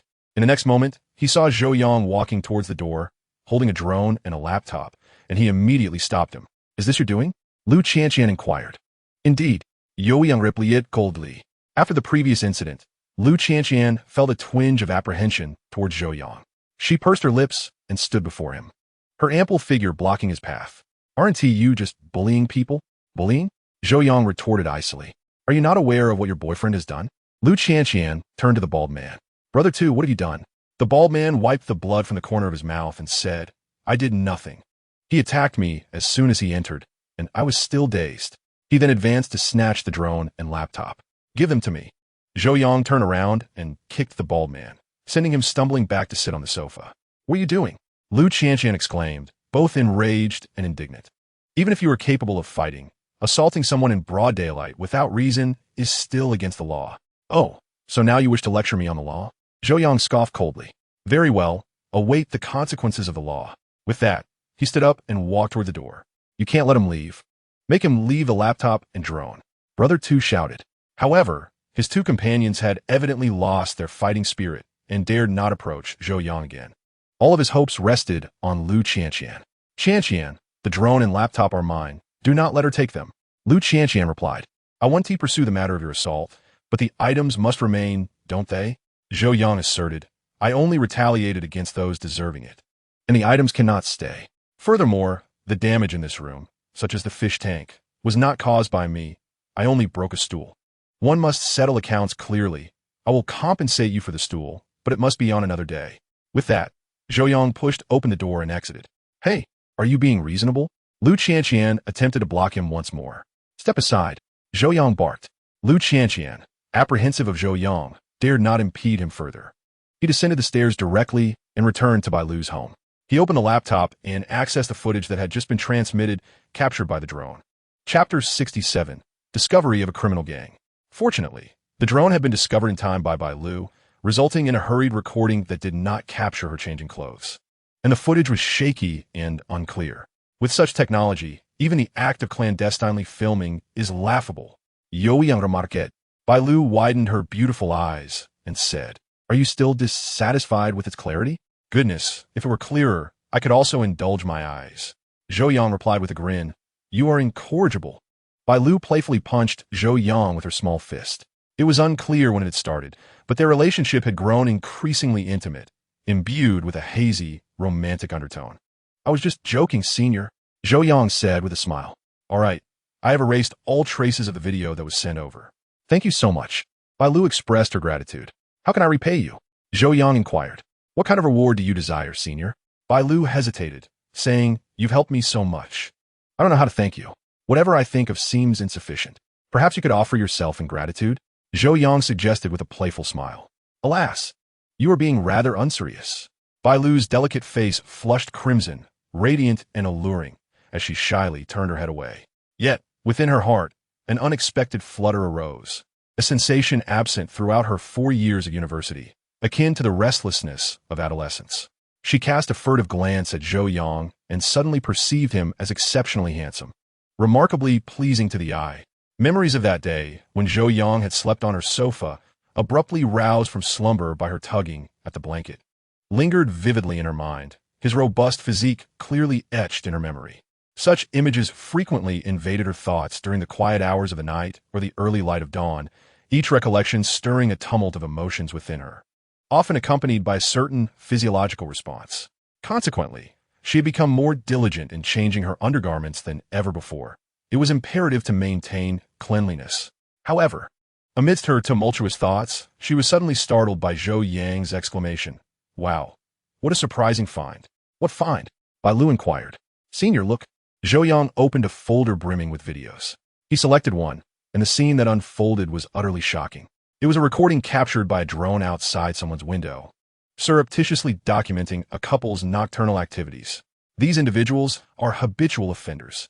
Zhou Yang declared, "They don't just film you." He gestured toward the screen. "Look at this video. The quality is impeccable, the angles are just right, everything is laid bare."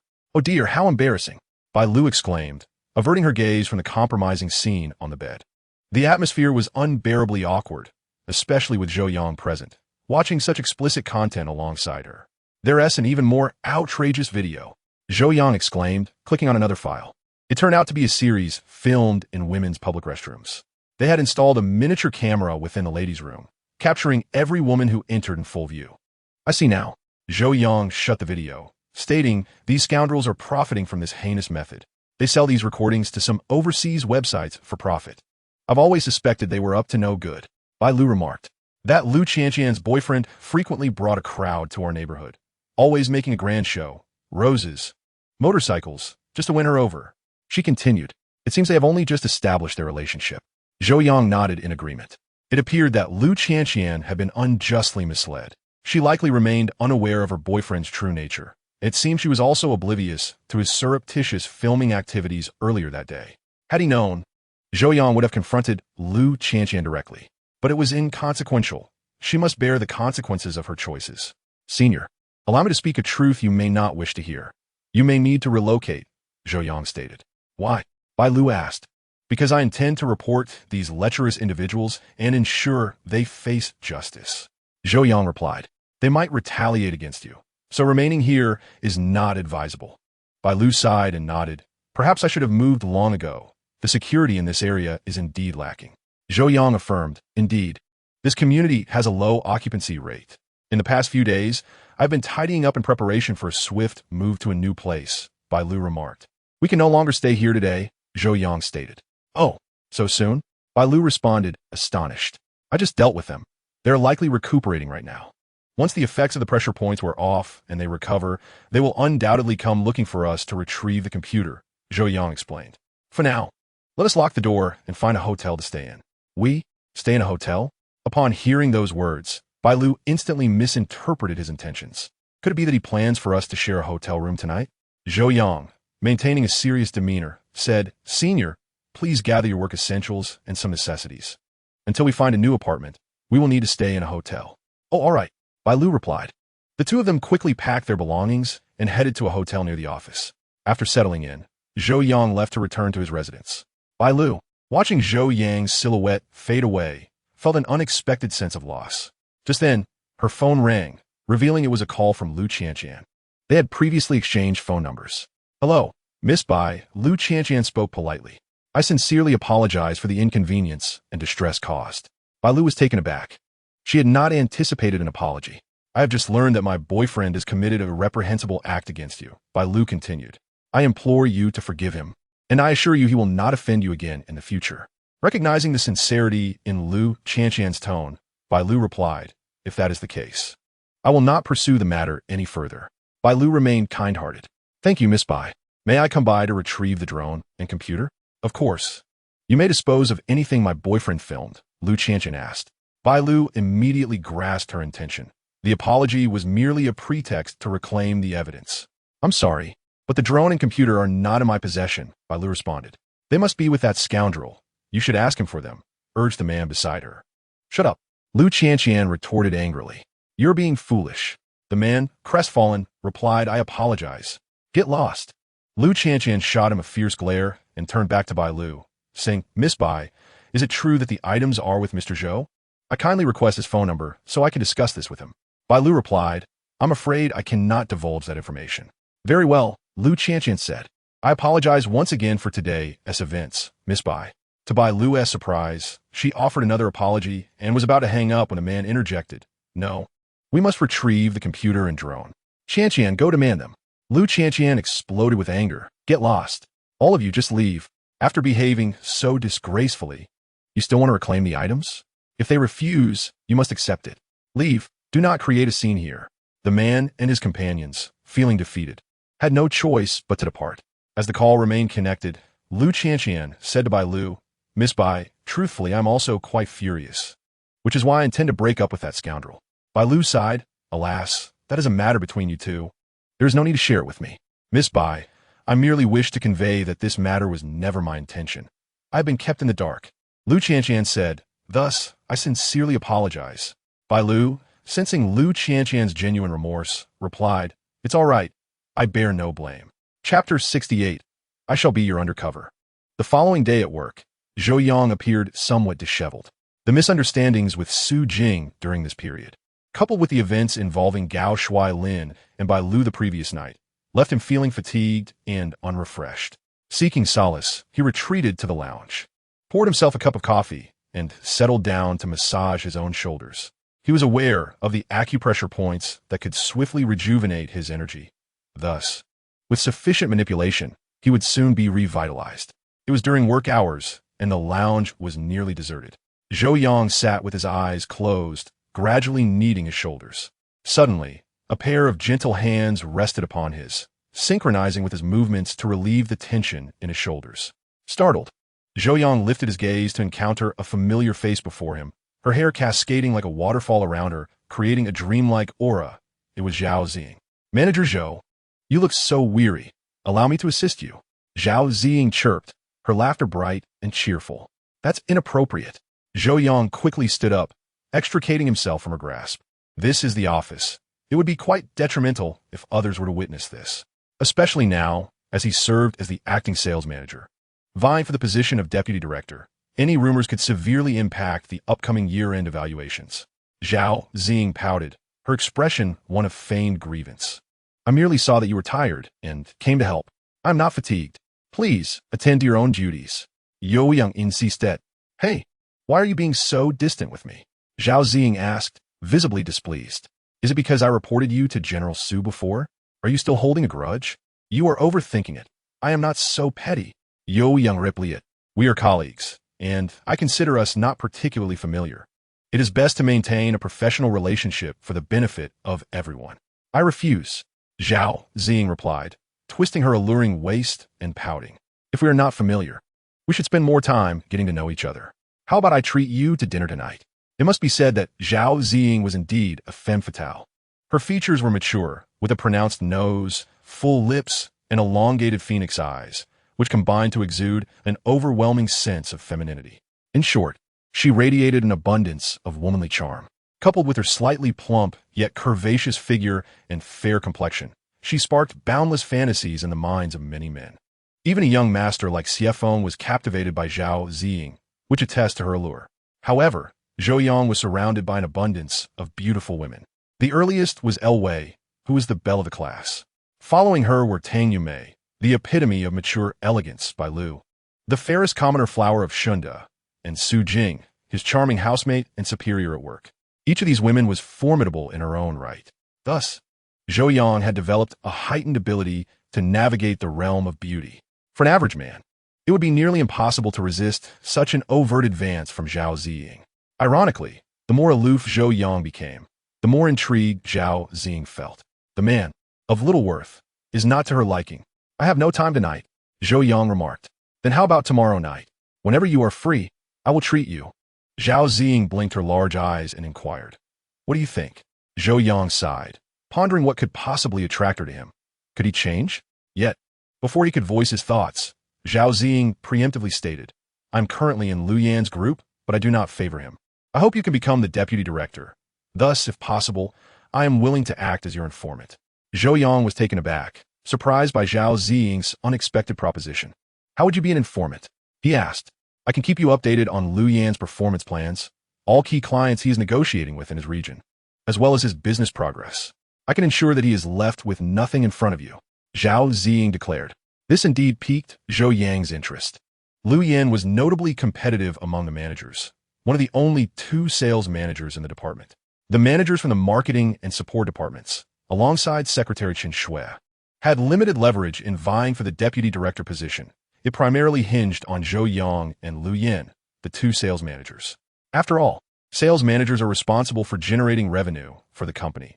Other departments, apart from RD, are considered logistical support in comparison. Therefore, when it comes to seizing upward opportunities, sales possesses greater influence and bargaining power. If Zhou Yang could surpass Lu Yan in performance, he stood a solid chance of attaining the deputy director position by year-end. "What benefits do you seek for being my informant?" Zhou Yang inquired. "I want you to be my boyfriend," Zhao Ziying stated bluntly. Zhou Yang retorted without hesitation. "Let us negotiate again. This is non-negotiable," Zhao Ziying exclaimed. "How can you be like this?" She began to pout. "How about this? You agree to dine with me in the future, and you must show up. Is that acceptable?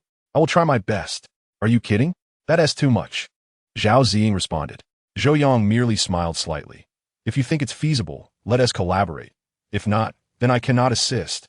All right, let us collaborate, Zhao Ziying reluctantly said. Then tonight, you can definitely find time to dine with me, right? Where to? Zhou Yang asked. To my home, Zhao Ziying replied. Where your home would suffice. Zhou Yang remarked. This sounds a bit off. I believe it would be better to go to a hotel. What do you think? Zhao Ziying feigned shyness. Zhou Yang, why are you in such a hurry? However, it's not out of the question. Enough already. Zhou Yang suddenly adopted a serious demeanor. When it comes to dining, there is no need to fuss over whose home it is. Let us just find a restaurant on the street, and I'll treat you. All right, Zhao Ziying said with an air of resignation. So it's settled. We will not part ways tonight. Good. Zhou Yang Jaswali agreed. However, he soon realized that dining out might not be safe. If seen by others, it could easily misrepresent their relationship. If Lu Yin were to catch wind of it, Zhao Ziying's role as an informant would be compromised. It might be better to eat at home, but dining at his own home with Su Jing present was out of the question. Should he go to Zhao Ziying's house? It would not do. Such an approach would only lead to further misunderstandings. One must seek a more secluded location, free from the prying eyes of others. A thought struck Zhou Yang. Bai Lu's rented apartment was currently vacant. Most of her belongings had been removed, and she had no intention of returning. It seemed the perfect setting. He could procure some vegetables, prepare a few simple home-cooked dishes, economical and hygienic. Thus, he made a delightful decision. Little did Zhou Yang know that this choice would render the evening both extraordinarily exciting and painfully awkward. Chapter 69.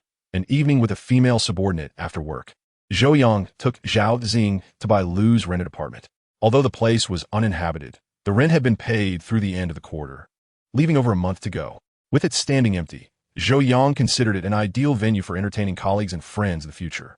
He had also discreetly settled Bai Lu's hotel expenses with the establishment, agreeing to cover her stay for as long as necessary. A few thousand yuan for the month was manageable, especially with some funds left by Tang Yumei. He could get by until his salary was disbursed this month, after which he would regain his footing. After placing the ingredients purchased from the market in the kitchen, Zhou Yang suggested Zhao Ziying relax in the living room and watch television while he busied himself in the kitchen. However, Zhao Ziying had little interest in watching TV. She first assessed the sofa, finding it spacious and inviting, and then ventured into the bedroom. Though the space was devoid of occupants, the mattress and blankets remained, sufficient for two to rest comfortably. A flurry of thoughts cascaded through her mind. The more she pondered, the more she felt that tonight might present opportunities to realize her long-held desires. As she approached the kitchen doorway, Zhao Ziying smiled playfully. Manager Zhou, I didn't anticipate you resided here, but it seems you've missed out on some essentials. There is hardly any household supplies. What do you need? Zhou Yang inquired. Sensing her implication, things like wet wipes, tissues, and bathing supplies. Surely those must be present. Zhao Ziying replied, pursing her lips. Upon hearing this, Zhou Yang understood her meaning and responded, Oh, I don't come here often. I hadn't realized Manager Zhou had properties elsewhere. Zhao Ziying remarked. They're all rentals, Zhou Yang clarified. You should go wait in the living room. It's quite smoky in here. Very well. I'll wait for you. Zhao Ziying returned to the sofa, exhausted from the day's work. With the television on, she soon found herself drifting off to sleep. Zhou Yang busied himself in the kitchen, preparing the meal and setting it on the coffee table. When he glanced over, he found Zhao Ziying sprawled on the sofa in a rather alluring pose, fast asleep. It must be said that Zhao Ziying was indeed a captivating beauty. She wore a white short dress, which featured slits on either side that accentuated her curves. The upper part was adorned with a black camisole, complemented by a long knitted shirt draped over her. As she reclined on the sofa, the knitted shirt had slipped partially, revealing her delicate shoulders and collarbone, along with a hint of the alluring curves beneath. Zhou Yang quickly steadied his thoughts, reminding himself that she was a temptress and that he must not fall for her charms. Just then his phone rang. It was a call from Su Jing. The sound of the phone roused Zhao Ziying from her slumber. Who is it? She inquired groggily, rubbing her sleepy eyes. Sure, it's President Su. Zhou Yang replied, then turned back to the kitchen, closing the door to answer the call. Hello, Zhou Yang. Why didn't you come back today? Su Jing asked. Oh, I took a friend out for dinner, Zhou Yang responded. Oh, then I suppose I'll order takeout. Su Jing's voice carried a hint of disappointment. as she had anticipated Zhou Yang would continue his culinary endeavors that evening. After waiting for over an hour, she decided to call and inquire about his absence. However, following their brief exchange, both sensed an odd tension, particularly Su Jing. Zhou Yang was merely her subordinate, and their cohabitation was a result of a series of unforeseen circumstances. Logically, his comings and goings should not concern her. Yet, it felt as though they were beginning to share a life together. Her cheeks flushed as she said, the reason I called is mainly to discuss work with you. Oh, please, go ahead, President Su, Zhou Yang replied. There's an important meeting tomorrow. Vice President Chen Yueming will be coming to our sales department to hold a meeting, and he will bring colleagues from other departments. Therefore, I remind you, as the sales manager, it would be best to dress formally for work tomorrow. Suhin instructive. Oh, why is the vice president coming for a meeting?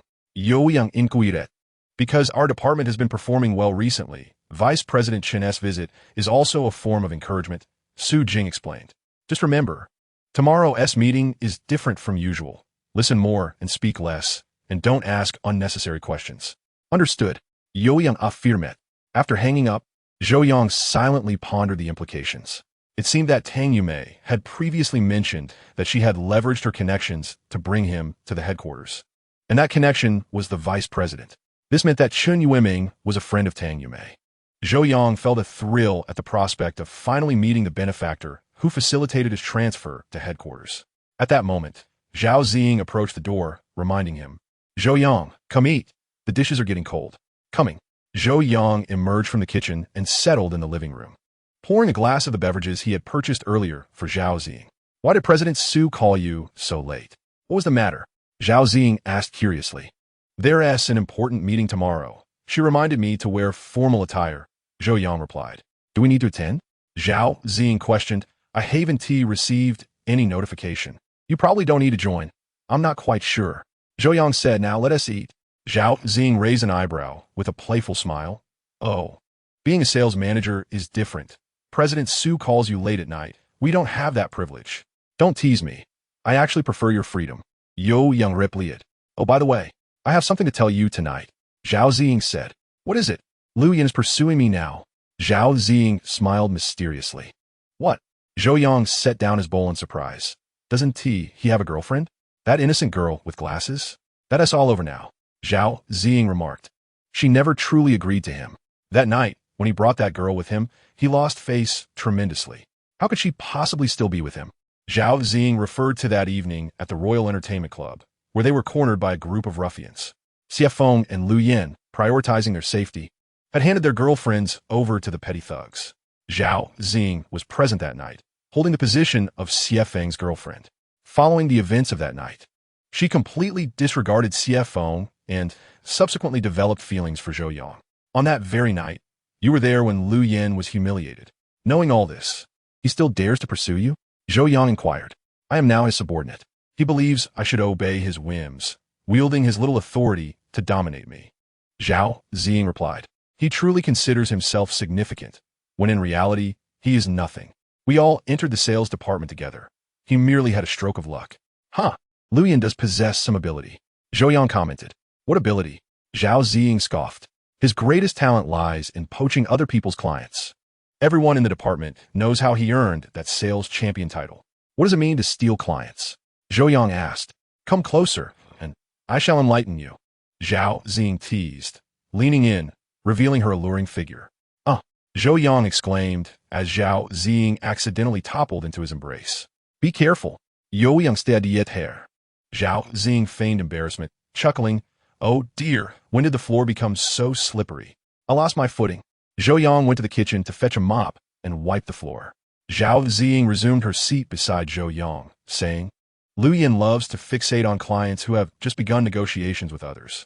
Once he identifies a target, he employs various underhanded methods to contact them discreetly, offering gifts to gain their favor, convincing them that he has been in touch all along, leading to subsequent negotiations with him. Thus, the potential clients others have painstakingly cultivated become his. The hard work of others merely serves to tailor a garment for him. Zhou Yang frowned in the sales department. Poaching clients is a grave taboo. Not only will the higher-ups investigate, but won't the salespeople whose clients are stolen retaliate? They do retaliate. But what good does it do? The clients have already designated Lu Yan. Zhao Ziying replied. You are no stranger to this. Remember when Sanqing Group specifically wanted to negotiate with you? Zhou Yang nodet, Indiet. When clients have designated preferences, the company is powerless. Who knows how many benefits he has secretly provided to the clients? Such matters are ambiguous, and the clients protect him. Furthermore, Liu Yin does not target every client. He only goes after the largest ones. Steal a few, and he becomes the sales champion. Quite insidious indeed, Zhou Yang remarked. Indeed, Zhao Ziying remarked. He has only managed to snatch 3 or 4 clients in total, and the sales representatives who followed those clients were driven away by him, leaving the sales department. Thus, the other salespeople have not been affected by his tactics, and, naturally, would not take action against him. Subsequently, he became the sales champion, earning even more respect from others. After all, the sales champion is a prominent figure before President Su, having even been received by the CEO. Who would dare to provoke him? Zhou Yang nodded. It appears this fellow lacks genuine prowess. He relies solely on underhanded methods. Indeed, that is precisely what I disdain about him. Zhao Ziying continued. Throughout our years in the sales department, we have diligently pursued our business, relying on our own hard work and abilities. Even if Liu Yin were to ascend to sales manager or even sales director, I would still hold him in contempt. Zhou Yang smiled faintly. Although Zhao Ziying appeared to be cunning, she also possessed a strong sense of pride and nobility, a facet he had not anticipated. Therefore, you must strive to become the deputy director and eliminate that Liu Yin. Zhao Ziying raised her glass. I wholeheartedly support you. Zhou Yang clinked his glass with hers. Thank you. Subsequently, Zhao Ziying shifted the conversation, sharing various past romantic anecdotes, with Zhao Ziying primarily seeking to learn more about Zhou Yang's history. The meal concluded on a pleasant note. Zhou Yang tidied up, realizing it was already 11 o'clock at night. However, Zhao Ziying showed no intention of leaving. Aren't you tired? Zhou Yang implied that it was time to rest. Zhao Ziying glared with her beautiful eyes. Not tired. Did I not just take a nap on the sofa? Zhou Yang replied. Your words leave me at a loss for words. Just then, Zhao Ziying suddenly exclaimed, hurriedly grabbing her bag and heading to the restroom. What is wrong? You haven't tea upset your stomach, have you? Zhou Yang asked in surprise from outside the restroom door. I assure you my cooking was quite clean. Oh dear, my relative has arrived. Zhao Ziying responded. Zhou Yang felt somewhat awkward. Oh, I see. After a while, Zhao Ziying emerged from the restroom, her complexion pale, but somehow enhancing her allure. I'm going downstairs to buy some things, Zhao Ziying announced as she prepared to leave. You're unfamiliar with the area. Let me get it for you. Zhou Yang, I'll fret. No need, just some items for girls, Zhao Ziying replied. Her relative's unexpected arrival meant they were short on supplies, necessitating a quick trip to purchase some. Zhou Yang felt it inappropriate to assist further and said, just go straight down and turn left out of the community. There's a 24-hour convenience store that remains open even late at night. All right. Zhao Ziying went downstairs. After 5 minutes, Zhou Yang suddenly slapped his forehead. How could he be so dull? He could have simply driven her there and then taken her home. However, she had already left, so he decided to wait for her return before driving her home. At that moment, a knock sounded at the door. Zhou Yang was taken aback. Had she returned so soon? That seemed unlikely. Perhaps she was back to retrieve something? If so, it would be a perfect opportunity to drive her home. Zhou Yang approached the door and opened it. What brings you back? Just as he finished speaking, he saw another girl standing at the entrance. It was Liu Qianqian from upstairs. She had been drinking, and her usually fair complexion now bore a hint of rosy hue. Her eyes were misty, her cheeks resembling the hues of twilight. One arm rested against the doorframe as she flashed a teasing smile at Zhou Yang. Oh, you're here. Just the person I was looking for. Zhou Yang was momentarily taken aback. Seizing the opportunity, Liu Qianqian sauntered into the room. She was clad in a black silk jumpsuit that accentuated her long legs, the trousers elegantly fitting. The upper portion featured sleeveless and high-neck designs, exposing her fair arms while encircling her neck, imparting an air of sophisticated grace reminiscent of a scarf. Particularly today, she adorned herself with large earrings, and her hair, styled in a bun unlike her usual high ponytail, presented a notably more mature appearance. Liu Qianqian comfortably settled onto the sofa, slightly tipsy, and remarked, Zhou Yang, your name is Zhou Yang, right? Zhou Yang furrowed his brow. What do you want? Just sit. Liu Qianqian rose and tugged at Zhou Yang's arm, pulling him onto the sofa. I wish to have a chat with you. About what? Zhou Yang inquired. Do you know why I used a bully miss by? Liu Qianqian asked. I don't. Because I was envious of her beauty. Lu Qianqian pouted and cast Zhou Yang a flirtatious glance. I was also jealous that she has such a handsome boyfriend like you. Zhou Yang inhaled deeply. You are intoxicated. Am I drunk? Ha ha ha, physically I might be, but my mind is still clear. Lu Qianqian, a spirited girl accustomed to the bar scene, certainly had a good tolerance for alcohol. Zhou Yang, brother 2 has been pursuing me, but I never agreed to him. Lu Qianqian continued. The other day, brother 2 came to my house with flowers and encountered Miss Bai on her way upstairs. The way he looked at her was utterly spellbinding. That gaze, I will never forget, Lu Qianqian exclaimed. The man pursuing me was so infatuated with her.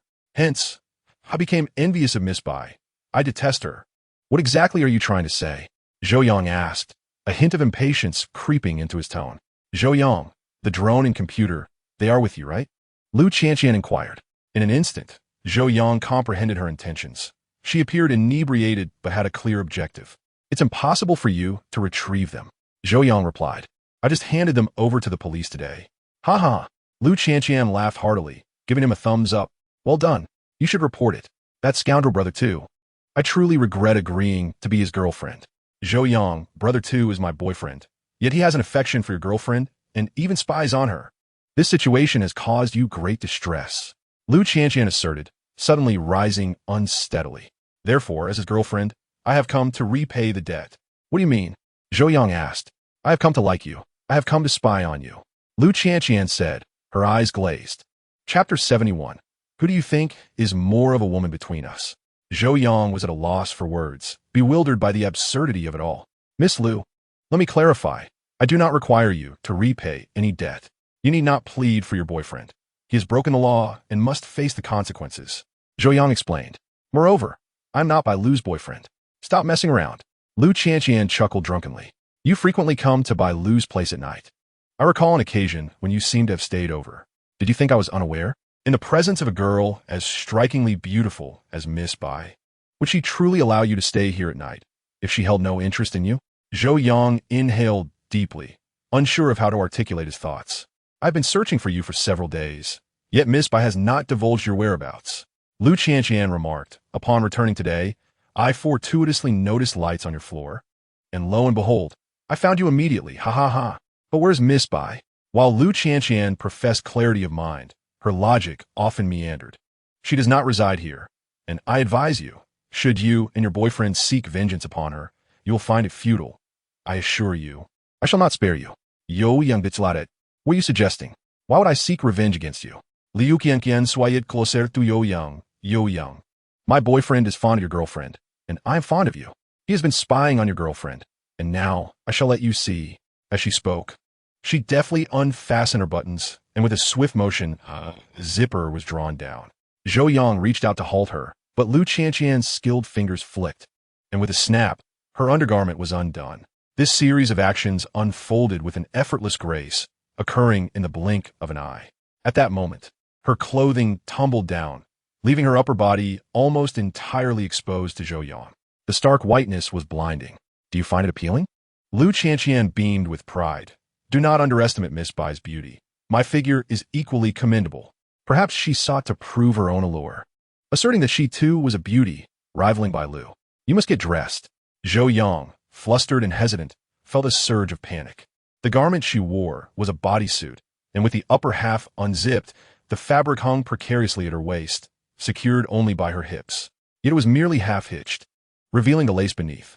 Zhou Yang was at a loss for how to proceed. This girl was intoxicated, and her boldness was alarming. Should he intervene, he risked being falsely accused of impropriety. Just then, the door swung open forcefully, and Zhao Xing appeared at the threshold. What on earth are you two doing? Zhou Yang had not yet managed to close the door when Lu Qianqian pulled him onto the sofa. Who are you? Lu Qianqian straightened, confronting Zhao Xing with an air of confidence. As a woman herself, Lu Qianqian exuded self-assurance, her figure commanding respect. It was akin to a muscular man feeling pride in his physique when in the company of other men. Have you no shame? Zhao Xing exclaimed. Zhou Yang. Who is she? Is she your girlfriend? Zhou Yang shook his head helplessly. No. Then what is happening here? Zhao Xing was furious. I like Zhou Yang. Lu Qianqian leaned forward, practically draping herself over Zhou Yang. At this moment, her openness was unreserved. What are you doing? Zhou Yang, flüstert, horribly pushed Liu Qian away. You little vixen, so you fancy Zhou Yang, do you? Must you resort to such base tactics? Zhao Ziying retorted angrily. I also like Zhou Yang, but I would never stoop as low as you. Who are you calling base? I am addressing you. How dare you?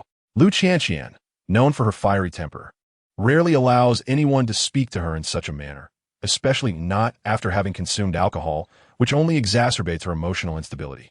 In a fit of rage, she seized a cup from a coffee table and hurled it toward Zhao Ziying. Zhao Ziying, in a flurry of instinct, shielded her head to deflect the cup. Unwilling to back down, she grabbed her backpack and retaliated by swinging it at Lu Qianqian. The two women were soon entangled in a fierce struggle. Enough! Zhou Yang stepped in to separate them. Both were panting heavily, glaring at each other with fury. Lu Qianqian adjusted her clothing, fastening her zipper and buttons, and shouted, I was indisposed earlier. Come on, let us settle this now. If I don't defeat you, I 1T bear the surname Lu. You think someone like you could take me on? Zhao Ziying shot back. You're nothing but a whore. Fuming, Lu Qianqian lunged at Zhao Ziying once more. Zhou Yang positioned himself between them, exclaiming, That's enough. Stop this nonsense. He pointed towards the door, commanding Lu Qianqian, Get out. It's her who insulted me. Lu Qianqian protested, her expression one of indignation as tears began to well in her eyes. I preserved my virtue, and that shameless woman dares to demean me. I apologize on her behalf, Zhou Yang interjected. This matter ends here. Return to your home and cease this disturbance, or I will call the authorities. With clenched teeth, Lu Qianqian threatened Zhao Ziying, You better watch out, you wretched woman. Zhao Ziying defiantly replied, I'm waiting. Let us see what you can do. Fuming, Lu Qianqian stomped halfway up the stairs, leaning against the railing to catch her breath, silently vowing, You fancy Zhou Yang, don't you? Very well. I shall win him over and then humiliate you thoroughly. Meanwhile, downstairs, Zhao Ziying was equally incensed, her face pale with fury. What disgrace! How shameless! Zhou Yang sighed and remarked, She's intoxicated. She likely 1T remember anything from tonight. How could she behave so indecently? Stripping down like that? Even if she's not worth much, she ought to retain some dignity. Zhao Ziying fumed, still agitated. After all, Zhou Yang was the man she admired. The thought of Lu Qianqian undressing in front of him was infuriating, especially since Lu Qianqian possessed a stunning figure and flawless skin. Zhou Yang, do you find her attractive? Zhao Ziying inquired. What? Zhou Yang was taken aback. You saw her, didn't you? With such a superb figure, she must be quite enticing, wouldn't you agree? Zhao Ziying pressed. I didn't get a good look. Zhou Yang muttered vaguely. Oh, so you wish to see more clearly, do you? Zhao Ziying's jealousy flared. Fine, I'll leave you to it. Go upstairs and take a good look. She's so shameless. She'll likely throw herself at you. Don't say such things. Zhou Yang retorted. Zhao Ziying gritted her teeth. Zhou Yang, tell me, who is more attractive, her or me? As she spoke, she intentionally straightened her posture. Zhou Yang frowned. Remaining silent, Zhao Ziying pressed further. Why are you silent? Do you think I'm less attractive than her? No, that's not it. Zhou Yang replied, exasperated, wishing to evade such a trivial conversation. However, Zhao Ziying interpreted his silence as an affirmation that she was inferior to Lu Qianqian. Oh, I see. You can't judge my looks unless you see me at my best, right? Zhao Ziying declared. Very well. I shall reveal my true self to you, and let you see who is truly more feminine. Chapter 72. In the sales department, there exists a remarkable individual. Zhou Yang exclaimed, Must you truly go this far? He felt as though he had been ensnared in a whirlpool, one teeming with women. This evening, his mind was awash with visions of white flowers, so vivid that he feared he would dream of them while sleeping. However, at that moment, Zhao Ziying began to unfasten her buttons. What are you doing? Zhou Yang hastily intervened. Did you not just announce her as shameless? If you act in such a manner, how are you any different from her? A thought stirred within Zhao Ziying. Indeed, how could I be so foolish? This would diminish my worth. With her emotional intelligence and acumen, she was always adept at handling men. She was baffled by her own impulsiveness this evening. Could it be that she had genuinely fallen for Zhou Yang? Otherwise, how could this ordinarily rational woman be so reckless? This evening is my fault. I should not have brought you here and ruined your good spirits. Zhou Yang apologized. Zhou Yang. Zhao Ziying's expression turned grave and sincere. I confess that I have feelings for you. Will you grant me a chance? Zhou Yang was left utterly speechless. Had this woman been affected by some unforeseen stimulus? In psychology, there's a phenomenon where a woman, initially indifferent, suddenly develops a protective instinct when another woman pursues the man she is with, leading to a rapid intensification of her feelings. This is a form of crisis response.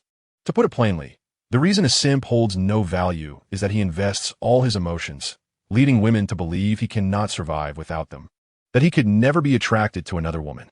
Thus, in such a secure environment, the man lacks competitiveness. Conversely, if the simp ceases his devotion and finds himself pursued by other women, the initial woman may suddenly become acutely aware of the potential loss, even pursuing him herself. Human nature operates in this manner, and Zhou Yang surmised that Zhao Xing had sensed a crisis regarding their relationship, compelling her to claim him as her boyfriend. Simultaneously, she aimed to employ this tactic to prove her superiority over Lu Qianqian.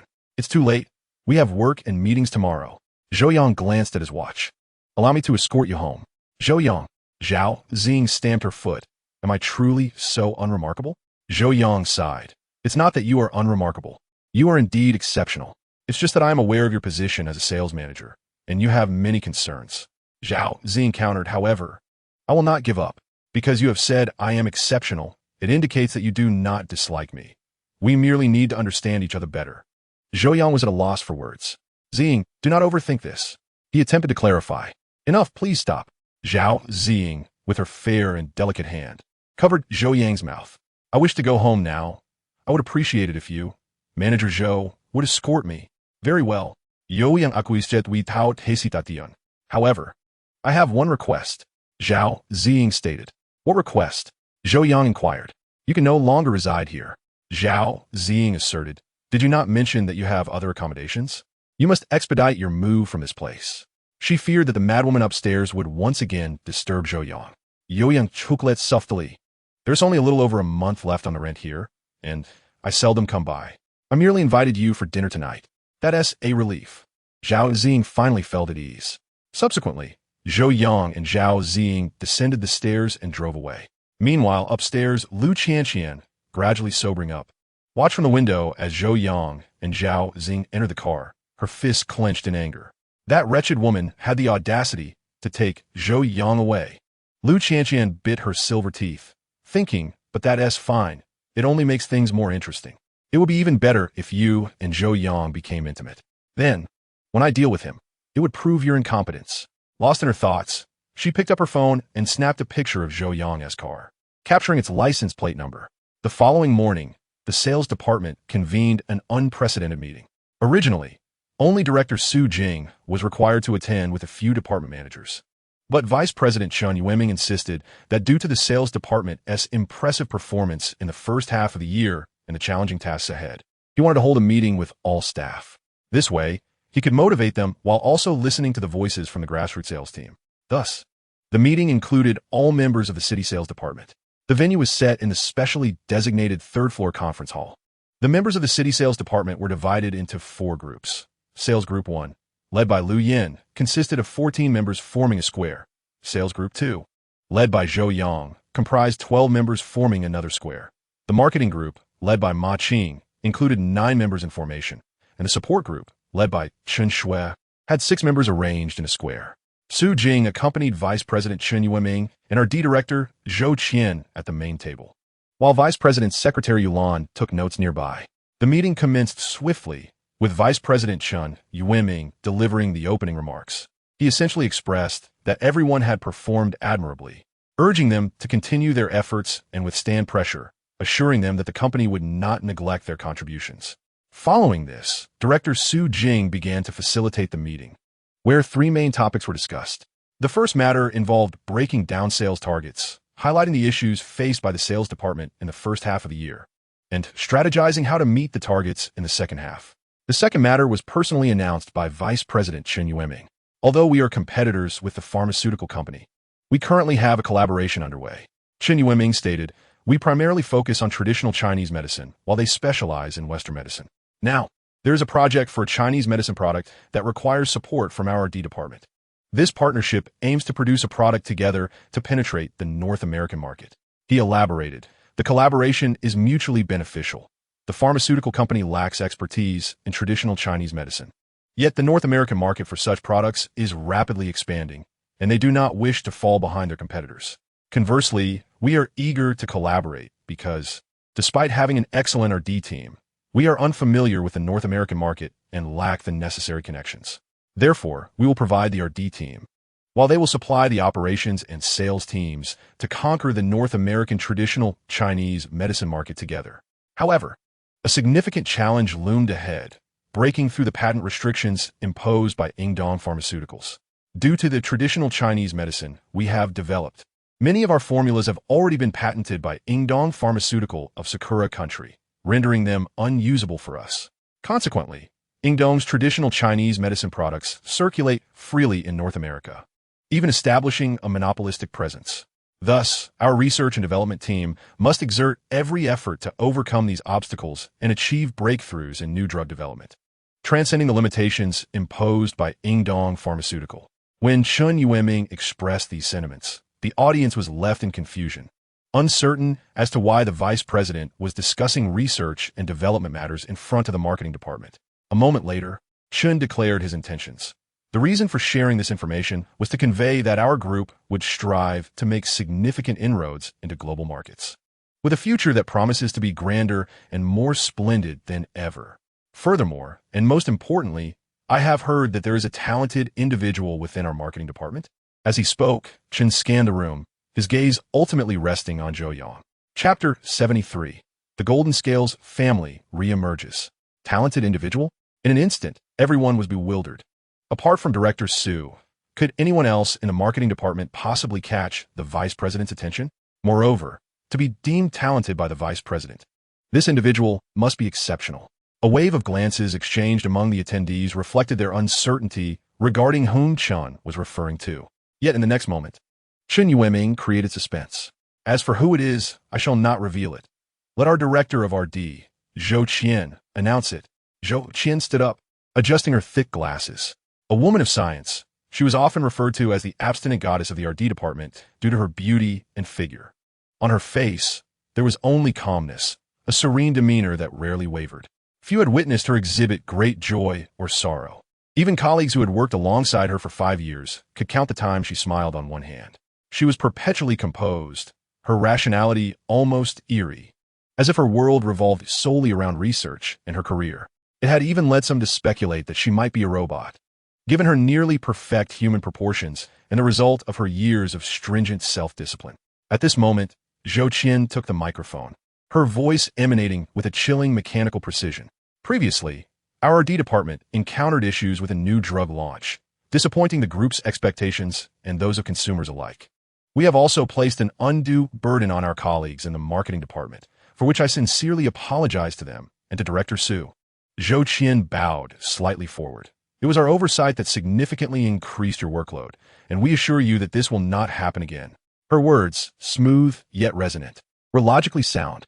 It seems that this abstinent goddess is not only a master of research, but also possesses an acumen for social dynamics that belies her outward demeanor. The members of the marketing department hastily applauded. Su Jing nodded in acknowledgement, indicating that this was merely part of the marketing department's responsibilities, and there was no need for formality. Subsequently, Zhou Qian remarked, the recent issues with the new drug went unnoticed by us for too long. I have heard that prior to this, a colleague from the sales department had already discerned the problem and, in front of the clients, declared that the new drug would pose issues, advising them to refrain from collaboration for the time being. At this juncture, everyone in the sales department suddenly grasped the situation. Wasn't this referring to Zhou Yang? Zhou Yang felt a surge of excitement in an instant. The next moment, Zhou Qian continued, initially, I thought he was merely an ordinary enthusiast in the field of medicine, experiencing a fleeting moment of insight. After years in research and development, errors are inevitable, and it is only natural for others to uncover those mistakes. Thus, I did not pay much attention to the matter at the time. However, later on, President Chen confided in me that this salesperson who identified the issues with the new drug possesses an extraordinary background. He hails from a family steeped in traditional Chinese medicine, with a remarkable history in the healing arts. During the Qing dynasty, he was personally nominated by Emperor Qianlong to join the esteemed Jinlin family. Yet, due to the turmoil brought about by warlords during the Republic of China era, this illustrious lineage has been forced into obscurity until now. We are fortunate that our group has attracted a descendant of this family, and he is among us. I believe I need not elaborate further. Everyone knows who he is. Indeed, he is none other than Mr. Zhou Yang, our sales manager, who previously pointed out the issues with the new drug. As she spoke, Yo Qian gestured towards Zhou Yang. In an instant, Vice President Chen Yueming led the applause, and the members of the sales department joined in, albeit reluctantly. Nevertheless, it was merely a matter of appearances. How could one refuse to applaud in front of the vice president? The following moment, Zhou Qian declared, President Su, I have also been entrusted by President Chen to recruit personnel from here. Prior to this, Su Jing had no inkling that such an event would transpire. Otherwise, she would have spoken to Zhou Yang the previous night. She too had just learned of Zhou Yang's profound background. Moreover, it seemed Zhou Qian intended to transfer Zhou Yang to the research and development department. Zhou Qian's words appeared to leave no room for dissent, as she invoked Vice President Chen Yueming's authority. Given the gravity of the situation, how could Su Jing counter? She forced a smile and replied, Since it is President Chen's directive, I have no objections. Each of us is merely a brick in this grand edifice, contributing to the construction of a magnificent and solid fortress. As a brick, we must be repositioned where we are needed. If Zhou Yang can unleash more of his talents in the research and development role, I will be genuinely pleased for him. Nevertheless, a hint of melancholy lingered in her expression. She held high hopes for Zhou Yang's future and had prepared to nurture his potential. Yet the seedling she had just cultivated was to be transplanted before it could flourish. Such circumstances weigh heavily on anyone's heart. Very well. It is indeed a challenge for you to part with him, Chen Yueming remarked. To that end, I have also decided to provide the sales department with greater opportunities and expand the entire team, allowing President Su more resources and a broader scope. With just a few words, Chen Yueming alleviated Su Jing's gloom. The sales department has long aspired to expand. Su Jing had applied several times. Yet due to issues regarding costs and job allocations, her wishes had remained unfulfilled. Now, however, General Manager Chen has finally opened the door, decisively allowing the sales department to grow. This opportunity is indeed a result of Zhou Yang's efforts. Chen Yueming, aware of Zhou Yang's details, owes this knowledge to Tang Yumei, who had spoken to him in the background. Before her trip to North America, Tang Yumei specifically sought out Chen Yueming for a meal. She informed him that Zhou Yang is a talent. Although his sales skills may not be extraordinary, his true prowess lies in his knowledge of traditional Chinese medicine. Tang Yumei shared Zhou Yang's background with Chen Yueming, claiming that ailments she had suffered for years in various hospitals had been largely cured by Zhou Yang within a month. Chen Yueming recalled a previous incident where a new drug had encountered problems, resulting in a sales representative making the absurd claim that the medication would fail, advising clients against collaboration. Everyone deemed that salesperson rather misguided. However, as a leader of such a large corporation, Chen Yueming is far from simple-minded. He immediately instructed his secretary to investigate the name of that salesperson. And indeed, as he suspected, it turned out to be Zhou Yang, as Tang Yumei had mentioned. Subsequently, Chen Yueming called Zhou Qian from the R&D department to his office to discuss the matter in detail. Zhou Qian had already heard of Zhou Yang, but after Chen Yueming's introduction, she was taken aback. During her graduate studies, she had followed a mentor who once spoke of a legendary family in traditional Chinese medicine. The Jinlin clan, renowned for their exceptional skills, yet they had vanished in modern times, along with their medical practices, which was a great pity. After hearing Chen Yueming's account, Zhou Qian immediately deduced that the legendary medical skills of the Jinlin clan must have been passed down to Zhou Yang. Thus, the usually strict and ascetic goddess of the R&D department, who had only selected no more than 3 newcomers in 5 years, found herself utterly compromised by Zhou Yang. Her rare emotions surged as she exclaimed to Chen Yueming, "We must bring this individual into our R&D department at any cost. If all goes well, he will generate immense wealth for our corporation." "I share the same sentiment," replied Chen Yueming. Thus, their mutual agreement led to the convening of this meeting. With both the vice president and the director of the R&D department speaking in unison, it became clear that Zhou Yang could not refuse, even if he desired to. However, upon seeing Su Jing's forlorn expression, a wave of reluctance surged within Zhou Yang. He understood that while the sales department had performed admirably, largely due to his successful dealings with the Sanqing Group, they had met their annual targets ahead of schedule. Yet, the second half of the year would be of utmost importance, with tasks expected to exceed those of the first half by more than double. Thus, Despite the current glory of the sales department, Zhou Yang's burden remained exceedingly heavy. During their time as housemates, he often awoke in the middle of the night, and through the door's crack, he could still see the light in Zhou Yang's room. At this critical juncture, his transfer to the RD department indeed felt ill-timed. Certainly, it is not a matter of one's capabilities. In truth, Zhou Yang is reluctant to relinquish his position as deputy director. Should he depart, it would undoubtedly benefit Liu Yan, that insufferable individual who, in the realm of sales, has been known to usurp clients and push others out of the competition. If he were to ascend to the role of deputy director, the entire sales department would likely descend into chaos. General Manager Chun, Director Zhou Qian, I have a few words to express. Zhou Yang declared. Speak, Chen Yueming replied. While I possess a modicum of interest in research and development, I also cherish the proximity to clients that the sales department affords, allowing me to truly grasp the sentiments of the consumers, Zhou Yang articulated.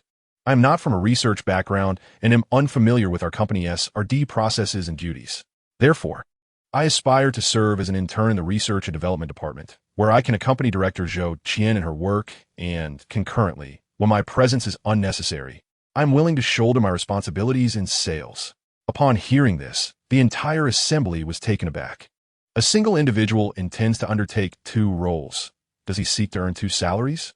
Chen Yueming appeared to share this sentiment, furrowing his brow as he remarked. The remuneration in the R&D department will not be inferior to that in sales. In fact, should a new drug perform well upon its release, the bonuses may surpass those in sales. General Manager Chun, it is not for monetary gain. Zhou Yang asserted. Then why do you wish to juggle responsibilities in the sales department? Chen Yueming inquired. Zhou Yang cast a glance at Zhou Jing, pursing his lips. Although I may not possess extraordinary abilities, I genuinely believe that our sales department is currently short-staffed, and I wish to contribute my share. Upon hearing this, Zhou Jing was profoundly moved. Yet, as a leader, she is a woman of considerable vision. Zhou Yang, you must not entertain such thoughts. Su Hing assertive. Our sales department is brimming with talent. Do you truly believe that your departure would diminish our efficacy? Moreover, your transfer to the RD department is a decision made by the leadership. The RD department is our most vital sector, and this reflects the leadership's trust in you. How can you be so indecisive?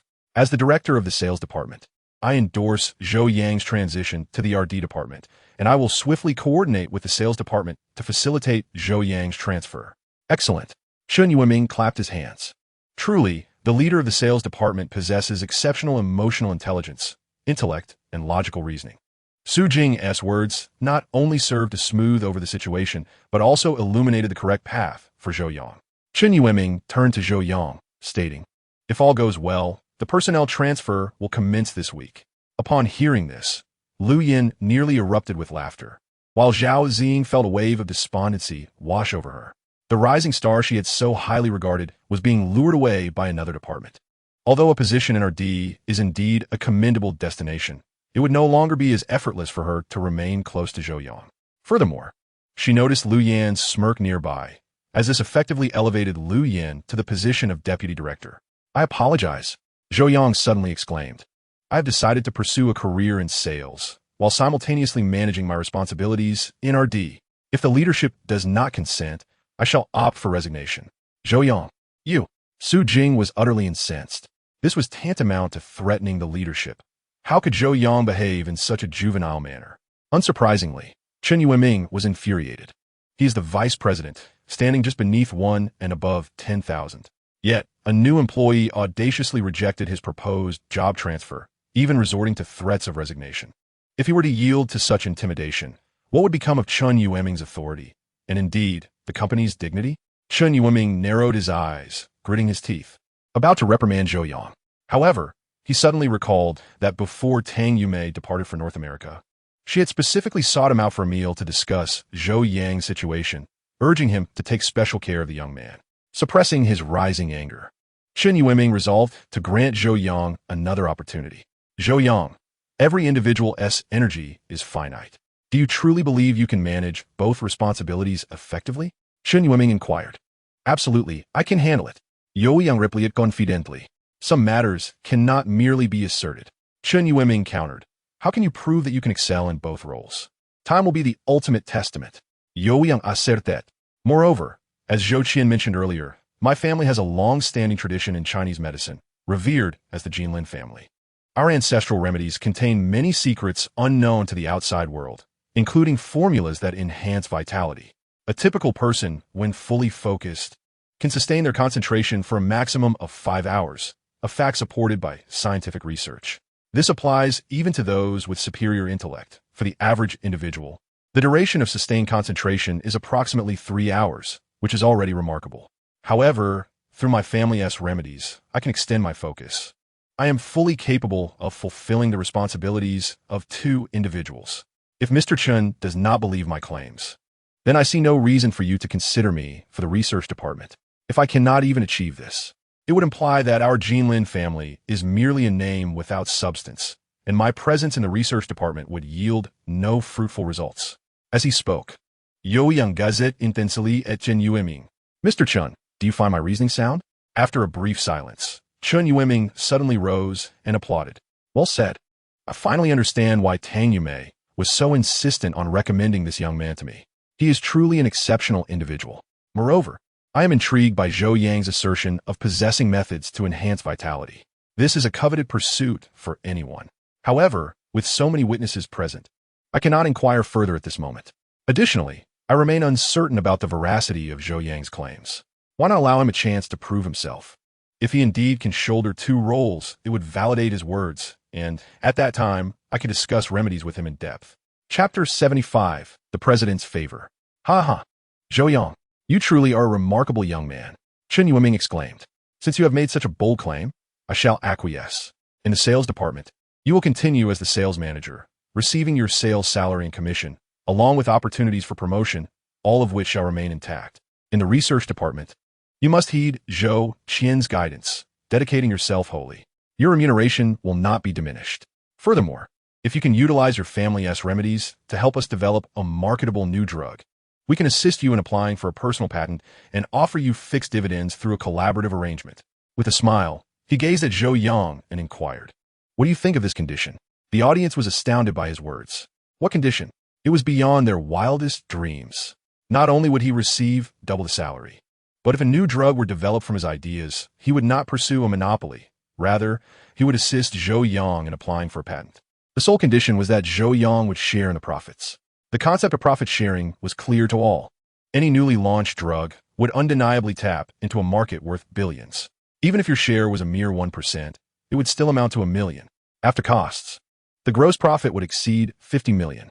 Moreover, such patent collaboration profits would hardly be limited to just 1%. They typically began at 10%. In an instant, Zhou Yang was set to prosper. All personnel in the sales department were consumed with envy, and Zhao Ziying's eyes sparkled with excitement as she thought, my judgment was correct. Zhou Yang is indeed a talent, and he is mine. I must secure him. Even the other women in the sales department gazed at Zhou Yang with starry eyes, akin to hungry wolves eyeing a plump lamb. Zhou Yang hastily expressed his gratitude. Thank you, General Manager Chen, for your trust. I will not disappoint your expectations. General Manager Zhou, I will certainly adhere to your directives and excel in the matters of the R&D department. Good. Zhou Qian nodded in approval. That concludes the portion of the meeting I wish to attend, Chen Mingyuan stated as he rose. Zhou Yang, you must report to the R&D department promptly. Yes, General Manager Chen. Following this, Chen Mingyuan and Zhou Qian departed, leaving Su Jing to continue presiding over the meeting. First, let us extend our warmest congratulations to Zhou Yang from our department. Su Jing genuinely felt elated for Zhou Yang. It was touching that he chose to endure the challenges of the sales department instead of opting for a more advantageous position. At that moment, the most disheartened individual was Lu Yan. He had anticipated that Zhou Yang would be dismissed, but to his astonishment, the general manager had instead offered Zhou Yang such favorable terms. Whether Zhou Yang was reassigned to the R&D department or dismissed altogether, it was a significant boon for Lu Yan. Yet, the current situation was the most awkward and distressing for him. This fellow occupies a prime position without contributing. Lu Yan muttered quietly. His subordinates in sales dared not respond, well aware that the two were sworn adversaries. Now, not only had his rival remained, but he was also favored by the general manager, placing Lu Yan at a considerable disadvantage. Let us refrain from further discussing earlier matters. We will now address internal issues within our sales department. Suhing declared. The marketing department may return to their duties. Those from the sales and support departments, please remain. Ma Qing led her team from the marketing department as they departed. Zhou Yang continued.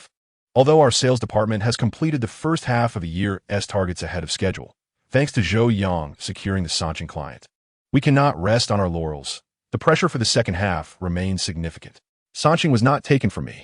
Lu Yin grumbled again. It should have been my client. Lu Yin, what are you saying? Su Jing asked.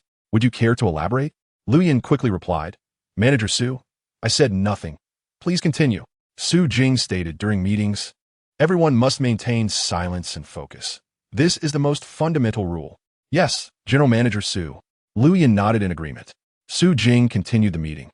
The two managers in our sales department must shoulder significant responsibilities in the second half of the year, especially since the position of deputy director is awaiting your competition. At this juncture, you must exhibit an unwavering commitment of 200%. As she spoke, she turned her gaze toward Zhou Yang. Zhou Yang, although you have transitioned to the RD department and are only partially present here, I shall not show leniency towards you. You must meet the business targets for the second half of the year. Do you understand? I understand, General Manager Su, Zhou Yang replied. Good. Su Hing nodded. Chen Shui, please bring forth the list of potential clients from both districts. We need to analyze it. Ultimately, our sales performance hinges on how many clients we can secure in the second half of the year. The term potential clients refers to those who have not yet collaborated with the company but possess business needs and intentions for cooperation. With diligent negotiation from the sales team, there is a reasonable probability of securing contracts. Potential clients are the precursors to sign contracts and are the focal point for sales development. Chen Shui brought forth the list and displayed the electronic version on the large screen behind her. The potential clients list comprised various categories, including names, company addresses, business types, business volumes, and contact details of the respective business leaders. Su Jing primarily focused on the business types and volumes of the potential clients. The business volume indicates how much revenue can be generated from collaborating with them. Naturally, this is an estimated assessment, and actual partnerships may differ somewhat. However, it remains a crucial metric for evaluation. Upon a brief glance, Su Jing noted that the aggregate business volume of these potential clients exceeded 300 billion. If half of these clients could be developed in the second half of the year, the targets could be met. This implies that if approximately 50 out of the more than 100 clients on the list sign contracts, achieving the goal would not pose a problem. However, those in sales understand that securing large clients often requires considerable time. Thus, the task remains daunting. At that moment, Su Jing noticed something peculiar. On Lu Yan's list of potential clients, there was a state-owned enterprise from Jianghai Road, which was also under his purview. Jianghai Road falls within the Eastern City District, which is overseen by Zhou Yang. In typical circumstances, this client should be followed up by someone from Zhou Yang's district, and any deal would count as part of Zhou Yang's performance. The fact that it appeared under Lu Yan's name was rather strange. Su Jing glanced at the client's volume, estimating an annual cooperative revenue of 30 billion. If it had been a minor client, Su Jing might have turned a blind eye. But given the substantial volume of this client, which ranks among the top 3 potential clients, she decided to inquire, isn't Shenhua Media located in the Eastern District? Why is it on the potential clients list for the Western District? As Su Jing posed this question, Zhou Yang finally realized that Jianghai Road indeed belonged to his district. The $3 billion client has been secretly pursued by Lu Yin, which is utterly outrageous. Naturally, Lu Yin hesitated to disclose this client, for doing so would invite criticism. Yet, if he refrained from mentioning this client, the cumulative potential of his other clients would fall short of the target. Failing to meet the goal would inevitably lead to trouble from Su Jing, compelling him to continue adding potential clients. Thus, he felt compelled to include this client, primarily to appease his superior. At this moment, Su Jing cast a glance at Lu Yin below, hoping he would provide a plausible explanation. Since Lu Yin had already named the client, he must have prepared his justification. He stood and said, Indeed, Su, I have been pursuing this client since before the territory divisions were established. After the segmentation, I intended to transfer this client to Zhou Yang's area. But the client insisted on working with me. He stated that if I did not continue to follow up, he would seek alternatives. Lu Yin spread his hands in a feigned display of helplessness, exclaiming, What can I do? I cannot, for the sake of personal gain, relinquish this client and incur losses for us. Such words were delivered with an air of righteousness, laced with sarcasm. It implied that if Zhou Yang were to seize the client, resulting in a loss, it would be due to his own selfishness. Thus, the underlying message was that his continued pursuit of this client was purely in the interest of the company. This assertion drew disdain even from the sales team under Liu Yan, who found his behavior excessively egregious. It was akin to a dung beetle's mother opening the door for her offspring, utterly revolting. Facing this justification, Su Jing felt a twinge of distaste but could not pinpoint a fault, although the marketing department had delineated areas. If a client from another region specifically requested a particular salesperson, it was deemed unchangeable, as the client's preferences took precedence. Furthermore, Liu Yan had claimed to have been involved with this client prior to the division, not after. Therefore, it was reasonable and justifiable. From Su Jing's perspective, all clients belonged to the marketing department, and any successful acquisition would contribute to its performance in the latter half of the year. Meanwhile, Zhou Yang smirked internally, affirming what Zhao Xing had said. This fellow excelled at poaching clients from others' territories. However, this state-owned enterprise, Sunshine Medical, seemed familiar to Zhou Yang. As he pondered, he suddenly recalled that it was the very enterprise associated with Tang Yumei's close friend. That evening, Zhou Yang had accompanied Tang Yumei to the White Horse Club, where he met her 3 friends.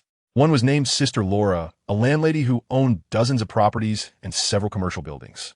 Another was named Susan, the general manager of a pharmaceutical division in Huaxia. The last was Tang Xian, the CEO of Shanhua Media, with a net worth exceeding 100 million. Tang Yumei had specifically mentioned that Shanhua was a semi-state-owned enterprise and among the top 500 companies. Although Shanhua was a media firm, it collaborated with various educational institutions to provide paid health checks and medical services for faculty and students, resulting in a substantial demand for pharmaceuticals. This was the origin of the impressive $3 billion figure. Zhou Yang, upon reviewing the list of potential clients, noted that the representative from Shanhua Media was Manager Qiu, who held the position of project manager. This indicated that Liu Yan was in contact with Manager Qiu regarding business negotiations. It was highly probable that Manager Qiu was the project lead for Shanhua Media's collaborations with various esteemed institutions, thus possessing a degree of authority in these partnerships. Nonetheless, it is essential to acknowledge that despite his considerable power, he remained merely a manager, while Tang Qian, the CEO, held a position of paramount significance. In the presence of Tang Qian, Manager Qiu would be compelled to defer and comply.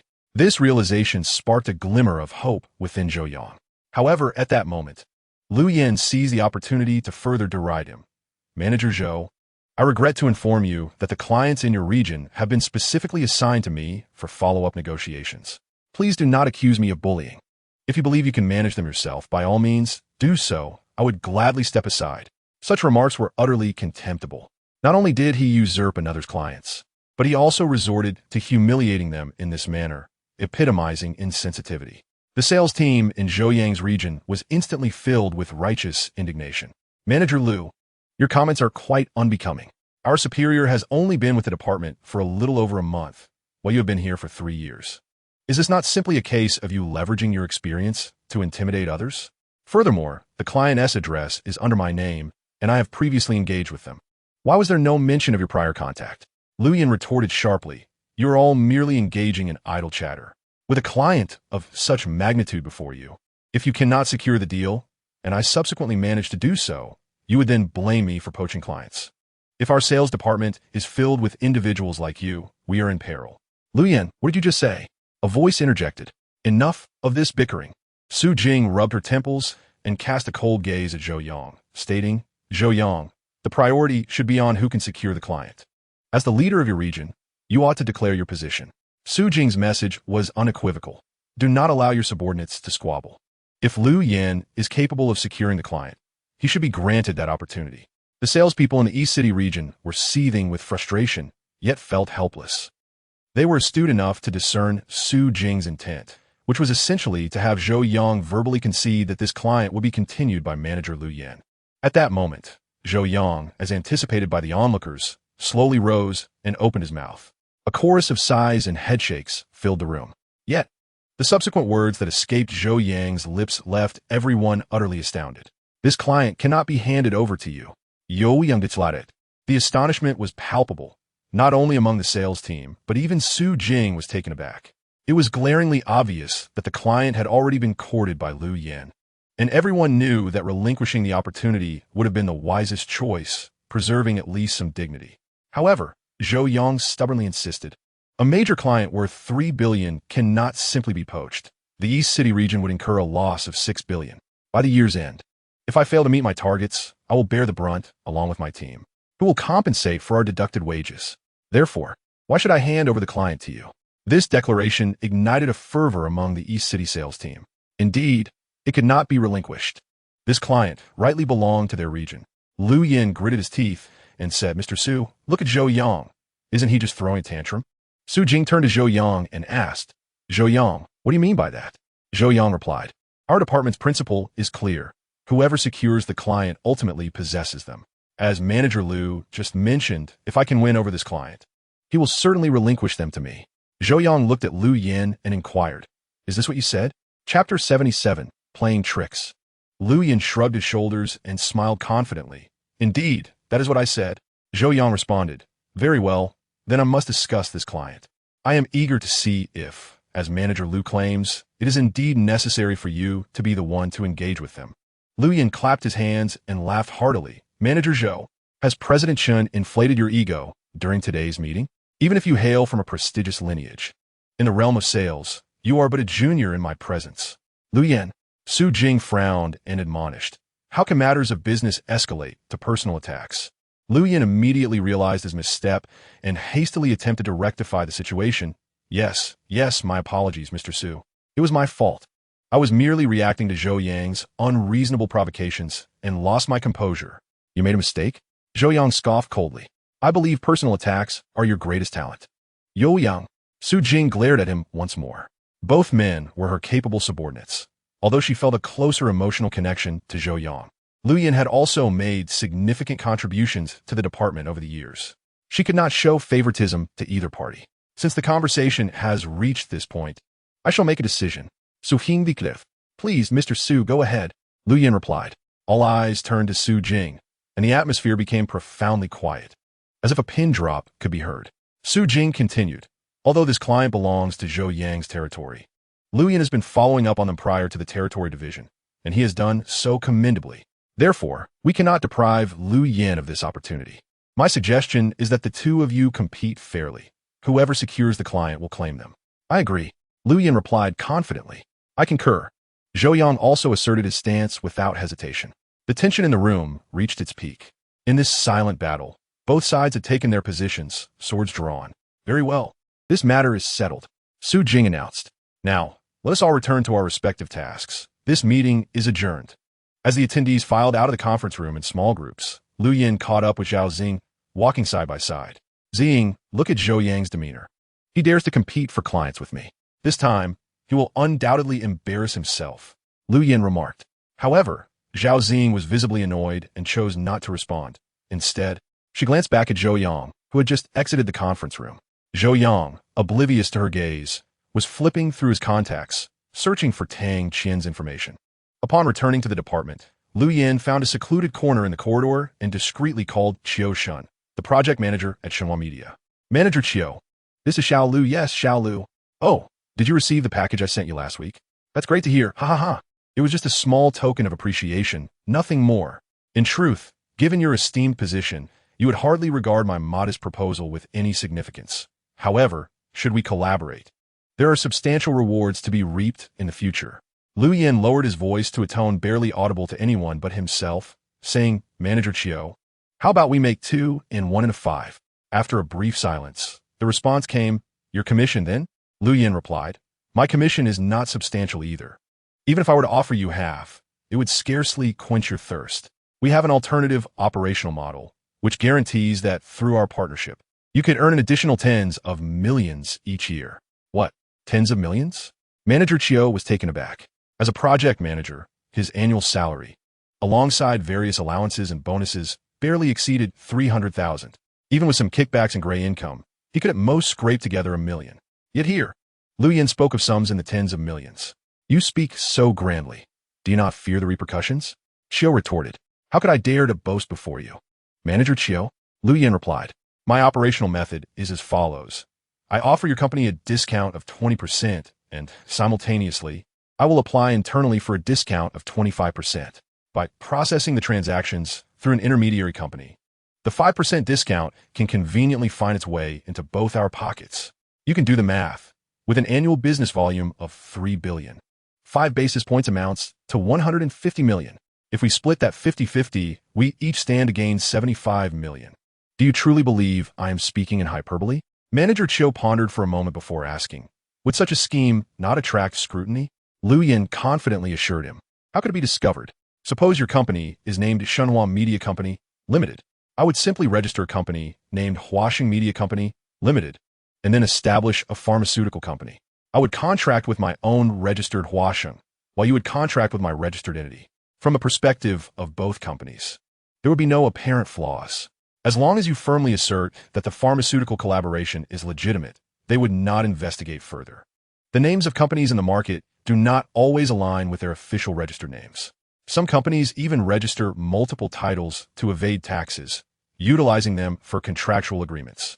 Therefore, as long as the accounts are clear and the goods are legitimate, who would bother to investigate the exact title under which your company signed with me? Liu Yan had cleverly exploited a loophole. To allay Manager Chio's concerns, he continued, rest assured, Manager Chio, you can remain blissfully unaware. I will handle everything discreetly. To put it bluntly, should this come to light, it would solely be my issue. My operations would leave you entirely unscathed. The worst that could happen is that you were deceived by me. Chio nodded. You have some acumen, I must admit. However, the monthly transfers you provide could be used as evidence. Manager Chio, for such a significant amount, who would conduct an online transfer? Liu Yan countered. I will utilize an offshore company for the laundering. Once completed, I will provide you with cash, leaving no trace. Finally, Manager Chio conceded, laughing heartily, you are quite clever. Liu Yan's operational strategy was a culmination of 3 years of identifying such vulnerabilities. He possessed a remarkable talent for these cunning maneuvers. However, Manager Chio, I must inform you in advance. Liu Yan remarked, the fees for the overseas money laundering services are quite substantial, at least 10%. This sum will need to be jointly borne by the two of us. That is not an issue, Qioshin replied. So, does this mean the collaboration is settled, correct? Liu Yan inquired with a smile. Certainly, I will prepare a report for the CEO's approval, and once it is sanctioned, we can proceed with the collaboration. Qioshin stated. There won't be any problems on your CEO's side, will there? Liu Yan asked. She is currently preoccupied with other matters, and I can hardly manage that. As long as I draft a viable proposal, she will not reject it, Qioshin assured him. Rest assured, the collaboration will go smoothly. Ah, Manager Chio, you are quite astute. Liu Yan said, how long will this take? I will personally take charge, which will eliminate many steps. We can finalize it within a week. Manager Chio responded. He could already envision millions in cash beckoning him. Excellent. After hanging up, Liu Yan swaggered back to the sales department. He tapped on the desk and proclaimed loudly, brothers from the Xiqing district, I bring good news. Everyone in the office perked up to listen. The door to Su Jing's office was ajar, and she too was drawn in by his enthusiasm. The major client, Shenhua Media, has promised to collaborate with us, and the timeline is within a week. Liu Yan announced almost in a shout. The sales team from the Xiqing district erupted in cheers. In contrast, the Dongqing district was engulfed in desolation.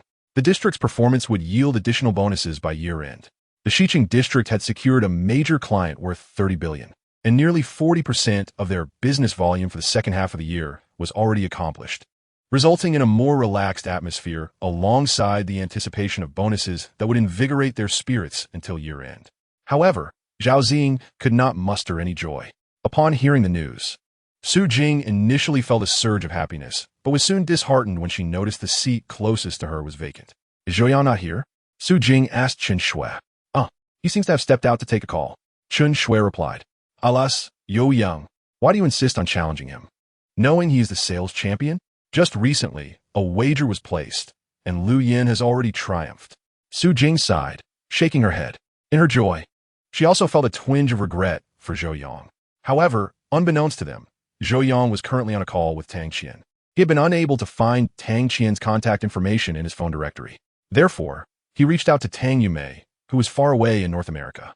Not only did Tang Yumei provide Zhou Yang with the contact details, but she also communicated with Tang Qian in advance, urging her to assist Zhou Yang with any matters. Tang Qian had formed a favorable impression of Zhou Yang during their encounter at the White Horse Club. In that extravagant setting, Zhou Yang maintained his integrity, comporting himself with decorum. Moreover, Tang Yume and she shared a sisterly bond, and Tang Yume's younger brother was none other than her own. Thus, before Zhou Yang's call could reach her, Tang Qian proactively set aside her current affairs and dialed him first. "Brother, do you still remember me?" Tang Qian teased lightly. Zhou Yang had already saved the number. How could he not know who was on the other end? He hurriedly said, "Sister Tang Qian, please don't tease me." Ha ha ha. In an instant, Tang Qian recalled that shy boy blushing during their first encounter and found it amusing. She replied, "What is this? I heard from Tang Tang that you've encountered some difficulties. Have you suffered a heartbreak?" "Sister Tang Qian, I am currently wholeheartedly devoted to my career and hardly have time for romance. So how could there be a heartbreak?"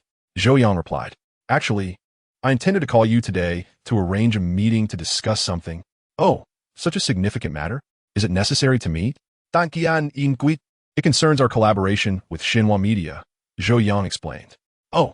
Tang Qian pondered for a moment and suddenly remembered that there was indeed a project under negotiation. And it was quite substantial, estimated to cost around 3 billion annually. "Brother, I heard from Tang Tang that you're in the sales department. Are you following up on this project?" Tang Qian asked. "Under normal circumstances, it should be me following up," Zhou Yang replied. He then recounted the entire sequence of events, concluding with, "From what I understand, given Liu Yan's style, he must be colluding with your project manager. Otherwise, why would he insist on working with him specifically?" "Your reasoning is sound." Tang Qian nodded. "Our company has been investigating corruption lately. Old Qiu seems honest, but his project is currently the most lucrative. It is only natural that he would succumb to temptation. However, our company will not tolerate this. Since that is the case, I must trouble you, sister, to thoroughly investigate your subordinates. If this business can proceed transparently, I will have no objections, but if I lose to underhanded dealings, I will not accept it," Zhou Yang stated. Tang Qian appreciated Zhou Yang's straightforwardness and integrity. "Brother, rest assured, with me here, if this business goes through, it will be with you. There is no way it will end up in someone else's hands," Tang Qian assured him. "I will follow up on this project immediately. Await good news from me." "All right." Zhou Yang nodded. "Oh, by the way," Tang Qian said, "if we sign a contract with you, your commission should be quite substantial, considering it's a 3 billion project." "Of course." Zhou Yang replied. "To be candid, with our commission structure, I could earn nearly 1 million in commissions over the year." "Wow, that is impressive." "Tanqian Zima." "If you receive the commission, remember to treat your sister to something nice." "Haha, absolutely," Zhou Yang responded. After hanging up, he returned to his office, only to find that the sales team from Dongsheng looked dejected, while those from Xiqing were exuberant and full of energy. "What is wrong, brothers? Cheer up. Zhou Yang and Zhou Raget. We still need everyone's effort in the second half of the year." At that moment, Zhao Xing stood up to get water from the dispenser, passing by Zhou Yang and dropping a note. Zhou Yang picked it up and saw that Liu Yan had just announced that he had secured the major client worth 3 billion within a week. Everyone heard it, including General Manager Su. Zhou Yang furrowed his brow. This fellow was simply too arrogant. At this moment, Liu Yan was confidently seated at his desk, fiddling with his phone, seemingly engrossed in a game, occasionally casting a sidelong glance at Zhou Yang, the corners of his mouth curling into a disdainful smirk. Zhou Yang, unperturbed, returned to his seat and remarked, "Let's not allow certain individuals to disturb our spirits. The outcome remains uncertain until the very end. Let us focus on our work." His words were unmistakably clear. Who claimed I had lost? The results have yet to be revealed. Meanwhile, in the office of the president of Xinhua Media, Qiu Shun scurried up to Tang Qian, bowing slightly with a squint and a smile. "President Tang, you summoned me? How is the project you're managing progressing?" Tang Qian inquired. "I was just about to report to you, President Tang," Qiu Shun replied. "The project has been underway for over 4 months and is nearly fully equipped. I have spent considerable time sourcing pharmaceuticals and medical equipment, and after thorough evaluation, it appears that the pharmaceutical company is the most suitable choice." Tang Qian nodded in approval. "I concur, it seems promising." "Ah, President Tang, your insight is remarkable." Qiu Shun beamed with delight. It appeared that the collaboration was all but confirmed. "By the way, have you initiated contact with the other party?" Tang Qian asked. "Indeed, we have been in touch for some time." Qiu Shun responded. "We are on the verge of collaboration. Just awaiting the completion of the report for your final approval." "Very well," Tang Qian nodded, then inquired, "For this 30 billion project, who are you negotiating with from your company?" "President Tang, I have been in discussions with their sales manager, Liu Yan," Qiu Shun explained. "In other words, if we proceed with the contract, Liu Yan will be the signatory on their side, correct? Tang Qian asked. Precisely. Qiu Shun confirmed. I find that rather concerning. Tang Qian stated, for a project of this magnitude, we cannot afford to be careless. When it comes time to sign the contract, I will take the lead, and you must involve someone of higher rank from their side. Huh? Qiu Shun's face fell, realizing that if he could not finalize the contract with Liu Yan, his plans would be thwarted. President Tang, is that really necessary? Contracts are typically signed by sales personnel and managers. It's not an issue. The final agreement is with the group, and their signature merely serves to validate the efforts of securing the client. Qiu Shun rambled on. Tang Qian observed him with keen interest, then coolly interrupted. Why do you seem so agitated at the mere mention of a change in signatories? Furthermore, as the party in the position of authority, isn't it rather excessive for you to be overly concerned about the interests of the other party? Chapter 79. The Confrontation. Qiu Shun was momentarily taken aback. His earlier haste had revealed a vulnerability to the president. As a project manager, he was accustomed to engaging with numerous distributors and partners, a role laden with opportunities and sensitivities. Having been in the industry long enough, he usually conducted himself with meticulousness and a nonchalant demeanor. However, Liu Yan's mention of several million had sparked a deep envy within him. If all went well, a year of collaboration could lead him to financial freedom. After 2 years, he could secure enough wealth to sustain a lavish lifestyle for the rest of his life. At that point, he could simply resign and emigrate to North America to enjoy a life of luxury and freedom. The dream he had left him somewhat entranced, ultimately leading him to commit a significant workplace blunder. Mr. Tang, I was not agitated. Qiu Shun hurriedly clarified. What I meant was, it does not matter who represents us in signing this contract. It is essentially a collaboration with us, so it is inconsequential. Inconsequential? Tang Qian shot a cold glare at Qiu Shun. You claim that a contract worth 3 billion is of no importance, regardless of who signs it? Do you truly believe that a contract of such magnitude is trivial? Seeing Tang Qian's fury, Qiu Shun was thoroughly flustered. Mr. Tang, that is not what I meant. What I intended to convey is enough. Tang Qian slammed her hand on the table. You are to cease any involvement in this project. We are currently short-staffed, and you will assist Manager Liu in managing the aftermath. I will appoint someone else to take over this project. Prepare for the handover. What? Qiu Shun could hardly fathom that a mere conversation could jeopardize his career.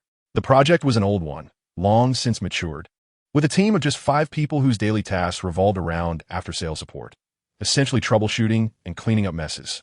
The project was a sunset venture, with its members merely biding their time until retirement, devoid of any substantial gains. Being assigned, there was akin to being sent to a bureaucratic dead end, and not even as its leader. He felt as if he had been cast into obscurity. If Tang Qian remained in her position as CEO, he would languish like Chang'e in the Moon Palace, indefinitely awaiting retirement. The more he contemplated, the colder his back became. Mustering his courage, he asked Mr. Tang, what exactly did I do wrong to warrant my reassignment to another project team? I have been involved with this project from the start. No one knows it better than I do, and replacing me may not yield better results. Do you think you can perform well here? Tang Qian replied, Old Qiu, I once held great expectations for you, but your recent actions have indeed disappointed me. Qiu Shun felt a jolt in his chest, cold sweat breaking out on his forehead. Could it be that Mr. Tang was aware of his plans? Impossible. How could she know, especially since it had not yet been executed? Merely an idea. Tang Qian continued. You insisted on partnering with Liu Yan. Do you think there would be no repercussions? The vice president is a longtime friend of my sister, and I also have acquaintances in the sales department. At this moment, Qiu Shun's legs began to tremble. He had not anticipated that Tang Qian had such deep connections. It seemed that from top to bottom, she was well acquainted, and there were indeed individuals in the sales department whom she knew. Qiu Shun's heart raced increasingly faster. Manager Qiu, Tang Qian suddenly called out sharply. Why yes, Mr. Tang. Qiu Shun nearly fell to the ground, startled by her voice. He was acutely aware of his overwhelming guilt, harboring illicit thoughts of embezzling millions, if not billions, from a company. Though he had yet to act on these thoughts, any leakage could provide ground for criminal charges. His head hung lower, unable to meet Tang Qian's gaze. Despite her youth, she had been a CEO for 7 or 8 years, exuding a commanding presence that was not easily withstood. She glared at Qiu Shun with her beautiful eyes, while his head lowered even further. Tang Qian let out a cold laugh. This old man, how could he not have a guilty conscience? Manager Qiu, do you have nothing to say? Tankian inquit. Do you think I summoned you here today for no reason? Do you believe there is no rationale behind my decision to transfer you to another project? Surely, these matters must hold some significance. President Tang, I too am eager to understand the reasoning behind it. Qiu Shun, cunning and shrewd, stubbornly remained silent. With a sharp clap on the table, Tang Qian declared, not only do you fail to speak, but you also attempt to extract information from me. Are you aware that I am providing you with an opportunity? If you do not seize this chance, not only will you be removed from the project team, but your entire career may be jeopardized. At this moment, Qiu Shun felt utterly intimidated. Given her assertions, he sensed that the truth was becoming increasingly evident. To speak of his insistence on appointing salesman Liu Yin for contract signing already indicated a significant issue. Previously, he had gambled on Tang Qian's indifference towards the matter, but he never anticipated that she would have so many acquaintances at headquarters. This issue could no longer be concealed, and his own shortcomings were laid bare. President Tang, I was wrong. Qiu Shun clasped his hands together, bowing repeatedly. What exactly did you err in? Tanqian zito gunli. I should not have mixed personal interests with professional matters. Qiu Shun confessed. A few days ago, salesman Liu Yin approached me to discuss a collaboration, and I personally found it quite promising, leading to a pleasant negotiation. Subsequently, Liu Yin gifted me a pair of decorative walnuts valued at 18,000. I have no idea how he knew I liked decorative walnuts, but indeed, they aligned with my aesthetic. He claimed it was to foster friendship, and in my moment of folly, I accepted the walnuts. After saying this, Qiu Shun struck his own face in frustration. I certainly do not lack his mere thousands. Who knows how I ended up in such a predicament? Continue, Tang Qian urged, her teeth clenched. Afterward, I recognized my mistake and attempted to return the money, but he insisted on refusing it. All of this is documented, Qiu Shun explained. Upon further reflection, I thought, since I intended to collaborate, I could consider it as his token of appreciation.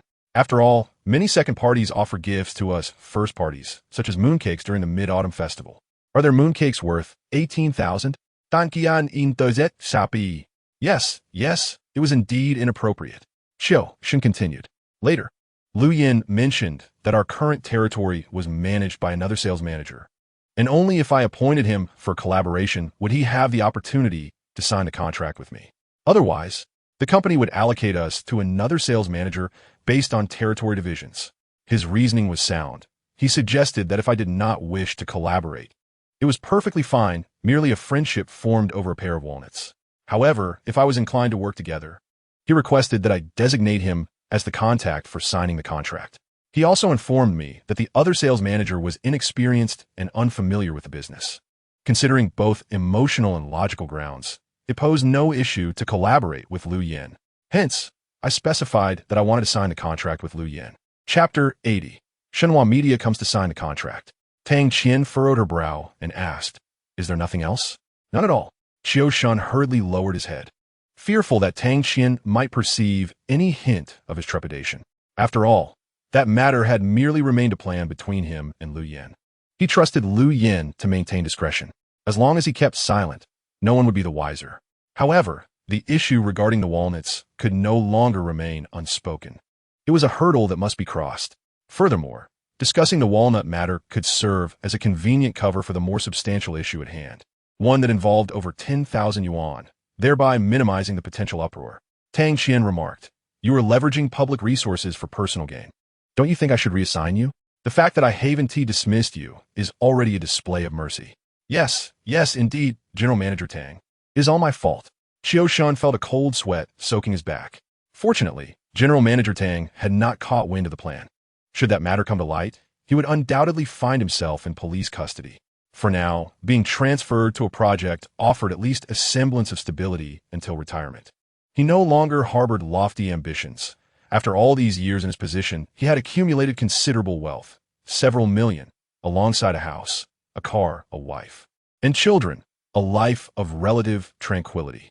If he could successfully navigate his way to retirement, he would achieve a status above the middle class domestically, free from financial worries.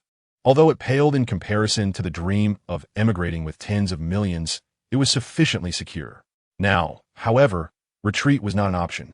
Given that the walnut matter had been brought to light, Tang Qian would undoubtedly prevent him from continuing in that project.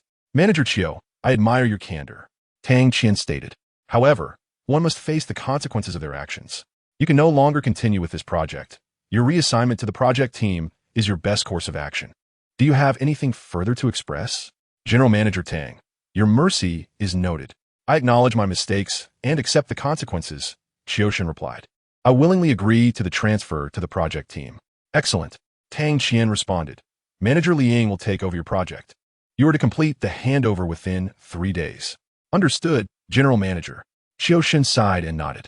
Before long, 3 days passed. During this time, Liu Yan was in high spirits, eagerly awaiting a call from Manager Qiu, having prepared the contract in advance. One morning, a project team specialist from Shanhua Media sent an email to Liu Yan, instructing him to prepare for a signing at noon. Liu Yan instantly leapt with joy. Typically, Liu Yan would handle minor matters directly with this specialist, only reaching out to Manager Qiu for major decisions. Thus, he was quite familiar with the specialist and thought little of it as he replied to the email. I have a request. Could your team come to my company for the signing? It would also be an opportunity to show you around our facilities. Of course, I will cover all expenses personally. After a brief pause, the reply came back succinctly. Sure. In that moment, Liu Yan was nearly overcome with excitement. Taking a deep breath, he passionately declared, Brothers from the Qingxi district, please set aside your work. I have an important announcement. Everyone turned in surprise, all eyes on Liu Yan. Even those from other districts and the market support department were drawn in, curious to see what he had to say. Our district will be signing a contract today with a major client worth 3 billion, specifically the Shanhua Media we discussed in this week's meeting. Liu Yan cast a proud glance over Zhou Yang's area and continued, Moreover, the clients are exceedingly satisfied with our services and have agreed to come to our company to finalize the contract. After the signing today, I shall treat everyone to a sumptuous meal. Hooray! Our manager is remarkable. Securing a major client worth 3 billion will allow us to achieve nearly half of our performance targets for the second half of the year. Ha! The City West District truly excels. Manager Liu, this battle has been fought splendidly. Cheers erupted from the City West District, and the marketing department and support team cast admiring glances. It was evident that everyone had their own perspective on the matter. Just 3 days after the meeting, where Zhou Yang and Liu Yan had fiercely competed for this particular client, Liu Yan had successfully invited the client to the headquarters for the signing. The outcome was a resounding defeat for Zhou Yang. Liu Yan, ever the showman, quickly made his way to Su Jing's office. General Manager Su, Liu Yan exclaimed, Do you have time this afternoon? What is it? Su Ying Waiyu. I have invited representatives from Shanhua Media to our company for the contract signing and to give them a tour of our facilities. Liu Yan replied, Oh. Su Jing's expression brightened. When a prominent client comes to us for a contract, I certainly have time. Excellent. Let us conduct the signing in your office, Liu Yan suggested. He relished the idea of showcasing his achievements. That sounds perfectly fine. Su Jing affirmed. What time will the client arrive? How many will be attending? Approximately around 11 o'clock. I didn't inquire about the exact number, but the project team is small. It should exceed 3 individuals, Liu Yan responded. Please coordinate with the cafeteria to prepare some local dishes for us to enjoy a meal with the clients at noon, Su Jing instructed. Understood, Liu Yan replied, brimming with enthusiasm. After exiting Su Jing's office, Liu Yan hurriedly contacted the administrative department as they managed the cafeteria. Once the catering arrangements were secured, he reclined in his chair, staring at the ceiling with a blissful expression. He felt triumphant over his fierce rivalry with Zhou Yang, having secured a 30 billion client, which would allow him to meet the second half of the year's goals and effectively secure the position of deputy director. Even more impressive, the extensive project he was collaborating on with Qiushan would progress smoothly. This single client bestowed upon him an unprecedented sense of accomplishment and reward, achieving 3 goals with one action, both fame and fortune. Thus, Liu Yan spent the entire morning daydreaming, eagerly awaiting the arrival of the client. At 11 o'clock, the clients arrived as promised. Liu Yan, along with the director's secretary Chen Shui, personally went to the entrance to greet them. 3 representatives from Shanhua Media appeared, CEO Tang Qian, the new project manager Liang, and the liaison Liu Tao, with whom Liu Yan had corresponded via email. Upon seeing these 3, Liu Yan was taken aback. Where is Manager Qiu? He wondered, casting a pleading glance at Liu Tao, as he typically communicated most with Liu Tao aside from Manager Qiu. Liu Tao, however, feigned indifference and introduced, Allow me to present our CEO from Shanhua Media, Tang Qian. Greeting, Xiao Dang, Lu Yin exclaimed, surprised, as he hurried forward to shake hands. Tang Qian symbolically nodded, yet refrained from extending her hand. Lu Tao continued with the introductions. This is our project leader, Manager Li Ying. Lu Yin appeared more bewildered. Out of politeness, he greeted Li Ying and then inquired, "By the way, where is Manager Qiu from your project? Has he not arrived?" "Manager Qiu? He is no longer with his project team," Lu Tao replied. "Huh?" Lu Yin was taken aback, a wave of ominous premonition washing over him. "Manager Lu, what are you still lingering for? Quickly escort the clients to President Su. She should be returning shortly," Chun Shui urged. "All right," Lu Yin hurriedly said. "Esteemed leaders, please follow me this way. I will lead you to President Su." She initially intended to greet you personally, but a sudden confidential meeting arose, and she has gone to attend it. She'll be back momentarily. "That is quite all right," Tang Qian replied professionally, accompanying Chun Shui and Lu Yin towards the marketing department. Meanwhile, at the 8th-floor windowsill, Zhou Yang observed the scene unfold before him, a smile gracing his lips. "Sister Tang Qian, it has been a while. You remain as stunning and commanding as ever." Upon arriving at the marketing department, Su Jing fortuitously returned, and thus, a brief discussion regarding their collaboration took place in Su Jing's spacious office. As Su Jing and Tang Qian shook hands, the encounter of two prominent and beautiful leaders inevitably sparked mutual admiration. "President Tang, I apologize for not being able to personally welcome you." Su Jing smiled. "You are too kind. President Su, a remarkable woman, is undoubtedly busy," Tang Qian replied. "I came today primarily because I have had little involvement in this project thus far. Nevertheless, it is a substantial endeavor worth 30 billion. It would be inappropriate for me not to personally oversee the signing." "Ha ha ha, indeed," Su Hing exclaimed. "Your stature among our client base is unparalleled. It stands to reason that I should have my superior present for the contract signing." "That is unnecessary." Tang Qian said. "After all, signing with you is simply a matter of formality." "President Tang, you are astute," Su Jing remarked. "Lu Yin, please bring forth the contract." "Yes, yes." Lu Yan's heart swelled with joy at this moment. Although Manager Qiu was absent, the contract could still be signed, as long as both parties signed the agreement. They could later draft 2 supplementary agreements to include the 2 companies he had registered, and with the discount agreement signed, everything would be perfectly in order. While Lu Yin was lost in his daydreams, he heard Tang Qian question, "Who will represent you in signing the contract?" "Me. It is I." Lu Yin eagerly raised his hand. "President Tang, I've been following this project closely and have had extensive discussions with Manager Qiu. However, Manager Qiu has been reassigned to another project team. Currently, this project is being overseen by Manager Li Ying," Tang Qian stated. "President Tang, it does not matter who is overseeing it. We can sign the contract as previously discussed," Lu Yin insisted. "Patience." Tang Qian set down the contract and turned to Su Jing. "President Su, I have heard that our sales operations are divided by region. And I also learned that my region does not fall under the sales manager's jurisdiction." "Ha! President Tang, residing at such a high position. Yet you are well versed in these grassroots matters. That is truly impressive," Su Jing remarked. "Indeed, the area you are in is managed by our other sales manager, Zhou Yang.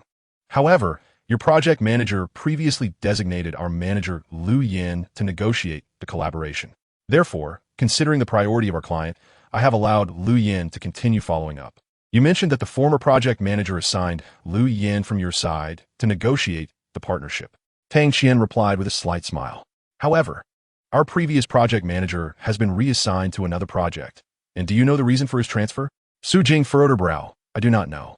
Tang Qian continued, "It is because he accepted bribes." Upon hearing this, Su Jing sensed that the situation was turning unfavorable. In sales, various tactics are employed, and it is not uncommon for minor inducements to be given. Naturally, this is deemed acceptable within the sales realm.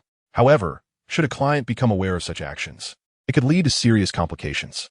Clients will not tolerate their personnel accepting bribes that could jeopardize the partnership. If Tang Qian was intent on halting the signing of the cooperation contract over this bribery issue, it would indeed pose a significant problem. Su Jing called out to Lu Yin, "Manager Lu, what is going on?" Lu Yin hurriedly replied, "President Su, I merely gifted the client a pair of walnuts. Such a small token cannot be considered bribery, can it?" Manager Qiu stated the value was 18,000. "Dan Qian in does it? Can an amount of 18,000 be considered a trivial gift?" Liu Yan found himself at a loss for words. Zhou Yang was aware that they were being scrutinized and that this might jeopardize the collaboration. Clients might perceive their negotiation tactics as overly contrived rather than based on genuine capability. Furthermore, there are explicit regulations regarding gifting, aside from company-issued gifts to clients. High-value items are prohibited as bribes.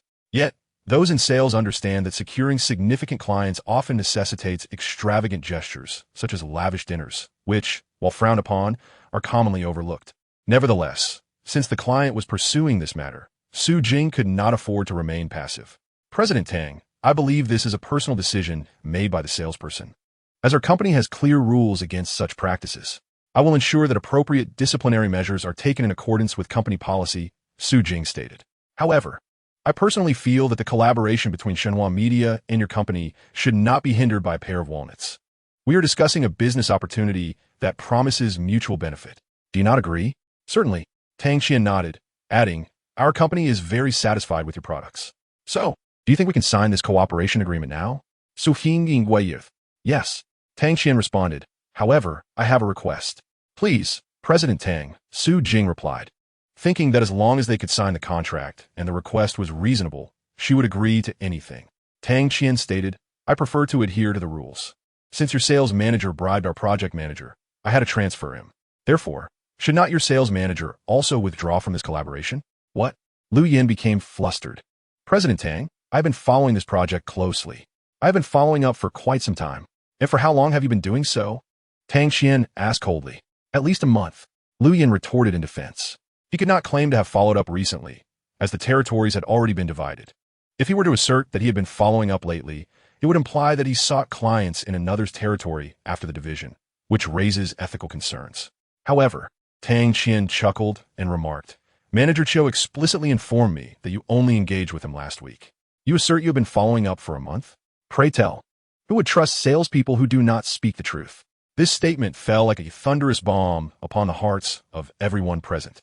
In the office, Zhou Jing and Chen Shui wore grim expressions. Outside, the sales team had perked up their ears to listen. The office, enclosed by thick glass, was not soundproof, and Tang Qian's voice, raised in indignation, was crystal clear to all. Liu Yan, speak the truth. Zhou Jing was now furious. Chapter 82. Zhou Yang secures the contract at a crucial moment. Realizing the situation had been exposed, Liu Yan helplessly admitted, General Manager Su, I was wrong. Zhou Jing's face turned a deep shade of anger. It was truly embarrassing. A disgraceful matter that should have remained internal was now laid bare before the client. General Manager Su, from my perspective, this sales manager in your department exhibits issues in character, professional ethics, and personal capability, Tang Qian stated. If he were to act as the signing representative, we would not proceed with the contract. Upon hearing this, Liu Yan's heart sank completely. Su Hing felt equally helpless. A promising client had been jeopardized. At that moment, a knock sounded at the door. Who is it? Su Hing Wei. It's Zhou Yang. He replied. What is it? Zhou Jing asked. May I come in to speak? Zhou Yang inquired. Frustration coursed through her. These sales managers were proving to be quite troublesome. Yet, Tang Qian secretly stifled a laugh and said to Zhou Jing, General Manager Su, it's of no consequence. Noticing that the client did not seem to mind, Zhou Jing replied, come in. Zhou Yang entered confidently and approached Zhou Jing, saying, General Manager, your office door is not very soundproof. I overheard your conversation with General Tang just now, though I assure you, it was not intentional. Tang Qian stifled a laugh at Zhou Yang's awkward attempt to distance himself, though she bit her lip to suppress it. Zhou Yang mumbled, it's just that my office is too close to yours. What do you wish to convey? Zhou Jing asked, her mind occupied with ways to salvage the client relationship. Zhou Yang's idle chatter was a distraction, and she feared he might drive the client away. What I want to say is that since General Tang mentioned that Manager Liu has character issues and she wouldn't sign if you're the representative, I would like to recommend myself. I am Zhou Yang, the sales manager responsible for your territory. Ordinarily, I will be the one to follow up with you. How about we proceed with the contract with me instead? This suggestion caused Zhou Jing to blush.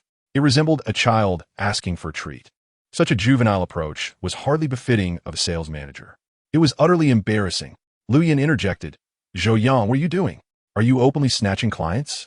In an instant, Zhou Yang found himself the target of public scorn. However, in the next moment, Tang Qian, with a cheerful demeanor, remarked. Manager Zhou's words do hold some truth. This declaration left everyone present in a state of bewilderment. What did Tang Zhou mean by that? Tang Qian elaborated. Initially, our partnership was based on quality rather than the prowess of sales. Even without direct contact with sales, we were prepared to seek collaboration for the sake of project quality. However, the underhanded tactics employed by sales have left us quite dissatisfied. Of course, this dissatisfaction is merely my personal sentiment, and I would not allow it to jeopardize a potential partnership. Since Manager Zhou has stepped forward and shown a willingness to take responsibility, I am inclined to consider signing an agreement with him. Upon hearing this, the atmosphere in the room erupted. Su Jing had not anticipated that Zhou Yang, with a mere simple statement, could resolve the situation where she had struggled to devise a strategy. How had Zhou Yang achieved this? Zhou Yang smiled and responded. Thank you for your trust, Tang Zhou. I believe your observations are quite astute. The quality we provide is evident to all consumers, and collaborating with us will yield results far exceeding expectations. Therefore, the preliminary discussions on collaboration are rather straightforward, as there is a significant mutual interest. The true essence of our partnership lies in the subsequent maintenance. Since you trust me, I would like to assure you that during our collaboration, should any issues arise due to oversight, I will be the first to address them. Furthermore, if there are any discomforts during our partnership, please do not hesitate to contact me. I will coordinate to resolve them. All of this is aimed at a singular objective. Since Shenhua Media has placed its trust in us, we must prove worthy of that trust, ensuring they have no reservations. Excellent.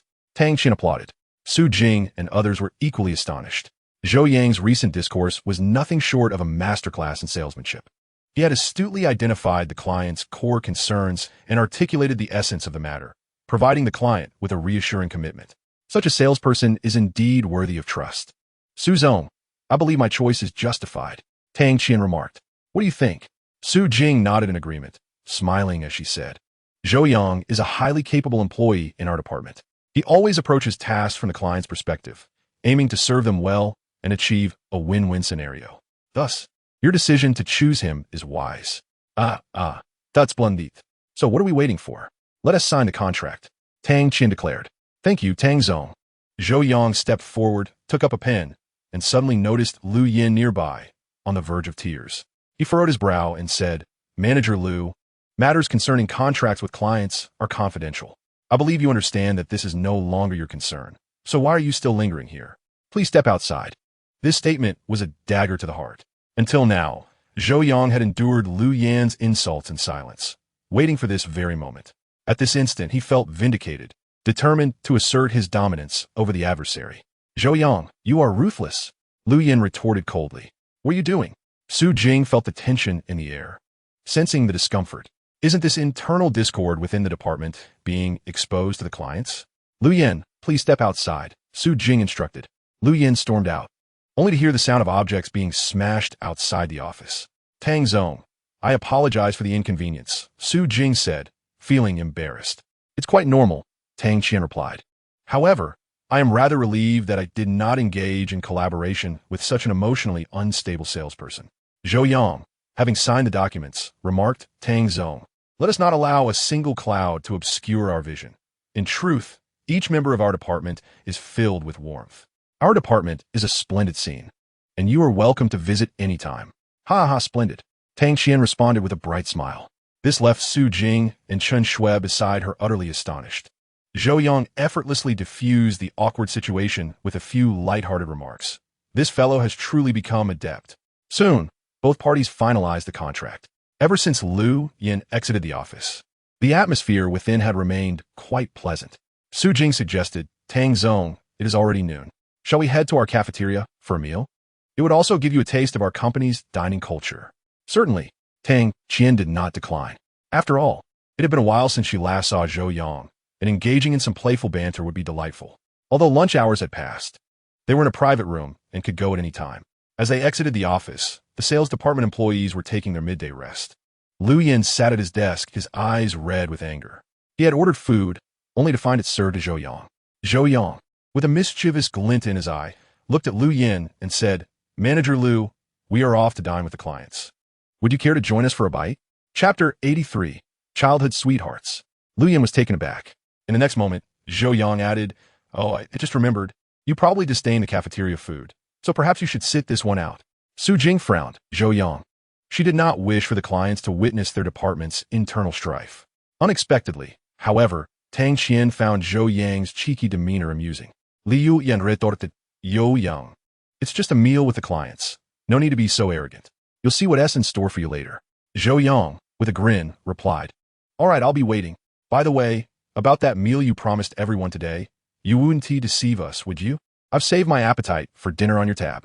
Ha ha ha. Zhou Yang chuckled as he exited the office. Tang Qian affectionately remarked, You do have quite the clever tongue. In truth, I am very straightforward. Zhou Yang replied, It's just that he constantly teases me. Ha ha. Tang Qian laughed again. She could not quite comprehend why Zhou Yang evoked a sense of youthful innocence in her, making her want to smile. Su Jing observed this scene in astonishment, pondering. Indeed, there exists an inexplicable mystique in this world. It seems Tang Zong is rather excessively fond of Zhou Yang. Nevertheless, she felt a swell of happiness knowing the clients adored her sales team. That evening, Liu Yan indeed treated the entire department to dinner, albeit at a modest eatery.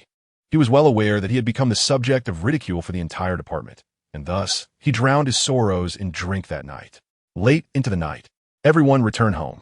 To avoid any awkwardness, Zhou Yang and Su Jing took separate routes back to their residences, making it seem as if they were thieves in the night. Upon the return of Su Jing, Zhou Yang jested from his position on the sofa. Do not speak so harshly. It is merely a necessity of work. As Su Jing slipped into her home slippers, she relaxed and inquired, Shall you bathe first, or shall I? The utterance carried a hint of flirtation. Zhou Yang smirked. Perhaps it would be best if the leader went first.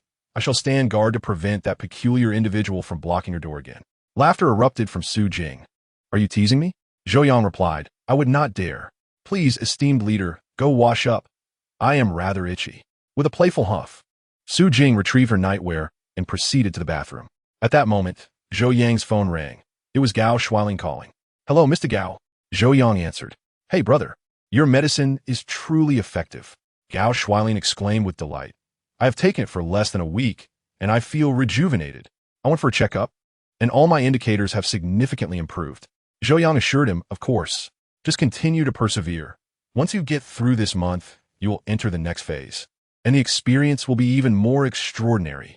Brother, you are a miraculous healer. I am grateful to have you as my friend. Gao Shualing expressed with enthusiasm. All right. It's late. You should rest well. Zhou Yang responded. Absolutely. By the way, when can we have dinner? It's on me. Gao Shualing inquired. We shall discuss it later. Zhou Yang replied. After ending the call, Zhou Yang remained composed, as this outcome had been anticipated. Just then, Su Jing's voice resonated from the bathroom. Zhou Yang. I have a question for you. He approached the bathroom door and replied, Please, ask away. Have you met that Tang Qian before? Su Hing Guidif. Only once. Zhou Yang admitted. No wonder. Su Jing remarked. I sense that Tang Qian seems quite fond of you. Zhou Yang probed. What kind of fondness are you referring to, leader? It is hard to articulate. Su Jing continued. It resembles the affection of an elder sister towards her younger brother. Yet there exists an ambiguous flirtation. Zhou Yang countered. She is a CEO of a state-owned enterprise. How could she possibly be interested in me? You must be mistaken, leader. Su Jing asserted. I cannot be mistaken. When Tang Qian is with others, she exudes a frosty and imposing demeanor, yet she is always amused by your words, displaying no hint of reserve. Thus, I cannot fathom what spell you have cast upon her. It is magic. Zhou Yang whispered. The magic of Harry Potter, woohoo. Get lost. All right. Zhou Yang cheerfully returned to the bedroom, ready to power down for the night, when he noticed a message from an unfamiliar number. The message was succinct. Zhou Yang. I wish to speak with you. Zhou Yang paused, realizing that the person addressed him by name, indicating it was someone he knew. Who are you? He replied. After a moment, a response came. Lu Qianqian. The following evening, at the Xingchen Bar, a venue owned by Gao Shualing's family, Zhou Yang was summoned by Gao Shualing for a night of revelry, promising an experience of imperial indulgence. Zhou Yang initially resisted the idea, but ultimately succumbed and arrived at the bar. The Starlight Bar exuded a romantic ambience, with a beautiful bartender crafting an array of flamboyant cocktails at the counter. A diverse crowd engaged in lively conversations at the tables, while a staircase ascended to the private rooms on the second floor. Zhou Yang arrived at the bar at 8:30, an hour early for his 9 o'clock appointment. With time to spare, he decided to find a place to wait for Gao Shuailin. At that moment, a young woman in a server's uniform approached him and inquired, "Sir, would you like to order something?" "Not at the moment, just waiting for someone," Zhou Yang replied dismissively, waving his hand. "Zhou Yang?" the girl exclaimed in surprise. Zhou Yang, illuminated by the bar's soft lights, scrutinized her features: large eyes, a high nose, and a fair complexion. "Yao Yao," Zhou Yang exclaimed, delighting in the recognition. "What are you doing here?" The girl before him was Su Mengyao, the daughter of his neighbor. Zhou Yang had spent his childhood in the countryside, where Uncle Su had treated him kindly, often bringing him sweets. Su Mengyao, 2 years his junior, had always trailed behind him calling out, "Zhou Yang." Fond memories flooded back. They often climbed trees to raid bird nests and fished in the river, with Mengyao expressing her childhood dream of marrying him when she grew up. Yet, fate had other plans. When Mengyao was 14, her father passed away, and her mother struggled to support the family, forcing Mengyao to leave school and seek work in the county. Zhou Yang vividly recalled the night before her departure, when she clung to him, weeping inconsolably. She longed for education, wished to attend the same university as him, graduate together, and spend their lives side by side. In that innocent age, love was pure and beautiful. Zhou Yang's feelings for Mengyao were more akin to a brother's affection for a sister, while Mengyao harbored deeper aspirations of becoming Zhou Yang's wife. As time passed, Mengyao entered the workforce, and Zhou Yang pursued his studies, leading them further apart. Her insecurities prevented her from facing him, and he only heard of her occasional visits home, during which she would bring gifts for his parents, though he never managed to see her again. Perhaps she was intentionally avoiding him. "Mengyao, are you working here?" Zhou Yang inquired. The question instantly rendered Mengyao uncomfortable. The earlier excitement vanished, replaced by a look of embarrassment. "Yes," she nodded shyly. At that moment, a customer shouted, "Hey, girl, where's my drink? Get over here." "Oh, I'm sorry, sir. I'll fetch it right away." Mengyao responded, flustered and somewhat disheveled. "Zhou Yang, I have to go back to work." "All right, go ahead," Zhou Yang replied. Noticing the fine beads of sweat forming on her forehead and the flush of her cheeks as she hurried away, possibly feeling embarrassed about her job in that place. At this moment, a patron at the adjacent table, emboldened by alcohol, began to jest. "This young lady is quite attractive, isn't she? You, my friend, seem to perk up at the sight of a pretty girl. Just look at her figure. I could hardly resist the temptation to indulge with her until dawn." "How depraved! Are you out of your mind?" They laughed boisterously. A group of greasy middle-aged men, with large heads and thick necks, sat drinking and speaking indiscriminately. Zhou Yang felt a wave of disgust wash over him. Their crude remarks grated on his sensibilities, and he contemplated teaching them a lesson. However, considering that Yao Yao was working nearby, he realized that causing a ruckus would only implicate him. They were clearly inebriated, so Zhou Yang chose to endure the situation for the moment. In the next instant, Su Mengyao approached with a tray of drinks for that table. Just as she reached them, a lewd hand reached for her backside. "Sir, what are you doing?" Su Mengyao gasped, quickly dodging away. In her haste, she lost her grip, and a bottle of vodka shattered on the floor. "What the hell? You've broken our drink. You must pay for it," exclaimed the middle-aged man with the lewd hand. "It was you who tried to touch me," Su Mengyao protested. "Who touched you? Who saw that?" The man retorted arrogantly. "Besides, girls who work in places like this should stop pretending to be virtuous. I haven't taken you to bed. What is the harm in a little touch? Indeed, my brother Huang has plenty of women. Touching you is a compliment. You should be grateful to him." They laughed. "Yes, quickly thank brother Huang for his kindness." Su Mengyao was both embarrassed and enraged. You, what about us? You just broke our drink. You must compensate us," one of the men demanded. I can't afford it," Su Mengyao replied, her face filled with distress. "Can't afford it? I have a solution." The man grinned, eyeing her with an appraising gaze that lingered on her ample bosom. "You spend the night with us, and the drink is forgotten. You scoundrels." Su Mengyao, stamping her foot in anger. "Stop pretending to be virtuous." Brother Huang reached out to pull Su Mengyao closer. "Come sit on my lap." "No." Su Mengyao struggled against him. Zhou Yang's anger surged to its peak, and just as he was about to rise, he noticed a man in a suit rushing over. "What's going on? What is happening?" Su Mengyao quickly broke free and hid behind him. "Manager Zhang, they tried to touch me, which made me accidentally break the drink. And now they want me to pay," she explained, her voice trembling with the threat of tears. "But they were the ones who touched me first. I can't pay." Manager Zhang turned his gaze towards Brother Huang and the others, immediately donning a professional smile. Gentlemen, this girl is new and inexperienced. Please forgive her. Consider this bottle of vodka on me. You're treating us? Do you think we care about a few bucks? One of the middle-aged ruffians scoffed. Do you even know who Brother Huang is? I do not, replied Manager Zhang calmly. You don't even know who Brother Huang is. Yet you dare to manage a nightclub here? The man said, rising with arrogance, grabbing Manager Zhang by his collar. You'll learn who I am. Please, gentlemen, we run a bar. Let us keep the peace and avoid trouble. Manager Zhang stated, what do you gentlemen desire? Speak freely. I shall certainly not decline if it is within my capacity. The man smiled and replied, have that young lady come over to share a few drinks with us. Then we can consider this matter settled. Upon hearing such a simple request, Manager Zhang eagerly responded, that is easily arranged. Yao Yao, please go over and drink a few glasses with these gentlemen. Su Mingyao protested, but I am on duty. Why are you being so obtuse? Manager Zhang shot her a glance, urging her, hurry over and entertain the gentlemen. This was not the first time Manager Zhang had encountered these individuals. He knew they frequented bars and likely had powerful connections backing them. Resolving the situation with a few drinks was, indeed, a simple matter. However, Su Mingyao understood that it was not merely about drinking.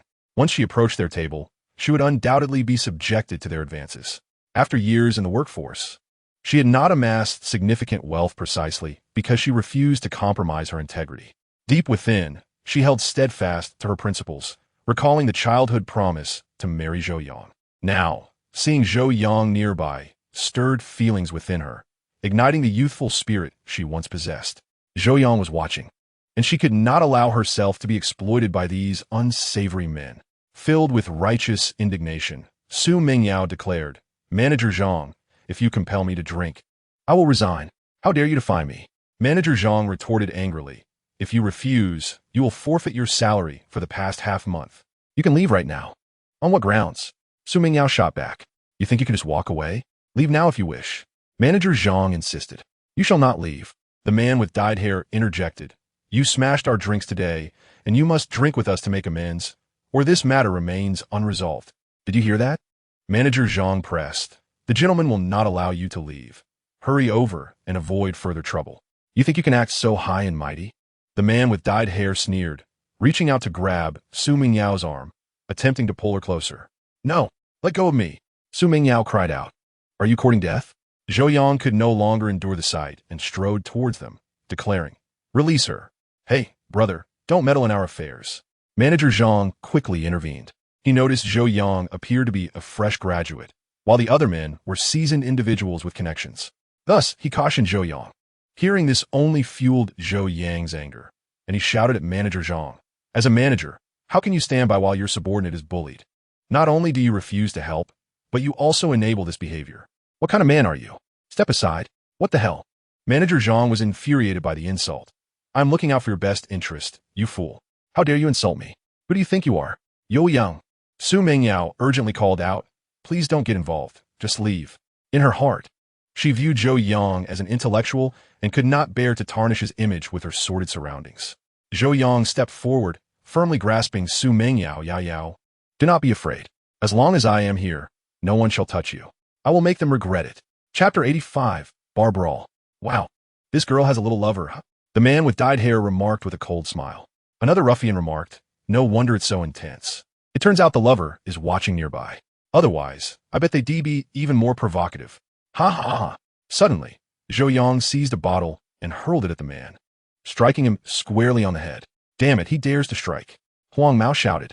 Several individuals beside him sprang up and charged toward Zhou Yang.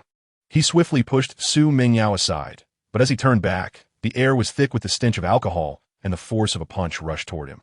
Zhou Yang's pupils constricted. The practical combat experience he had acquired recently allowed him to handle such ruffian brawls with increasing ease. He stepped back, deftly twisting the assailant's wrist with his left hand while his right elbow crashed into Huang Mao's inner elbow.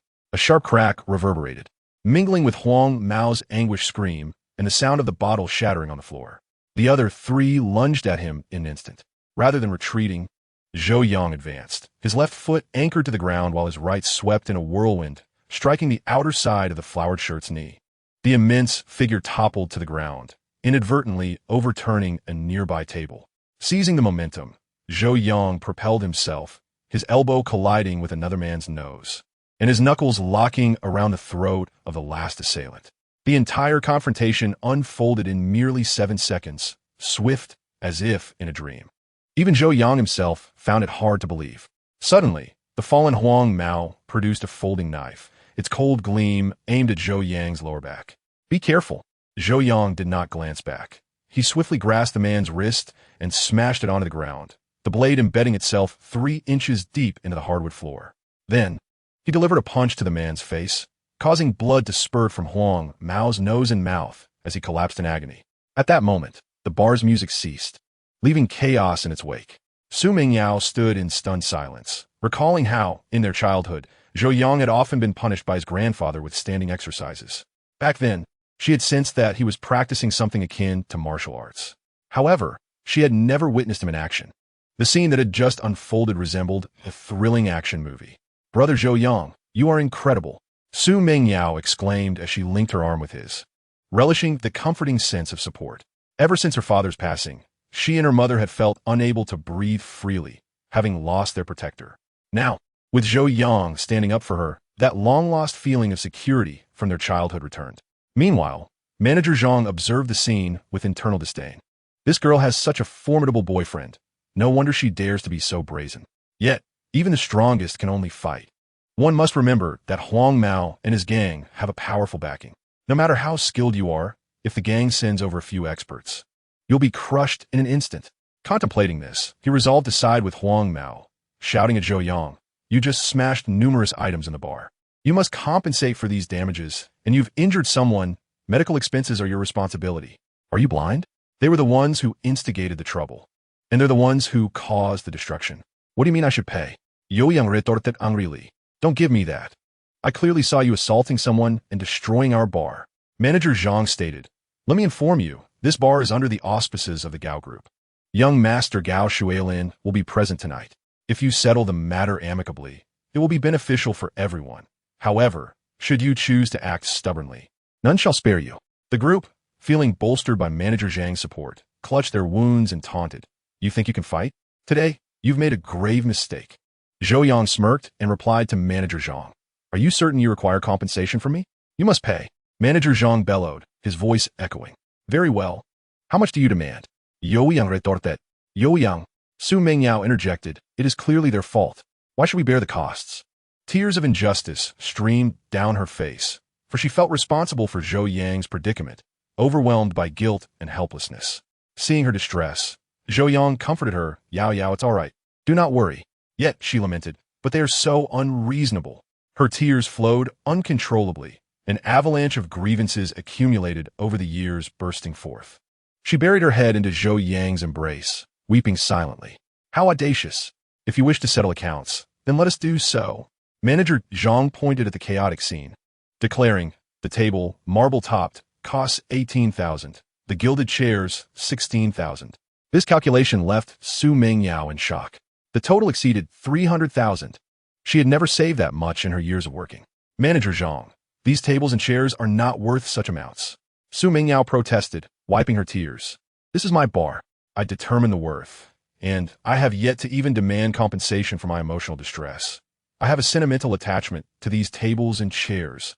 Manager Zhang adopted a shameless demeanor. "So, 300,000 it is." Zhou Yang coldly chuckled. "I currently lack the funds. What do you propose we do?" "Are you mocking me?" Manager Zhang shouted. "Do not think I fear you just because you can fight. If you do not pay, when our boss Mr. Gao arrives, you shall face the consequences." "Who is speaking of me?" came the voice of Gao Shuilin from the entrance. "Ah, boss, you have arrived." Manager Zhang rushed forward, his face a mask of flattery. Gao Shuilin surveyed the wreckage with a furrowed brow and inquired, "What transpired?" "Oh, boss, we have encountered a rogue tonight," Manager Zhang exclaimed. "Just moments ago, some patrons had too much to drink and exchanged a few words, only to be assaulted by a young man who nearly destroyed our bar." "Is that so?" Gao Shuilin clenched his teeth. "Who did this?" "I apologize, boss. It is my fault." Su Mingyao rushed forward, hastily accepting blame. She understood that they would certainly be unable to repay this sum, and if the boss pursued the matter, it would escalate significantly. She had heard of the formidable Gao behind the bar, a man of great ruthlessness, flanked by a cadre of formidable bodyguards. Thus, she felt compelled to admit her error. Hoping for leniency, Gao Shuilin regarded Su Mengyao, his brow furrowing slightly, noting her unexpected beauty. Was it you who struck them? Gao Shuilin questioned. As a girl, how could I possibly defeat those greasy men? It was indeed I who fought. Zhou Yang stepped forward. How dare you speak to our boss like that? Manager Zhang thundered. Gao Shuilin squinted slightly, using the light to discern the figure before him, and upon realizing it was Zhou Yang, his stern demeanor evaporated instantly. Brother, it's you. Gao Shuilin strode forward and embraced Zhou Yang's shoulders. Well done, haha, well done. At this moment, everyone was left in utter bewilderment. Su Mengyao gaped, her mouth agape in shock. The injured Huang Mao and others also wore expressions of disbelief. Manager Zhang, as if struck by lightning, stood frozen, struggling to comprehend the situation. Did I hear that correctly? Did the boss just refer to him as brother? Yet, seeing Gao Shuilin's affectionate grip on Zhou Yang's shoulder, it was clear he had not misheard. In an instant, beads of sweat cascaded down Manager Zhang's face. Chapter 86. Kneel and apologize. Brother, I had no idea your skills were this formidable. Did you destroy all of this? Gao Shuilin appeared excessively elated, completely uncharacteristic of a boss whose establishment had just been wrecked. But that's not true. I didn't break anything. Zhou Yang pointed at the injured Huang Mao and the others, insisting they did. You liar. Huang Mao shouted back. Gao Shuilin turned to Manager Zhang and casually inquired. Who did it? Manager Zhang, drenched in cold sweat, awkwardly replied, I didn't see clearly. You certainly didn't miss it. Zhou Yang retorted. You just claimed I destroyed these things and threatened to extort 30,000 from me. Is that true? Gao Shuilin asked, momentarily taken aback. Indeed, Zhou Yang affirmed. For these tables and chairs, plus a few bottles of liquor, you want me to pay over 30,000. One might think this is a scam. Damn, Gao Shuilin cursed, beckoning Manager Zhang over. Hey, Manager Zhang hurriedly approached. Are you out of your mind? Gao Shuilin twisted Manager Zhang's ear. You dare to swindle my brother? What next? Will you also disregard me as your boss? I wouldn't dare. Manager Zhang trembled in fear, hastily responding, Boss, I was wrong. I didn't recognize your brother. Not recognizing him gives you the right to cheat? Yo yang coldly questionet. You demand 30,000 from me. Fine. If I were to pay it, how much of that would actually reach the company's accounts? Upon hearing this, Gao Shuilin's expression turned contemplative. The bar had been operating at a lackluster pace, and he occasionally checked the accounts, maintaining a balance between income and expenditure each quarter. He had considered closing the bar, but it lingered on, barely surviving. Zhou Yang's words had indeed served as a wake-up call. Clearly, these parasites viewed the bar as a mere opportunity for exploitation. Gao Shuilin patted Zhou Yang on the shoulder. Brother, your words have awakened me from my slumber. He approached Manager Zhang, suddenly seizing his hair and delivering a sharp knee to his abdomen. Manager Zhang cried out in pain, clutching his stomach and staggering back, nearly losing his balance. Boss, what are you doing? What am I doing? Gao Shuilin coldly slapped him again. I can't be bothered to investigate your shoddy accounts. Now pack your things and get out. Manager Zhang was well aware of what was being said, yet he dared not resist, hastily covering his face and fleeing. At that moment, Huang Mao and his companions grew anxious, exerting pressure on Gao Shuilin. Hey, as the owner, what are you doing? Someone stood up for us customers, and you sent him away. Who will come to your bar in the future? What do you want then? Gao Shuilin inquired. Your brother just struck us. You must compensate us for the drinks and medical expenses, Huang Mao declared. Otherwise, I will have someone smash your bar. That can be arranged. Gao Shuilin replied. You all go to the hospital now. I will cover all expenses. Huang Mao and his group exchanged sly glances. The boss is generous. We will take our leave. They rose, supporting each other as they made their way out. Stop. Yo Yang suddenly showed that. What do you want? Huang Mao retorted angrily.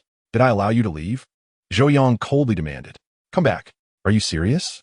Do you truly consider yourself formidable? Huang Mao seethed, gritting his teeth. Do you know where I come from? I won't hold it against you today, so count yourself lucky. Yet you dare speak to us with such insolence. You are courting death. Gao Shuilin interjected, attempting to restrain Zhou Yang. Brother, let it go. Peace brings prosperity. However, Zhou Yang resolutely replied, No, this matter cannot be overlooked. My friend was humiliated by them, and this debt must be settled. What? Your friend was humiliated? Gao Shuilin exclaimed in surprise. They smashed the glass and groped my friend. When she rejected them, they became even more aggressive, prompting my intervention. Zhou Yang explained. How else could I have ended up fighting in your establishment? Now I understand. Gao Shuailin slapped his forehead, realizing he had forgotten to ask Zhou Yang why the fight had occurred. It became clear that the altercation stemmed from the other party's mischief. Then you lot truly cannot depart, Gao Shuailin asserted. Gao, you run a business. I advise you to maintain harmony for profit. One of the thugs warned. Do you know who my brother's backing is? Who? Gao Shuailin asked. It's Brother Bao from the Qiao family.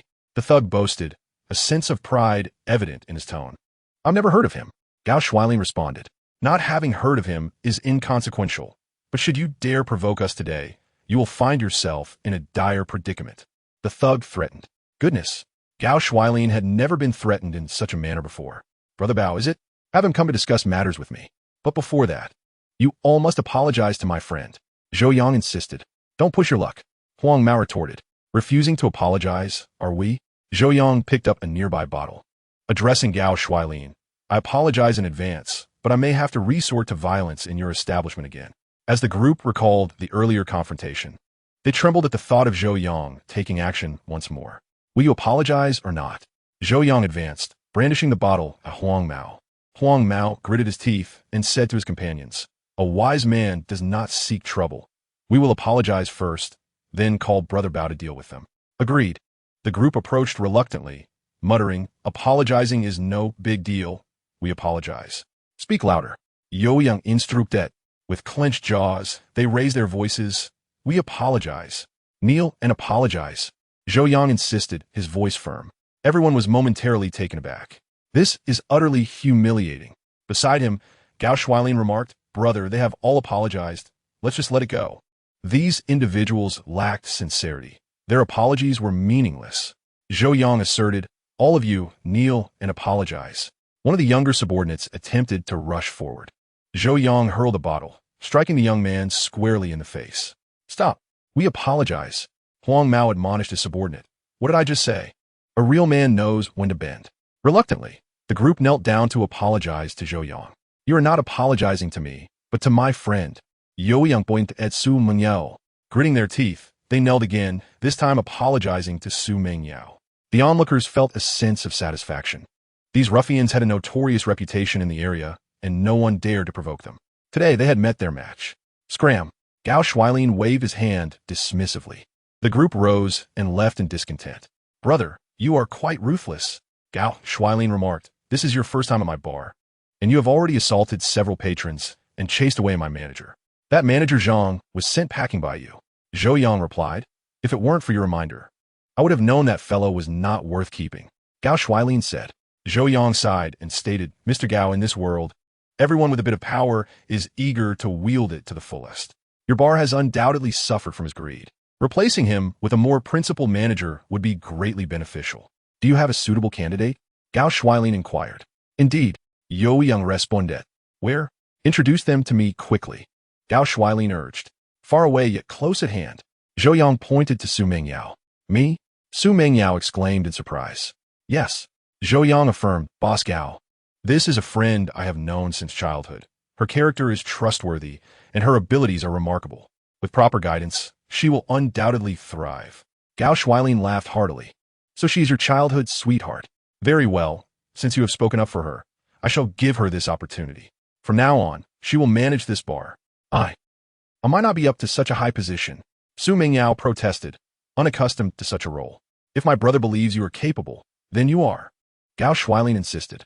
In truth, managing a bar is quite straightforward. It primarily involves cost control and attention to detail. I will arrange for other bar managers to teach you. After 2 months of training, you'll be well equipped. As for unexpected events, as long as you report them promptly, others will handle them. That doesn't sound too difficult. The position shapes the mind. You will gradually adapt to the responsibilities it entails. Gao Shuailin remarked. Mr. Gao is correct. What you lack is not capability, but opportunity. Zhou Yang encouraged. Mengyao, from now on, work diligently under Boss Gao. You're sure to carve out your own path. This ignited a passionate fervor within Su Mengyao. What Boss Gao? Gao Shuailin interjected. We are good brothers. Just call me Shuai Ge. Zhou Yang chuckled. How shameless. All right. Shuai Ye. Zhou Yang said, with Shuai Gu backing you. You can act boldly without hesitation. Indeed, indeed, Gao Shuailin replied. Your name is Su Ming Yao, correct? The name is quite pleasing indeed. Henceforth, I shall call you Yao Yao. Rest assured, as long as you conduct yourself with integrity and dignity within my domain, no one shall dare to harm you, particularly because you are the woman behind my brother. Even I would not dare to bully you. Ha ha. Upon hearing these words, Su Ming Yao felt a surge of confidence, gazing at Zhou Yang with eyes as gentle as flowing water, marveling internally at the advantages of having a protector. Now, everyone listen closely. Due to some unforeseen events that have affected your spirits, all previous expenses will be waived, Gao Shuailin proclaimed. The patrons erupted in applause for their generous boss. Gao Shuailin then called the bar staff, saying, You all come here. I would like to hold a brief meeting. He gathered everyone in a room at the back and declared, I have made a decision. From now on, this bar will be under the management of Miss Su Ming Yao. Let's offer her a round of applause. The crowd had already overheard the conversation between Gao Shuailin and Zhou Yang and anticipated this announcement, enthusiastically applauding in welcome. Although Su Ming Yao had not been with them for long, they were aware of her backing. The man named Zhou Yang was not only formidable, but also a close associate of the prominent boss, Gao Shuailin. Such connections were unassailable, and thus, no one dared to raise objections, dutifully accepting Su Ming Yao as their superior. The brief meeting lasted less than half an hour, after which everyone returned to their duties. The overturned tables outside had been cleared, and Su Ming Yao, holding a tray, prepared to collect the empty bottles from the tables.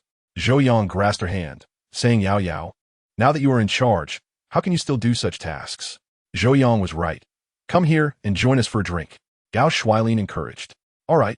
Su Ming Yao replied joyfully, taking a seat at the table to drink with Zhou Yang and Gao Shuailin. At that moment, her heart swelled with ambition. She had never imagined that as an inconspicuous worker, she would one day become a manager and enjoy drinks with the big boss.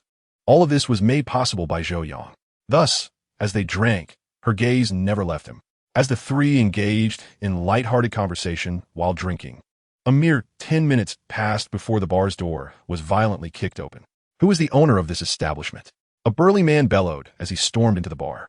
Following him was a group of about 10 individuals, including the likes of Huang Mao. They bore bandaged wounds, and one pointed towards Zhou Yang's table. Brother Bao, the bar owner is over there, and the one who hit us is also there.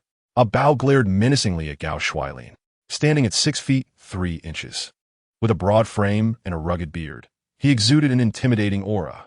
His bulging eyes added an air of menace to his presence. Pause the music, a Bao commanded with a sweeping gesture, striding toward Gao Shuailin. The patrons in the bar turned their attention towards Zhou Yang. My brothers came to your bar to drink, only to find themselves assaulted by your men. A Bao confronted Gao Shuailin, towering over him. What do you have to say about this? Your brother has been disrespectful to my bar staff while in my establishment. What do you have to say about that? Gao Shuailin replied. Although he was a scion of a large corporation and not a figure of the underworld, he was surrounded by capable individuals. A social rogue could not intimidate him. A Bao remarked, in a bar, where people come and go, and alcohol clouds the mind, who can guarantee their decorum? If you choose to open your doors for business, do not fear such affairs. Gao Shuailin asserted, I shall make my stance clear. We have dealt with your men. What will you do about it? As his words echoed, a female bodyguard, who had been seated in the shadows, emerged, her icy gaze fixed upon A Bao and his companions, clad in a tailored suit, despite her slender visage. Her figure beneath the attire was notably robust, with powerful, muscular legs visible. The suit, though fitted, was custom-made, allowing for ample elasticity, ensuring no rips would occur during vigorous movements. Seeing a woman glaring at him, A Bao could not help but scoff. What? Do you wish to spar with me? You are A Bao, are you not? At this moment, Zhou Yang interjected, Is my elder brother's name one you can call so casually? With A Bao's backing, the yellow-haired man grew increasingly arrogant. A Bao, I have dealt with your brother. If there is a reckoning, let it be with me. It has nothing to do with him or this bar. Zhou Yang declared. What are you doing, brother? Gao Shuailin exclaimed. How can you bear this alone? Matters arising in my bar should be handled by me. No need for you to intervene. Zhou Yang cast a reassuring glance at Gao Shuailin, then stepped forward to face A Bao. Speak your mind. How would you like this to unfold? To harm my brother and demand an apology from him on his knees? This will not settle for less than 1 to 200,000. A Bao retorted. Oh, you claim to be a man of the streets, yet you are merely a swindler. Zhou Yang chuckled coldly. Can you even articulate your thoughts? If not, I shall teach you. A Bao advanced, his imposing stature of nearly 2 meters resembling a small mountain, radiating an aura of intimidation, as if he were ready to strike. Concurrently, Gao Shuailin's female bodyguard stepped forward, placing herself protectively before Zhou Yang. The atmosphere grew palpably tense. A confrontation imminent. Chapter 88. Who is the true big brother? At that moment, a voice rang out. Oh, A Bao, no need to be so aggressive. From the corner emerged a tall woman with fair skin, her posture upright in shorts that showcased her long, slender legs. This was none other than Lu Qianqian. The Xingchen bar was located on a lively street of nightlife. Lu Qianqian, a familiar face in such establishments, had just been out with friends when she stumbled upon a white Cadillac parked outside. The license plate was strikingly familiar. After confirming with her phone that it indeed belonged to Zhou Yang, she concocted an excuse to part ways with her friends and entered the bar alone. Due to the dimly lit decor and the previous commotion, Zhou Yang had been preoccupied with the unfolding situation and had not noticed Lu Qianqian's presence. She took a seat at a distance, observing Zhou Yang with keen interest. She noted not only his striking appearance, but also the masculine aura he exuded, growing more captivated with each glance. However, as Zhou Yang was engaged in conversation with Su Mingyao and Gao Shuailin, she hesitated to approach. Later, A Bao and others barged in, clashing with Zhou Yang. Who are you? Despite his simmering anger, A Bao was somewhat pacified by the sight of a tall, strikingly pale beauty before him. I am Lu Qianqian, she replied. I often visited the royal club with friends, and I'm acquainted with your brother, long ago. Oh, you know my elder brother. A Bao's tone softened. Indeed, Lu Qianqian continued. I'm also aware that the 3 of you, Dragon, Tiger, and Leopard, follow Master Qiao in your endeavors. My friends hold you in great esteem. Hearing such praise from a beautiful woman, A Bao's anger dissipated entirely, and he chuckled sheepishly. You flatter me. However, I currently have some matters to attend to. Once I am done, I shall treat you to a drink. Lu Qianqian interjected, Brother Bao, if I may. Zhou Yang is my friend. Could you possibly show him some leniency? Although uncertain if her appeal would be well received, she felt it worthwhile to try. Your friend is rather arrogant, A Bao retorted. He struck several of my brothers, and this matter cannot go unaddressed. However, for your sake, I might consider a lighter punishment. Lu Qianqian inquired. What sort of punishment do you have in mind? He should kneel before me, allowing each of my brothers whom he harmed to slap him once. And then we can consider the matter settled, A Bao declared. Is that truly a light punishment? Lu Qianqian gasped in astonishment. Had he not spoken up, I would have had him lose an arm today. A Bao said menacingly. Hey, did you hear that? Brother Bao is being quite merciful. Hurry up and kneel. The blonde henchman rubbed his fists together, eager for retribution. Yet Zhou Yang suddenly smiled. I didn't expect you to be under Master Qiao. Yo Yang, you know Master Qiao? Lu Qianqian asked. How dare you speak my elder brother's name so casually? A Bao exploded with rage. Lu Qianqian, taken aback, realized that the previously stabilized situation was once again precarious due to Zhou Yang's words. Brother Bao, my friend meant no disrespect. Lu Qianqian hurriedly clarified. However, Zhou Yang had already taken out his phone to call Qiao Yuliang. Mr. Qiao, it has been a while since we last spoke. What brings you to me today? Qiao Yuliang, now recuperating at home after his recent hospital stay, felt an immense gratitude towards the benefactor who had saved his life. A call from this esteemed individual delighted him. Hello, Brother Qiao. Tonight some of your subordinates are behaving rather disgracefully. Yo Yang Statet. Oh, Qiao Yuliang was taken aback. What is happening? Your subordinate, Bao, has allowed his men to cause a ruckus at my friend's bar. After I dealt with them, they sought revenge, threatening to remove my arm. Zhou Yang asserted. Such behavior is utterly tyrannical. Those scoundrels. Qiao Yuliang's beard trembled in anger. He had been contemplating how to cultivate a relationship with this divine healer, only to have his ignorant subordinates offend him. Mr. Qiao, this is akin to flooding the Dragon King's temple. It's a family quarrel. It is our fault, so please do not be angry. I will deal with them immediately. Qiao Yuliang concluded, hanging up the phone. Huang Mao, with a cold smile, remarked, Brother Leopard, look at that pretentious brat. I almost fell for it. Damn it, even we, who are small time, find it difficult to meet Master Qiao. Yet he puts on such a show. Indeed, Brother Leopard, he is merely bluffing. Let us deal with him. Another underling shouted. A Bao cracked his knuckles and approached Zhou Yang. Zhou Yang, you must run. Upon sensing the impending danger, Lu Qianqian urgently warned. Beside them, Gao Shuailin signaled the beautiful bodyguard with a glance, indicating she should protect Zhou Yang at all costs. Meanwhile, Su Mengyao, her face etched with worry, felt helpless and nearly in tears as she rushed toward Zhou Yang, attempting to shield him. At that moment, a Bao's phone rang unexpectedly. It was a call from their boss, Xiao Yuliang. He quickly answered. Hey boss. A Bao's tone was exceedingly humble. On the other end, Xiao Yuliang roared in fury. Have you lost your mind? Brother? What is wrong with me? A Bao was utterly bewildered. Zhou Yang is my benefactor. He saved my life. Moreover, many of the medicines at Jiangren Hospital were provided through contracts signed by Mr. Zhou in his capacity as an employee with Director Wei. Xiao Yuliang continued. Even if I were present, I would still show Mr. Zhou respect. Yet you dared to consider harming him? Have you gone mad? In an instant, a Bao's face drained of color. This was the first time his boss had expressed such rage. He swallowed hard and stammered, Brother, I didn't know. Ignorance is no excuse. I will apologize at once. A Bao, let me remind you, your two brothers, a Long and a Hu, have witnessed Mr. Zhou's prowess. Today, Mr. Zhou refrained from taking action, but still called me, which is your good fortune. If he had acted, the consequences would have been dire. Hurry and apologize to Mr. Zhou and ensure he is satisfied. If he is not, I will not spare you. Xiao Yuliang's voice was filled with fury. Why, yes, yes. A Bao nodded repeatedly. Just as he hung up, he noticed his older brother, Long Gu, was calling. A Bao, what in the world is going on? You've offended Mr. Zhou? Are you trying to give our boss a heart attack? A Long, who had been with Xiao Yuliang, was frantic upon hearing the news.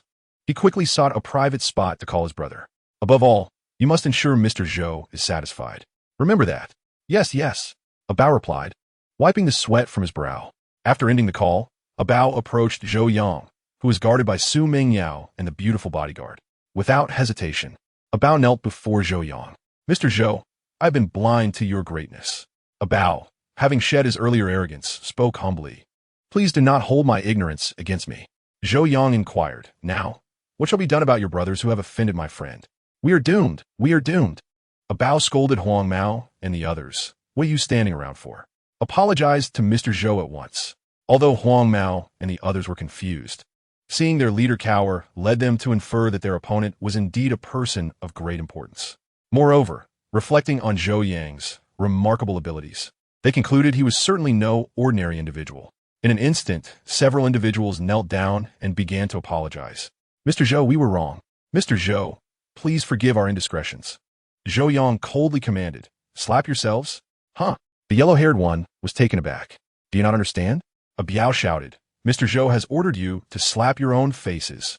With the realization that failing to appease Zhou Yang today would lead to dire consequences, the yellow-haired man reluctantly raised his hand and struck his own face. Seeing this, the others followed suit, striking their own cheeks in a bizarre display. Everyone present was utterly astonished by this absurd scene. Lu Qianqian had just been pondering how to aid Zhou Yang, but it quickly became apparent that her capabilities were utterly insufficient in comparison. Su Mengyao was equally bewildered. The group opposite them clearly appeared to be seasoned veterans of the underworld. How had Zhou Yang compelled them to kneel and apologize? Ha ha, brother. I never knew you had such a background. Gao Shuailin exclaimed as he draped an arm around Zhou Yang's shoulders. I have no background, Zhou Yang replied nonchalantly. Yet, the more he downplayed himself, the more extraordinary he seemed to Gao Shuailin and the others. After several minutes of self-inflicted slaps, it was evident that the faces of the yellow-haired man and his companions had become swollen. A Biao, kneeling with a pained knee, squirmed as if he could no longer maintain his position. Stand up, Yo Yang Comandet. Thank you, Mr. Zhou. Thank you for your mercy, a Biao exclaimed, as if liberated from a heavy burden. The group rose and lined up obediently. A Biao inquired, Mr. Zhou, are you satisfied now? Satisfied with what? Zhou Yang replied. We offended you earlier. Do you not hold a grudge against us? A Biao asked cautiously. Zhou Yang nodded. This left a Biao utterly bewildered. Was Mr. Zhou holding a grudge or not? However, he dared not ask further and instead said, Then, can we leave now? You may leave, but before you do, the compensation must be paid. What compensation? A Biao questioned. Your companions broke the tables, chairs, and liquor. These need to be compensated at their value. And you must also compensate for the damage to my friend's bar's reputation. Yo Yang Statet. Huh? The yellow-haired man panicked. What do you mean? Are you saying that you don't need to compensate for damaging someone bar? Zhou Yang asked coldly. The yellow-haired man hesitated, unable to voice the thought that it was Zhou Yang who had caused the destruction. Biao spoke. Mr. Zhou, we should compensate. Just tell me the amount, and I will cover it for them. Zhou Yang replied, I am not entirely sure about the exact cost of the damages, but it will be several tens of thousands. Including the compensation for reputation loss, I will not ask for much. Let's say 100,000. What? The yellow-haired man quickly pleaded.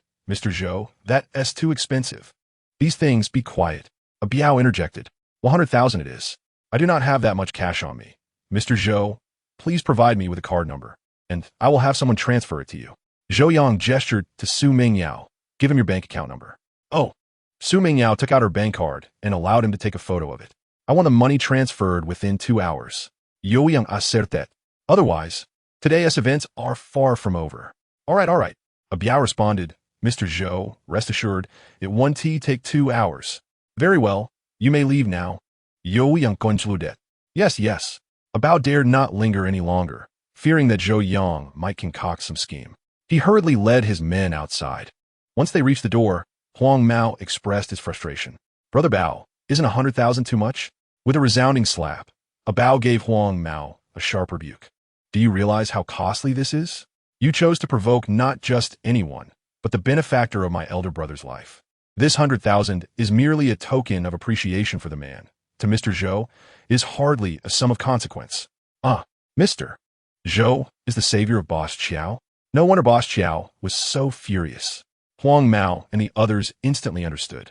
He is not merely the savior of Brother Qiao. Bao added. What else could he be? Huang Mao inquired. Let me ask you, who among you has recently ended up in the hospital due to a brawl? Bao questioned. I. 2 of his underlings raised their hands. Jiangren Hospital, right? Bao continued. Yes. This group of ruffians often avoided major hospitals after fights, fearing the attention of the 6 doors. The brothers under Qiao Yuliang always went to Jiangren Hospital for proper treatment. Many new medicines at Jiangren Hospital were sourced through Mr. Zhou. Bao elaborated. In simpler terms, when you need treatment, you rely on Mr. Zhou's medicine. On a grander scale, who knows when you might need his assistance to save a life. Upon hearing this, Huang Mao and his companions felt immense regret. Brother Bao, we were truly foolish today, Huang Mao lamented. Bao glared at them in frustration. You lot should focus on how to earn back that 100,000 quickly. Inside the bar, Gao Shuailin chuckled. Brother, your asking price is quite steep. 100,000 right off the bat, while those tables and chairs are worth just a fraction. Zhou Yang raised an eyebrow. Let them learn a lesson. He then turned to Su Mingyao.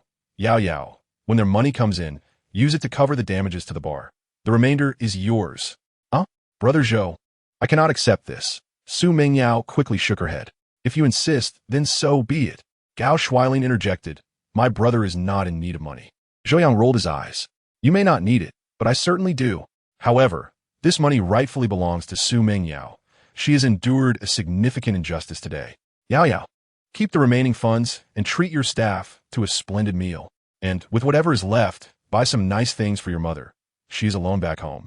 After all, Su Mingyao's beautiful eyes turned misty, and she lowered her gaze. Thank you, Brother Zhou. Don't mention it. Zhou Yang affectionately tousled Su Mingyao's hair. Brother, I had hoped to invite you to enjoy a lively time at my bar today, but I didn't expect such an incident to occur. Gao Shuailin remarked. Let's move to another venue. It's on me. Let's call it day. It's getting late. Zhou Yang replied. I must return as well. Brother Zhou. Su Mingyao wanted to suggest that he wait for her to finish work so they could spend some time together. However, upon glancing at the wall clock, she noticed it was already past 11. Perhaps Brother Zhou already had a girlfriend waiting for him at home. The thought made Su Mingyao's heart ache. That's fine. Another day. We must have a splendid time together. Gao Shuailin waved to the female bodyguard, saying, Xiao Qing, please take Mr. Zhou back. He's had a drink and cannot drive. No need, Zhou Yang replied. I'll just find a designated driver. Zhou Yang, I haven't drunk today, so I can be your designated driver. Lu Qianqian said, licking her lips. My driving skills are excellent. Chapter 90. A faux girl, a true personality. Are you sure you're all right? Zhou Yang inquired. Of course. I wasn't planning on going out today. I simply passed by and noticed your car, Lu Qianqian replied. Zhou Yang, who is this sister? Su Mingyao asked with a hint of jealousy. Oh, just a neighbor, Zhou Yang casually responded. Yes, a neighbor. So, It's perfectly appropriate for me to take him home. Lu Qianqian raised an eyebrow. All right then, I want to insist. Beautiful lady, please drive carefully. My friend has been drinking, and I'd prefer he doesn't become unwell. Gao Shuilin remarked, eyeing Lu Qianqian's fair, slender legs with a suggestive tone. Rest assured, boss, if I make him sick, I'll certainly make him vomit on me. Lu Qianqian jested boldly. Well, aren't you quite accommodating? Gao Shuilin laughed heartily. After bidding farewell to Su Mingyao and Gao Shuilin, Zhou Yang and Lu Qianqian exited the bar. Once in the car, Lu Qianqian took her time getting accustomed to the vehicle before slowly setting off. Didn't you say your driving skills were good?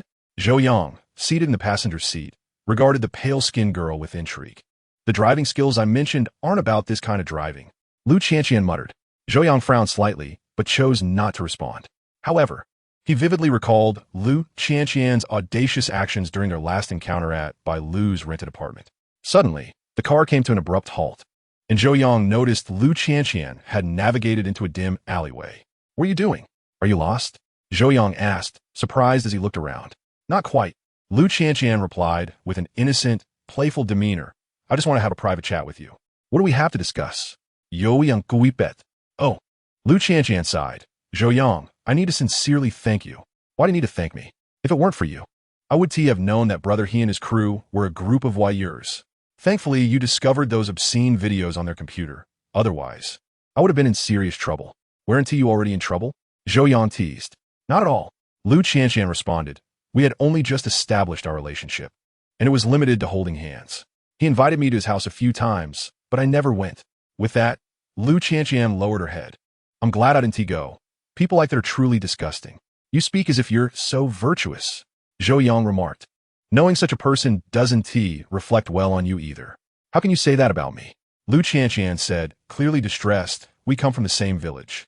And the rest also de Fei, whom you hit last time. The three of us are from the same village. Oh, Zhou Yang replied with interest.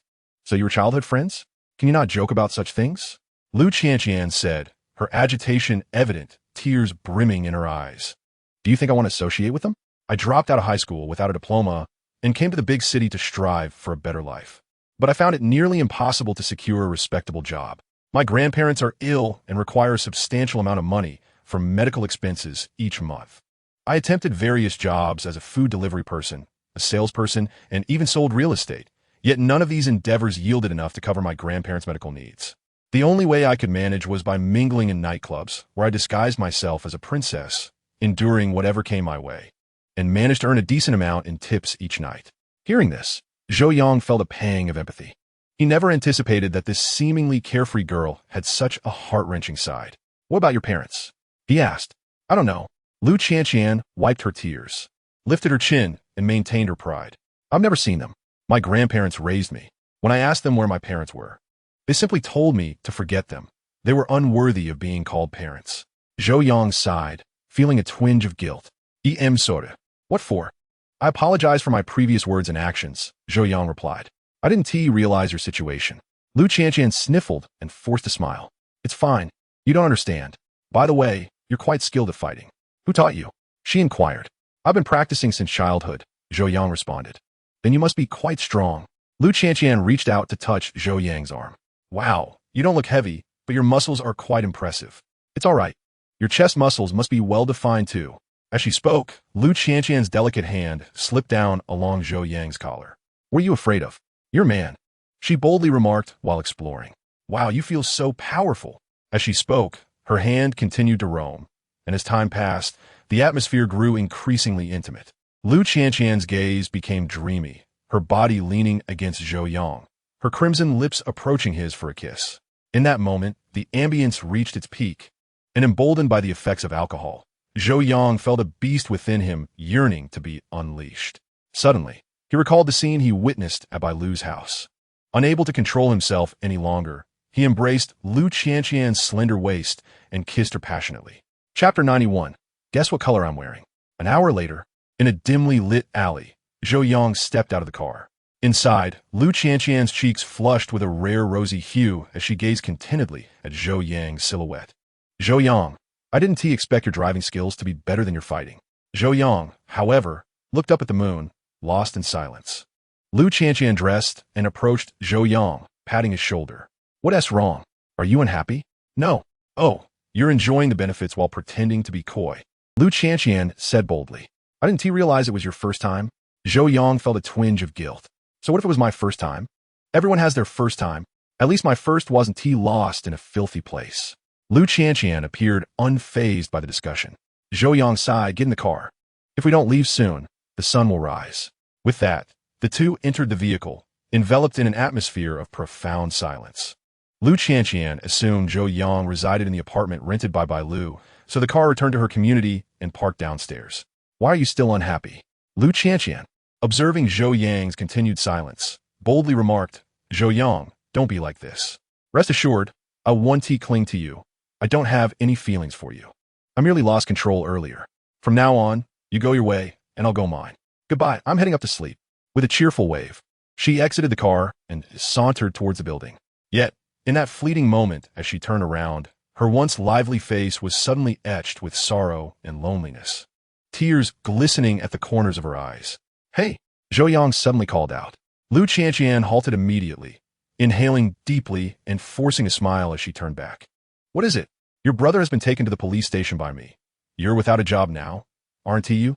A shadow of worry crossed Lu Qianqian's face. Indeed, her situation was dire. However, accustomed to self-reliance, she quickly donned a light-hearted smile. There are plenty of jobs.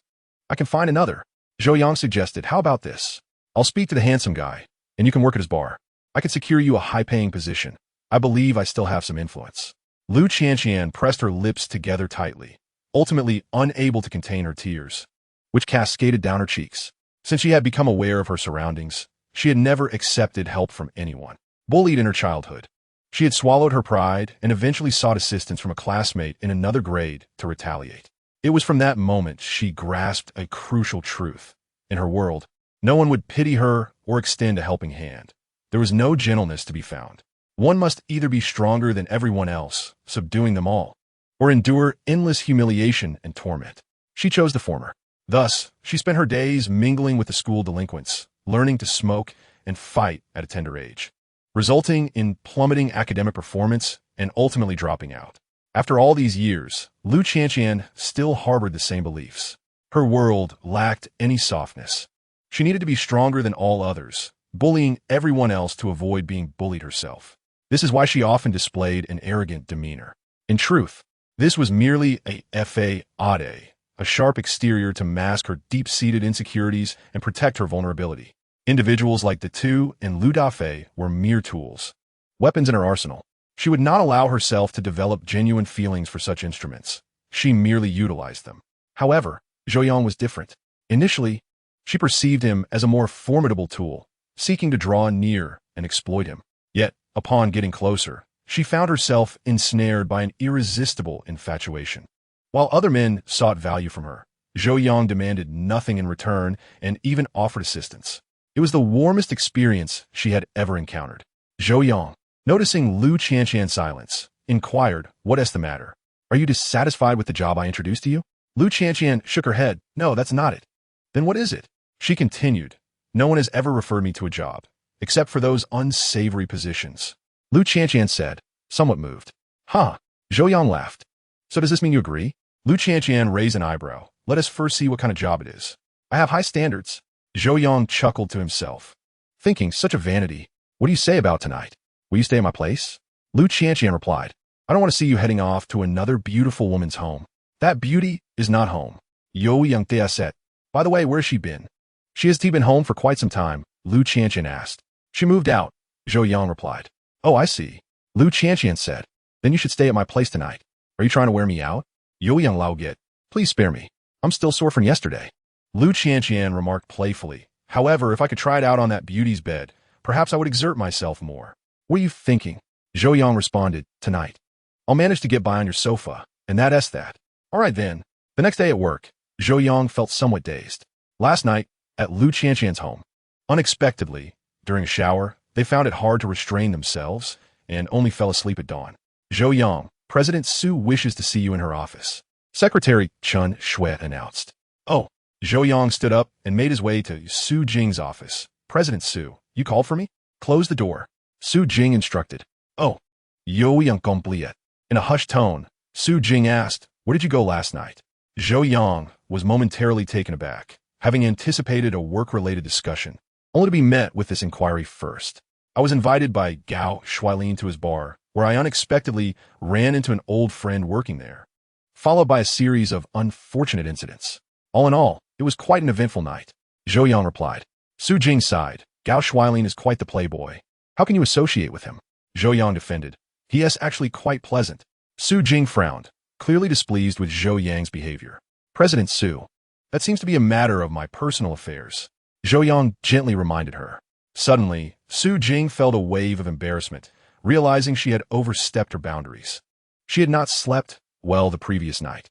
Lately, she had been feeling restless for reasons unknown, especially when returning home to find Zhou Yang absent, leaving her with a sense of emptiness. She found it peculiar that while she had felt no void living in a villa, this small two-bedroom apartment felt lacking whenever Zhou Yang was not around. Perhaps it was the absence of someone to prepare dinner, or perhaps the lack of someone to tidy up. After all, Zhou Yang was merely her subordinate, and with no one else to rely on, she naturally felt a sense of emptiness. She often consoled herself with this thought, yet found herself sleepless when Zhou Yang was out of sight. Zhou Yang, do you think I enjoy meddling in your personal life? Su Jing said. You are currently the acting sales manager of the city sales department and also a specialist in the latest project of the RD department. You are juggling two roles and need ample energy to manage them. If you're out all night, wasting your energy on frivolous pursuits, how can you excel at your work? Zhou Yang scratched his head and said, I will be more mindful in the future. As he spoke, he couldn't help but yawn. Look at you. Su Jing frowned, her voice icy. Your lack of self-discipline necessitates my oversight as your superior. You must clarify how you intend to improve. If your answer fails to satisfy me, I shall have to suspend you for reflection. Zhou Yang thought to himself, Su Jing possesses a strong desire for control. He replied, I will pay more attention to my behavior, maintain self-discipline, go to bed early, rise early, prepare dinner for you each evening, clean the premises, and rise promptly to prepare breakfast for you. Who asked you to say all that? Su Jing shot Zhou Yang a fierce glare. Yet the corners of her lips betrayed a barely perceptible smile. Soon, her expression returned to its previous coolness as she stated, You made these promises. Now you must fulfill them. Jis, Suhing, Zhou Yang akno get. Now, return to your duties, she instructed. All right. As Zhou Yang exited, he encountered Zhao Xing, who was fetching water. With a playful pout, she inquired, You've been visiting Su Jing's office frequently lately. No wonder everyone claims you are a favored one. That's nonsense. I'm merely there to receive reprimands. Zhou Yang retorted as he made his way to the pantry to brew coffee. Ah, how could our esteemed manager, Zhou, be receiving reprimands? Zhao Xing fluttered her eyelashes, her lips slightly parted in feigned astonishment. Once she noticed no one was paying attention, she quietly followed him into the pantry. What led to the reprimand? Zhao Xing asked. I'm just not in the best state and dozed off. Zhou Yang replied as he settled onto a high stool with his coffee. That indicates Su Jing is still quite concerned about you. Zhao Xing teased, her lips pouting with a hint of jealousy. By the way, where were you last night? Did you not sleep well? Zhou Yang felt a twinge of irritation, having been questioned about his restless night by everyone. Nevertheless, he maintained a modicum of politeness, responding, Yes, a bit fatigued. I can help alleviate your fatigue. Zhao Xing licked her lips provocatively. And how do you intend to do that? Zhou Yang asket. Zhao Xing glanced around the pantry, ensuring no one else was present, and leaned in closer, deliberately adjusting her neckline to face Zhou Yang. Guess what color I'm wearing today? Chapter 92, Zhou Yang, having fought a battle of exhaustion the previous night, had no interest in such frivolities. Zhao Xing, is this really the time for such antics? He was already feeling irritable, longing for some peace, yet Zhao Xing insisted on hovering around him. To be honest, Zhou Yang did not harbor any aversion toward Zhao Xing. On the contrary, her alluring femininity was appealing to any man. However, the timing was inappropriate, as his mind was consumed with work-related matters. Moreover, this was the workplace. Engaging in such intimate behavior would undoubtedly raise eyebrows. What are you doing, Zhou Yang? Zhao Xing asked, her expression one of feigned innocence. I was merely trying to lighten your spirits with a joke. Is that too much to ask? As she spoke, a look of hurt crossed her face. Zhou Yang inhaled deeply and replied, I'm sorry, I just need some quiet time right now. I apologize. He clutched his coffee and exited the pantry, leaving Zhao Ziying standing there, her lips pouting and her beautiful eyes glistening with unshed tears. As the day swiftly passed, evening arrived, and Zhou Yang returned home early as per their prior agreement. He washed the vegetables he had purchased at the market and began preparing dinner. Su Jing had a meeting that evening and was expected back around 9 o'clock. Zhou Yang commenced his culinary endeavors at 8:30, skillfully preparing 4 dishes and a soup. Glancing at the clock, he noted it was precisely 9, anticipating Su Jing's imminent return. He untied his apron and washed his face. Just then the phone rang, displaying an unfamiliar number. Zhou Yang answered, and a sinister, low voice emerged from the other end. Zhou Yang, did you expect it to be me? CFO? Zhou Yang felt a surge of irritation. Mei Jie has gone to America, and everything with LV Wei has been clarified. Why are you still harassing me? Why wouldn't you just let it go? CFO gritted his teeth and replied, Zhou Yang, after all the despicable things you've done to me, do you really think I will let you off the hook? The images of Zhou Yang and Tang Yumei together, along with the videos on the sofa, haunted Xiefeng's mind, invading his dreams with nightmares. He feared these memories would forever cast a shadow over his life. The only solution, in his twisted mind, was to eliminate Zhou Yang. Thus, Xiefeng became obsessed, brainstorming daily with Xie Yong on how to deal with Zhou Yang. Previously, when they enlisted Lu Dafei, they failed to subdue Zhou Yang, who had a reputation for extraordinary combat prowess. After much contemplation and planning, Xiefeng devised a new scheme. Despite Zhou Yang's fighting ability, Xiefeng was convinced that an ordinary person could never surpass a seasoned fighter, especially those who made their living through combat. This notion led to Xiefeng's newfound approach, to deliver Zhou Yang into the hands of underground fighters. These brutal individuals, often fresh from prison, were known for their ruthlessness. In the underground boxing ring, if they killed Zhou Yang, they would have protection. Hence, this clandestine boxing scheme appeared to Xiefeng as the most logical and straightforward method to eliminate Zhou Yang. What do you want? Zhou Yang inquired coldly. What do I want? Ha ha ha. Xiefeng chuckled darkly. LV Wei is in my grasp now. If you wish to see her, come find me. Otherwise, I will make her suffer tonight. Zhou Yang laughed icily. Are you out of your mind? What era are we in, still threatening me with LV Wei? Do as you please. It has nothing to do with me. Xiefeng seemed to anticipate Zhou Yang's reaction and suddenly smirked coldly. I've heard you've been getting quite close to Zhao Ziying lately. Have you two become an item? Zhou Yang's brow furrowed. Xiefeng had previously pursued Zhao Ziying, and their relationship had been disrupted before it could truly begin due to the events at the club. Thus, Xiefeng was likely still paying attention to Zhao Ziying. What do you mean? Zhou Yang asked. Zhao Ziying is blind to her own faults. She broke up with me and now is with you. Xiefeng stated. I'm quite displeased with this situation. Therefore, I brought her here today. I intend to have some fun with a 1-against-2 scenario. Haha. The mention of Zhao Ziying stirred something within Zhou Yang. While he might be indifferent towards LV Wei, Zhao Ziying was innocent. He had treated Zhao Ziying poorly earlier and regretted it, though he had yet to find the opportunity to apologize. At present, Zhao Ziying finds herself once again in the clutches of Xiefeng, which amplifies the guilt within him. Xiefeng, your games are becoming increasingly perilous. If you persist down this path, what awaits you is the abyss. Zhou Yang exclaimed. Xiefeng, suspected of kidnapping, has already crossed the line into criminality. Ha ha ha, Zhou Yang. It seems you care quite a bit for Zhao Ziying. Xiefeng, discerning a hint of concern in Zhou Yang's tone, remarked, do not be so agitated. Come to my place tonight, and we shall talk. If our discussion pleases me, both of them will leave with you, and I shall cease to trouble you henceforth. What do you wish to discuss? Zhou Yang inquired. I need you to sincerely apologize to me in person, and that is all. Xiefeng declared. Are you serious? Zhou Yang asked. Indeed, Xiefeng replied. Zhou Yang scoffed inwardly, thinking, if I trust you, I must be a fool. This is clearly a ploy to lure me into a trap. Yet, at this moment, he found himself devoid of alternatives. Xiefeng was wielding Zhao Ziying and Lu Wei as leverage to coerce him.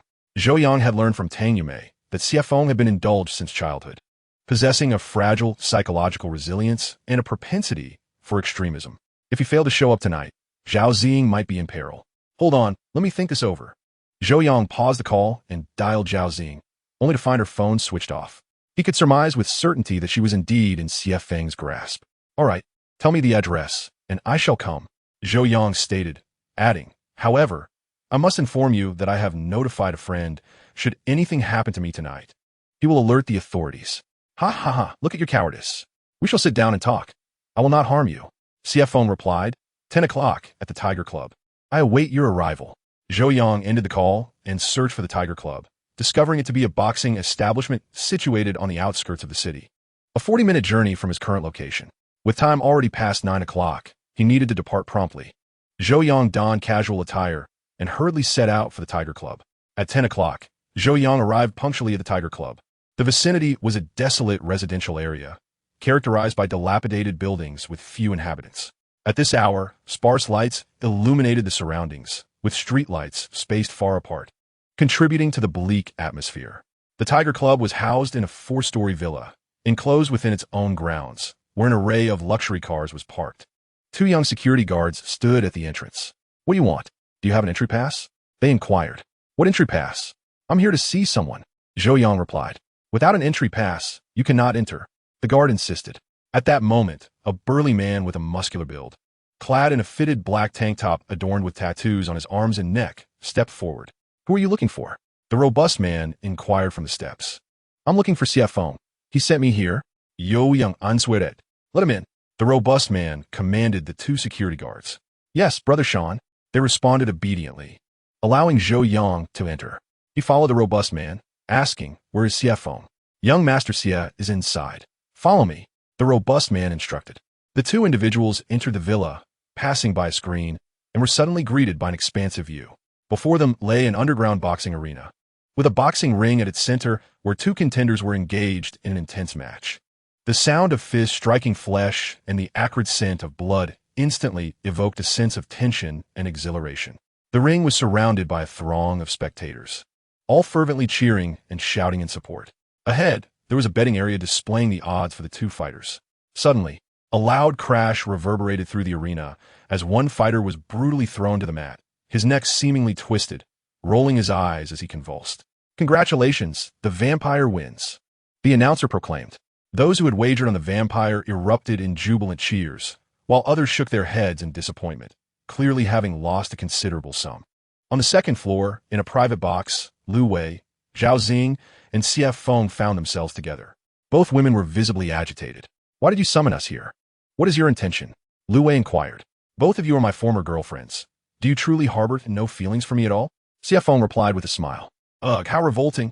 Zhao Xing spat. CF Feng, rather amused, responded, you 2 simply do not recognize a good thing when you see it. I have treated you both so well, yet you insist on favoring that scoundrel Zhou Yang. Is this all you wanted to say by bringing us here today? Zhao Xing asked.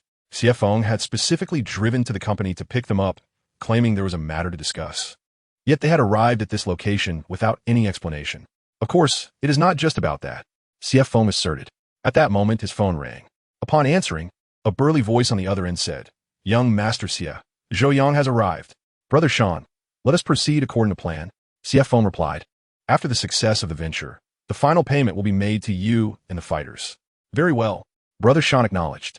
Hanging up, CF Feng wore a triumphant smile and said, Ladies, the reason I invited you here today is to witness the match. Look through the floor-to-ceiling windows. A fighter you both know will soon make his entrance.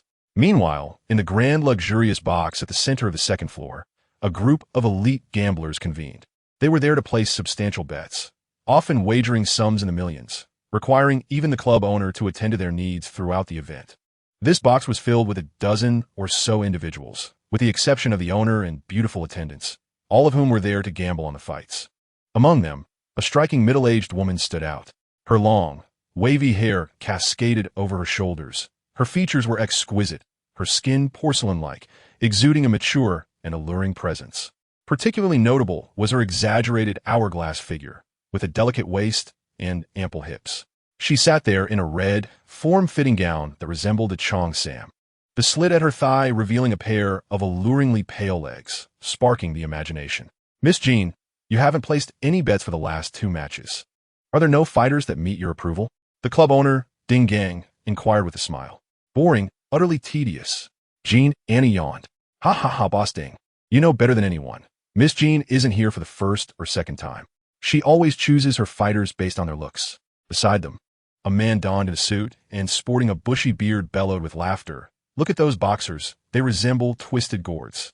It's a wonder that Sister Jean would even glance their way. Sister Jean, Jean Annie, possesses a formidable and enigmatic background. The most credible rumors suggest that she is the mistress of a notorious figure in the underworld. However, this figure is already tied to another, making their relationship a clandestine affair. Another theory posits that this underworld lord, having suffered an unfortunate injury in his youth, is unable to consummate their relationship, thus feeling humiliated and opting for secrecy. Nevertheless, none dare approach Jean Annie, for she is herself a ruthless queenpin. Compounded by whispers of her unfulfilled desires and a profoundly twisted psyche, her beauty surpasses that of any star. Yet, the more resplendent the rose, the more perilous its thorns. Hence, to date, no rumors of her involvement with any man have surfaced. "Hey, Luo Huzi, can you not keep your mouth shut?" Jean Annie shot a frosty glare at the bearded man, clearly displeased. Luo Huzi quickly adopted a serious demeanor. "Sister Jean, please don't take offense. I was merely attempting to lighten the mood." With a swift motion, Jean Annie flung a glass of wine, drenching Luo Huzi's face, the liquid cascading down his beard. "You dare to jest at my expense? Do you wish to forfeit your life?"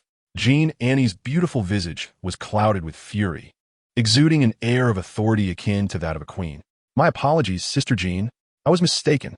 Luo Huzi hastily knelt, pleading for mercy. It is worth noting that Luo Huzi is a significant figure in the realm, akin in status to Luo Wei and Li Jiuhua, though slightly inferior to Qiao Yuliang. Even such a powerful individual finds himself trembling before Jean Annie, underscoring her formidable connections. "Sister Annie, please calm your temper. We are here to enjoy ourselves. Don't let it ruin the mood," chimed Gao Shuailin with a grin. He is a seasoned presence in such circles, and his female bodyguard, Wei Qingwan, is someone he recruited from an underground boxing arena. At that moment, Wei Qingwan stood by, a former black market female boxer, providing Gao Shuailin with invaluable professional insights during his betting endeavors. "Oof." Jean Annie scoffed. "All right, Xiao Gao, I shall let this slide this time." "Thank you, Sister Annie," Gao Shuailin exclaimed, downing his drink in one gulp. Just then, Li Jiuhua interjected. "What is happening? Why is there still a fighter being dragged onto the stage?" Upon hearing this, everyone turned towards the expansive floor-to-ceiling windows on the second floor, where they observed a boxer preparing in one corner of the ring.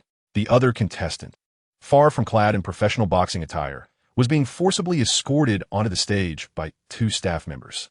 That individual was none other than Zhou Yang. The burly man, Shan Gu, had intended to take Zhou Yang to find Xie Feng.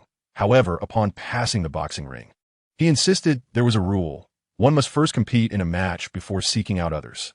Naturally, Zhou Yang objected, questioning the validity of such a rule. Yet, Shan Gu summoned one of his subordinates, and together they forcibly hoisted Zhou Yang onto the stage.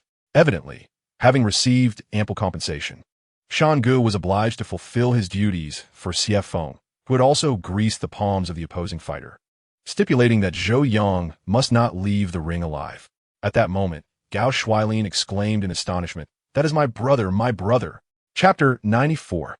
Pressed to the arena. "Your brother?" Everyone in the private box turned to Gao Shuailin. The club owner inquired, "Gao, what is your relation to him?" "He is a good friend of mine," Gao Shuailin replied. "How could you have put him on the stage? He doesn't know how to fight." The club owner, perplexed, responded, "He is a doctor, not a boxer." Hastily, the club owner called Ashen. "Ashen, what is going on in the ring?" Having accepted Xie Feng's money, Ashen naturally sought to obscure the matter, stating, "Oh, he is a boxing enthusiast who provoked the fighters on stage. We encourage him to step up and try his hand. There is no harm in it, boss." Previously, we VE had boxing enthusiasts challenge our fighters. Consider it a little seasoning for the tense competition. "Oh, to ensure safety," the club owner replied. After all, since Gao Shuailin claimed him to be a good friend, some consideration was due. "Rest assured, boss, let the fighters have some fun with him," Ashen assured. However, this match can also be wagered on, albeit the odds are heavily skewed, as everyone knows the boxing enthusiast is likely to lose. Think of it as a warm-up for the audience. "That is perfectly fine," the club owner ended the call and said, "Gao, your friend claims to be a boxing enthusiast and has challenged our fighters. He is here to disrupt the event. We must let him step into the ring. Otherwise, it might seem our fighters lack strength." Gao Shuailin furrowed his brow, puzzled. Disrupt the event? How could he possibly have such an interest? Yet, recalling how Zhou Yang had previously taken on 4 or 5 thug alone at the bar, it made some sense that he sought thrills here. Did you just say this match can be bet on? Gao Shuilin inquired. Indeed, the club owner pointed to the large screen beside him. The odds are displayed here. Everyone can wager freely. Of course, the boxing enthusiast has a high probability of losing, so everyone is betting on our heavy hitter to win. Just consider it a bit of fun.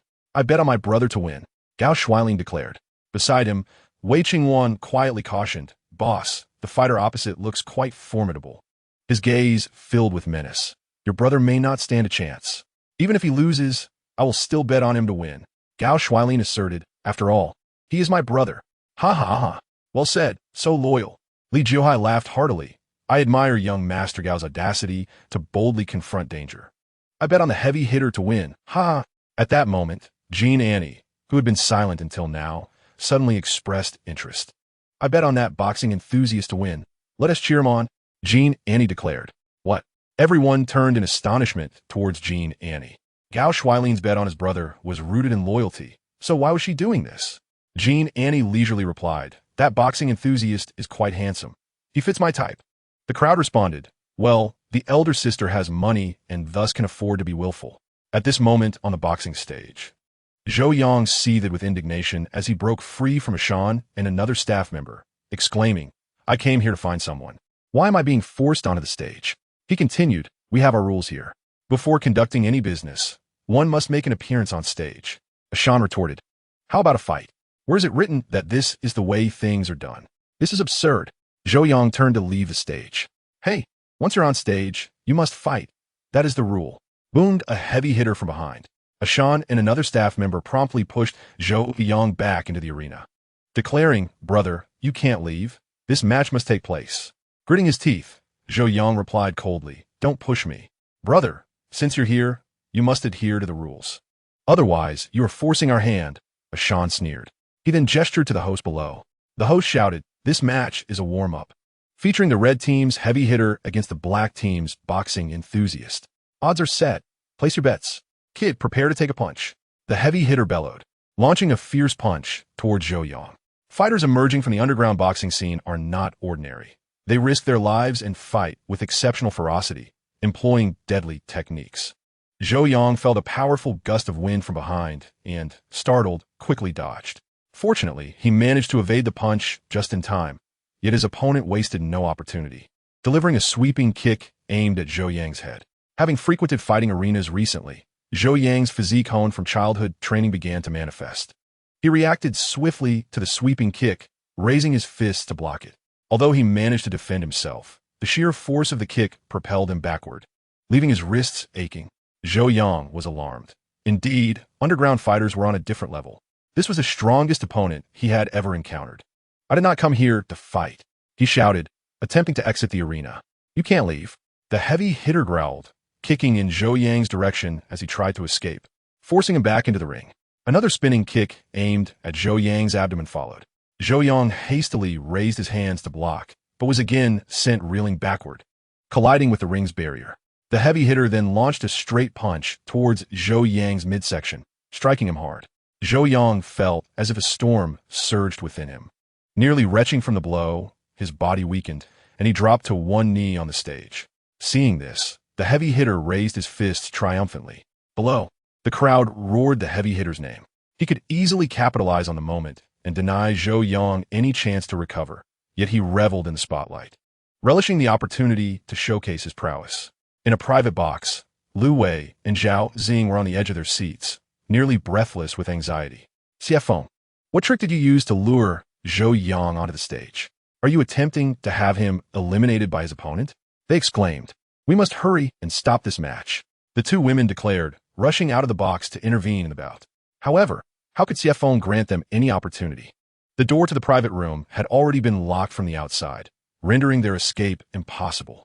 You two truly care for him, CFO scoffed. If I were in his position, with such two beautiful ladies attending to me, even if I were to perish on the ring tonight, I would have no regrets. Ha ha ha, you are truly treacherous, CFO, Zhao Xing exclaimed. Let's out. And who do you both think you are? CFO retorted. Even if you manage to leave, can you alter the outcome? Tonight, Zhou Yang will either be dead or severely injured. Chapter 95. Zhou Yang's outburst. Meanwhile, in another private room, Gao Shuailin was extremely anxious. Damn it, this heavy hitter is too ruthless, Gao Shuailin remarked. Wei Qingwan replied, Boss, every move this heavy hitter makes is lethal. It seems he is intent on killing Mr. Zhou. This cannot be allowed. Gao Shuailin slammed his hand on the table, shouting at the club owner, Call your fighters off immediately. If anything happens to my brother, I will hold you accountable. Li Jihao, on the other hand, sneered, Young Master Gao, you cannot afford to play this game. It is your brother who chose to step into the ring. Now that he has committed fully, you cannot just withdraw him. Everyone has placed their bets. Do you wish to interfere with the match? Isn't it enough for my brother to concede? Gao Shuailin countered. Ha ha ha. That is not for you to decide. Li Jihao replied. Meanwhile, Jean Annie frowned, shaking her head with a sigh. He is quite handsome. But what a pity he lacks the strength. I might as well consider my wager a lost cause. We cannot continue this fight. Someone will surely be harmed. Wei Qingwan expressed her concern. Indeed, Zhou Yang was in the ring, clutching his abdomen in agony, kneeling on one knee, appearing utterly devoid of combat capability. Gao Shuailin was filled with anxiety. For one, he had a personal connection with Zhou Yang. Additionally, Zhou Yang was currently his physician, and his future treatment depended on him. If anything happened to Zhou Yang, his hopes of regaining his vigor would be dashed. This match must be halted. Gao Shuailin furiously seized the club owner's collar. Right now. Immediately, call your people and cancel this match. The owner of the Tiger Club was not a mere pushover. While he typically catered to these high rollers to encourage them to place more bets for his own profit, he too had a social standing. Being berated by Gao Shuailin, the young master, left him feeling quite displeased. Young Master Gao, you make it difficult for me, the club owner said, exasperated. Li Jihao added, Indeed, young Master Gao, do not make things hard for the owner. The underground boxing world has its own rules. Once on stage, one must commit fully. There is no retreat mid-match. Moreover, look at the crowd below. So many have placed their bets. If you simply call for a halt, what becomes of the club's reputation? Brother Hao is correct. The club owner gave Li Jihao a thumbs up. Gao Shuailin, now infuriated, turned to Wei Qingwan and commanded, Shaoqing, go to the ring and protect my brother. Understood. Wei Qingwan rushed towards the exit. Hey, young Master Gao, this is not your home. You cannot act on a whim, the club owner remarked coldly. Several thugs appeared at the door of the private room, blocking Wei Qingwan's path. At that moment, a voice erupted from the side, startling everyone. Wow, what is that fellow doing? Following his exclamation, the crowd turned to see Zhou Yang vigorously striking his own body with both hands. He alternately pounded his chest with his fists and jabbed at his thighs, arms, and armpits. Everyone was left perplexed. Had he lost his mind? On stage, the heavy artillery fighter was equally bewildered, then smirked mockingly. No way. Is he actually driven to madness by my blows? Hey, brother, you don't need to harm yourself. I can do that for you. Laughter erupted from the audience. However, the next moment, the heavy artillery fighter found no humor in the situation.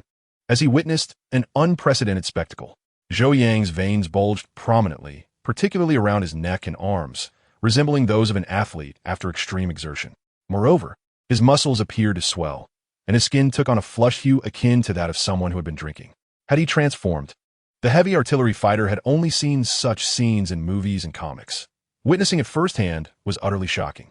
Of course, this astonishment was confined to him, as he was merely 3 to 4 meters away from Zhou Yang, while the audience and those in the private boxes could not discern the changes as clearly.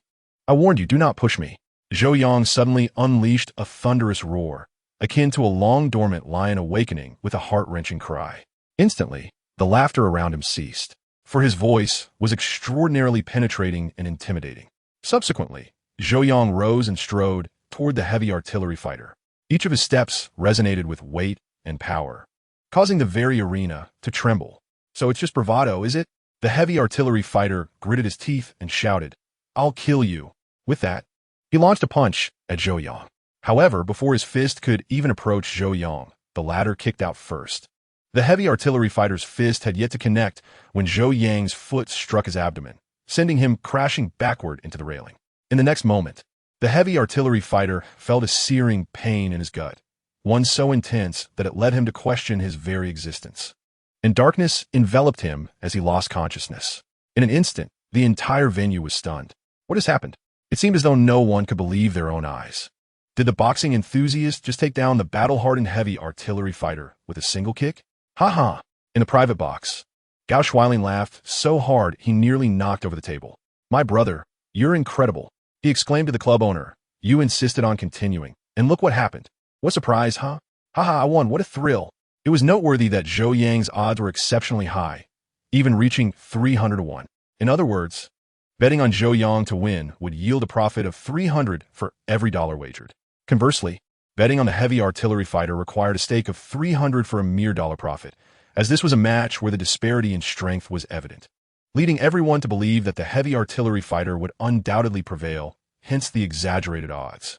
Gao Shuiling placed a mere wager of 100,000, yet he reaped a staggering profit of 30 million.